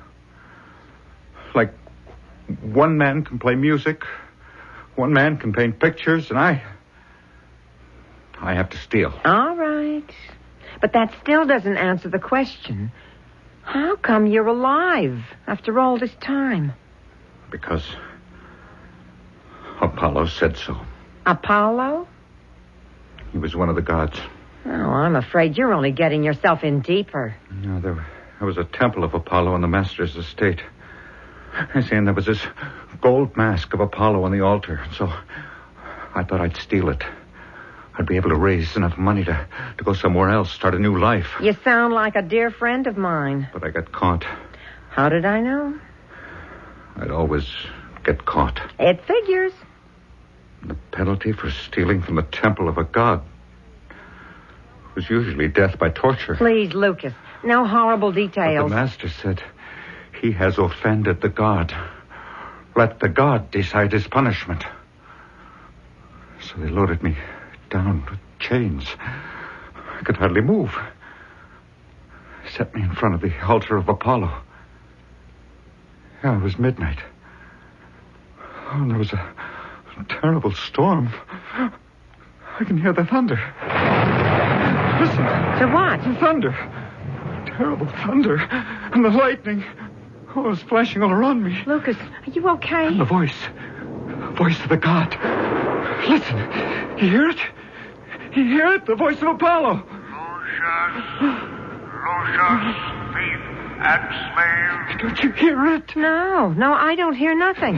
It's a voice that seems to enter inside your head. It flows throughout your whole entire body. Lucius, thief and slave, you have defiled my temple. Voice kept speaking inside me. Now just take it easy, Lucas. Lucius, villain and slave, scoundrel and thief.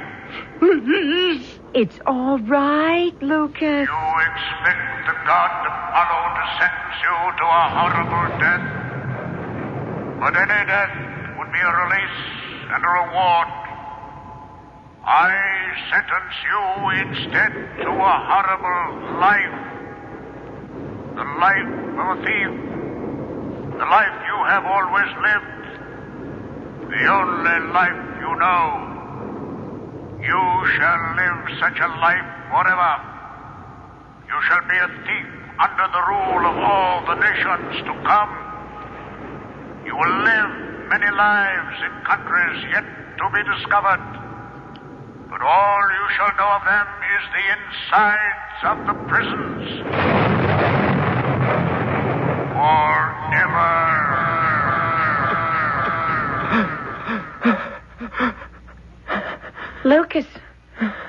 Lucas, you okay? Here, drink some of this. I remember. The taste made me remember. So, you have to be a couple of 1,000 years old, right? I'm old. I'm very old. What happened, Lucas? Didn't you ever catch on? Couldn't you see there's no percentage to it? In all these years, couldn't you decide to make something out of yourself? How? How long does a guy have to be a sucker? I was born poor, ignorant, a slave. I never had a chance to learn anything. All I knew how to do was steal. And you didn't know how to do that too good either. But it's my trade. I don't want to do anything else. Look, the last time I was in prison, it was for 99 years. Now, I'm free. I know I'll have to steal again. Now, Lucas. Yeah. When Harry brought us here to this place, I noticed a store down the road. I know. Soon, very soon, I'm going to break in there. Lucas, you mustn't. I can't help it. With your luck, you have to get caught. It isn't luck. It's fate.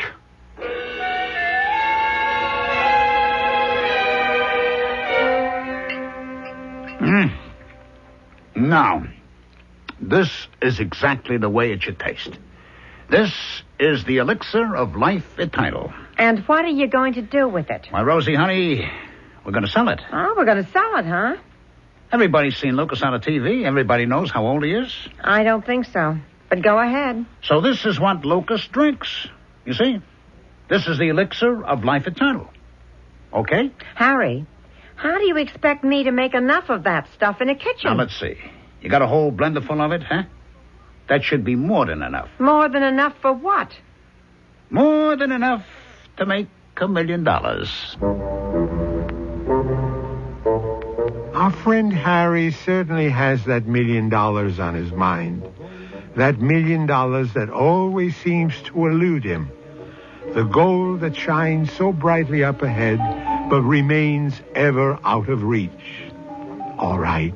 Is this to be the time? You can see he has quite a bit going for him. Within a few moments, we shall be involved in the third act and the revelation.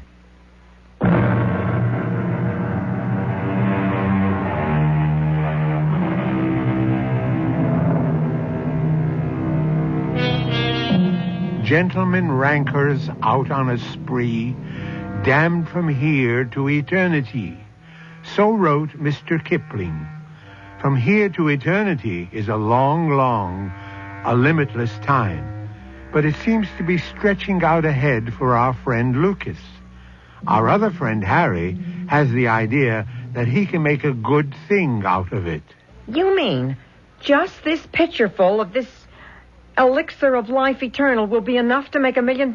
You heard me. How? Tell me, Rosie, how would you promote this?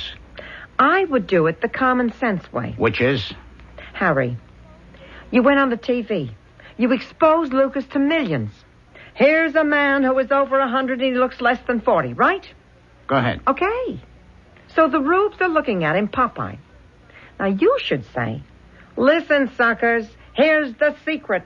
This is Lucas's own secret formula. This is what Lucas drinks every day. This dandy little elixir of life eternal. Here it is. $1. And 1 million saps will dig down. Which means I'd have to go into business. I'd have to buy 1 million bottles, hire labor, get involved with payroll taxes. Okay, you just talked me out of it. Let's forget the whole thing. Lucas is starting to get a funny look in his eyes. I haven't stolen anything in 99 years. You just control yourself, huh? I'll try, yeah, but I don't know if I can. Here, drink some of this good old elixir, huh? Why should I try to sell 1 million bottles at $1 apiece when I can sell one bottle for $1 million? And who's going to give you $1 million? I'll be back within the hour with a certified check. I'm scared. Of what? I don't know. But it's not going to work. What do you mean it's not going to work? Rosie, why can't you have faith in me? I have faith in you, Harry. I have faith that you'll go to jail, as usual. You see the possibility. You see the potential. Eternal life. How can I miss? You'll find a way, Harry. You always do.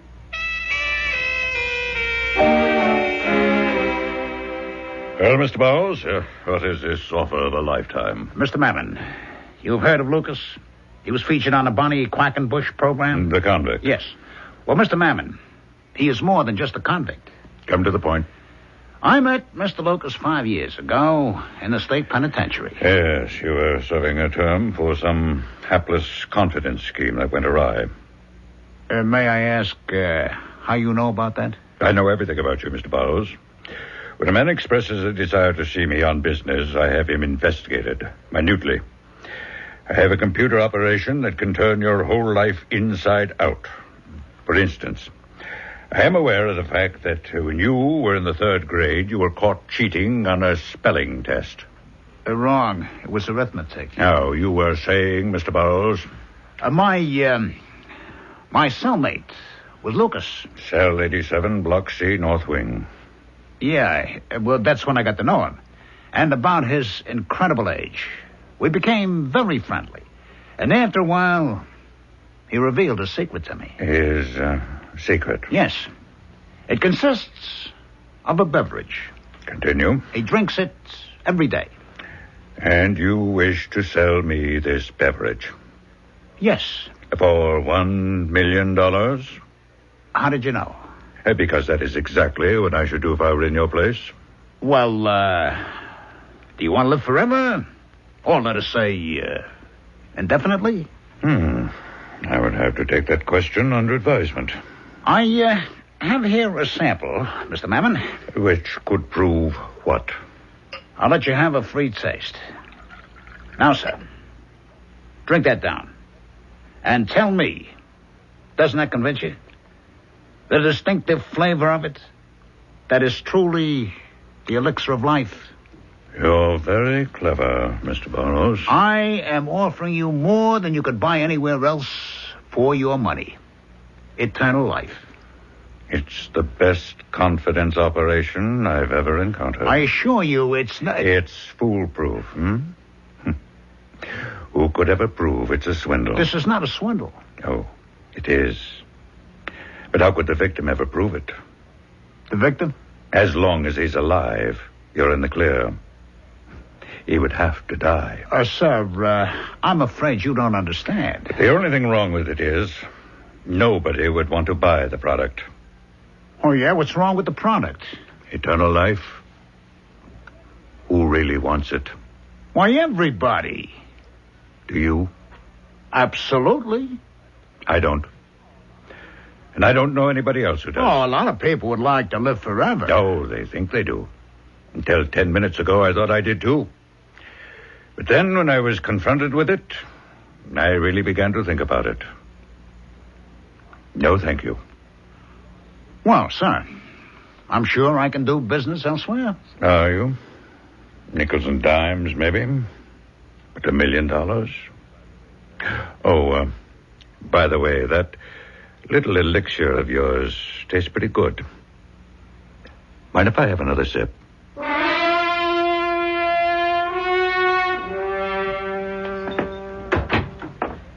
Where's the $1 million? Well, Rosie... Do you have it in one big bill or a lot of little ones? We're having temporary difficulties. Yeah, and it looks like they might become permanent. Oh, come on, what are you saying? It's been on the news about Lucas. What about Lucas? They're saying he's a phony. Who is? Everybody. Your friend Bonnie Quackenbush should be on right now. Turn it on, listen. How could it be a phony? I saw Lucas's records. Yeah, well, go figure. Turn on the set. Has the pack ever been taking flack? About what? About Lucas. Seems it's a hoax, folks. Yes, indeed. The show caused so much chatter that we decided to investigate the records at State Pen.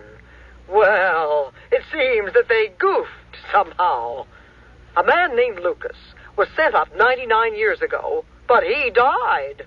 I don't know if they buried somebody else or what, but his records got confused, and the man you saw on this show last week wound up with them. Maybe it'll never get straightened out, but one thing for sure, nobody could be 140 years old and not look it.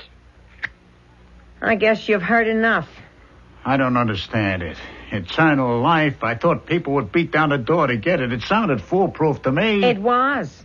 Only thing wrong with it was you. Me? Yes, Harry, you. It had to fail because you're fated not to be successful as a con artist. It doesn't matter what the hustle is. Now, what kind of talk is that, fated? It's your destiny. Destiny? So the story about Lucas just killed it, that's all. But I should have been home free before it broke. What do you mean before it broke? Were you expecting it to break? Well, sure, weren't you? What do you mean, wasn't I? You knew it had to be some kind of swindle. You didn't actually believe Lucas could be 140 years or so old. How could a man that age look and act so young? He's not 140 years old. That is definite. Well, that's what I just told you. His real age would be closer to, about 2,200. Hey, Rosie, is this you talking? Those are the facts, Harry. He told me. He told you what? He was born a slave in ancient Rome. That's what Lucas told you? Yeah, he remembered. And he was a thief. And because he tried to steal something from an ancient god named Apollo, he was condemned to live forever. So? Why was that a bad deal? As a thief. As a 2-bit coffee and cakes thief. Always in and out of jail. This is what he told you, huh? Yeah. And you believe him? Yes, Harry, I believe him. Where is he? Where's Lucas? Last I saw of him, he was in the other room having a nap. Let's get to the bottom of this. Lucas? Hey, Lucas!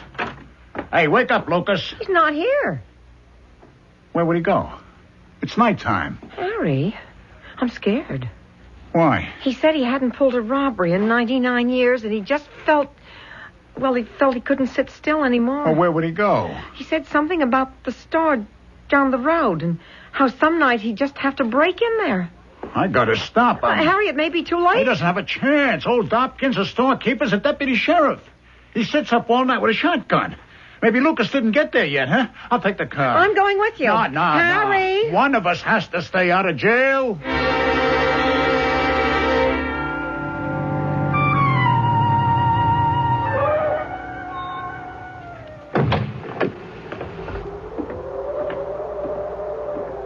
Lucas?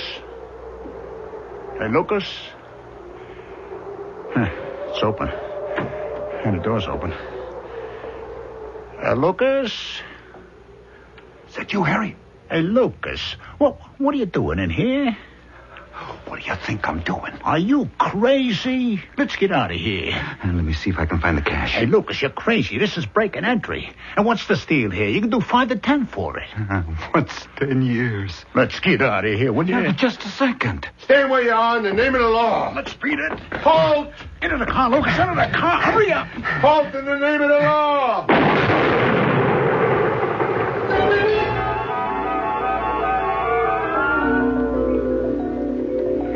Thank you, nurse.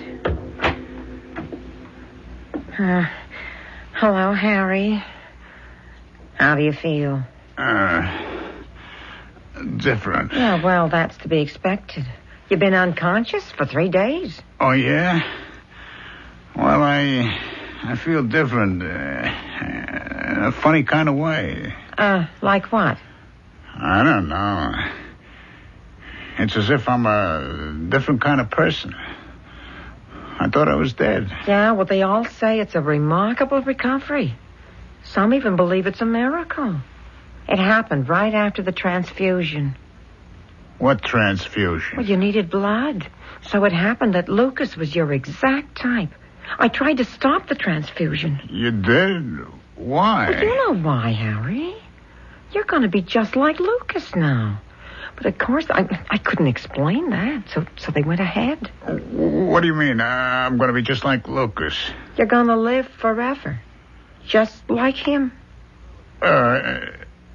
Rosie, you can't believe that. I can, and I do. I don't want to live forever. I'm sorry, Harry. Wait. Spend forever going to jail for confidence schemes that don't come off? You could try to become another person, Harry. Yeah, but I can't. I can't any more than Lucas can. Well, at least you'll be company for each other. You won't be alone. Hey, Rosie, this thing, if it's true... You know it's true. It has to be true. Rosie, come with me. Where? Into, well, I guess into forever? Into life eternal? No, Harry, no. It's not for me. Oh, Rosie, don't you love me? Oh, I do, Harry. But just for one lifetime. And you're going to spend a lot of this one in jail for that attempted robbery. Rosie! Besides, a gentleman called on me the other night. Mr. Ambrose J. Mammon. I believe you know him. Mammon? He's just crazy about this drink I put together. Well, that was my elixir of life eternal. Except we're going to call it Posca. It makes a wonderful tonic, Harry. If you don't believe me, ask Lucas. Rosie, you can't leave me. Harry, you're the one who's going to leave me. I could never find anybody like you. Never. Oh, I don't know. You're going to have plenty of time, Harry, to look. You'll have all the time in the world.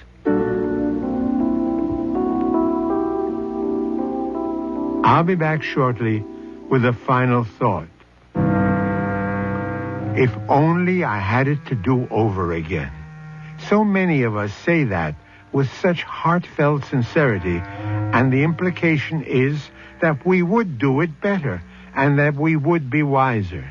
But the truth is, we would make the same mistakes. Doesn't history keep repeating itself? Our cast included Ralph Bell, Joan Shea, and Ray Owens. Associate Director, Marlon Swing. This is Hyman Brown, Producer-Director, inviting you to return to our Mystery Theater for another adventure in the macabre. Until next time, then, pleasant dreams.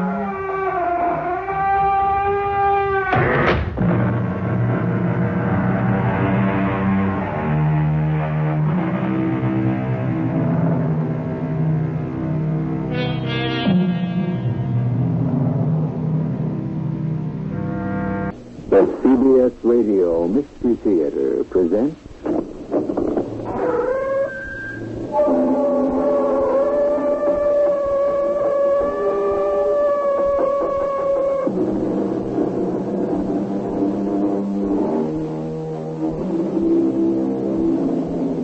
Come in. Welcome. I'm E.G. Marshall. Since time immemorial, stories have begun with the classic phrase, once upon a time. Then, to the avid and eager listener would come a history of love, hate, adventure, mystery, horror, or whatever emotion the teller wanted to convey. But history, like all words, is not necessarily what we think it means. Its basic definition is a narrative of events connected with a real or imaginary object, person, or career. Note that it does not confine it to the past. So, here is a history of the future, the kind that begins, supposing if... We recognize your presence, daughter. What is your desire? Not mine, but the Earth creatures. He demands an audience with you. Demands? He says that if he is not returned immediately, his people will send their ships against us and shoot the mothership out of the sky.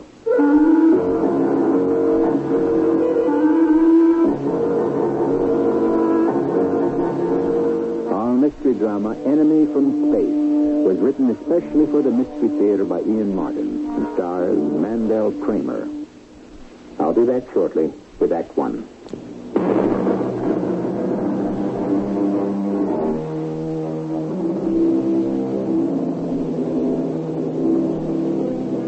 It is the year 2029. President Winston Alexander is midway through his second term in office, a commanding figure on the world stage, who has brought a revitalized America to a new surge of leadership. The unfortunate breakdown of arms limitation talks have more than ever isolated the two superpowers. And with nuclear proliferation a fact, the only hope of the world is that the two superpowers are at last nearing a major accord that will mean peace. This is where we stand on this fateful night at exactly 3 a.m., February 25th, 2029. This is Central Command. Triple red alert. Repeat. This is CENTCOM. Triple red alert. Attention all units. Highest priority. This is alert AAA. This is a triple red alert. An unidentified flying object has pierced the DMZ and has now landed on the front lawn of the White House. Mr. President! Mr. President! What's the matter, Andy? Why are you knocking so frantically at Father's door? I don't know, Jimmy. We may be under attack. Now, stick with me until I check on your father. I'd better try the door. Mr. President, Good Lord, no. He's not in his bed. Oh, where is he, Andy? Where is Daddy? Daddy! Daddy! The window is wide open. That thing is still there. Jimmy, come back. They must have taken it. Jimmy, don't show yourself to the enemy. Get down. Get down. What for? They're not paying any attention to us. That is some kind of warcraft out there. They might fire on you. I don't care what they do to me. They've got my father. Oh, stop them, Andy. Stop them somehow. Jimmy, by now, every piece of equipment in the U.S. has been alerted to stop whatever the heck that thing is. That nobody wants to see the president kidnapped. But we can't bring any firepower to bear on him without risking your father's life. Well, what are you and the rest of you little soldiers going to do? Well, I can't tell you exactly. There are contingency plans for things like this. Well, why? I don't know. I'm not a member of CENTCOM, but there must be something that... Attention, please. Attention. There is no cause for alarm. We come in peace. This is Commander Barg aboard the spaceship. We are a communications vessel from the matrix of the mothership Nicholas 7. We seek information only and have borrowed your President Alexander in order to get it. He is quite safe. When we have completed our talk, he will be returned unharmed. I don't believe him, Andy. Why didn't you let Daddy say something? To reassure you, we will let President Alexander talk to you now. I realize this is very unusual. For everyone's best interest, I ask you to call off all alerts and to take no action for the next 24 hours. I am assured by my unexpected host that I am in no personal danger, nor is anyone else. I am being taken to meet Commander Vard's superiors for some as yet unrevealed reasons. I have agreed to a truce for 24 hours. If I am not returned by then, I ask Congress to put the nation on full war footing for its defense.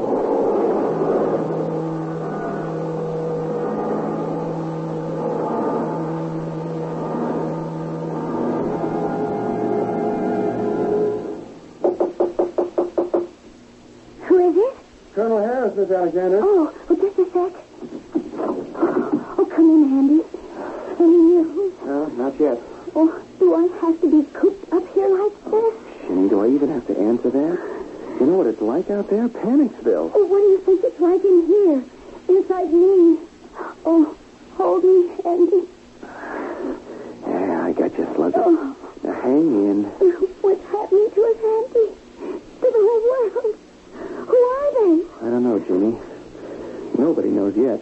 Where are they taking Dad and why? Don't you think I'd give my eye teeth to be able to answer those questions? Oh, never mind you. What about all those fancy tracking systems? A big, sophisticated strategic command, or whatever you call them. Didn't they follow that saucer thing or whatever it was? Yeah, from the second after it lifted off, the darn thing just disappeared. Where? How? Darling, I'm a lucky little boy in the Air Force who ended up a president's aide-de-camp and I hope pretty soon his son-in-law, but I am not a scientist. Oh, don't try to waffle, Andy. You must have some idea. How could this spacecraft slip all our defenses? Well, first off, it has some kind of radar negator. Otherwise, it never could have gotten here. And second, who knows what this craft is vectored on? It could be traveling on a Mobius curve that took it upside down into some other space continuum or through a galactic time window. All I know is we can't pick it up electronically, by laser, satellite spectroscope, nothing. It's just gone. Oh, and Dad with it? Gone. No, Gina, he's all right. What makes you so sure? You heard the man. What man? Well, whatever he was, Varg, the spaceship's commander. He promised he'd return your father after they talked to him. What are they... Whoever they are, what did they talk to him about? Search me. Oh, don't give the big stone face to me, Andy Harris. You've got to have some idea of what's going on. I swear to you, Ginny, I do not have one clue. And if they don't return Dad within 24 hours, then what? I guess we go on full wartime footing. Against what? Well, that's the big question, Ginny.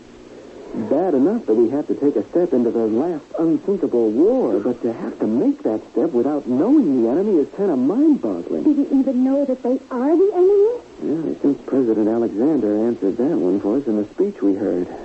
He was the one that set up the time limit. And the way I read it, he wasn't running all that scared. I think he was laying it on the other guys that they weren't dealing for much strength. You really honestly believe that, Andy? I don't know what I believe. And neither does anyone else. This is the one contingency nobody ever figured to make plans for.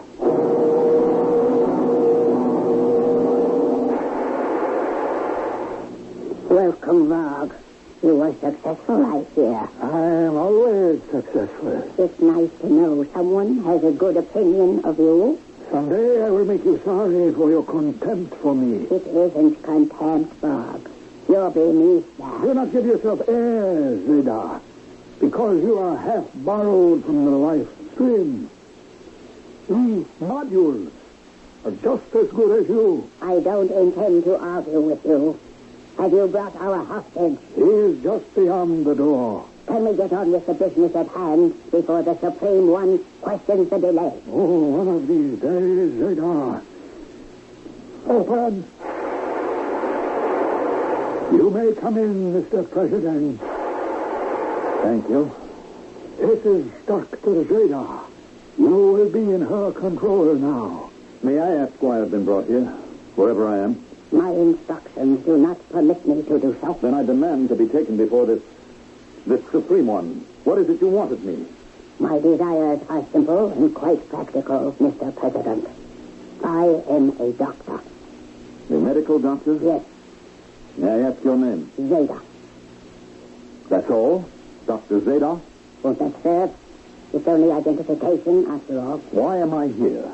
As far as it concerns me, there are a basic series of tests. Medical. I'm not applying to be a citizen of whatever state you represent. You have joined Mr. Seven as a passenger. It is routine for you to be quarantined until we can determine that you are properly immunized. There isn't time for that. I thought I had made it quite clear to your Commander Varg that if I am not returned to Earth, or am not in contact with it within 24 hours, a state of war will exist between us and your country, whatever it's called. We have no country. I beg your pardon? We are survivors, limited to the travelers on this spaceship. Oh, this is a large cosmos in itself. We are not inconsequential, but we are a culture in search of a home. I don't understand exactly why I have been... Well, why mince words? Why I have been kidnapped. What function can I serve for you? I am not quite sure of that myself. It is something you will have to discuss with the Supreme One after I have finished my test. Give me your arm, please. What for? I wish to take a blood sample. If you don't get me in to see your precious Supreme One, Dr. Zeta, you will have a bath of blood.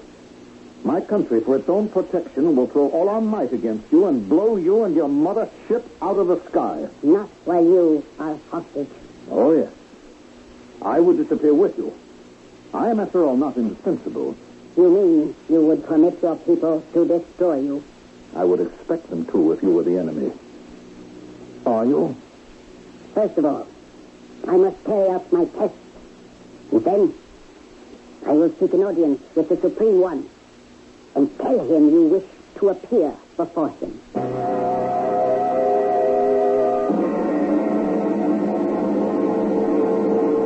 I bow in reverence before you, oh, my father. We recognize your presence, daughter. What is your desire? Not mine, but the Earth's creatures. He demands an audience with you. Demands? He says that if he is not returned immediately, his people will send their ships against us and shoot the mothership out of the sky. Fortunately, since we are in another time continuum, they cannot find us unless we choose to show ourselves. His threat and his demands are useless. He wants also to know why we have taken him and what it is you want of him. I want you to adapt him. Wash his brain clean so that we can send him back to fulfill our purpose. I don't think I can do that, Father. He is too strong. Then you must change him. Make him completely one of us. I don't know if that is possible. All things are possible. Did you not become completely one of us? Yes. So then shall he. But I can't do that without killing his... It is hard for me to describe to you, Oming, my father, because we are different. It is you who are different. Do not fill me with old anger. Are you still prattling about the non-existent, what you call the soul? Did we not stamp that out of you? Yes, Father. Then, should we hesitate to destroy it in a stranger? I am not interested in President Winston Alexander, the Earthling, except as he shall serve our needs. However you achieve the result, I want him fully conditioned to carry out those needs and our commands.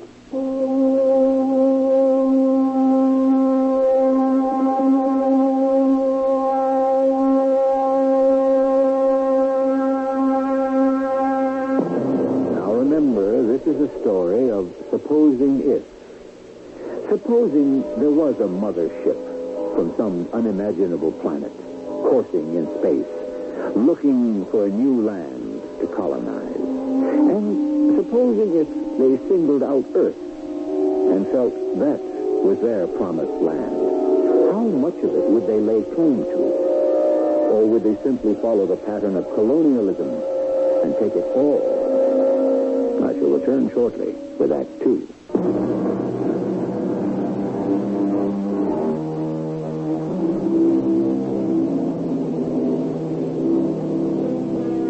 The United States of America, since its birth, has traditionally been a haven for all displaced persons who seek a new chance at life.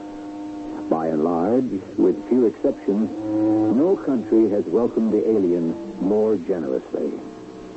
But alien in a science-oriented society is no longer a simple description of someone who may differ in minor ways, such as color, creed, or politics. Tomorrow's alien may come from a background so foreign that there is no hope a world can be shared. You have been long, Dr. Zeta. What news do you bring? I am afraid not what you want to hear, President Alexander. You mean I am not to see your Supreme One? He has commissioned me to be his ambassador. Well, under other circumstances, I couldn't be more charmed. Perhaps even under these. What do we have to discuss? Mr. Alexander, if that is the correct term to apply to you. It is perfectly correct.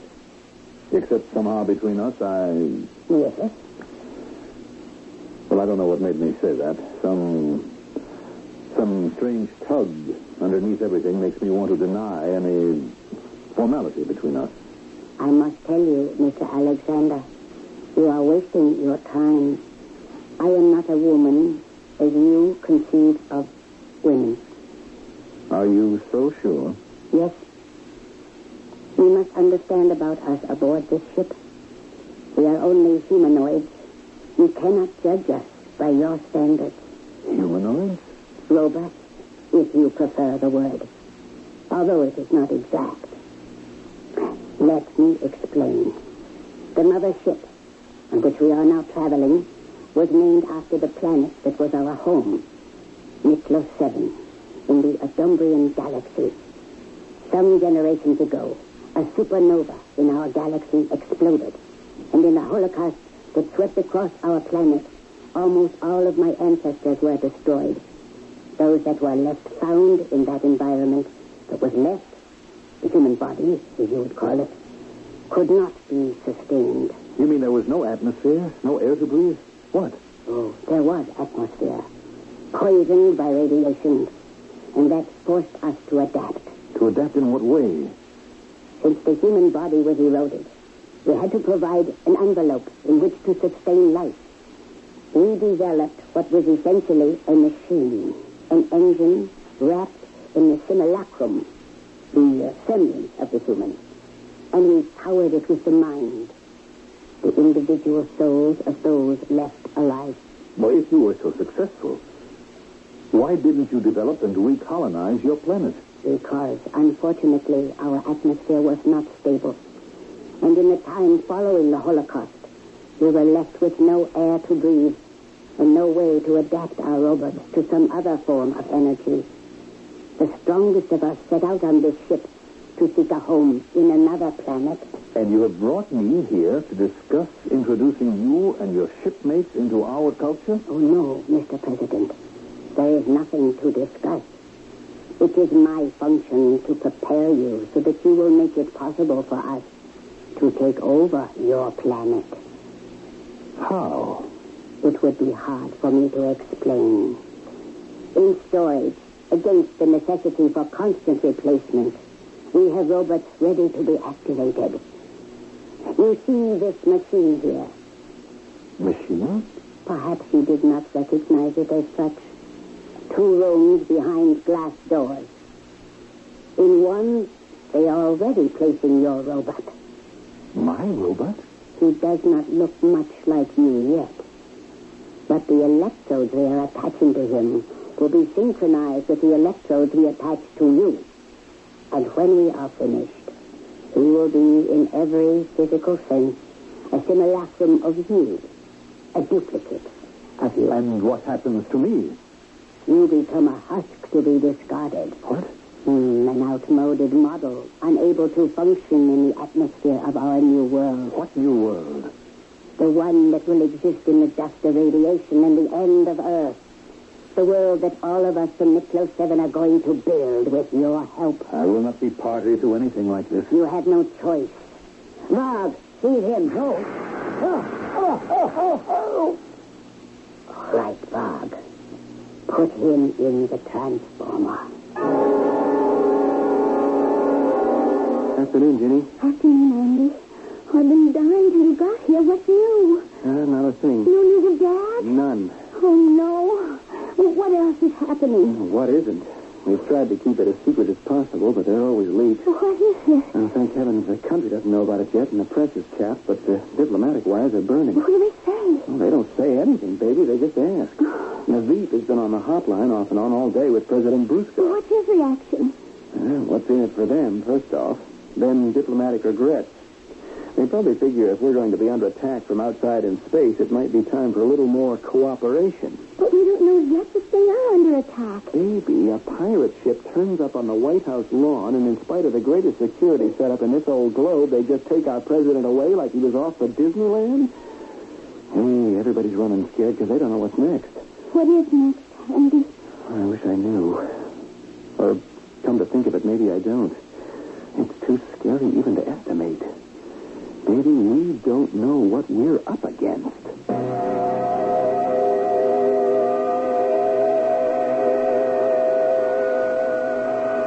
This is President Alexander aboard a shuttle spacecraft returning me as promised to the White House at the pre-agreed time. I have been well treated and am in the best of health.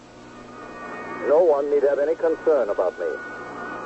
I have just completed preliminary discussions with a friendly power from outer space, which will have dramatic and earth-shaking consequences for the safety of America and the whole world.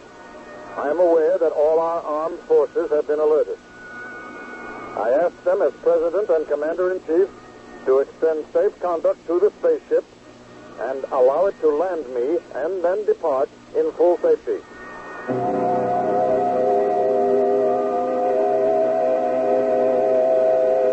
What is it, Andy? I can hear it, but I can't see it. You, me, and everybody else, Jenny. I'll lay odds even radar and transcom haven't got a fix on it. But it can't be just invisible? Well, it could be. Probably sets up some sort of magnetic field which locks it out of all our senses, including just plain old eyesight. But it sounds louder and louder. You can tell it's approaching. 10 to 1, it doesn't have to.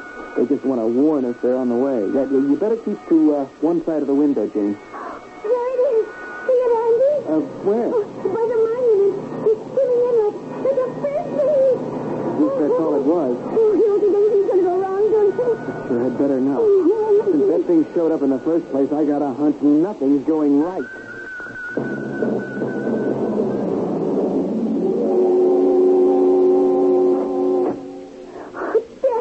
Virginia. It's all right. It's all right, baby. It's all right. Oh, it's been such a nightmare.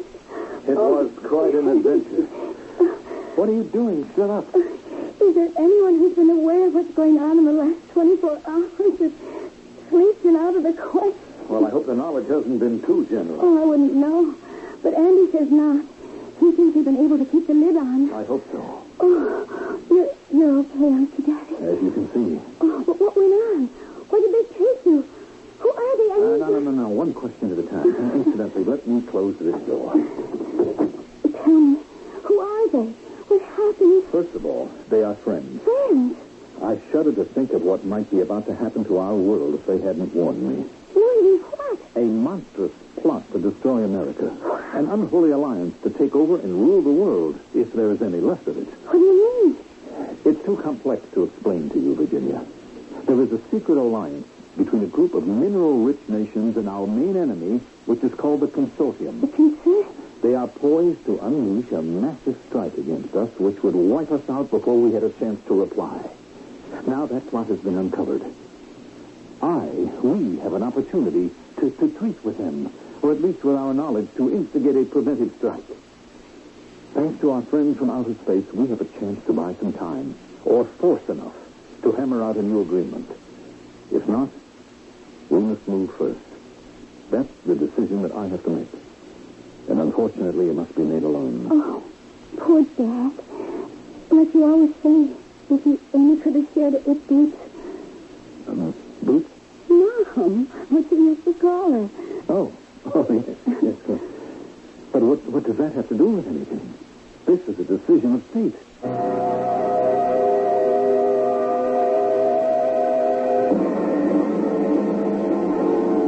Who is it, sixth audience? Commander Vard Oh, Supreme One. You are to be commended, Varg, for your loyalty and bravery to our state. Oh, thank you, Supreme One. I have a little time left. My light is growing dim. You shall be my successor, and I will have you bound in union to my daughter. In her burns the only flame which can guarantee us immortality. You must guard it first of all things. You said for me, great father. I asked you about the Earthling. Varg has delivered him back to his planet. Has this module, this simulacrum, been properly vested with our ideas and desires? Yes, father. Then we control this robot completely? Yes, father. And the real, what is his name, Alexander, has been eliminated? I didn't hear your answer, daughter. The real Alexander has ceased to be a threat.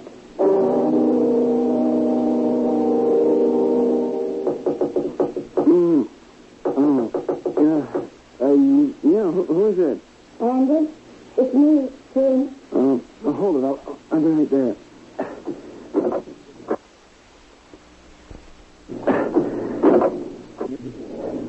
What is it, Jimmy? What are you doing wandering around at 5 in the morning? Andy, I'm scared. Can I come in? I don't know how to say this so it makes sense. You're the only one I can say it to. Say what? Come on, baby, spill it. Andy, the man we got back in the spacecraft. Uh-huh. It's not my dad. It's not President Winston Alexander. There's just no way that is my father.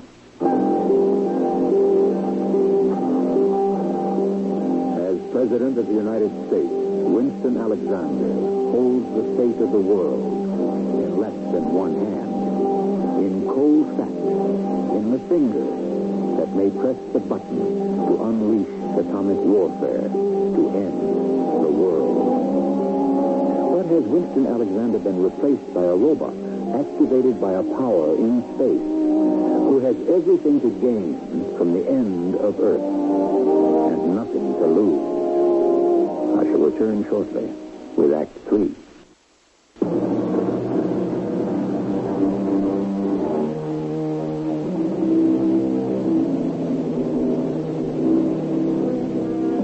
While America sleeps safer in this year of 2029, secure that her kidnapped president has been returned safe and sound, his daughter is the only one to question what we know to be the truth.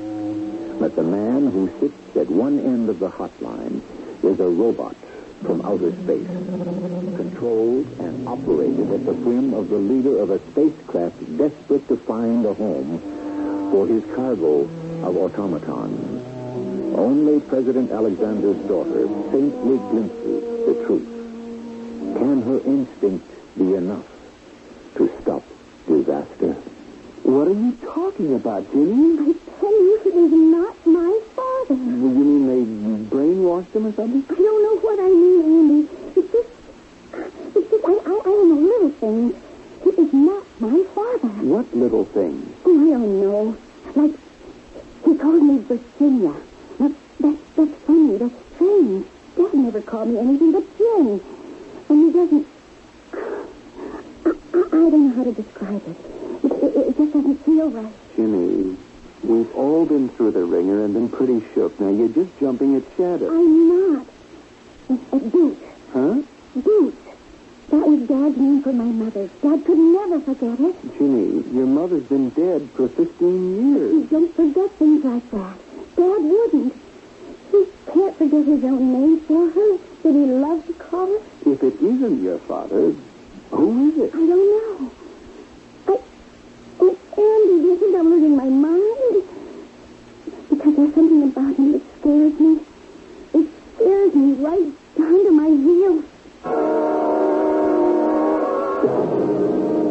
Wake up, Mr. President Alexander. Wake up. It's such a long name. We must find something more suitable. What did your wife call you? What did you say? Did your wife have a name for you? My wife? Hmm? She called me Wink. Wink? Yes, short for Winston. Well, it was a silly name, but I liked it. Wink? I like it too. Wink. Well, where am I? Where I brought you. To my bed. To your bed? I can't stay here. You must. Where else can I hide you? Hide me? Why must I be hidden? Because I should have destroyed you once I made your other self. What other self? The one we sent back to Earth. The one we programmed to destroy all the people on Earth. So we, Nick Starfields, may have a home again. To destroy all the people on Earth? How? What? You ask me. You were the one who made the seed of your own destruction. But the bombs do not obliterate. The radiation will disintegrate. When there are no living left, we robots can make it home. Nuclear war? That's unthinkable. Look, I know President Bruskov. He's a man of sanity. He could not start such a war. It is not he who will stop it. Who then? Yourself. What? Me? In the image I have created of you and sent back to take your place. Wait a minute. Now I'm beginning to remember that machine, that scanner, and a robot that you were molding so that it would look like me. But you couldn't have. I already have. He is sleeping at this moment in your bed on Earth. When he rises tomorrow, he will still believe what he has been programmed to believe. That his friend, President Ruskov, and a number of leaders from the Third World have betrayed him and are prepared to start an atomic war against America. Convinced he has no other option, he will initiate the war instead. In the resulting Holocaust, what survivors are left, we will exterminate, so that your Earth will be fit for us to occupy. Well, then what purpose am I being saved for? When we met, you felt the same urge I did. A long-forgotten urge for me. I am not like most Metrosians. My mother was alive, the last of the humans on our planet. You are the first living man I have ever known. What? I want you. You want me? You want me for what? As a luck charm? As a house pet? Look, I have got to stop what you say is going to happen. There is no way. There has to be. Radar, listen to me. Now, you say that your mother was human, and you are her child. So you must have some feelings. If you have any love for me. Love? Well, what made you keep me alive? I don't know. I wanted to know, to feel, to understand why I felt these things in me I never think. It's what I feel for you, love. I doubt that. Love doesn't ask or demand. Love gives. You want me to give you something? Yes. Give me my freedom to go back and to save my world. Dog, what are you doing here? I have been listening to you plan treason against Domain and our ship. But I ran a screen so no one could listen. As commander of the ship, I have my own communications. No one can shut them down. What is it you want? Him. Why? To eliminate him, as you should have done. Leave him alone. Give me the Earthman to destroy. Give yourself to me, and I will keep your treachery my secret. No. I have no mood to argue. I will destroy him now. Don't. I warn you. How can you stop me? Like this. How can you mold me to be armed with me? You fool. I am a doctor. If I can create the simulacrum of life, do you think I would not have the power to destroy it? But we are deathless. Only the human spirit is that. A robot dies forever with the body. But you can get another body to... Never. It's time that all of us went down to destruction. Good Lord, he's just disintegrating. It's not a body at all. It's just a mass of wires and circuits and transistors. That's what's sitting in place of me at this very minute? And programmed to blow up your world as you know it. I've got to get back and stop it. You can't stop it. Only I can do that. Then you have got to. I don't have to do anything. But this I can do out of free will. You said that loving was giving. I only hope we are in time.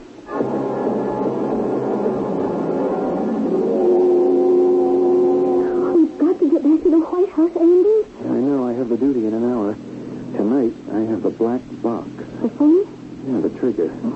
Once the code words are spoken into it, that's the end of it all. Oh, no. No, Andy. He's not planning to do that. I don't know, honey. This has been a day to remember. Or forget. Ever since he came back from wherever the space mix took him, he's been obsessed by this plot, he said. They proved to him that the other side is set to push the buttons. I want to tell you, the cabinet meeting was a shambles. He is not my father. But whatever he is not the president. Yeah, that's why I had to get you away from there to talk to you for a moment. Crazy as it is, somewhere along in this afternoon, watching him, I knew you were right. The guy in the White House is not our president. Could you convince any of the cabinet members or the VP of that? Nah, just a lowly lieutenant colonel and the president's special aide. I'm still on the outside looking in. So what can you do? Try to keep cool. Nothing's happened yet. And nothing is going to happen. But you just said that. Yeah, but I was on the outside looking in. That's true. Except for one thing. Tonight, I have the special duty. Remember? The black box. Right. If he tries to use it, Jimmy, I'm going to stop him.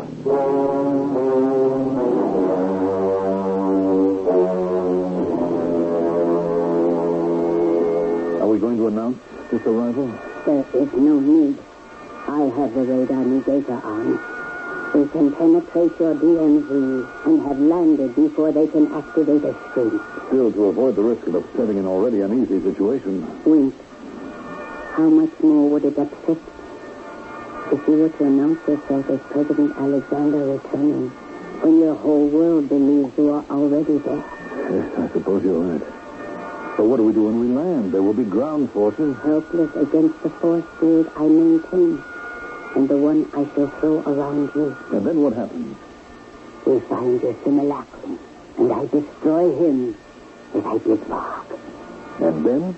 Then, all is as it was before we invaded your world. I will return to the mothership, and Earth will be safe. But you could stay, Zeta. You could stay and... Nothing. There is nothing for us. And I must return to take command of the Nicholas 7 and drive it forever out of your orbit. But where will you go? Where we should have gone long ago, when we ceased to be anything but automatons. To course into the empty void of space, till fuel or air runs out. And we will be no more. In the end, the ship will break up. We will all disintegrate like rock and disappear into atomic dust. I won't let that happen to you. There is no way you can stop it, and no time to discuss it further. We are about to land.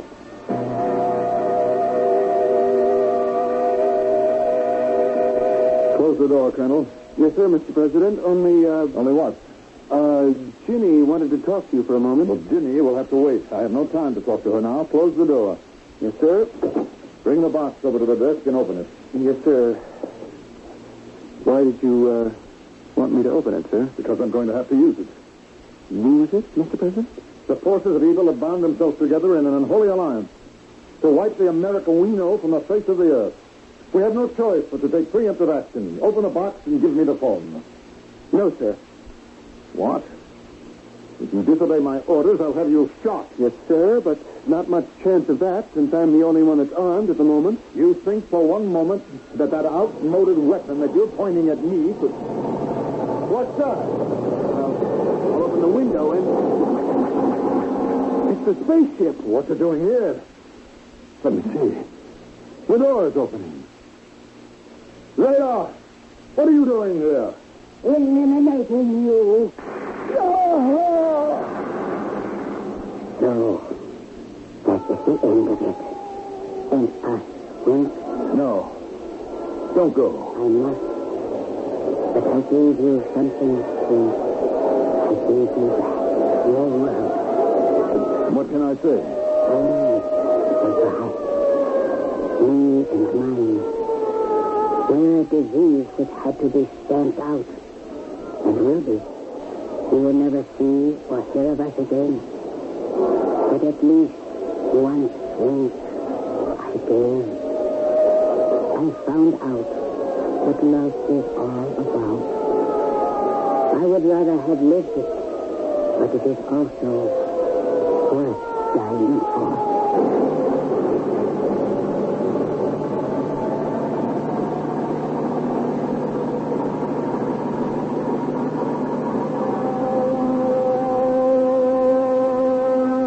The full story, when it was told at last, with the evidence of the disintegrating robot that had been the simulacrum of our president, had sober and far-reaching effects.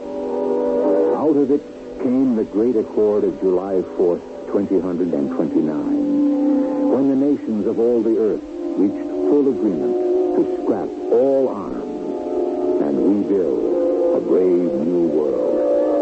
At least that would have been the outcome of the story. But remember, we began with supposing if. I'll be back shortly. The nights are lonelier than ever now for President Winston Alexander since his daughter Ginny married full Colonel Andrew Harris. They live in Georgetown, not too far away.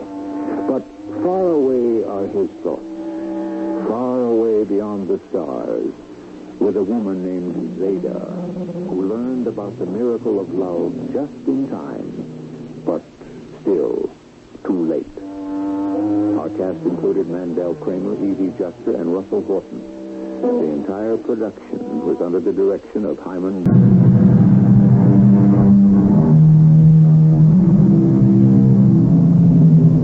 Come in. Welcome. I'm E.G. Marshall. The world is composed of many different kinds of beliefs and believers. Depending on who you are and where you're from, certain beliefs will seem quite natural, and others will not. The world, by and large, has become a more tolerant place than it used to be. But even so, or perhaps for this very reason, there are people who possess beliefs of such fantastical magnitude we can scarcely think they are serious. And yet they are. Deadly serious. We've got to keep going. We're almost there, I'm sure we are. I think we'd better turn back while we still can. Why? You saw the evidence with your own eyes, didn't you? Why do you keep calling it evidence? That guy is a crackpot. And if we keep going, we may never come back.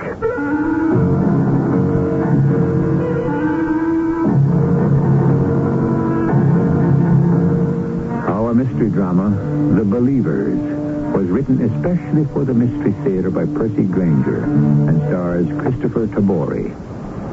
It is sponsored in part by Contact, the 12-hour cold capsule. I'll be back shortly with Act One.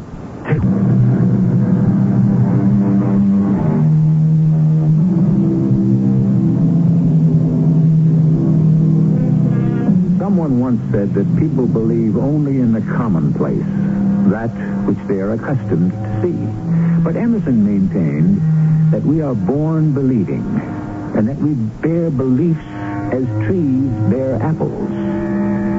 Some feel that you can even measure the depth of a person's soul by the magnitude of his belief. But belief is like most other things. Too much of it can be a dangerous thing. We're in a modest country house on the outskirts of a town in the Midwest. Mother, I'm home. Mother, are you in the kitchen?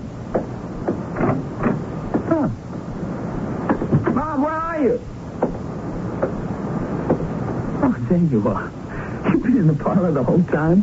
You were sitting so still, I didn't even see you. Well, why didn't you answer me? Shh.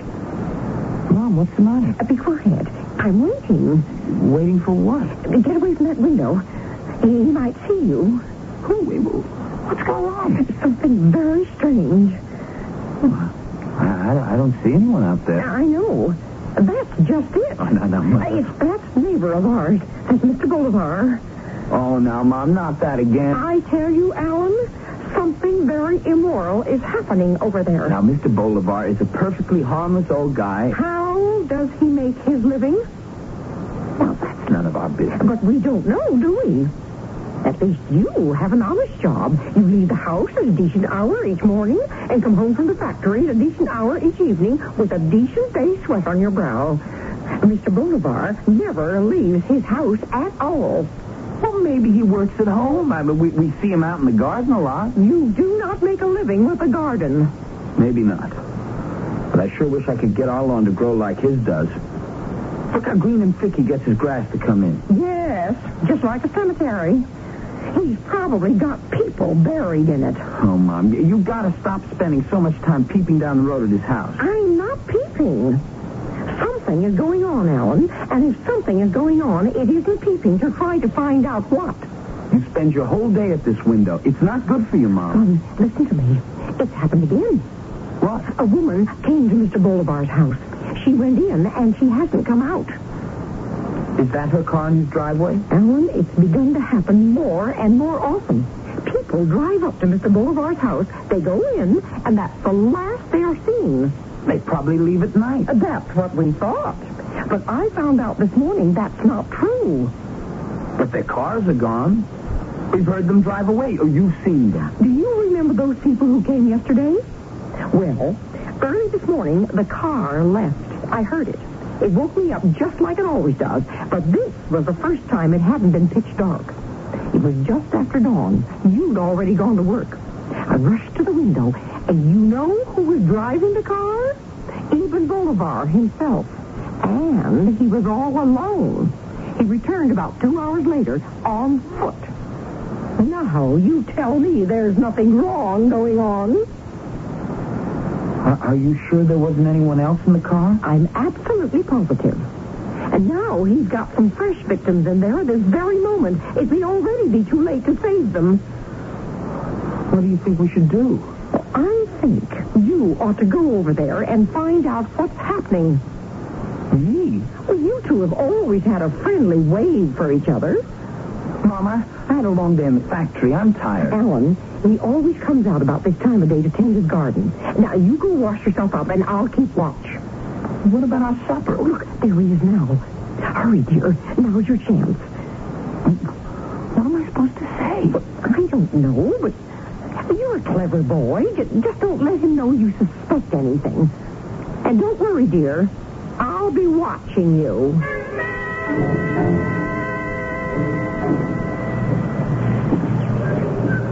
Hello, Mr. Bolivar. Oh, good evening, Alan. How are you? Well, I'm just out for a walk. Oh, really? I've never noticed you were in the habit of taking an evening constitutional. Oh, it's my mother. She thought it would be good for me. She doesn't think you get enough exercise on that assembly line, huh? I guess not. How is your mother these days? Oh, she always seems to find something to do. Well, my mother was the same way. Yet I suspected she wasn't really happy. In fact, when I began to look around me, I discovered that to be true about a great number of people. We find 100 different ways to distract ourselves from the simple fact that we are discontented. Do you know why we're discontented, Alan? No, why? Because our lives are in the hands of other people. Our employers, our parents, and most of all, the government. People in positions of authority, ready to bend our lives to their whims. I think I'm pretty happy. Are you? Really? I don't think so. Why not? You seem, preoccupied, bothered by something. Oh, no. I'm not at all. Well, so you say. And yet you aren't looking at me as you speak. Why, I was just looking at your lawn. I've always admired how you get your grass to grow in so thick. And I've tried reseeding our yard several times. It just never comes out like this. I think you're evading the issue, Alan. Well, sure, I could be happier. Who couldn't? I mean, I'd like to find a girlfriend. I'd like to get a raise in my salary so I could afford some of the things I've always wanted, like a motorboat, camper bus. Alan, these aren't things that make a person happy. They're simply further distractions. You seem pretty happy. Oh, I'm even more discontented than most. But I am doing something about it. Really? What's that? Well, let's say I have a belief, an abiding faith. In God? Oh, of course, in God, but there's something else as well. What? That we can improve upon the life we've all been forced to lead. I sometimes wonder how. I guess I could use a little belief, too. Could you? If I thought it would help. Well, not everybody is capable of belief. Why not? Well, a great belief requires a great man. For there are those who would ridicule you. There are those who would ostracize you for what you believe. Could you abide such things? Yeah, I mean, if I really had something to believe in, I guess I could. But can you believe, Alan? Can you really believe in something almost beyond comprehension, and yet so wonderful, so joyous, that the mere thought of it makes you determined to take control of your own life and free yourself from your discontent once and for all, huh? Yeah, if that's what it would do, I mean, why not? And for such a reward, would you even be willing to run the risk of death? Death? Well, there may be those who would kill you for your belief. Well, that's a whole new ballgame now. I don't know. Well, how great is your capacity for belief? Is it as strong as the desires of your heart? That's the truly happy person, Alan. The one who has the courage to follow his vision. Just what is the vision? Nothing less than the chance of a new life. I like you, Alan, and I trust you. You're young, you're strong, and like so many of us, you have a native intelligence that is wasted in your present situation. Well, thank you. Can you come over to my house this evening? I'm holding a meeting. What kind of a meeting? That I will tell you when you come. I think when you hear what I have to say, you'll have no qualms at all. Okay, Mr. Bolivar. Well, I'll see. Fine. Oh, about your lawn. I think the reason you're having difficulty is that you're underestimating the properties of the soil. If one will only appreciate its potential, there's no limit to what the earth can yield.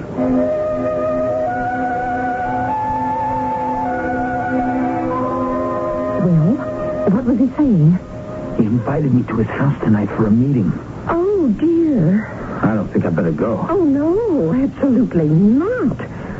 Alan, you're all I've got. I could never forgive myself if you disappeared.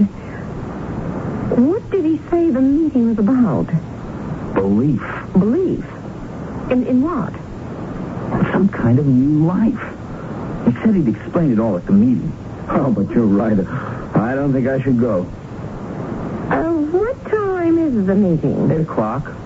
If I make you your dinner right away, you can be finished by then. What? Now, I think you've got to go. Oh, no. We've got to find out what is happening, don't we? I mean, all those poor people.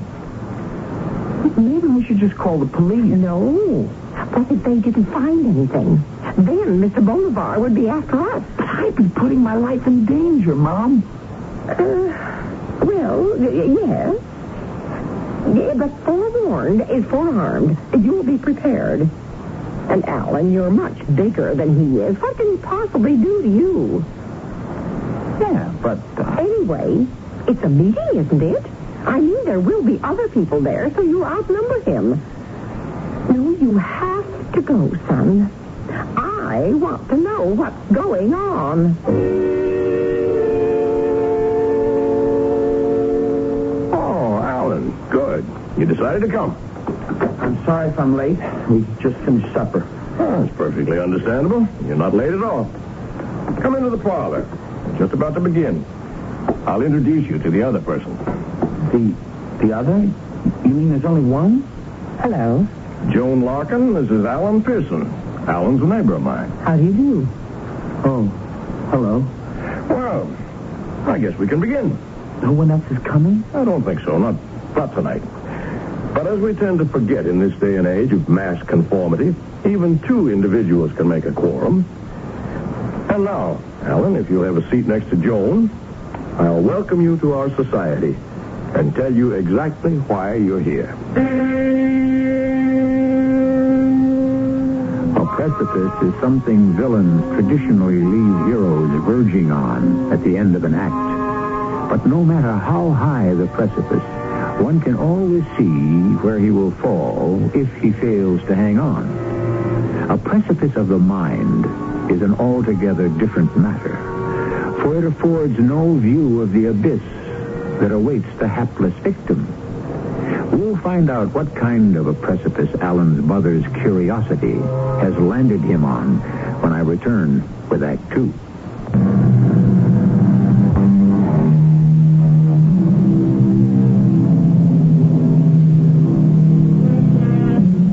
The secret society is as old as mankind. Small groups of people who consider themselves the elect have always formed clandestine groups and flattered themselves with secret codes and rituals, and sometimes with secret knowledge. Knowledge that they feel gives them insight to the mysteries of life and death. Evan Bolivar has spoken cryptically of the chance of a new life, the chance to escape this world. Let us rejoin him to find out more.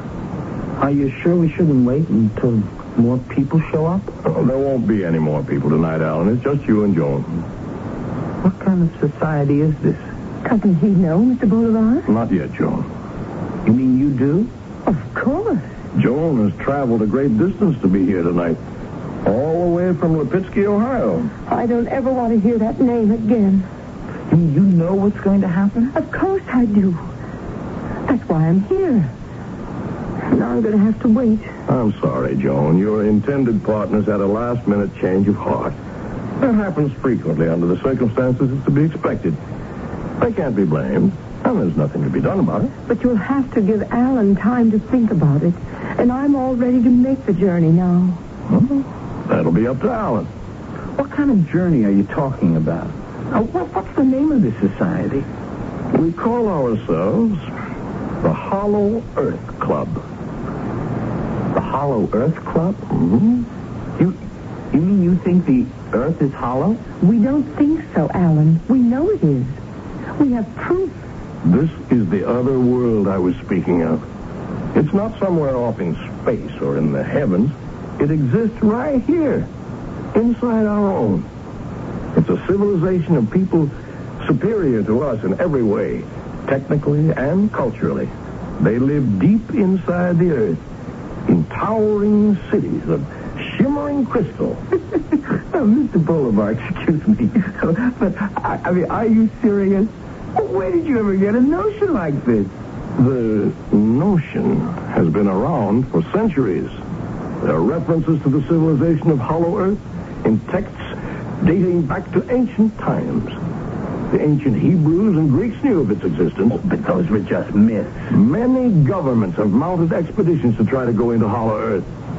During World War II, the Germans sent a specially outfitted U-boat into the Arctic. The boat never returned. Every government-sponsored expedition has met with disaster. Why? Because governments are only interested in interfering and taking over. The Hollow Earth people do not approve of the mess we've made of surface Earth and want no part of it. That's why they've chosen to stay underground. If these people don't let government expeditions into their domain, well, what makes you think they'll let you go down there? That, Alan, is the chance we take. That is the risk I spoke of this afternoon. It's very important that we make the journey with compassion and understanding. They must know that we respect them and have no desire other than to flee the same world they once did. You still look skeptical. Why, it's a pretty fantastic theory. No, Alan. You're wrong. Oh, but everyone knows the Earth is solid as a rock. Joan, I guess we're going to have to show Alan our proof, aren't we? You mean you have proof? 30 years ago, modern man came into actual contact with these wondrous people. Someone's actually seen them? Yes. How? There are large openings at the north and south poles that lead into hollow Earth. These openings are normally obscured by snow and ice, but Alexander Hobbs, an Arctic explorer, discovered one of them in 1946. He left an account of his visit in a secret diary. It gave me the proof I'd been looking for, and that's when I moved here. Why here? We'll get to that in a moment. If you'll excuse me, I'll fetch Hobbs' diary, and you can hear for yourself what he discovered. Miss Larkin? You can call me Joan. Are you seriously planning to go look for this place? Yes. Why? Oh, it doesn't really matter why. Mr. Bolivar said you drove all the way here from Ohio. No, I'd rather not talk about it. Right now, my concern is where I'm going, not where I've been. But you don't really believe you're going to find a civilization of advanced people in the middle of the Earth, do you? I believe there's got to be a better world than this one. Was it a man? What? Was it a man? Is that why you're so unhappy? That's none of your business. Here we are. Now, this is Admiral Hobbs' secret diary. Just give me a minute to find the relevant entry. Here we are. The date is May 24th, 1946.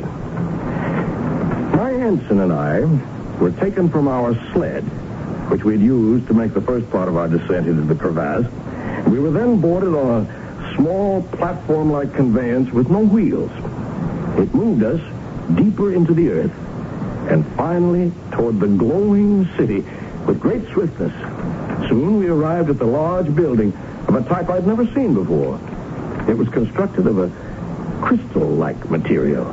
Our hosts were, for the most part, blonde and extremely pale-complected. They received us cordially because they knew we came with no malice. That sounds like something out of Buck Rogers. It does indeed. And where'd you get that diary from anyway? It was entrusted to me by a survivor of the expedition. It goes on to describe in detail the nature of the life there. In all respects, an ideal existence. Are we going to have to go all the way to the North Pole? No. No, as I mentioned, I moved to this part of the country for a reason. Beneath the fields around our houses here, there's an extensive cave system. I spent 3 years digging a tunnel to those caves, the entrance to which is in this very room. Where? Well, you may see for yourself. If you just give me a hand with this rug, huh? Now, if you'll look carefully, you'll notice the floorboards have been cut to create a trap door. Look. There it is, the entrance to Hollow Earth. I have hard hats, lights, and boots, everything you'll need for the descent. Why do you keep the entrance hidden? I may be paranoid, but I am convinced that the people of Hollow Earth have their eye on us at all times. Our success depends on their goodwill. And that, in turn, depends on our discretion. And you think this cave system will lead you to Hollow Earth? Just like those holes in the Arctic? I know it will. A great many members of our society have already made their descent. And not a single one has returned. Oh, there could be another explanation for that. I don't think it was a good idea to try bringing Alan into our club, Mr. Bolivar. He's not taking any of this seriously. Mr. Bolivar, just what is in this for you?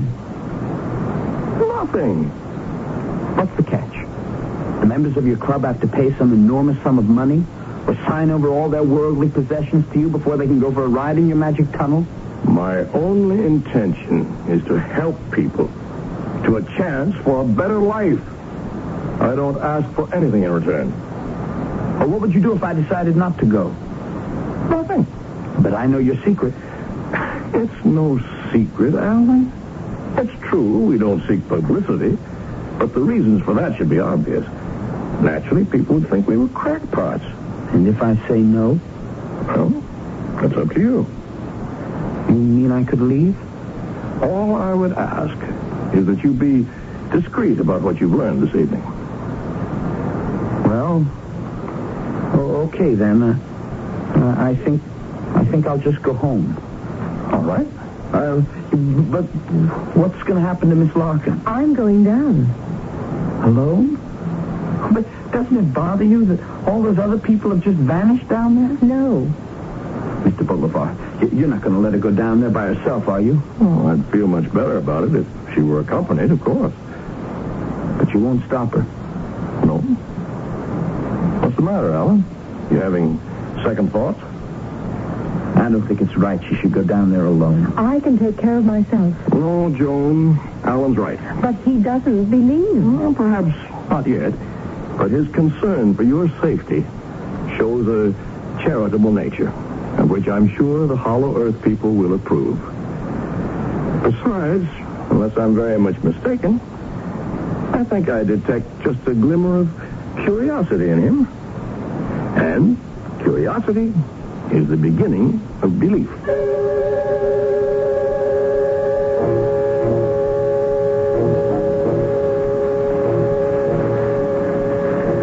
How you doing? I'm all right. This is something, isn't it? I've lived here all my life and never knew about these caves. I bet we're passing into my house at this very minute. Be quiet. The less they hear of your inane chit-chat, the better. You think they're listening to us too, huh? I wish you hadn't decided to come. I feel very unsafe with you. I'm as curious as the next guy. I've always liked Mr. Boulevard, and I think his theory is, kind of neat. Oh, please don't talk like that. They're not going to let anyone enter who just thinks it's all a big joke. Well, now, you're not one of those people who's determined to be unhappy no matter what happens, are you? Because, you're not bad looking, Don't you ever get some boy to leave you in the lurch? How do you know that's what happened? I don't. Joan, stop. Stop and listen to me. My mother's seen a lot of people come into Mr. Boulevard's house, and she's never seen anyone leave it. Mr. Boulevard drives their cars away and comes home on foot. Your precious mother. Now, Joan, I'm being serious. You don't really think those people didn't return because they found some underground El Dorado, do you? Why not? 100 things could have happened to them. They could have fallen off a ledge or gotten lost or starved to death. Or maybe they just walked right out the other end somewhere into a cornfield and were so embarrassed they just went home. This is still all a big joke to you, isn't it? I'll get serious when you do. I am. I don't believe it. No one could get hurt so badly that they'd have to buy this crazy story supported by nothing but a fake diary. And I think we've let this whole thing go on long enough. Now let's just turn around and go back to reality. You have no right to give me orders. You can do whatever you want to, Alan. But I am going on.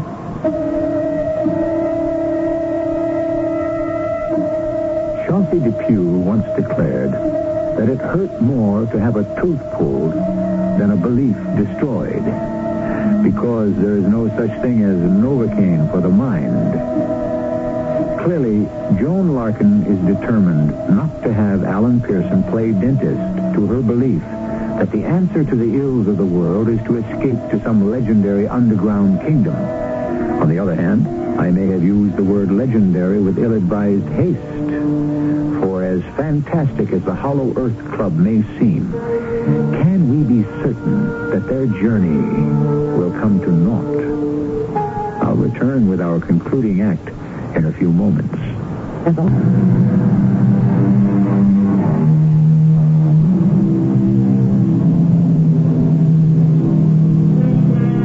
Curiosity killed the cat, and it's probably been responsible for a lot of other misdemeanors as well. As for the two people whose separate stories have brought them together under the bizarre circumstances we have been following, only one is motivated by curiosity. The other is driven by a desire to escape, and we can only speculate as to how deep that desire must be. Curiosity and desperation. Not ideal traveling companions, I should say, especially when the journey is as unusual and possibly dangerous as the one they are on. Joan, stop for a minute. What's the matter now? Now, don't you think we've gone far enough? We haven't found the Hollow Earth civilization yet. I mean, haven't we carried this whole crazy adventure far enough? Alan, you can turn around any time you want to. I told you. I'm not going to leave you down here alone. Go ahead. It wouldn't be the first time. Oh, what does that mean? I've been left alone before. At least down here, nothing can hurt me. I wouldn't be real sure about that. Are you getting scared? Frankly, yes. I don't have the same stake in this venture that you do. That's right. For you, it's just a lark. Have you thought this whole thing out? I mean, just how do you think you're going to make contact with this so-called civilization? They know we're coming. When we've gone far enough to satisfy them that our intentions are serious, they'll make themselves known to us and take us the rest of the way. How do you suppose these crystal cities function, huh? I don't know. I mean, what do they eat? Plants can't grow without sunlight. Life can't exist in total darkness. Please stop talking like this. If you sneer at them, they may not let us in. Suppose I don't stop. What do you mean? Suppose I don't stop sneering. Hey, you Hollow Earth people, here we come, ready or not. Stop it! They'll hear you. Well, that's the idea. I mean, what if I get them really riled up? Will you turn around and come back then? No. You have no right to do this. Oh, they may decide to get nasty on... Joan, wait a minute. I'm going on. Joan, okay. Wait up. Oh. Hey, you all right? Oh, I just tripped, that's all. Oh, almost got me, too. Hey, there's something here. What is it, anyway? Shine your light over. Oh, my gosh. It's a body. Stay back. Let me see her front. Is he? Yes. He's dead. Oh. Are you all right? Shine the light on his face. Joan. Please. Oh, it's Mr. Franklin. You know him? I met him at one of our meetings. He was a member of the Hollow Earth Club? Yes. I wonder what happened. Oh, he must have slipped and struck his head. Yeah, look, we've got to get back up and report this. No, I'm going on. Now, Joan... I've come this far. I can't turn back now. He needs to be given a decent burial. He is buried. And as for decent, this is as decent a burial as he would ever get. He was all alone in the world, too. I'm going on. Joan. I want to get away from you. Okay, you win. I'm not going any further. That's fine with me. I'm sorry I laughed at you. Oh, skip it. So long. Goodbye, Joan. Joan? Joan, what's the matter? Oh, no.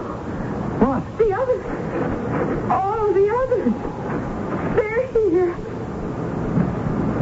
Look at that. There must be 24 bodies. Are they all members of the club? Yes. Now, Joan, look. I don't want to become a nag. But I think we'd better turn back. No. Now, listen, it's ridiculous to continue. Look at this. They're all dead. Yes. I know you're right. What's that noise?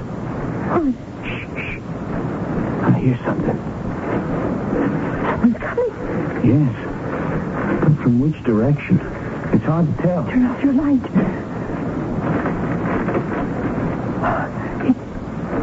It sounds like they're behind us. Look, there's a light. Hello? Somebody there?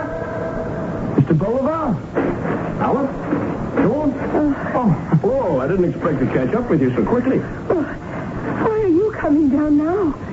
I thought you were going to wait until the last of our members came. I was, but I'm afraid I had no choice.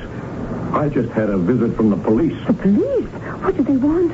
I didn't wait around to find out. Why not, Mr. Bolivar? Well, I'm sorry for those members who will not be able to make the journey with us, but my top priority must be to protect the people of Hollow Earth from the authorities. The government must not be allowed to interfere. Mr. Bolivar, we were just about to turn around. You mean go back to surface Earth? Yes. Why? Look. Shine your light on the passageway in front of us. Oh. What's happened? We don't know. But they're all dead. But these are all of us. Oh, the fools. I told them over and over that purity of intent was absolutely necessary. Oh, you don't think that... Clearly, the people of Hollow Earth did not want them to go any further. You think they were killed by your super civilized underground people? Even civilized people have the right to defend themselves. Well, Alan, if you had any lingering doubts about the existence of the world into which we are descending, this should certainly dispel them. Is Joan all right? Yes, I think so. Good. Then let's push on. Push on? You intend to keep going? Of course. I'm sorry, Mr. Bolivar, but Joan and I have changed our minds. You have? Joan, is that true? Yes. Someone has to be notified about these bodies. I see. Well, this does present a problem. Why? As I said, my first priority must be to protect the people of Hollow Earth from government intrusion.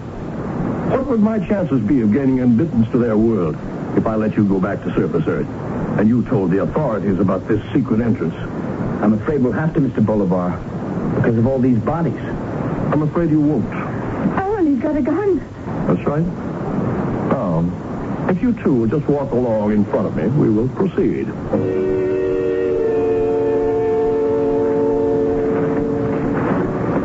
Do you suppose the people of Hollow Earth are going to want someone in their midst who carries a pistol? They'll understand that it was in their best interest, Alan. Tell me, Mr. Bolivar, what are you going to do when we come to the bottom of this cave and there's still no sign of a crystal city? Mr. Bolivar? Alan, look behind us. He isn't there. What? Mr. Bolivar? Mr. Bolivar! What happened to him? Where did he go? He must have slipped and fallen over this ledge and into that chasm. Oh, he's gone for good then. Look. Our lights don't even reach the bottom. Alan, let's get out of here.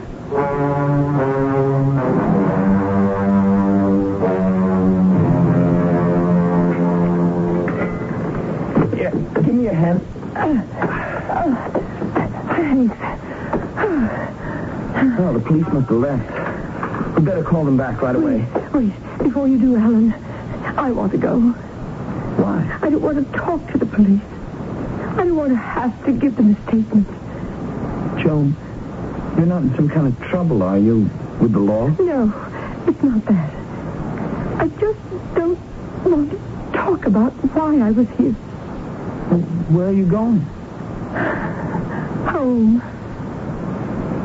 You know, Joan, if you wanted to stick around here for a while, I mean... No. Thank you, Alan. But I think I'd better go. Well, maybe I could come and visit you sometime. It's a long drive. Well, I wouldn't mind. You wouldn't? No. Well, I'd like that. Pittsky, Ohio, right? Yes. I'll give you a 15-minute head start before I call the police. Thank you, Alan.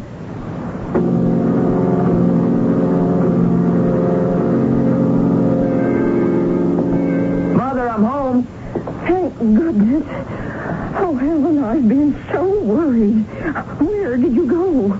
I called the police, but when they went to Mr. Bolivar's house, they said no one was there. Oh, so it was you who called them. Are you all right? Oh, look at you. You're all covered with dirt. What happened? I'll explain in a minute, Mom. I have to call the police. Why? Alan, where's Mr. Bolivar? He's dead. Dead? Alan, you didn't... No. You said you wanted to know what was going on. But I don't think you're going to believe it. Mr. Bolivar was president of something called the Hollow Earth Club. What in heaven's name is that? Well, it was a group of people who believed the Earth is hollow and that an advanced civilization lived down there. How ridiculous. Oh, I always suspected Mr. Bolivar was pixelated. The reason you never saw anyone leave the house is because they're all going down through a tunnel into a cave system to try to find this place. Really? And that's where you were when the police came by? Yeah. Well, did you find it? Oh, Mother, of course not. What we found were the dead bodies of all the club members. Oh, how did they die? I don't know. Mr. Bolivar tried to force us to continue at gunpoint, but then he slipped and... And what? What? Why didn't we hear anything? Alan! I was going to say he fell into a chasm. But we should have heard something. We? Who is this we? There was a girl there, too. Oh, was she pretty? Mother, something's wrong. Was she pretty? Those dead people, how did they die? There weren't any marks on them. Alan, what are you talking about? Alan, where are you going? I thought you were going to call the police. Not yet. Yeah, I just want to check some things out first. Don't leave me alone. I'll come with you.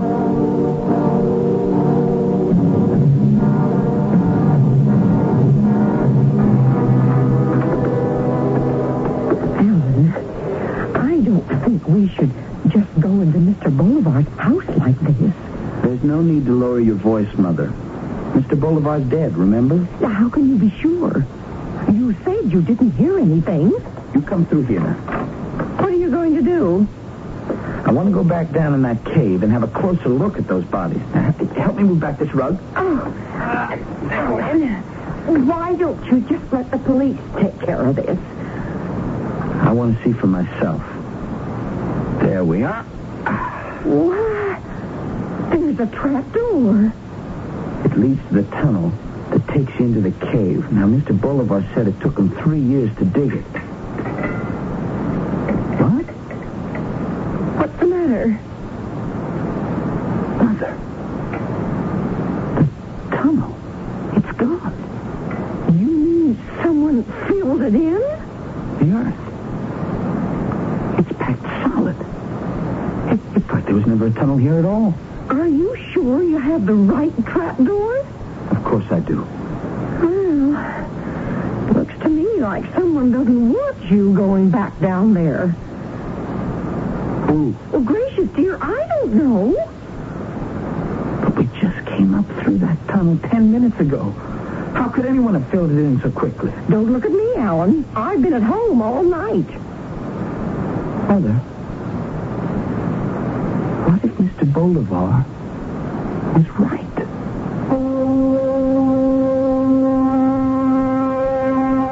I do not believe today everything I believed yesterday. And I wonder, will I believe tomorrow everything I believed today? So pondered Mark Twain, and so might the rest of us in the sobering afterglow of our story. For even today, it is true that what exists at the center of our planet is as much a mystery as what exists in galaxies millions of light years away. There is one other loose end to our story, but that I can tie up for you when I return shortly.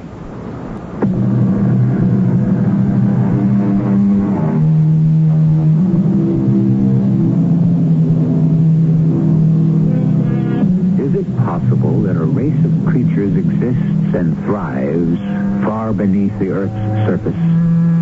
The possibility is a slim one. There is tremendous heat and pressure exerted on the Earth's core. There is radioactivity, and there are all kinds of practical questions. On the other hand, The Earth's diameter is nearly 8,000 miles. That's a lot of territory. As far as from New York to Siberia. A lot could be going on down there. Our cast included Christopher Tabori, John Beal, and Joan Shea. The entire production was under the direction of Hyman Brown. And now, a preview of our next tale. You are going to look for the town of Helm. Who told you? You told me. When did I tell you? Last night, when you were asleep. Oh, well, you don't want to believe what I say while I'm asleep? Why not? I can't believe what you say while you're awake. Now, Sir Rivka. What did he tell you about Helm, the Baron? He told me to find it. Oh, well, you'll find it. You won't have any trouble at all. You know why? Because you're a fool. Sir Rivka. And Helm? Do you know what Helm is? Helm is the town of fools. What are you saying? Everyone knows it. That's why the Baron has chosen you. Oh, no. Yes, Mendele Moshe. Light is sent to find light. I won't go. You must go. But the Baron thinks I'm a fool. Why shouldn't he think so? You are a fool. This is E.G. Marshall inviting you to return to our Mystery Theater for another adventure in the macabre. Until next time, pleasant dreams.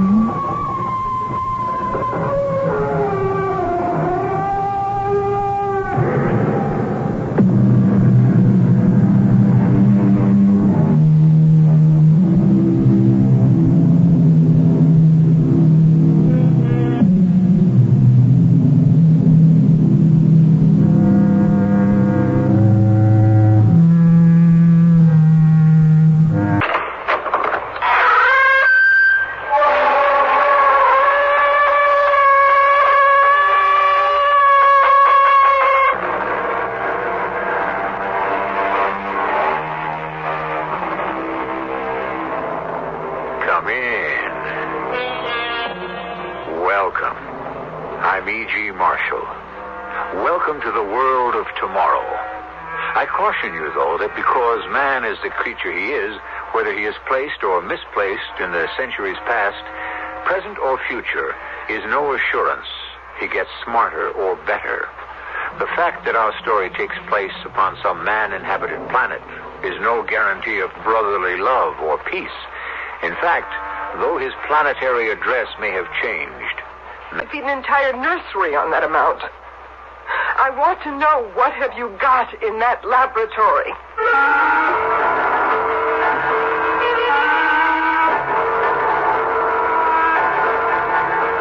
Our mystery drama, The Permanent Man, adapted from a tale by William Morrow, especially for Mystery Theater by Gerald Keane, stars Robert Dryden. It is sponsored in part by Contact, the 12-hour cold capsule. I'll be back shortly with Act One.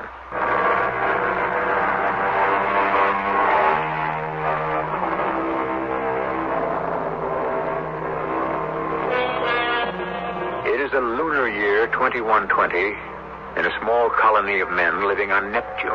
As everyone knows, oxygenated life on Neptune is only possible inside a geodesic dome. And indeed, that was preferable to those early days when Dr. Vigo first arrived and all the dome plates were not yet in place, and everyone had to wear spacesuits carrying their own life support systems. Doc Vigo had arrived on a shuttle in 2099, and let me tell you, the Neptunians were glad to see him. In fact, they had built him his own dwelling right near the spaceport, where everybody and anybody with stellar ills could get to see him. Next. Are you the security police? That's what the sign says. Your papers, please. All in order. You're on the 0300 to Venus? Yes, sir. Have you had clearance from Dr. Vigo? Clearance? Health check. What did you say your name was? Oh, it's Tech. T-E-C-H. I don't see a doctor's check-off here. Well, I have the district overchief's signature. Isn't that enough?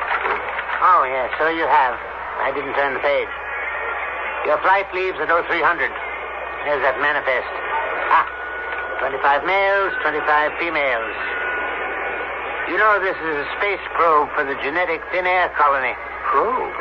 Well, the overchief told me the dome was in place. You're ready for colonization. Well, have a good trip. Well, excuse me, I just thought of something. What's your problem, Tank? This Dr. Vigo, I've never met him. Does he live far? Check the sentry outside. He'll direct you.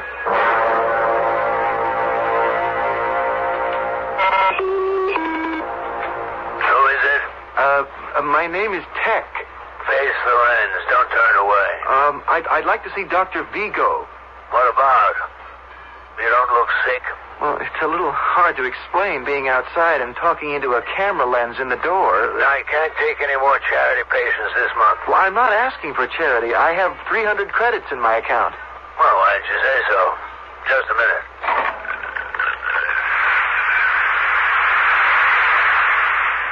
I'm Vigo. Did you say 300 credits? Yes, sir. A young man like you? Why, even on Earth, I could only earn 20 credits a year, and I'm a specialist in nuclear medicine. Well, it's 300 credits. I inherited them. Well, just don't stand there. Come in. Follow me into the laboratory. My wife's taking a nap in the consulting room, and I don't wish to disturb her. You first. Uh-huh. Turn sharp left here. It's tricky, huh? Now, right. Now, hold it. Press that red button to the right of the steel door. Well, doctor, it's your house. Why don't you press the button? Because when a patient comes to see me, I stand behind him. I don't know you. You first. Press the button firmly.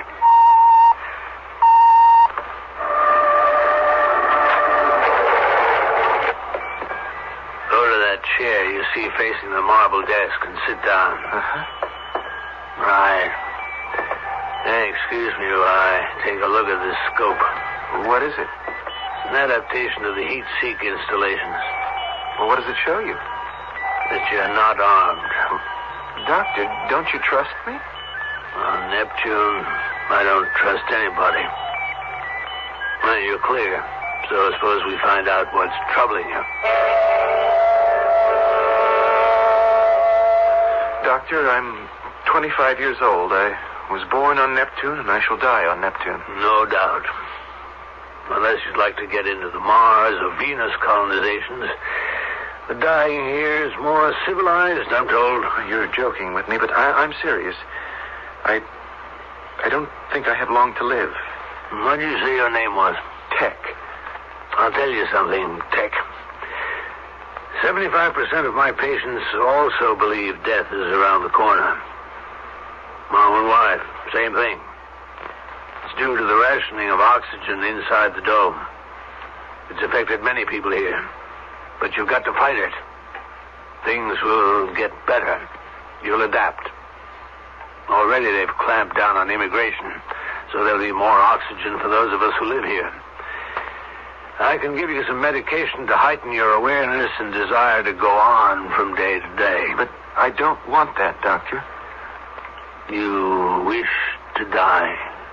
We're all going to, isn't that so? Someday. So I've decided the most rational thing to do is to give my body to science. When did you decide that? I've had it in my mind for some time. It's not a hasty thought. It's a noble thought, Take. Well, if you just fill out this form and have it notarized and put through the interstellar biorecording channels, when I get it back cleared, I'll put it in the files. When your time comes, it's all automatic. Science will get your corpus. But you don't understand, Doctor. I wish to donate my body to science now. You wish me to kill you? Yes. I have no patience with that nonsense. If you're serious and wish to do away with yourself, go do it by yourself. Put on a suit, head for the airlock, leave the dome, open the suit, and let the atmosphere squash you flat. Now, will you please go? I didn't mean to make you angry, Doctor. You've taken up enough of my time and insulted me to boot. If you please, the way out is the way you came in. Dr. Vigo, don't dismiss me until you've had a chance to hear me out. Now, Isn't it more valuable for medical research to have a healthy young specimen for examination and teaching than a decayed, aged corpse? Tech, you're simply foolish. You think you're in trouble. Life has no meaning. I don't want to know what it is. Well, Doctor, wouldn't my body, dead or alive, help blaze a trail? Did you say dead or alive? Oh, why not? A human guinea pig.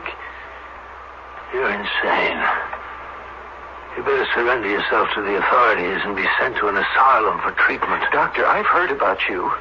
You think I came to you by accident? I could have taken the shuttle to Johns Hopkins or the Lennon Institute and made them the same offer. No, why didn't you? If I'm handing over my body for research, I want it to be new research. New trails, as you put it. Not some tired old experiments on DNA or longevity or prenatal determination. I know you've been doing analysis and verification on humans. Well, experiment on me. But why does your conscience bother you now? That's a good question, Tech. I've never denied there's some research which can only be conducted while the subject remains alive and conscious. But that's not what I want. You can keep my heart beating or my organs functioning. If I say yes, that's up to you. But I will only hand over what is mine to give. My mind, if you can guarantee I will no longer be able to think or to remember. No thinking. No memory. What is it you wish to forget? There's nothing on Neptune I wish to remember. You see, all my life, I wanted to be a priest, to devote myself to God's work, and that's been denied me. I was born at the wrong time, too late. 900 years ago, I might have joined the Crusades. I was born into this world of scientific know-how. No room for the spirit, no room for miracles or devotion to a deity. So, I hope that if my brain no longer has to deal with insignificant man, perhaps God will rescue me and take me to a world no rocket can reach. Doctor, I'm willing to take that chance.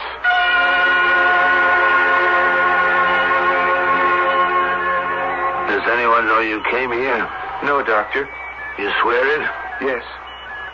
But your prolonged absence will cause alarm and lead to a search for you. I provided against that. Oh? How? I signed up for the new genetic thin air colony. You see, they don't check you off when you enter the space cruiser. I've already been cleared. Oh, there's the cruiser. Was it 0300? Yes, 'tis. Well, there's your answer. Whoever I know thinks I'm on it. This is one of the disadvantages of living so close to the spaceport. But my wife and I weren't about to look a gift house in the mouth. So, no one knows you're still here on Neptune, eh? Who is going? 25 females, 25 males. Now there'll be one short. Where did you say they were headed for? Well, Venus, where else? I shan't be missed there. Or here.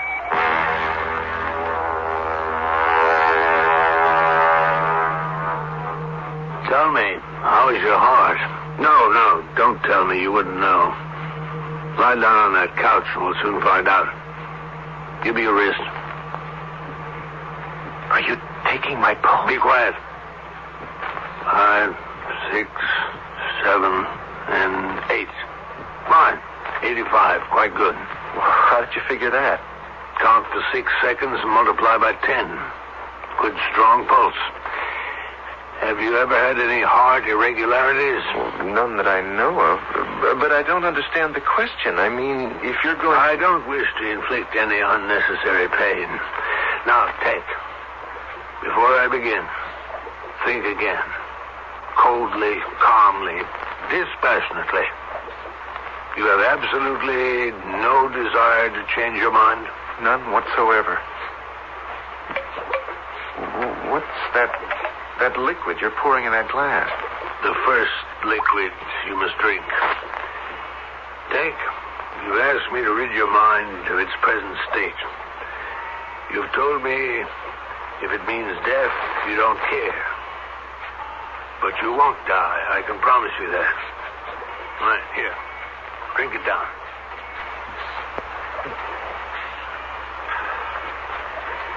Thank you. What if I swallow that? How long will it take to have an effect? 10 minutes. You have reached down from your seat with the gods, Doctor, and have lifted me up to glorious peace and rest. Close your eyes, young man. If you only knew how I have prayed for this moment. But I'm not offering you death, you know that. You are giving me the end of this mechanized horror we call the 21st century. No, I'm not promising you that either. The facts of life on Neptune won't change, only your awareness. To stop knowing, being aware. Tech, your body now belongs to science.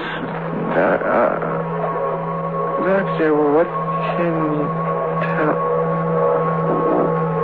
What shall I be used for? You will be the first human ever to undergo a brain transplant.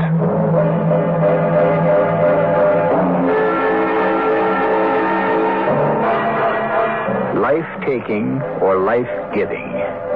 Hippocrates, the first doctor who wrote the code for medical practice in 400 BC, also wrote, "From the brain, and from the brain only, arise our pleasures, joys, laughter, and jests, as well as our sorrows, pains, griefs, and tears."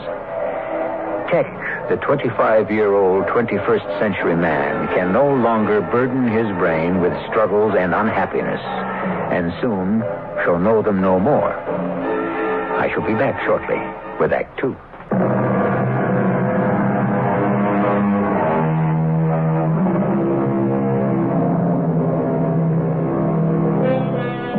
We are revealing life in the year 2120 under a crystal plexiglass dome rising 700 feet at its peak. Outside, on this inhospitable planet Neptune, it is cold and nitrogen-laden. Inside the dome city, there is warm and breathable air. A city of buildings, of young people, and of dreams, like those of Tech, the young man in Dr. Vigo's laboratory, relinquishing his tomorrows. Delicious. I feel it going.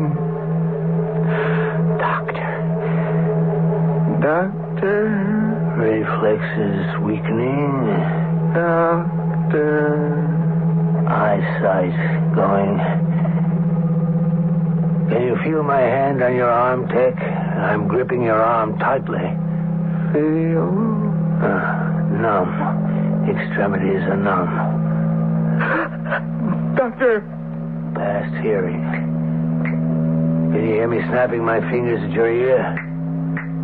Tech, can you? Hearing's gone. Dripping.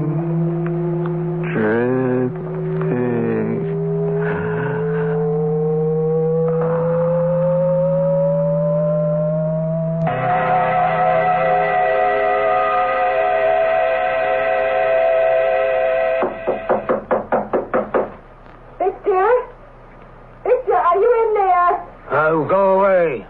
Victor, I must have fallen asleep in the consulting room. Are you in there? Well, of course I'm in here. I'm busy. Victor, please come out. I'm worried. What is it, Vivian? Victor, don't make me stand out here in the hall. Let me come in and sit down. I'm so tired. Now, you know no one is admitted into my laboratory. Why am I always so tired? Because you haven't adapted. Because you don't do the prescribed exercises. You don't do one thing to help strengthen your lungs. Don't be angry, Victor, please. Fine example you set, the wife of the doctor. I keep making excuses for you all the time. Now go away and let me get back to work. Victor, I had this terrible dream. I woke up with this ominous dread. Did someone come in? someone in here, in the house? Could it have been my dream? But I heard... What did you hear? I thought I heard someone in the house just now. I don't know. I was sure I heard footsteps. Walking up the stairs. 2 people. Yourself and someone else. Vivian, I'm shutting this door. I do not wish to be disturbed. If the security people call and they need me, tell them not today. I can't see anyone today. I don't care how many space travelers need health clearances. Understand? Oh, yes, dear. You'd better go to bed. You're dead on your feet.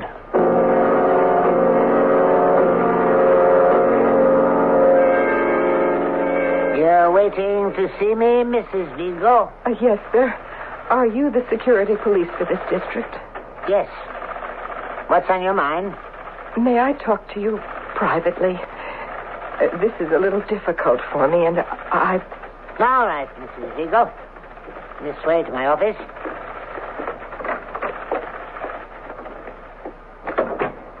Please do seat yourself. Does, Dr. Vigo know you're here? That's just the point, sir. He doesn't. Oh? Can I ask you, sir, what I'm going to tell you, that you'll keep it confidential? You have my word. If the doctor ever found out that I've come here to the security police, I mean, his own wife... You have my word, Mrs. Vigo.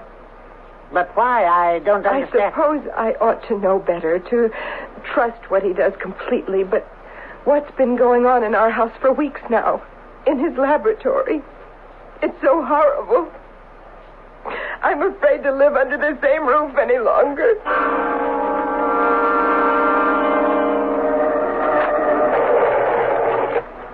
Vivian, where's our dinner? I mean, my dinner. I'm coming. Steps get harder every day. Just hand me the tray as you always do. Here. Oh, so much food I could barely carry it. But nothing spilled. Thank you. Breakfast at the usual time. Good night. Victor? Yes? Now what is it? Victor, how long are we going to go on like this? What are you talking about? You have shut yourself up in there for 2 months now. You've given up all your other patients. You don't give health clearances anymore. That's my business, isn't it? Victor, it's no life. It's certainly no life for me. You've moved into the laboratory. We're never together. I've never seen so much food as I bring up here every day. Baby food, nothing but baby food and sandwiches for you. We could feed a whole nursery of babies on what I carry up here. Are you quite finished with your complaints?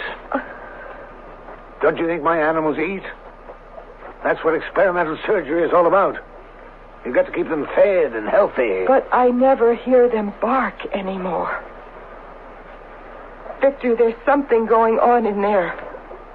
And I wish you'd level with me. There's nothing going on in my laboratory, so go away. And the next time I ring the bell, I'll expect all the food that's ordered. Good night.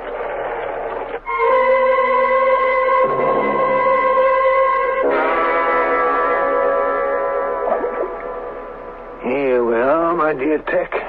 Spinach and carrots and... No, let's see what's in this dish. Oh, you'll like this. Oh, nice hot sweet potatoes all mashed up so they'll go down easily. Oh, my dear Tech, I know it's annoying for you to be tied down so, but it's for both our sakes. I'll have to tie down your arms if you carry on like that. Now put them down at your sides. There's a good boy. Now, we'll just open up this nutrition hatch in your neck. And there goes your food. Good, isn't it?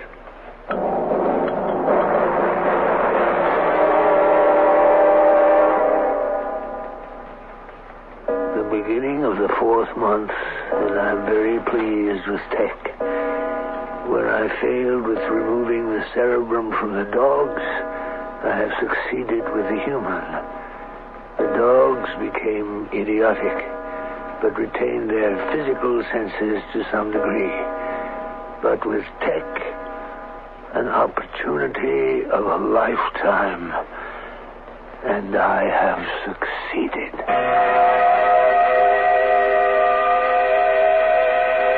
An opportunity of a lifetime, and I have succeeded. Miss Vigo, you say these are your husband's actual notes? Yes, they are, sir. He had to go out in a hurry this morning, and he didn't lock the door to his office. If it weren't that I was so frightened, I wouldn't have brought them here. Well, where did the doctor have to go this morning? There was a call coming in from Calypso 6. He said he wouldn't be back for a few hours. Please, can you read it and tell me what it means? Well, I'll try. In the cerebrum, the intellect and the affections. In the cerebellum, the senses and the motor forces. In the medulla oblongata, control of the diaphragm. Oh, Mrs. Vigo, this is all very technical medical stuff. It certainly doesn't appear to me that anything strange is going on.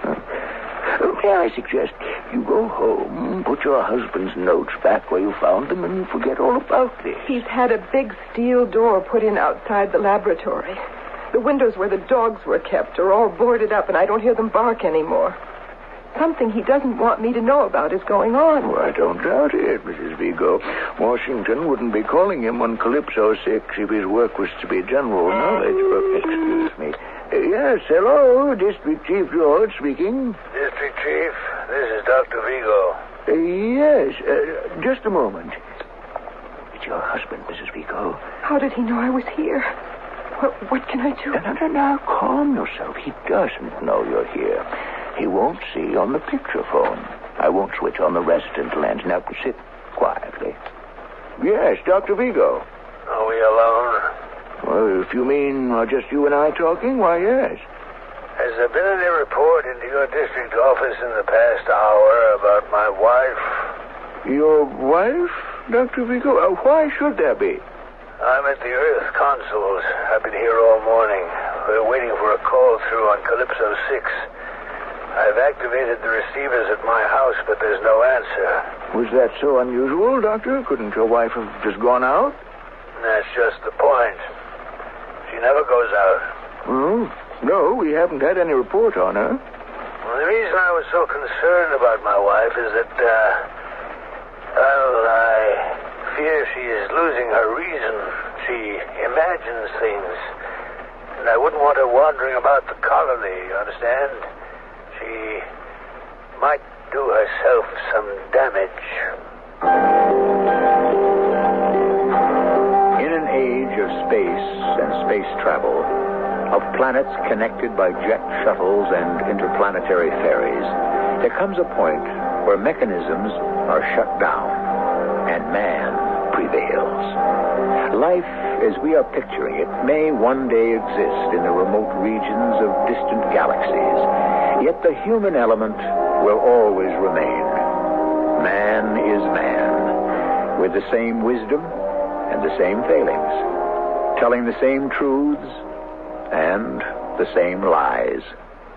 I shall return shortly with Act 3.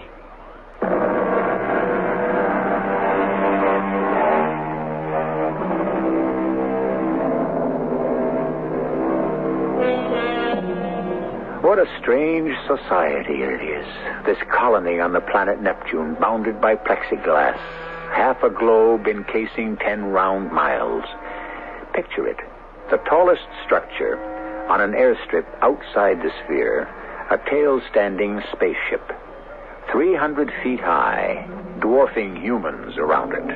And there are always humans, always a finger to activate a solenoid, a voice to activate a switch, an eye to read a scope, if they remain sane enough. I heard what my husband said, but I don't think you believe him either.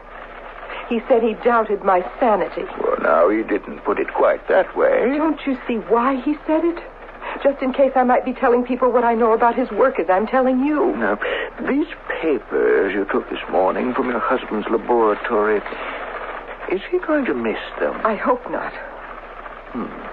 And you're quite convinced Dr. Vigo is no longer confining himself to experiment with animals, that somehow he has, let's call it a human guinea pig? I don't know if it's human. It eats and eats. It makes terrifying noises. But he won't let you see what he's doing. Oh, no. My husband gets very angry when I bring up the food trays if I stand in the door too long. Mm-hmm. And he just said, well, you heard him, that you are imagining things, Mrs. Vigo.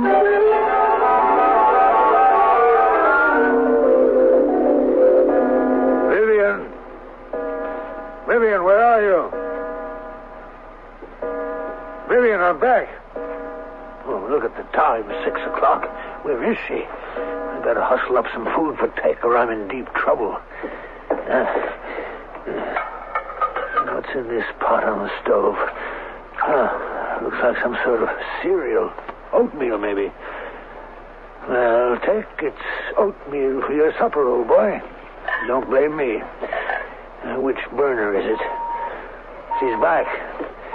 Stupid, forgot her key. Coming! Dr. Vigo? Who are you? Oh, we spoke a few hours ago, District Chief George.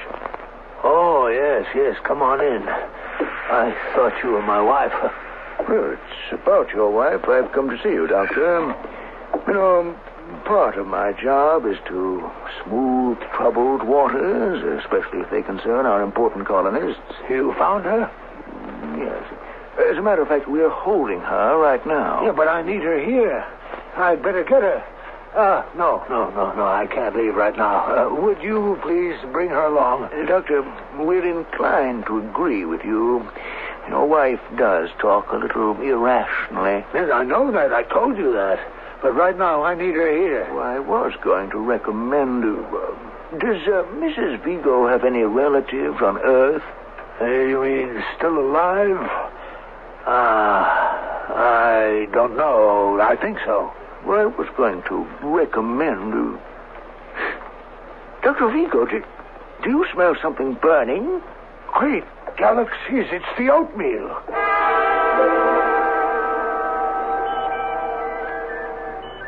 Tech, I want you to know that I'm very pleased with your progress. You're becoming stronger every day without the encumbrance of a mind.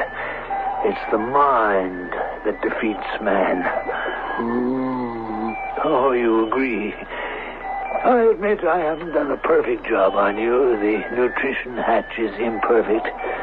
I know you're getting air into your stomach, and that causes discomfort. I'm going to replace it with some kind of valve. But the silver vent pipe to your lungs works fine. And you're getting to make intelligible words by breathing air through it. Now just try to speak more clearly. More clearly. Understand, Tech?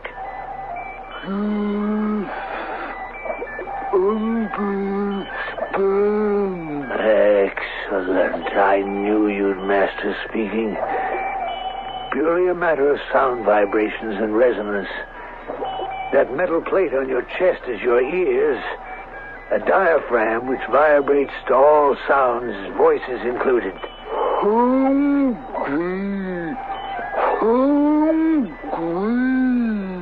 You're still hungry? I've given you plenty to eat. No more until morning. Hey, what are you doing? Hey, let go of me.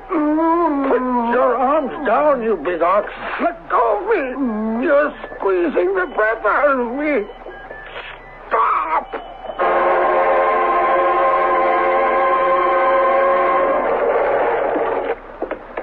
Victor? Victor, where are you? The lights all switched off in the front hall. Oh, that's better. Why is the house so dark? Victor? Are you upstairs? He's probably in the laboratory with all the doors closed. Victor! I'm coming up. Victor? Is that you on the landing? Victor, what is it? Why are you lying there? What happened to you?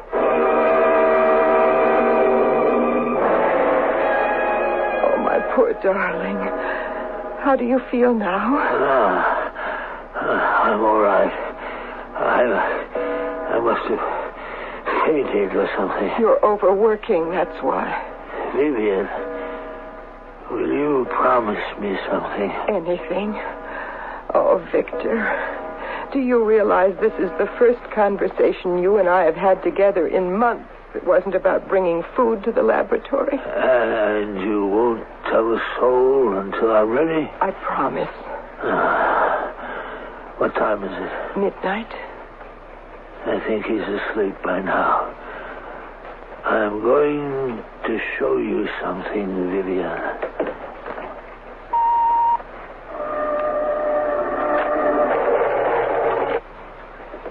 What is it? It's so dark in here, I can't see anything. No. I don't want to turn on the lights. He's very susceptible to radiation changes, and even the low level of amperage into a lamp would disturb him. Him? Try and adjust your eyes to the dark. What is it? Is it alive? Very much so. I see it. No, it isn't. A giant. He's sitting in a huge chair, covered in a blanket. I had the chair specially made. It's iron and bolted to the floor. Does he... I don't see... Is his head bent over? He has no head, and not the kind that you would recognize. But why, Victor? Why? It is the human mind that controls the body. The aging process, the survival process. I have done away with those limitations. I've done a transplant. But what have you put where the head is? Vivian, come closer. Now can you see what I've done? Oh, the poor creature. But why? Why? What's the good of it? Tech is twice the size of an ordinary man. You are looking at a boon to mankind. But that thing up there where his neck was... hair, ears, cheeks, nose, mouth, they're all useless appendages. They stop up, they sag, they interfere. Hearing and sight are not necessary. Tech can tell everything, respond and obey by reacting to vibrations. He can be ordered. He will fulfill. Now, he won't hurt you, Vivian. In fact, I think he likes you. He's so enormous. It's so frightening. He won't wait now. He keeps eating and growing, and he needs his sleep. I'm going to light this kerosene lamp. Electrical current wakes him, but fire does not. Now, I'm holding it high. Hear that? Can you hear him? What is he doing? Breathing through a tube. Now you can see his head plainly. No, a round metal ball on top of his shoulders. And that's all. My research and discovery. The silver tube on his right is what he's breathing through. And here on the left, the nutrition hatch leading to his stomach. Those gigantic arms and fingers. Was he a real person once? He was Tech. A young man who came to see me 6 months ago, unable to bear his thoughts, unable to live in a scientific world. Victor, let me go now. I can't bear to look at him anymore. What use is such a monster? Didn't I tell you, Vivian? Tech, my own Tech. If he is housed and fed, he could live forever.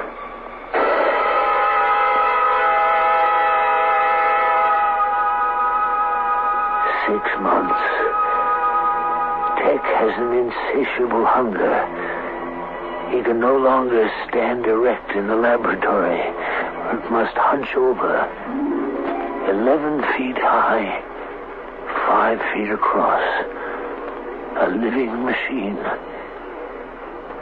I don't know how to stop the growing process. If I cut down on his food, he rampages around and is almost uncontrollable.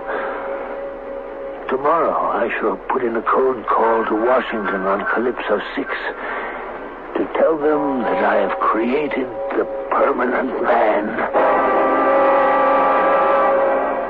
Victor? Yes, it's me.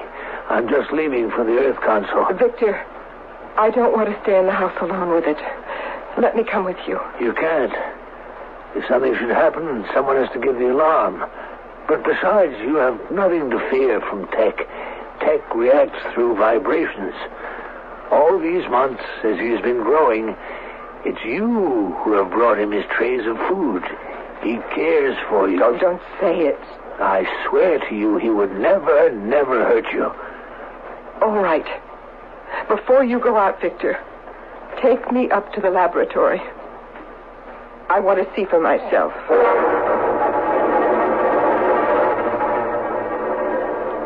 Good morning, Tech. I've brought you Vivian. Good morning. His talking is getting so much better. How are you this morning, Tech? Nice Vivian, lady. Good. Go on over to him. Hello, Tech. Good Tech. He's putting his arms around me.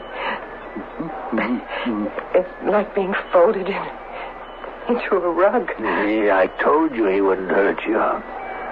He is very gentle, sort of cuddling me. Why is he pointing to his head sphere? Trying to tell us something. Yes, Vivian has a head and you have a head. Now put your hands down. Goodbye, Tech. I'll visit you again. You head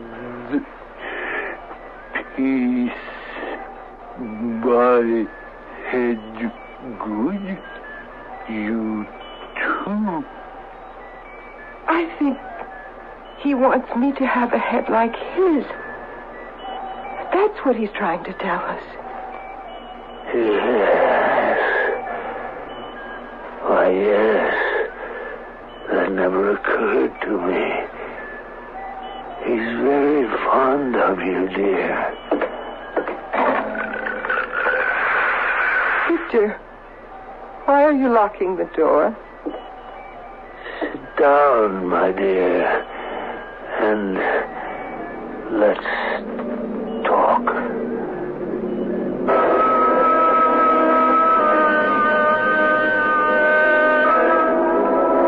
The space age of Horizons Unlimited began over 20 years ago in October 1957, when the Russian Sputnik orbited the Earth.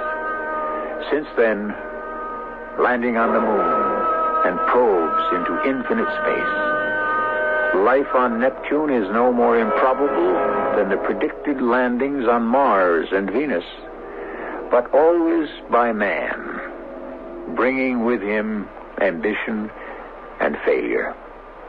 I shall return in a moment.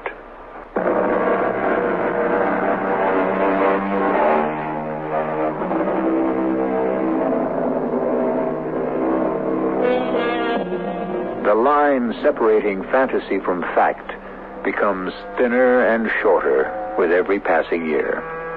Man is constantly chinning himself on his own dreams, trying to outdo himself, avoiding death, seeking permanence. What he will do in the worlds beyond is beyond imagining. In the meantime, we of Mystery Theater will try to guess. Our cast included Robert Dryden, Terry Keane, and Russell Horton. The entire production was under the direction of Hyman Brown. This is E.G. Marshall inviting you to return to our Mystery Theater for another adventure in the macabre. Until next time, pleasant dreams.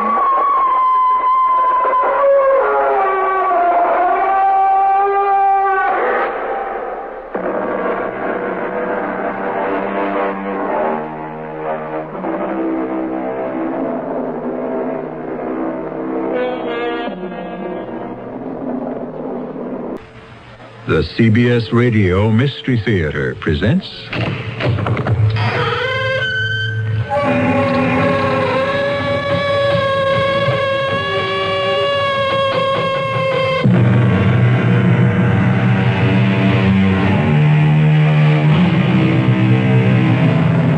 Come in. Welcome. I'm E.G. Marshall. It seems to me, said Mr. White, that the future is not a unified dream, but a miracle pie, long in the baking, never quite done. It does seem that way, doesn't it? But we all know that eventually the pie will have to be done. Not necessarily because it's ready, but quite simply because the oven shall have burned out. The Council of Elders has been forced to make a decision. We must commit murder. Murder? What is that? We must end a life. But a life can only end when the time comes. Life can be taken from the body. Who? Who among us could take life from a body? You. Never. Not now. But you could be programmed. Please. Why me? You have been chosen by the computer.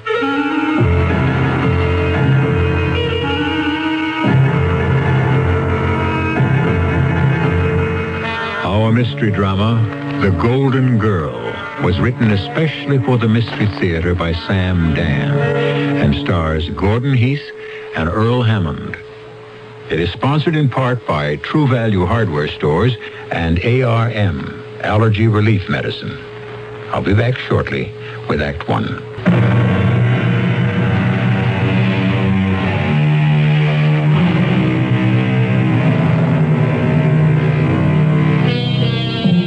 The future is shaped by the thoughts and the deeds of every single human being. Everything becomes part of the unfolding design. The feathered wings of the ancient Greek inventor Daedalus evolve into the space capsule of the modern astronaut.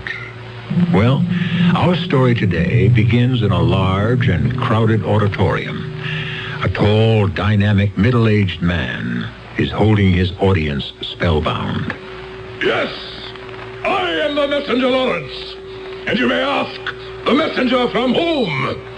I reply, I am the messenger from the power that has created this universe, the power that rules this universe. Speak the message! The message!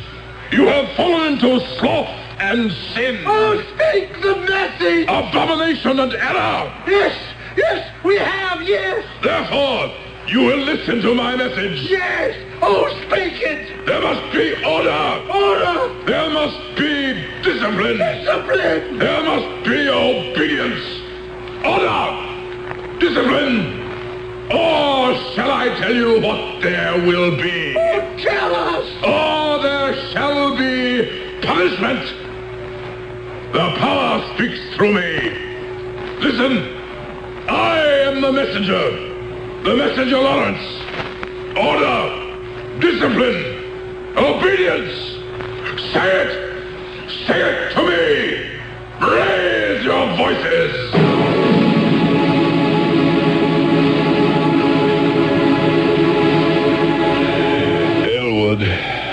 Yes, messenger. Did I reach the people? You were magnificent. No, Elwood, I was not magnificent. It was the power. Oh, no, it was the power shining through you, messenger. I have now rested. Are the people still waiting? Not a soul has left the hall. Then I shall return. Let me adjust your robe, messenger. Have the penitents been assembled? Yes, messenger. And? A half dozen have been chosen for your personal healing. Good. Come. I feel the power. The first one is rather interesting. Yes? I chose her because in her written report she relates that she has never been able to speak, and so she has come to you for the miracle. If it is the will of the power to cure her, she will be. I also chose her because I believe she will make a most unusual temple priestess. She's tall, slender, and she appears to be made of gold. Gold? There seems to be a shining quality in her face. She has a beauty that is breathtaking. Come. The power surges within me. I know there shall be a miracle.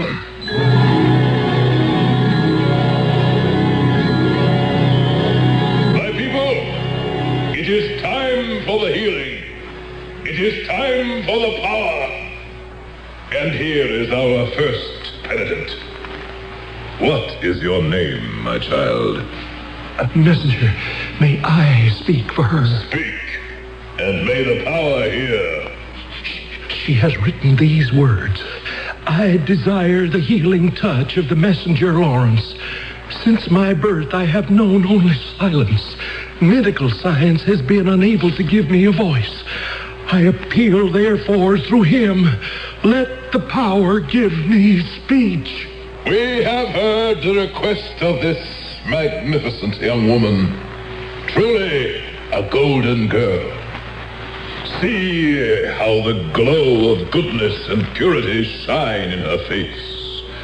Surely the power shall grant this prayer that comes directly from the heart. Step forward, my child, and let me touch you. And now... No, stop her! Oh, no!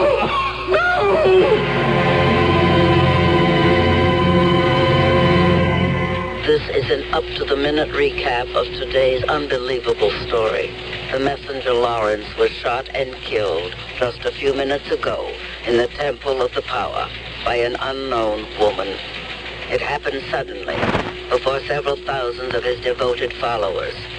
At this point, nothing is known of the woman who killed him, except that she posed as a penitent and that she is described as spectacularly beautiful. She is now in police custody. Thus, abruptly, ends the career of this charismatic but controversial figure.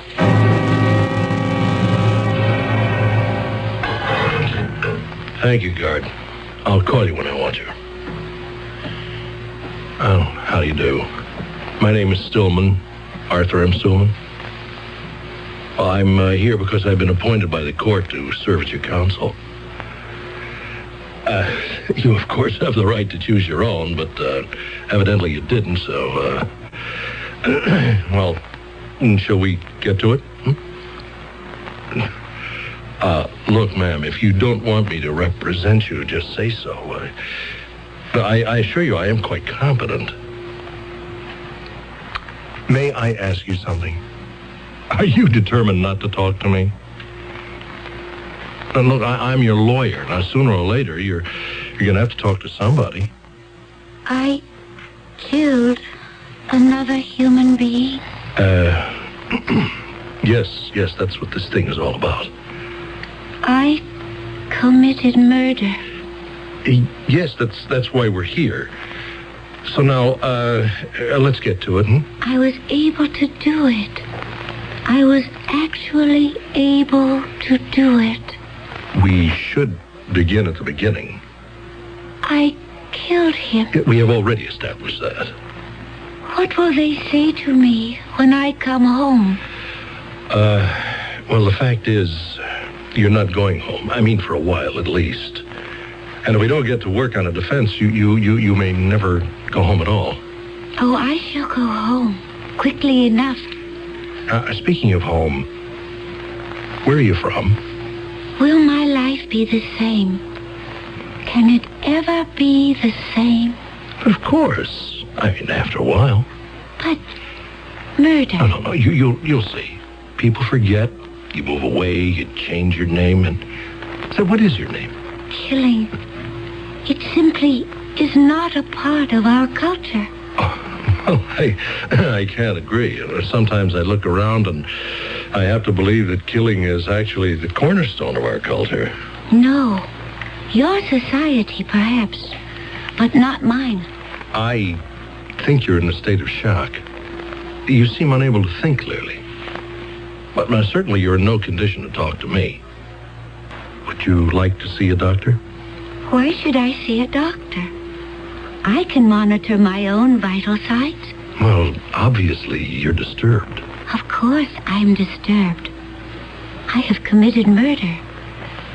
The enormity of it, I can think of absolutely no precedent. Then you don't want to see a doctor? No. Look, what do you want? I want to be left alone.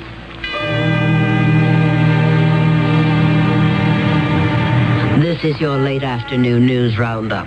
Here we are, live, outside the House of Detention on Sycamore Street. Here is where the killer of the messenger Lawrence is being held. Who is she? Where does she come from? Why did she do it?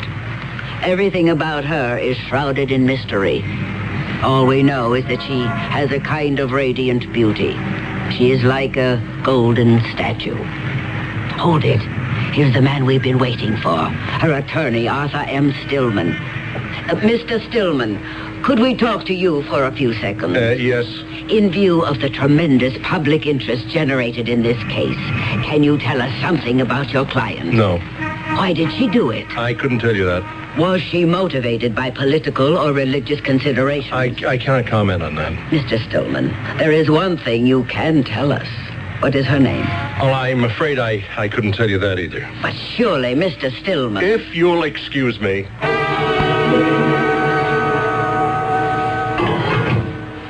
Good morning. Oh, yes. Yes. Good morning. Good morning. Well, you seem to be in so much better spirits today. Of course. I shall be leaving soon. Leaving? For where? Home. Home? You don't believe it?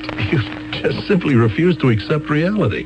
Why must I accept your reality? Oh, you mean there's more than one? Oh, my dear. There are any number. Now, look, you simply must talk to me. You're very unhappy, aren't you? Unhappy isn't the point. I'm charged with preparing your defense. You must not worry about it. Do you realize that you'll have to fight for your life? At the very least, your liberty. I can see that you are an extremely sincere and sensitive person. Yes, but I must know how I can defend you. That won't be necessary. And do you realize that within a month your case will be up for trial? But in a month, I shall not be here. Oh, please. I am quite disturbed by the fact that you're so unhappy. But you can fix that. Tell me how. Just tell me who you are and why you killed him. See, that'll make me happy. No. If I told you those things, it would make you even more unhappy. How did we get off on this happiness kick? Happiness. Why, that's the most important thing in all the universe. Happiness? Happiness. Meaning harmony. Meaning peace. All right. Now, why do you keep insisting you will not be here? Because it's true. Does that mean you plan to, To what? To commit suicide? Oh, no. Never. But you imply that you intend to escape. And when there's no other way... Suicide? What a notion. Well, I can't see any other way you could get out of here unless... I shudder to think of such a thing. Unless you're part of an organized effort. Is that it? Do you have Confederates? Do they have a plan to get you out of here? You must understand. Suicide is murder. And I can tell you this. Never again could I be programmed to commit murder. Never. Wait a minute. What did you just say? I said I could never again commit murder. No, that's not how you said it. Well, how did I say it? You said, and I heard it distinctly, you said never again could I be programmed to commit murder. Of course. That's exactly what I said. But a program? Certainly. I'm not sure that I understand. Come now. How could you possibly commit murder unless you are programmed for it? What do you mean, programmed?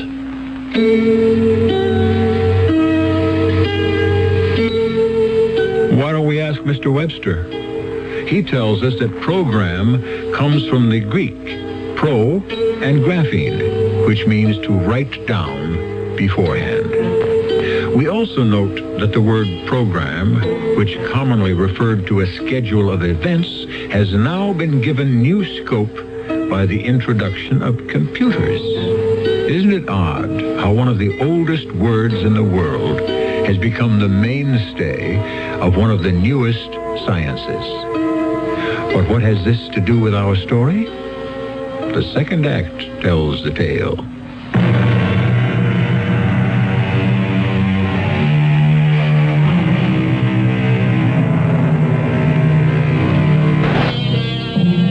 Speaking of Russia, Mr. Churchill once described it as a riddle wrapped in a mystery inside an enigma.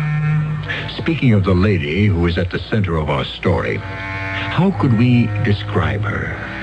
Certainly she's a riddle, a mystery, and an enigma, and we can also add a puzzle and a paradox. Do you realize that as we stand here on the threshold of Act 2, we do not even know her name? What do you mean, program? Mr. Stillman, the best thing for you would be to call the guard, leave this place, and never return. Do you mean you're discharging me as your attorney? I should. But you haven't given me a chance to do anything for you. There's nothing you can do for me. Look, I don't understand. You don't tell me anything, and then when you do talk to me, it's all in riddle. I shall bring you nothing but trouble. Oh, what kind of trouble? You're in love with me. How can you say that? Do you deny it? But I don't even know you. I can tell by the way you look at me. The way I look at you? You keep looking and looking and looking. we are sitting in a rather small cell. How can I not look at you? It's the way you look at me. Now, wait. Just hold it right here. You keep getting off the subject. You come up with a provocative statement, and before we can get into it, you say something else. You may not be aware of the fact that you're in love with me just yet. All right. I admit I can't take my eyes off you. You are the most beautiful woman I have ever seen in my life.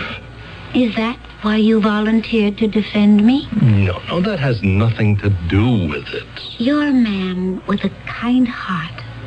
But there can never be anything between us. Oh, who said that? There is too great a distance. Our worlds are too far apart.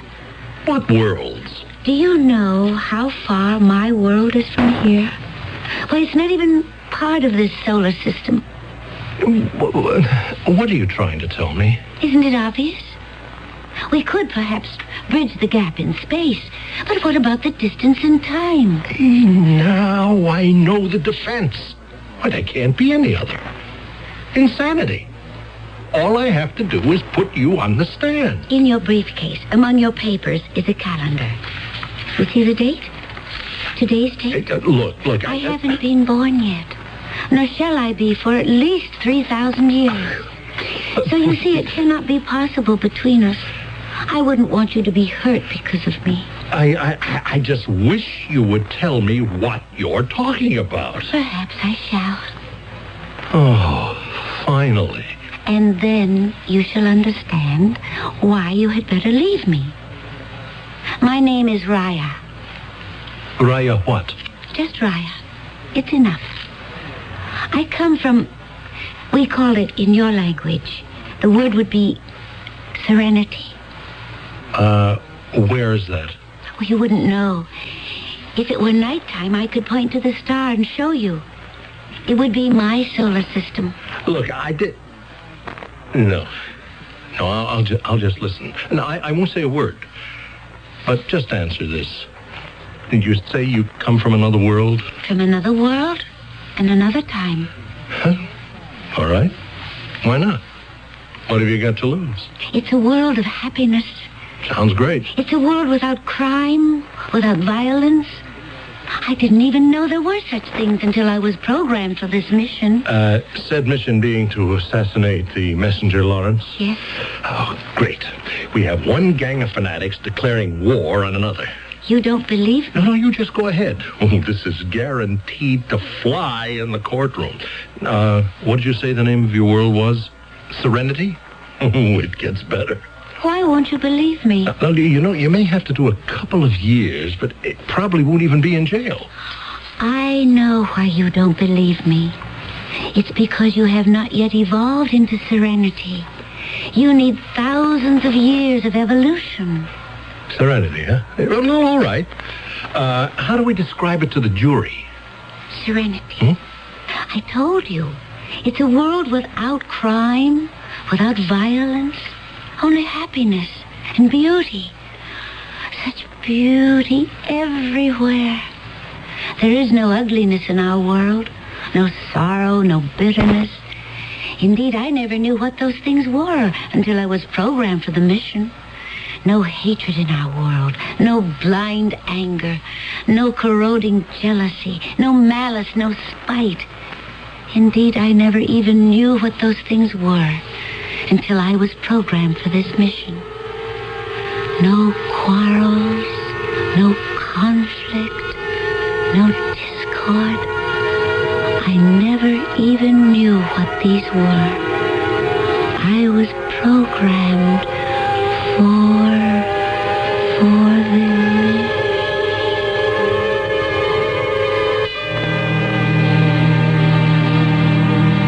Your name is Raya. Yes, Elder? Do you know why you were asked to come here? No, Elder. To save the world. Save the world? What could possibly happen to the world, Elder? Listen. Order! Discipline! Obedience! What is that, Elder? Order! Discipline! Obedience! What is he saying? Order!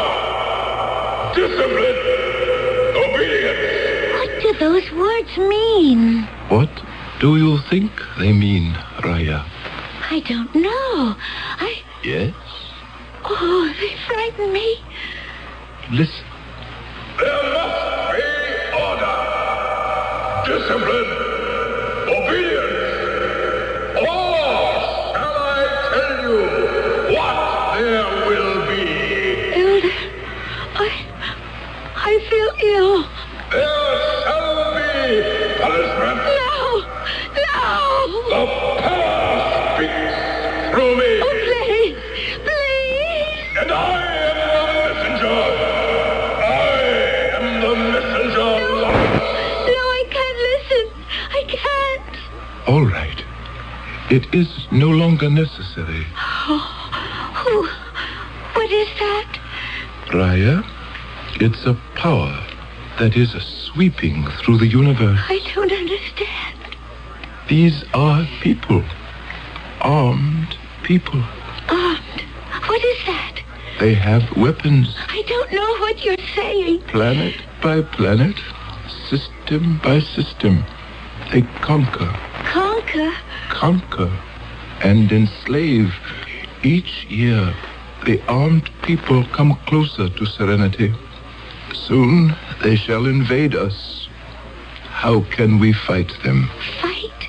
We cannot wage war. War? We have programmed aggression out of our minds and hearts. We cannot defend ourselves. Defend? See? You cannot even conceive of it. But what do they want? These armed people. He is spreading the gospel, I suppose you could call it that, of an ancient leader, this messenger Lawrence. But what gospel?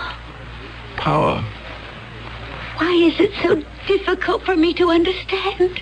Because we are different. Over the centuries, all the emotions, the urges, the drives that distort or destroy serenity have been programmed out of our hearts and minds.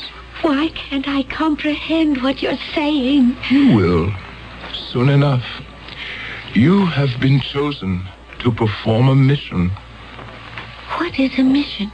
The elders of our world have been forced to make a terrible decision.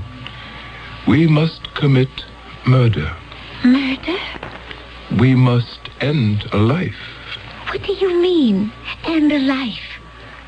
A life ends when the time comes, when the body has outlived its ability to... Life can be taken from a body. Taken? My poor Raya. I can just imagine the feelings that are raging inside you. All of us, the elders, were forced to go through it. But there is no other way. But who? Who among us could take life from a body? You.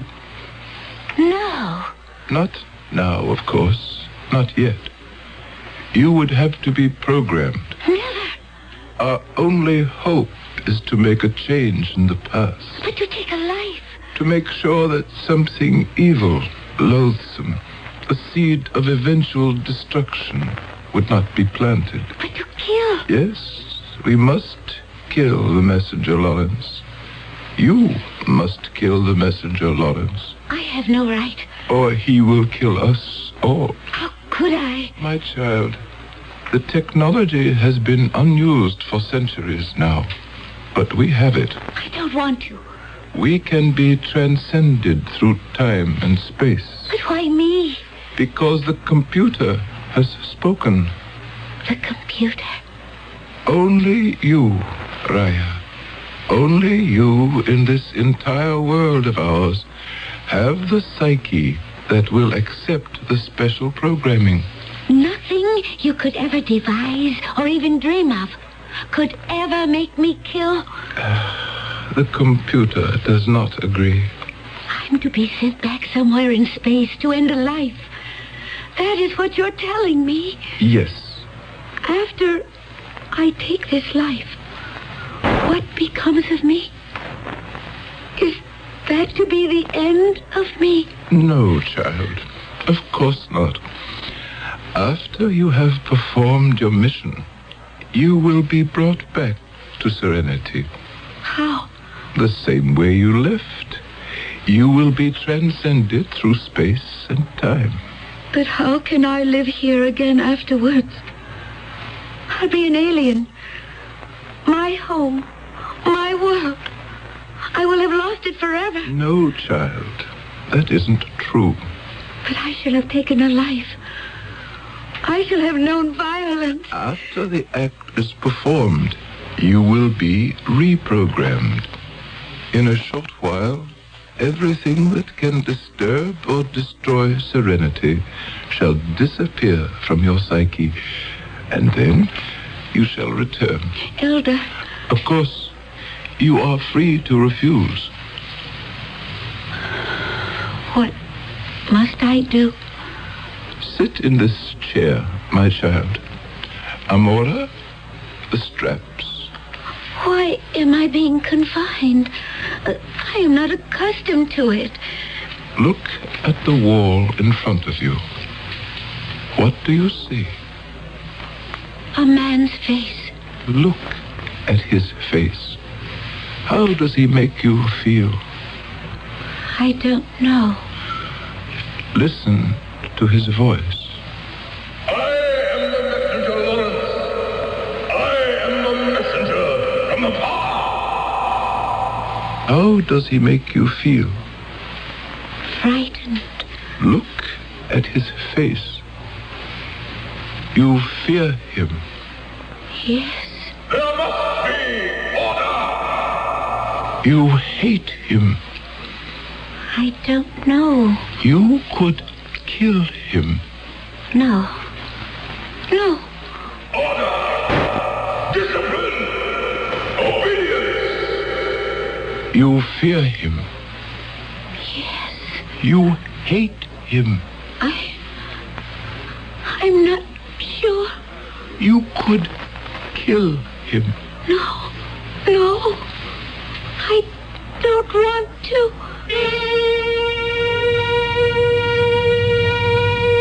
Order! Discipline! Obedience! Punishment! You fear him. Yes. You hate him.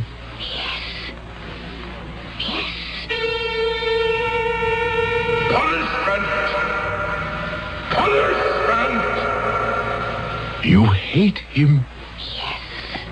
Fear him. Yes. Then kill him. Yes. Hate him. Fear him. Kill him. Hate him.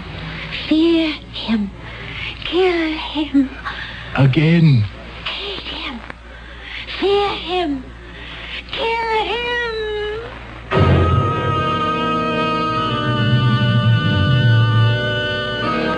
Hate him, fear him, kill him. In a frightening yet familiar way, this is the story of all the trouble we know in this world. All the trouble, all the problems, all the stresses and strains, the feuds, the fights. Without thought, we fear. Without reason, we hate. Without mercy, we kill. I shall return shortly with Act 3.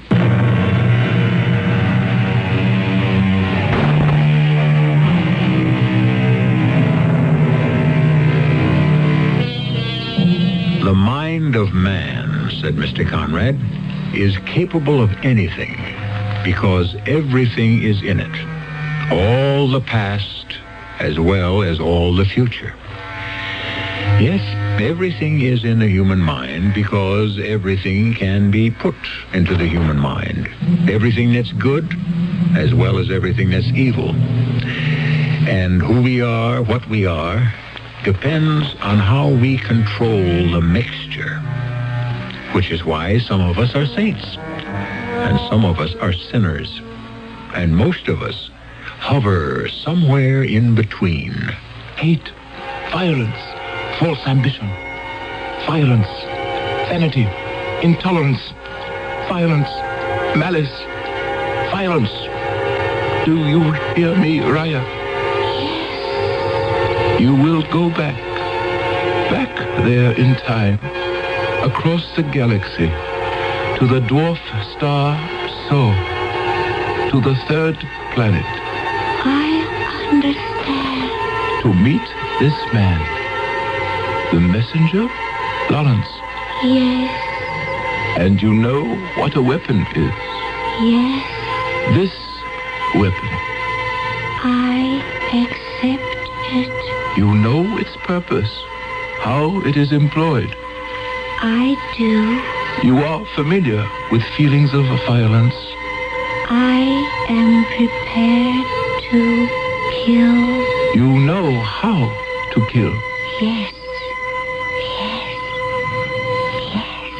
You are ready to be transcended through time and space to perform your mission. Will you stop jabbering at me? It is well for you to understand the philosophy of your mission. What is there to understand? He has to be killed.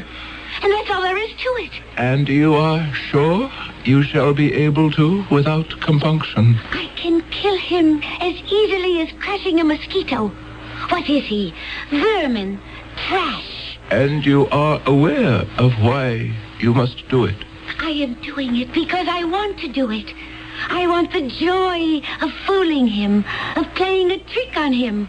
I want to feel the gun in my hand. Raya. See? It is made of steel, cold steel. But it sends red, hot, raging fires into the blood. This is death. And he will see it. Before he can cry out, move away, defend himself, he will meet his death. Raya, you must control yourself. In that split second, he will see his death. And then I will take away his life. Amora, set the transcender. She must go now. Right now.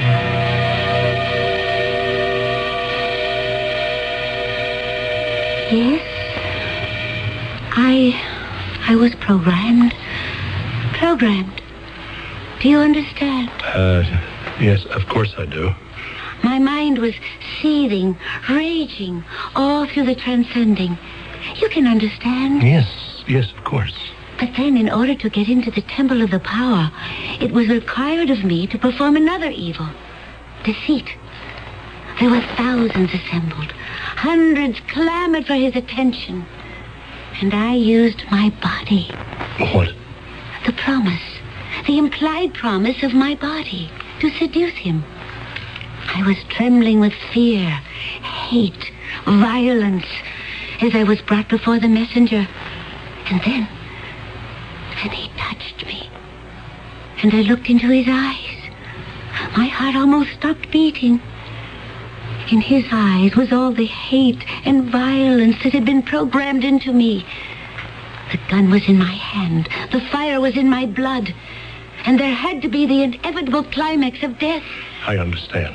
Afterwards, I was empty of all feeling, of all thought. Like a machine that has no more fuel. Oh, big casino. What does that mean? It means there won't be a dry eye in the house. What are you saying? That is our story. That is our defense. A visitor from another world. It's true. Okay, yes, it could be true. You know, you look as if you could be from somewhere else. Yeah, they'll even half believe it. But I am from somewhere else. Yeah, sure. Okay, now, let's get to work. Now, you must really tell me where you come from. But I have told you. Look, we start all over again. Your picture, it's been on the news and the papers. It's been all over the media. A face like yours, well, somebody will be bound to recognize it. Now, the first thing you know, the prosecutor will say, Raya from the planet Serenity? Now, isn't it a fact that you're actually Gertrude Smith from Jersey City? Now, look, I have to be ready for that. But I am Raya from Serenity. Yes, but what if you are Gertrude Smith or Judy O'Grady? But I am not. Well, what if he has the documents to prove you are? There are no documents. Well, there has to be a social security number. What is that? You mean you've never had a job? A job? Oh, let us get elementary. There has to be a birth certificate. No.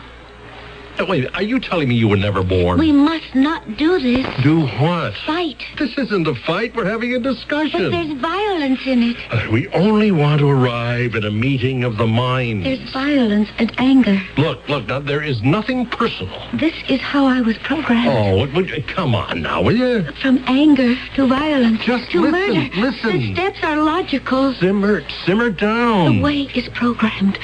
Don't let me take it again. I can kill. I killed once. I can kill again. Right now.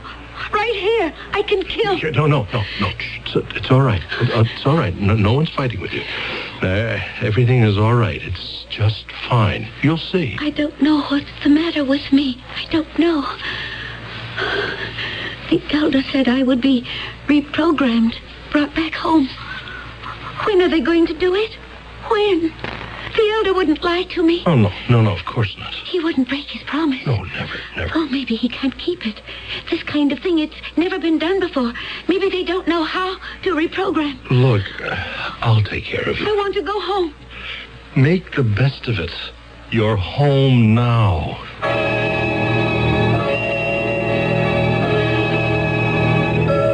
Raya, we go to trial in 2 weeks. If I play this right, half the jury will actually think you come from another planet, and the other half will think you're a nut. But nobody will vote to find you guilty. Oh, what a trial that's going to be. There isn't going to be a trial. I'm leaving. Oh, now don't start that again. Last night, it happened. What happened? The reprogramming. Finally. And now I can go home any time I like. Finally, I am Raya again. Raya of Serenity. Okay, keep it up. It all helps the cause. Would you like to come with me? Where? To Serenity? No, I don't think so. The reason I ask is because you're in love with me. Well, yes. Yes, that's true, I guess. It wasn't hard to fall in love with you. You know, we've really been very close, and yes, I'm in love with you. It's not much of a love right now. Oh, don't say that. But it could grow, develop, mature. It could become the kind of love we know in Serenity. Oh, what kind of love is that? The kind of love I'm afraid you're not ready for. Right now, there are other things inside of you that are stronger.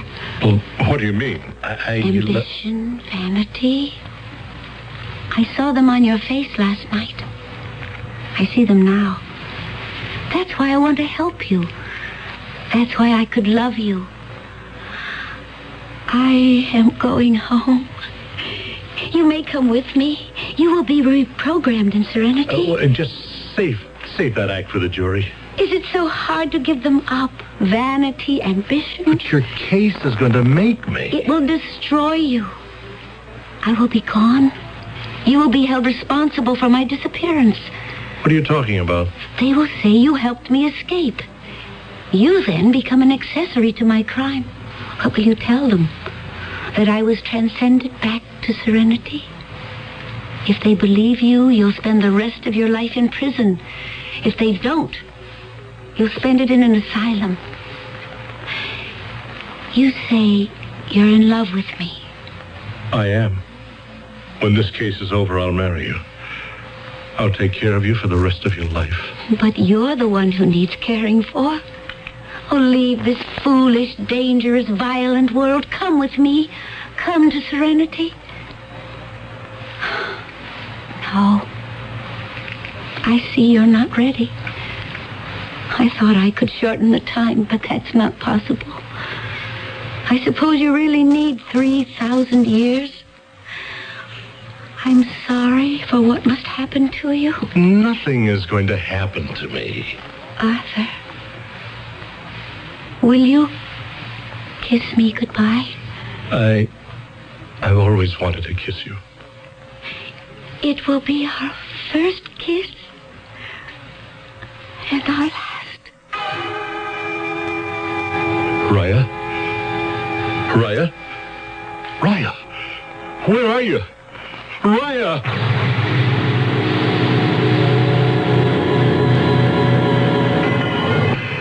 I'll call you guard when I want you. Mr. Stillman, can we talk this morning? About what, Lieutenant? Why don't you make it easy on yourself? The fact is, you did help her to escape. The fact? Well, the guard, Jerry, right down the corridor, he heard her say, "Will you kiss me goodbye?" Well, all right. Why should you believe me? After all, I refused to believe her. You want to give up everything? She asked me to, and I said no. And in the end, I had to give it up anyway. And for nothing. Doesn't have to be for nothing. You're a lawyer. You know how things go. One hand washes the other. You give, you get. How did she escape? Where'd she go? She returned to Serenity. Yeah. Jerry, I'll come back later. Meanwhile, Mr. Stillman, you just think about it. I mean, really think about it.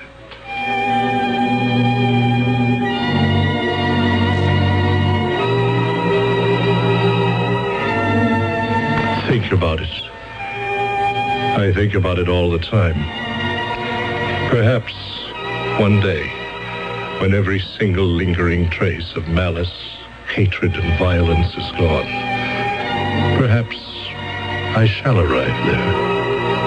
I shall arrive at Serenity. We don't know if he ever did, but then perhaps no one ever does. It could very well be that Serenity is not a place, but an idea, a challenge, a way of life. I hope things remain serene until I return in just a few minutes.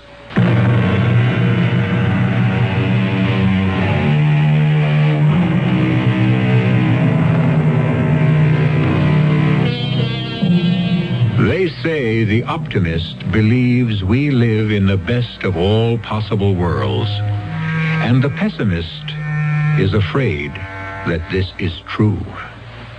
But that's only if we assume that the world we know is the only world there is. Is there another one? Somewhere out there, revolving around a star, just as we revolve around our own? And if so, could it be better? Worse? About the same? Probably. Our cast included Earl Hammond, Gordon Heath, and E.V. Juster. The entire production was under the direction of Hyman Brown. Radio Mystery Theater was sponsored in part by ARM, Allergy Relief Medicine, and True Value Hardware Stores. This is E.G. Marshall inviting you to return to our Mystery Theater for another adventure in the macabre. Until next time, pleasant dreams.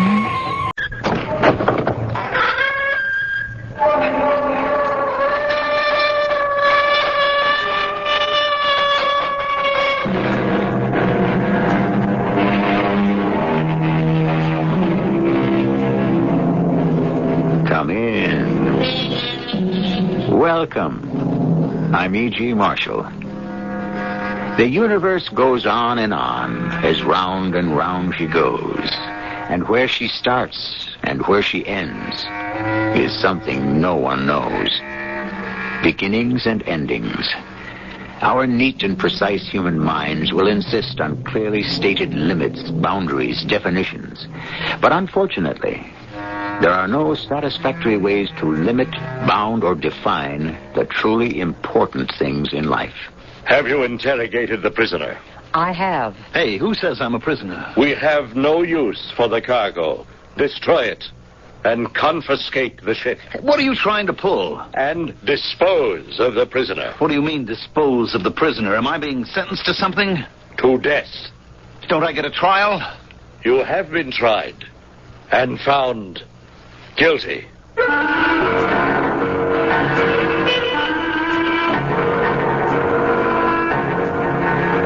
Our mystery drama, The Hole in the Sky, was written especially for the Mystery Theater by Sam Dan and stars Mandel Kramer.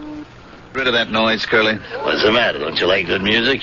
I thought you was a real space jockey. If you want to talk about space, all right. You want to get down to business? Well, how about a little drink first? When I listen to a deal from you, I better be stone cold sober. Now, would old Curly ever steer you wrong, Raj? Absolutely. Do you know where Medusa's at? Medusa? That should be a star beyond Polaris. Well, I got the chart right here.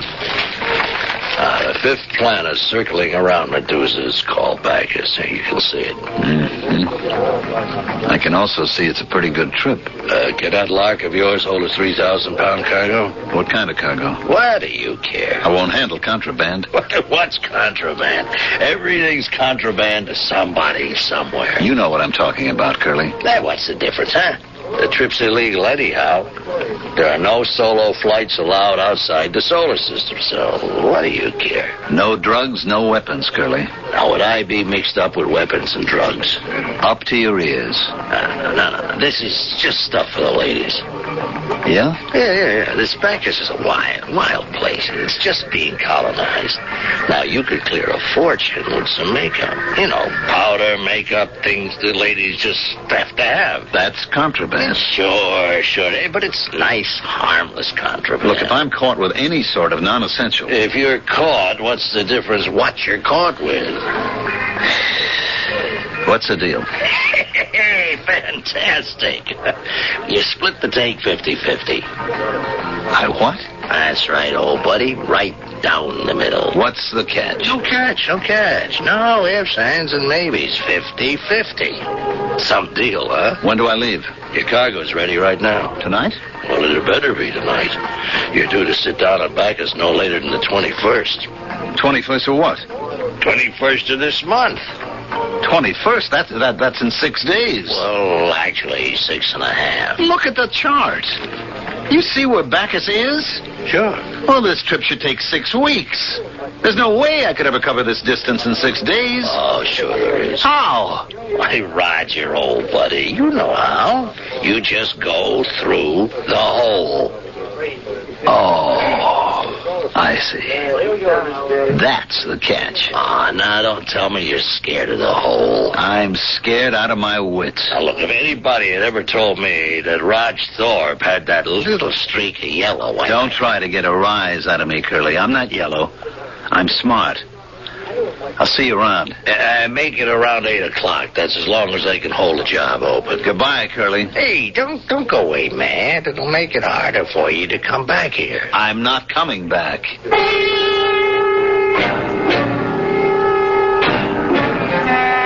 And I meant it. I was through with all that stuff. But what else was there for me to do? What else did I know how to do? I could join the Space Navy and wear a uniform and be assigned to contraband control, which meant I'd have to prowl through space hunting down guys like me or guys like I used to be. Magda was waiting for me when I got home. Curly called. Yeah? He said your ship is loaded and ready. Mm-hmm. That's what he told you, huh? Well, he's in for the surprise of his life because I'm not going. What did you say? I said I'm not going. Honey, that's just great. Is it? Well, it means you got something better. Oh, is that what you think? You do have something better, don't you? I don't have anything at all. Well, then I don't understand. How could you turn Curly down? Because I... How do you think I've lived this long? Being scared is what keeps you being careful. Okay. It's just I understood there was a fortune in this trip. But I'd have to go through the hole. And I'm never going to do that again. Roger, you've come through it before. Do you have any idea what it is? That hole in the sky? I don't know. Some people say it's all in the spaceman's imagination. Let somebody tell me that. You don't know what it's like. Okay, Raj, okay. It's a hole. A big black hole in the sky. I believe you, Raj. And there is nothing in there. Nothing. Honey, don't you think you need a drink? Nothing. Do you understand? It's a kind of corridor. A crazy kind of corridor. Whatever you say. It's like the back door to everywhere. Wherever you want to go, it's right there. Sounds like fun. Like everything opens up on it. Everything is right there. Once you're there, you're everywhere. I believe you. Stars that are billions and billions of light years away from each other, like Polaris and Orion. Like Taurus and Ursa Major. It's as if you can just move from one to the other, like crossing the street. That's why it's only 6 days from here, because 6 days is how long it takes to get to the hole in the sky. And once you get to the hole, you're anywhere you want to be. Do you understand? I keep telling you, it's not all that complicated. But I'm not going there again. Oh, honey, just try a little goblet of this and you'll go anywhere. It's a wild place. Hey... Maybe I'd like to go there. A place where the whole universe is twisted and turned on itself. Sometimes it's quiet. Silent as the grave. And then it explodes. Explode? Everything goes haywire. Crazy. There's no longer any sense of time or space or place. And you can just disappear. How can you just... disappear? Take just a little sip of this. It's good for what ails you. Look. Right here on Earth, okay? There used to be a big ocean between Buenos Aires and Cape Town. Thousands of miles of ocean. Sure. And right in the middle, someplace, there used to be a spot called the Bermuda Triangle. Oh, is that so? And the ships that they had... The ships that sailed over that spot disappeared. Ships that flew above this place disappeared. So? So this kind of thing has happened before. Maybe that was a hole in the ocean. Sure, Raj. If you say so. Look, get that tone out of your voice. I can't go through that hole in the sky again. I can't. I made a dozen trips. And nothing happened. How long can I be lucky? No, if I go this time, I'll be lost. I'll disappear. Oh, come on, honey, take a drink. You'll feel better. You always do. I've been thinking about it. I'm going to sell the Lark. And do what? I can sell the lock to the Navy and raise a stake. And go where? Where? To a planet like Bacchus. Or maybe right here in our own solar system. And you could raise enough from the sale of the lark? Oh, a good piece of it.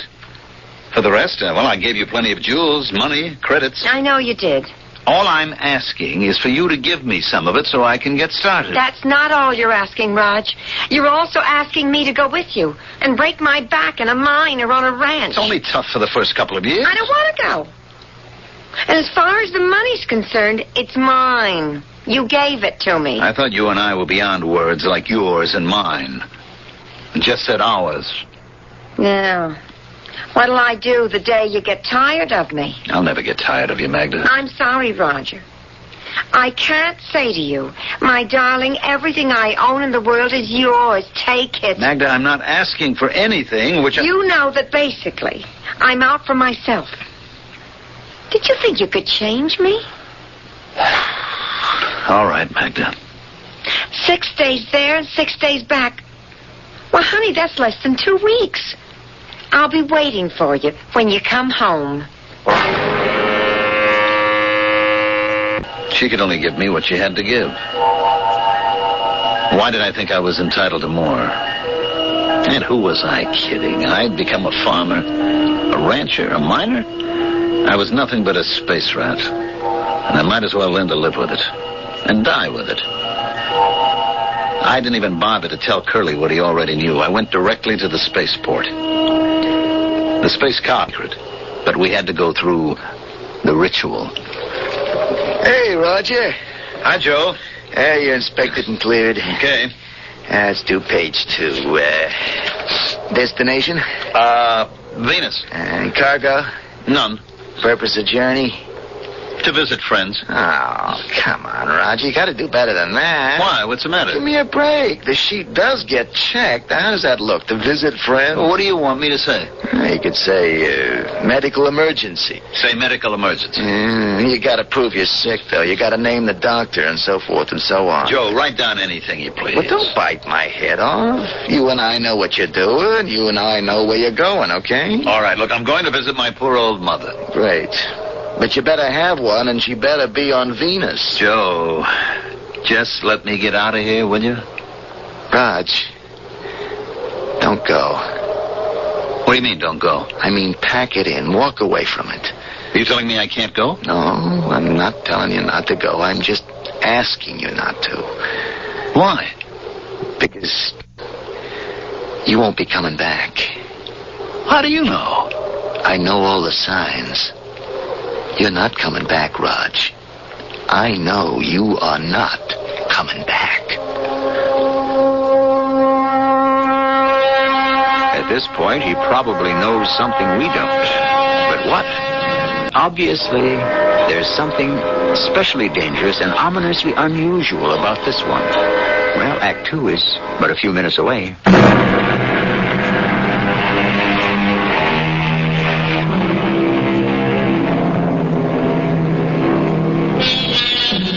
What was that popular song from a generation ago? It was called Faraway Places. And what were those faraway places? Oh, they were in Asia, Africa, Europe.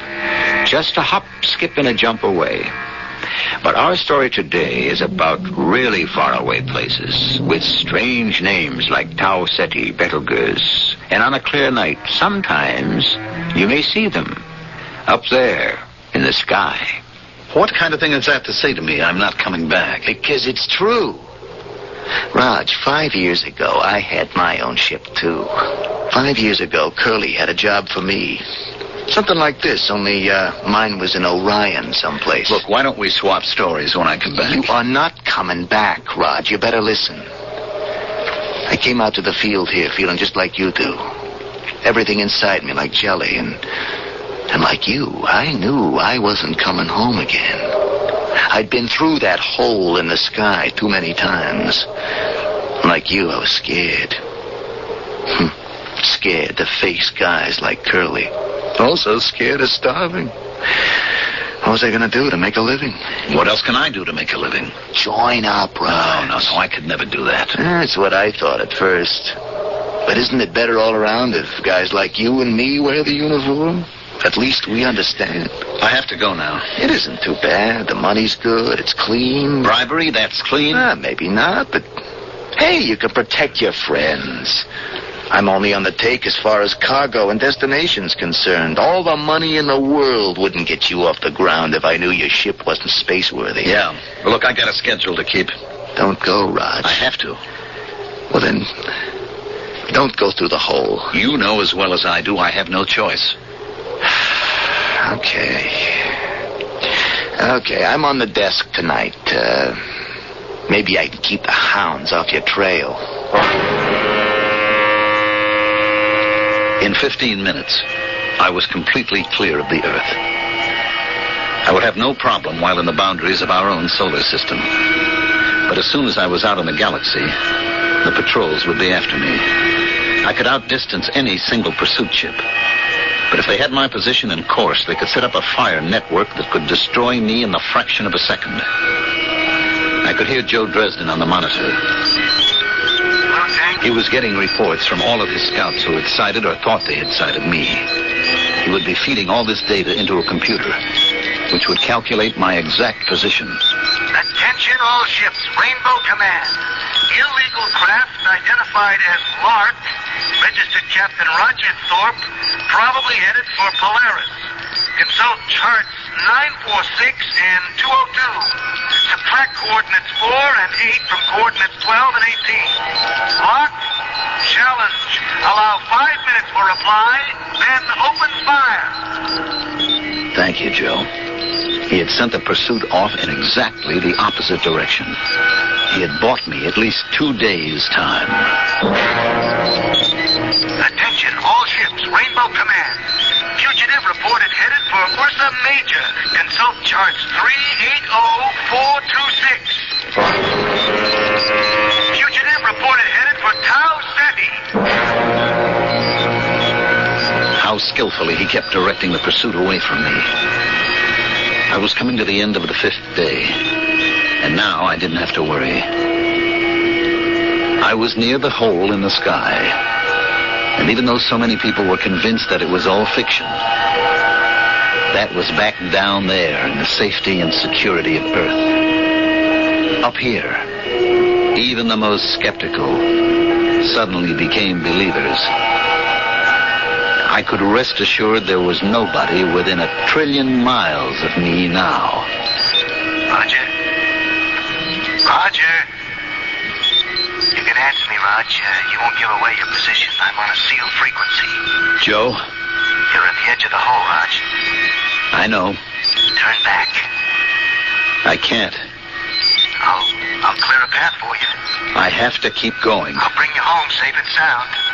I'm going in now, Joe. I'm here. And I was there. I was in the hole in the sky. It was so quiet. So peaceful. So tranquil. I better feed my computer. My speed, my course, my declination. I could expect to find myself orbiting Medusa. Then I could set my bearing for the planet Bacchus. I could still hear Joe's voice. Roger, it isn't too late. Now get out of there. It's quiet, Joe. It's quiet. That doesn't mean anything. You know as well as I do it can all change in a fraction of a second. Thanks for everything, Joe.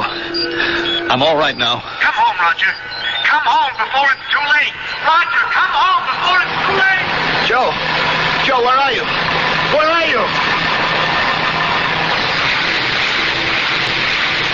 Suddenly, everything started to spin. Everything went out of control. Not just my computer and my instruments, but everything inside of me.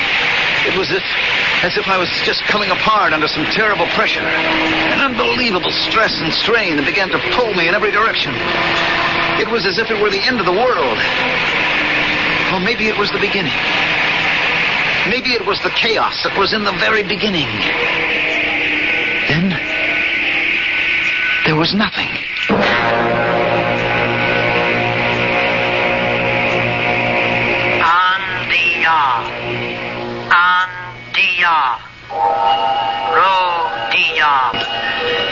This voice. What was she saying? It sounded like no language I'd ever heard before. Then I remembered what I had to do. I fed the sounds into the computer and waited. Just like the ancient anthropologists could construct an entire prehistoric animal from just a few fragments of bone, the computer could project an entire language from just a few significant sounds. Gradually, the voice became clearer and clearer. What ship is yours? Identify. Identify. Lark. Lark. How many aboard? Just one. Identify. Roger Thorpe, registered captain. Home port. Earth. Where is that? Consult Star Chart 876. What is Star Chart 876? Whatever you happen to use, start with Polaris. What is Polaris? You draw a line from Polaris to Deneb. There are no such stars. Hey, what's that noise? You are locked into a landing beam. Hold it. I don't necessarily want to land. Cut your power. I only need to get my bearings. Prepare to descend. Am I being forced to land? You are being invited. But I don't want... Cut all power.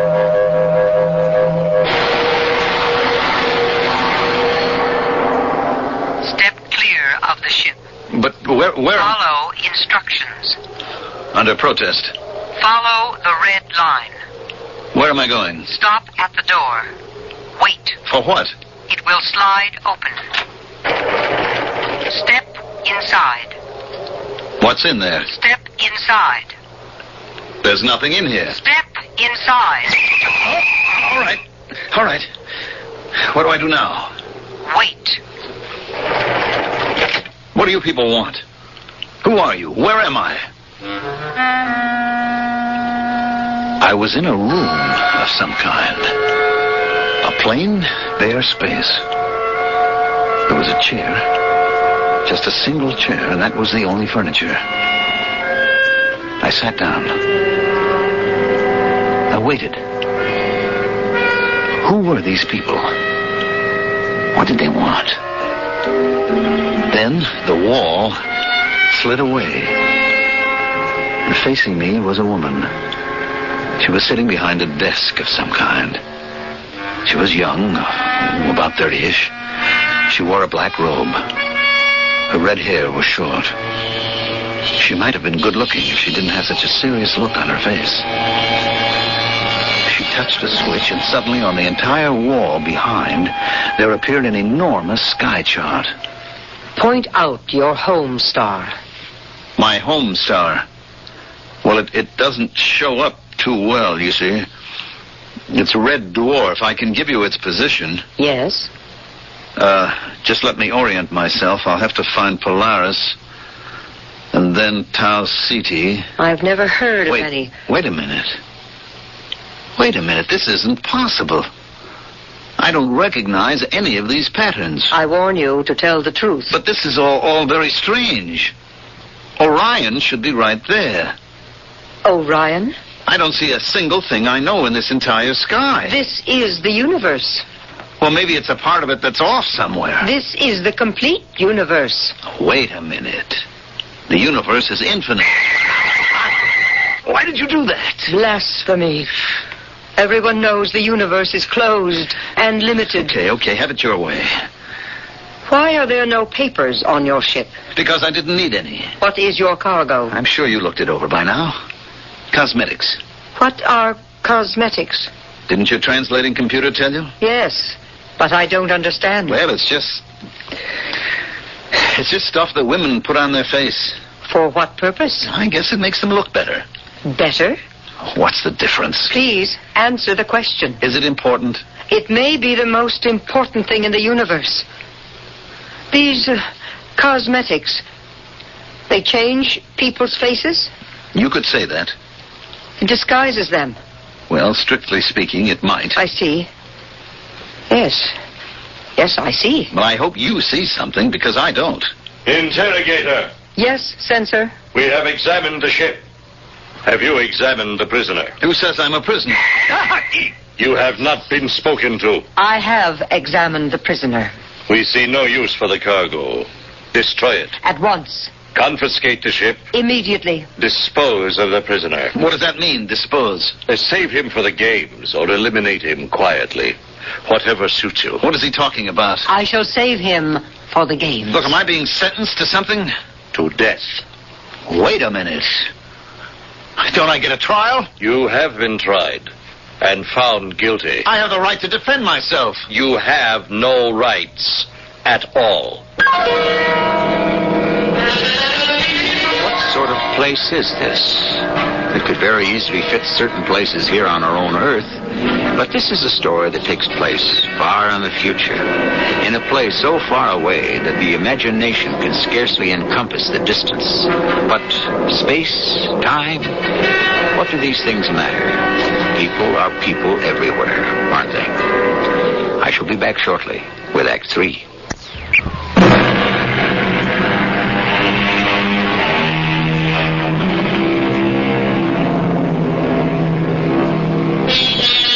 There are more things in heaven and on earth than are dreamed of in your philosophy, is a favorite line of Shakespeare's. And of course, he had a rather limited idea of heaven. He didn't know that the heavens consisted of an infinity of space with an unlimited number of worlds. Can you imagine what he might have written had he been able to talk with a modern astronomer or an astronaut? From what I could gather, the man was called the censor. The girl who had been talking to me was called the interrogator.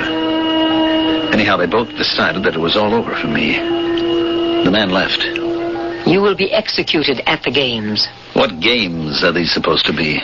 The games to honor the establishment of the autocracy. Look, I don't have anything to do with all this. What was your purpose in coming here? I was on my way to Medusa. Medusa? Yes, it's a giant yellow star. There is no such star. How can you make a statement like that? Because I never heard of it. That doesn't mean that... If it existed, I would have heard of it. Since I have never heard of it, that is proof that it never existed. Why do I have to be killed? Because you have come here to overthrow the autocrat. That isn't true. Are you a stranger? Yes. The only reason strangers come here is to overthrow the autocrat. Since you admit to being a stranger, it just means... hold on. That doesn't necessarily follow. Do you have legitimate business on this planet? Well, no. Then you admit it. Since you do not have legitimate business, you therefore must be treated as a stranger. She stood up and nodded her head. 2 men in black robes came in. I understood I was to go with them. I don't care what world you're in. A cell is a cell. This was a small room with smooth white walls. There were 2 beds in it. I had a roommate. His name was Artie. I asked him why he was in jail. I tried to kill the autocrat. Look, set me straight, will you? Who is the autocrat? He is the maximum ruler. That's why you want to kill him? I want to kill him because he oppresses the people. And then what? Then perhaps the next maximum ruler will be a kinder person. And suppose he turns out worse? That has happened before. Mm-hmm. In that case, what do you do? Kill him and hope again. Wouldn't it make more sense to eliminate all these rulers entirely? Well, then who would rule? The people. The people? How could the people rule? Well, they would elect representatives to let's say, to a Congress. I don't understand how that could work. It doesn't work with all these rulers either. Well, that's because he has not come yet. Who? The ultimate ruler. And who's he supposed to be? The ultimate ruler? He will come down from the skies. How? He shall be carried by a bird. Have to be a pretty big bird. Yes. And he would mark his people. Mark them? In what way? In a certain way. In other words, you don't know. I only know what the prophecy reads. Oh, it's prophecy. For those of us who believe he will come. Still, it should be easy to explain what marking his people would mean. I suppose With a sign that will enable everyone to recognize them. All right. Meanwhile, how does it look for you and me? We shall be executed. You say you were opposed to the ruler. What'd you do? I wasn't able to do anything. We are too few, too weak. Or maybe we are many, but we do not know it. We have no sign by which we may recognize each other. Well, what did you actually do to wind up in here? I complained. You complained? About what? The weather. You mean you're going to be executed because you complained about the weather? It wasn't the first time. If you establish yourself as one who complains, it means you are basically a dissatisfied person. Therefore, you are likely to revolt. Well, do you plan to just sit here and wait? It does no good at all to make other plans. Why not? How can plans be carried out? We are sealed in here. There is no hope of escape. There has to be something we can do. We must face our fate bravely. I can't accept that. Accept it, since you may not reject it. It seemed there was no help at all. The days passed. When would it happen? The games at which the execution would take place? Or were the executions the games? Even Artie didn't know. And the jailer who brought us our food wasn't talking. Then one morning, Artie was taken out of the cell. And I thought, this is it. But why was I being left behind? Then about an hour later, Artie returned. Hey, I thought that was the old ball game for you, Artie. You were worried. I'm sorry. It's my fault. Your fault? Oh, I should have told you. As the day draws closer, you're given a chance to save your life. Oh? What kind of chance? Well, naturally, you don't take it. Why not? What have you got to lose? Everything. You see, you are given an opportunity to inform on your fellow conspirators. Oh. The fact is, I don't have any fellow conspirators. Well, didn't you say that you belong to an organization that wants to overthrow the autocrat? I didn't say it was an organization. Well, then how do you expect to... One person can do it, if he is resourceful enough. But wouldn't it be better if you did have a group? Of course, but how would we know each other? I was very brave, but I wonder... Suppose I did have Confederates. Would I have betrayed them to save my own life? I don't think you would, Artie. Then suddenly the door opened and the guards were in the cell. They grabbed me. I was hustled along some corridors and finally into a room. A small room. She was behind a table. There was no place for me to sit. Suddenly she took a small metal rod from under her black robe. She pointed it at every part of the room. It gave off a squealing noise. One has to be sure. Of what? I'm sorry I cannot offer you a chair. My name is Dinara. What do we have to be sure of? That we are not overheard. We are safe for a moment at any rate. What am I doing here? You know what you are doing here. You have been sent here to save us. I what? You are the ultimate ruler. Me? Now, just hold on. It does you no good to deny it. I'm telling the truth. I have no idea. It's probably the truth as you see it. You do not know that you are the ultimate ruler. But you have fulfilled the prophecy. The prophecy? Surely Artie has talked with you in the cell. Yes, but I didn't believe... It was predicted that the ultimate ruler will come down from the skies. He will be carried by a bird. What is the name of your ship? You can't be serious. The Lark. And it is a bird of delight. It's not an angry bird, a bird of prey. That's all coincidence. And he shall mark his people. Well? What have you brought on your ship, on the Lark? You have brought the devices with which your people can be marked. Paint and powder. Look, I'm afraid you don't understand. It's the prophecy. I am not the ultimate ruler. It does you no good to deny. My name is Roger Thorpe. You told me that. I come from a planet called Earth that revolves around a tiny reddish dwarf star called Sol. It doesn't matter. I'm a tramp space captain. I carry mostly contraband if I want to make a living. It's not important. There's a place called the Hole in the Sky. I never heard of it. It's a spot in the universe where crazy things can happen. You get all twisted and turned in space and time. It makes no difference. So maybe I am in an entirely strange universe. It doesn't change the prophecy.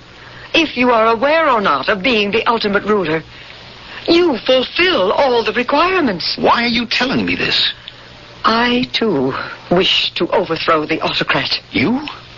But aren't you a member of the regime? There are many of us who do our work secretly and hope for the day to arrive. The fact is, I'm going to be executed any day now. So what good does it do if you think I'm the ultimate ruler? You have been brought here by your beautiful bird. You have brought the material with which to mock your people. Your people will save you. There was only one way to make sense out of any of this. I would just have to assume that I had landed on a planet of nuts. Pure and simple. And so I did. But it got pretty grim.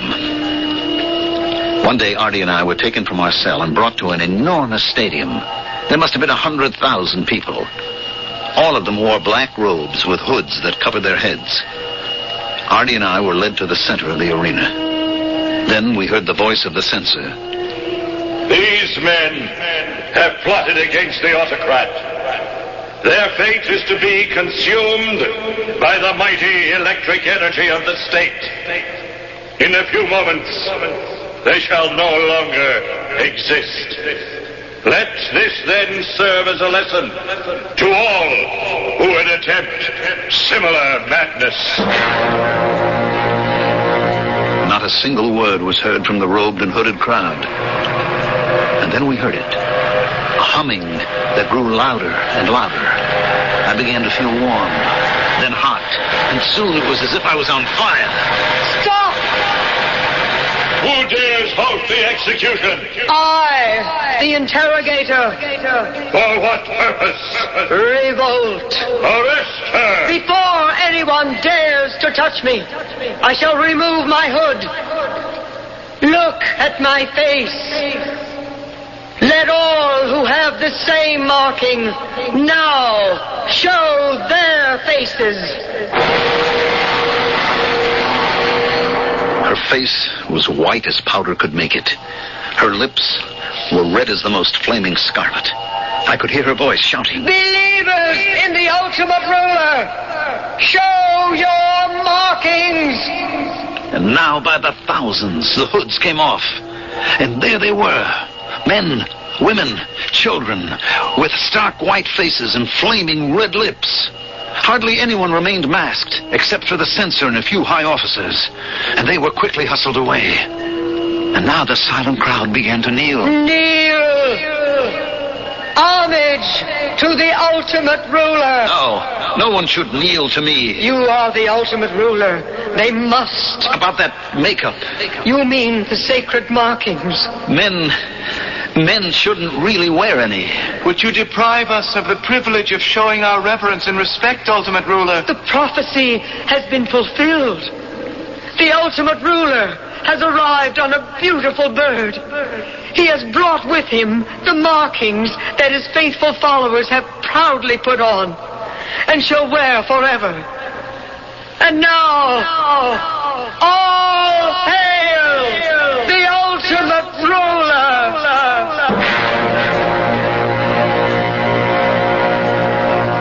I don't understand completely. I'm the ultimate ruler. I'm treated with respect and reverence. I have whatever I want. There are times when I can't believe it. Am I lost in space? Or am I lost in my own imagination? Who knows? At times, this is real. And times when it seems like a dream. I only know one thing. I entered the hole in the sky. And I'm still in there.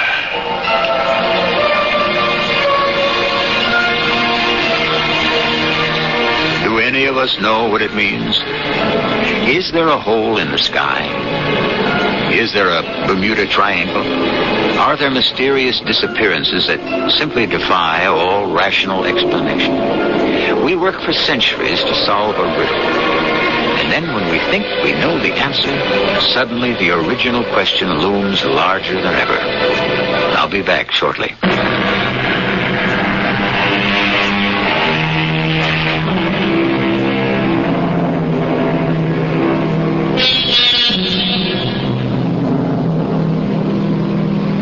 Maybe there is a hole in the sky.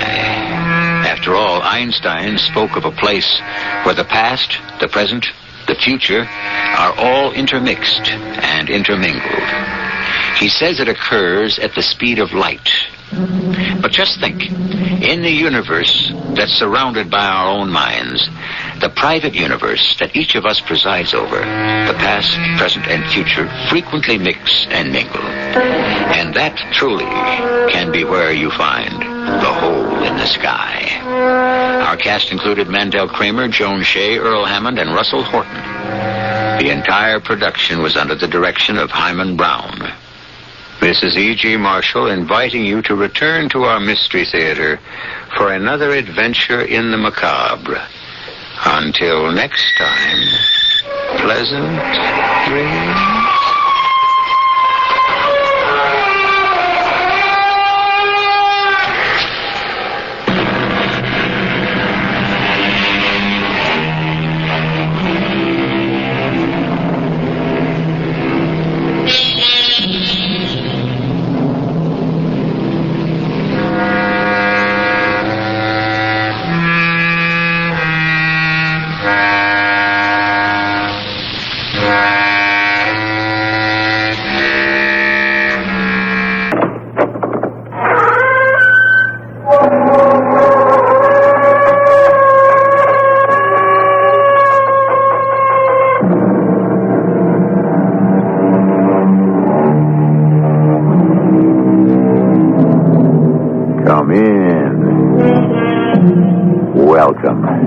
I'm E.G. Marshall. A good deal has been made these days of the power of the ancients over life and death.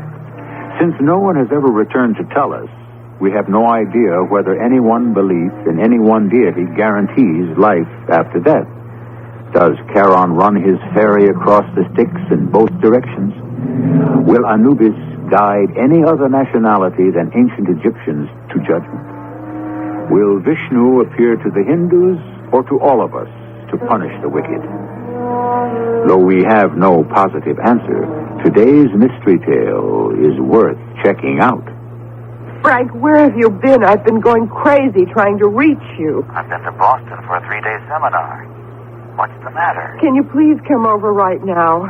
You're my husband's best friend. I've nobody else to turn to. He just sits there in front of that statue like a zombie. And I'm scared. Please, Frank, hurry. Hurry.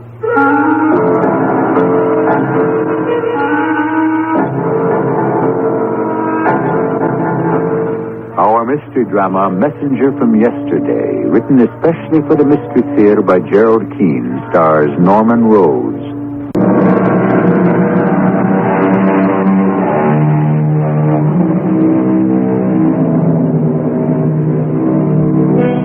Perhaps it would never have happened if the college had not been named Imhotep. But there it was, christened Imhotep College, after the Egyptian god of knowledge in a small New England town. Except for a department of Egyptology, this college carried a pretty complete curriculum from accounting basics to writing art of effective. So, why did it happen there? That man driving a 1969 station wagon into a driveway. That's where our story begins. Gloria! Hey, Gloria, I'm home. I know you are, so come on in the house. Gloria, can you come outside a moment? Darling, I'm in the middle of frosting my own birthday cake, if you want to know. I know it's your birthday, honey. That's why I want you to come out to the car. I can't come now, Rem. You'll be sorry, Gloria. Oh, all right. Oh, men, you are all alike. I have to stop what I'm doing because King Tut here, my famous professor of Egyptian history, has given an order. All right, now, well, what is it? I don't see anything. Look in the back. Ramsey.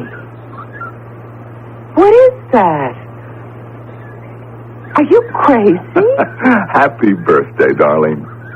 A life-size statue of an Egyptian pharaoh? I don't know whether to laugh or cry. You think it looks all right in that corner? I don't know, Gloria. You see the way its right arm is sort of bent at the elbow? Mm-hmm. Well, I was thinking if we could sort of, prop it up against the mantelpiece, how would it look there? Ramsey, you are really too much. You bring me a life-size reproduction of a standing pharaoh, and you want to put it in the middle of the room? Oh, it'll look like it's leaning with its elbow on the mantelpiece. Come on, how about it? A contemporary sculpture. Oh, I can imagine what our friends will say when they come to visit. Gloria, who's your friend? Or, Gloria, there's a man by the mantelpiece. I was kidding. I think it looks great in the corner. Can you think of any other place? It is the only place. I certainly don't want it in the kitchen, and I don't see it in the bedroom. All kidding aside, sweetie. You like it? How can I not like it? It's beautiful. All that gilt. Must have cost a fortune, but I'm afraid to ask. Gloria, look at it. Am I crazy? But wasn't one arm bent a moment ago? What, bent? I'm not crazy because I do remember. Mr. Ray of the junk teak shop where I got it, I remember we were carrying it out to the station wagon and that right arm was bent. Mr. Ray said it probably had been, holding something like a spear. How could it have been bent? That's what I want to know. Because right now, that pharaoh has got both his arms straight down at his sides. Am I forgiven, Gloria? Oh, I don't know. I'll think about it. Dinner will be ready soon. I don't mind cooking my own birthday dinner or baking my own birthday cake, but in all the years we've been married, you have never come home without champagne. I will never forgive myself for forgetting it. I've got no excuse whatsoever. Classes were over early, too, because my students had a test today, so I didn't even have to do any teaching. Well, I guess it was all the excitement of finding this full-size standing pharaoh in that crazy place. It just threw me. I can't believe he let you have it for so little. Are you telling me the truth, Ramsey? Well, it's a reproduction. The dealer said that this was a test statue. You know how they do it. They make a mold of the original and then cast copies from that. I guess this one was imperfect, so they chucked it. Oh, not so anyone could tell. Well, all right, Professor West, if you can tear your eyes away from my golden pharaoh for an hour, dinner is on the table.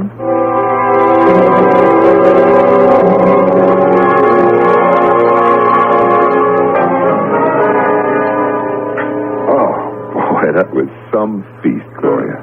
Well, I gotta loosen my belt. That chocolate cake.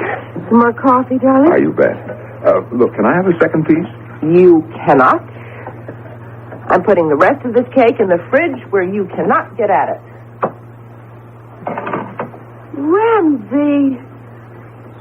Ramsey West, you old faker, you bought it after all and snuck it into the ice box. What did I do? This bottle of champagne. And I was beginning to feel sorry for myself. Hey, where did that come from? Oh, Mr. Innocent. Gee, Gloria, I forgot. I got so excited finding this Egyptian statue in a junk shop, I clean forgot. Look, honey, this bottle of champagne, I never saw it before, believe me. You are the sweetest absent-minded professor I ever married. Go on, open it. I love surprises. But, Gloria, honest. Will you stop it? Now, the next thing you're going to say is that the pharaoh put the champagne in the icebox.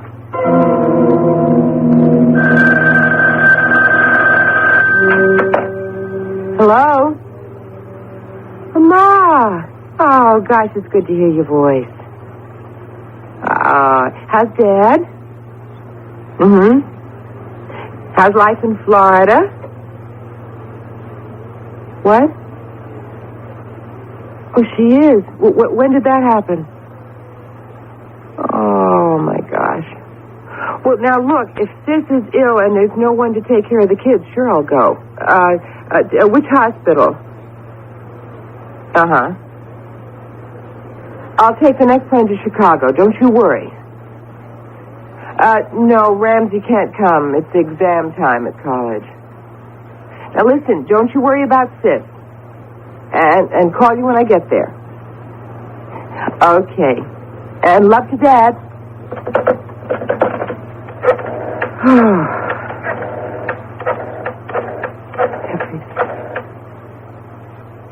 Can I speak to Professor West? Well, this is his wife, and it's urgent. Oh, I see. Well, then, can I leave a message for him? Okay, tell him that my sister is sick, and I'm taking the next plane to Chicago to help take care of her kids. Will you see he gets that? Thanks a lot.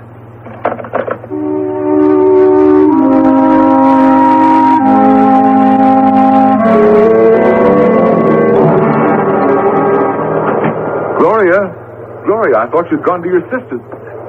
Oh, great Scott. The Pharaoh's vacuuming the living room. I am making this house ready for the long journey. I must be going crazy. Seeing things, hearing things. This just doesn't happen. A statue that moves, that talks. I better get Frank on the phone fast. He'll know what to do. Hello. Hello, Frank. Hiya, Ramsey. What's on your mind? Frank, are you busy? No, I was just going across the street to a diner for a little supper. They got Greek rice pudding. Look, Frank, would you mind coming over here? When? Now. What's the problem? You sound kind of funny, Ramsey. What's the matter? Well, I don't know. I think I'm suffering from some kind of delusions. What's that noise I hear? Well, someone is vacuuming. Well, I thought Gloria was out of town. Look, Frank, don't ask so many questions. Just get yourself over here as fast as you can. And even when I pulled the vacuum cleaner plug out of the wall, the machine kept right on going, and the Pharaoh kept moving it across the rug. Oh, come on, Ramsey. What is this? That statue over there in the corner was doing your house cleaning? Oh, what can I tell you? Gloria will love you if you're your little Egyptian homemaker when she gets back. No minimum wage or Social Security to cough up. Frank, I tell you, that figure standing there against the wall was vacuuming. All right. Let's be scientific about it. First, let's examine it. Now, see. Oh, it's really a beauty. I haven't seen anything like this outside a museum. Is it on loan from someone? Well, it's Gloria's birthday present. I picked it up at Mr. Ray's junk teak for next to nothing. You were always lucky.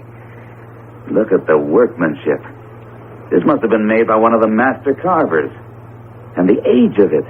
19th dynasty, am I right? The original probably was. This 5'5" statue is a copy? Yeah, from the Edwards collection. Oh, even copies aren't cheap. I don't know what to tell you, Ramsey. It's a physical impossibility for this statue to move. You must have imagined it. I didn't. I tell you, it's physically impossible. Now tap all the way around to the back. See? Solid, through and through. It's not on casters. Now, how could the legs have been walking? Search me, but they were. I'd say, on the basis of what you tell me, you need a rest from teaching Egyptology. You've probably become so immersed in your subject, how can I put it, the ancient Egyptians have become so real to you that your mind has brought this statue to life. Frank, will you take a look at the handle of this vacuum cleaner? Do you see those specks? I'll be a son of a gun. Mm-hmm. Would you say that on this handle there are traces of gilt and gold paint? Oh, boy. Mm-hmm. Do you still think that I was seeing things? No. But I'm beginning to wonder about me. Ramsey, how many drinks have we had? Go on, tell me more. It said, I am making this house ready for the long journey? Right, as clearly as you're saying it now. Tell you what I think. And I'm not a professor of psychology without pretty much knowing that field. Especially aberrations. Aberrations? The human mind is a funny thing. There comes a time when it acts as though it had a mind of its own. You've just had a signal, that's what. A warning. Your mind is saying, Ramsey, you've been overworking. I'm going to give you a sign that'll scare the daylights out of you. So you had better take a rest. That's what my mind is saying to me. Mm-hmm, more or less. Well, I guess you're right. It's been my experience that if those signals are disregarded, the subject could be heading for a nervous breakdown. That's a little free advice. Now, Got any food in the kitchen? I'm starving. Wait till you see Gloria's creamy chocolate cake. She's got it tucked away in the icebox.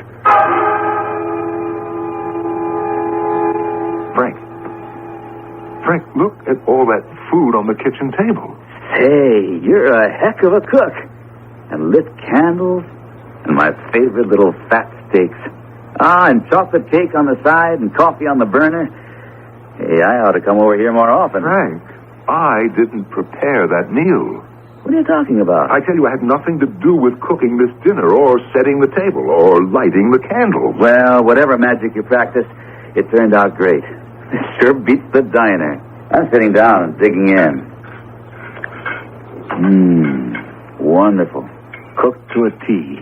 I hope the nourishment was prepared as you wish. What did you say? Frank, turn around. Look who's standing in the door. Jumping Jehoshaphat. The Pharaoh.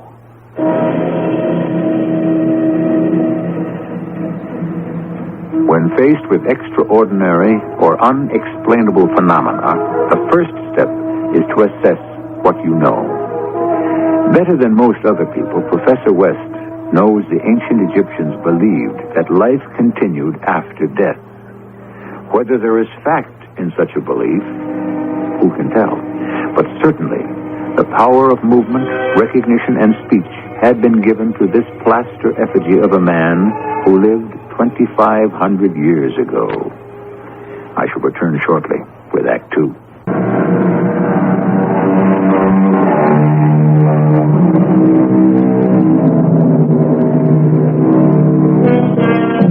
Is there a link between the past and the present?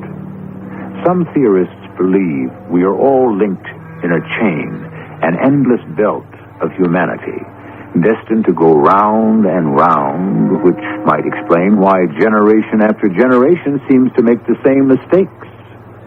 Or is there linear time, as others have said, that we are but travelers on a river of time, passing the shores of events? Whatever the theory, the fact remains that in the house of a college professor, a statue has moved and spoken. It was the darndest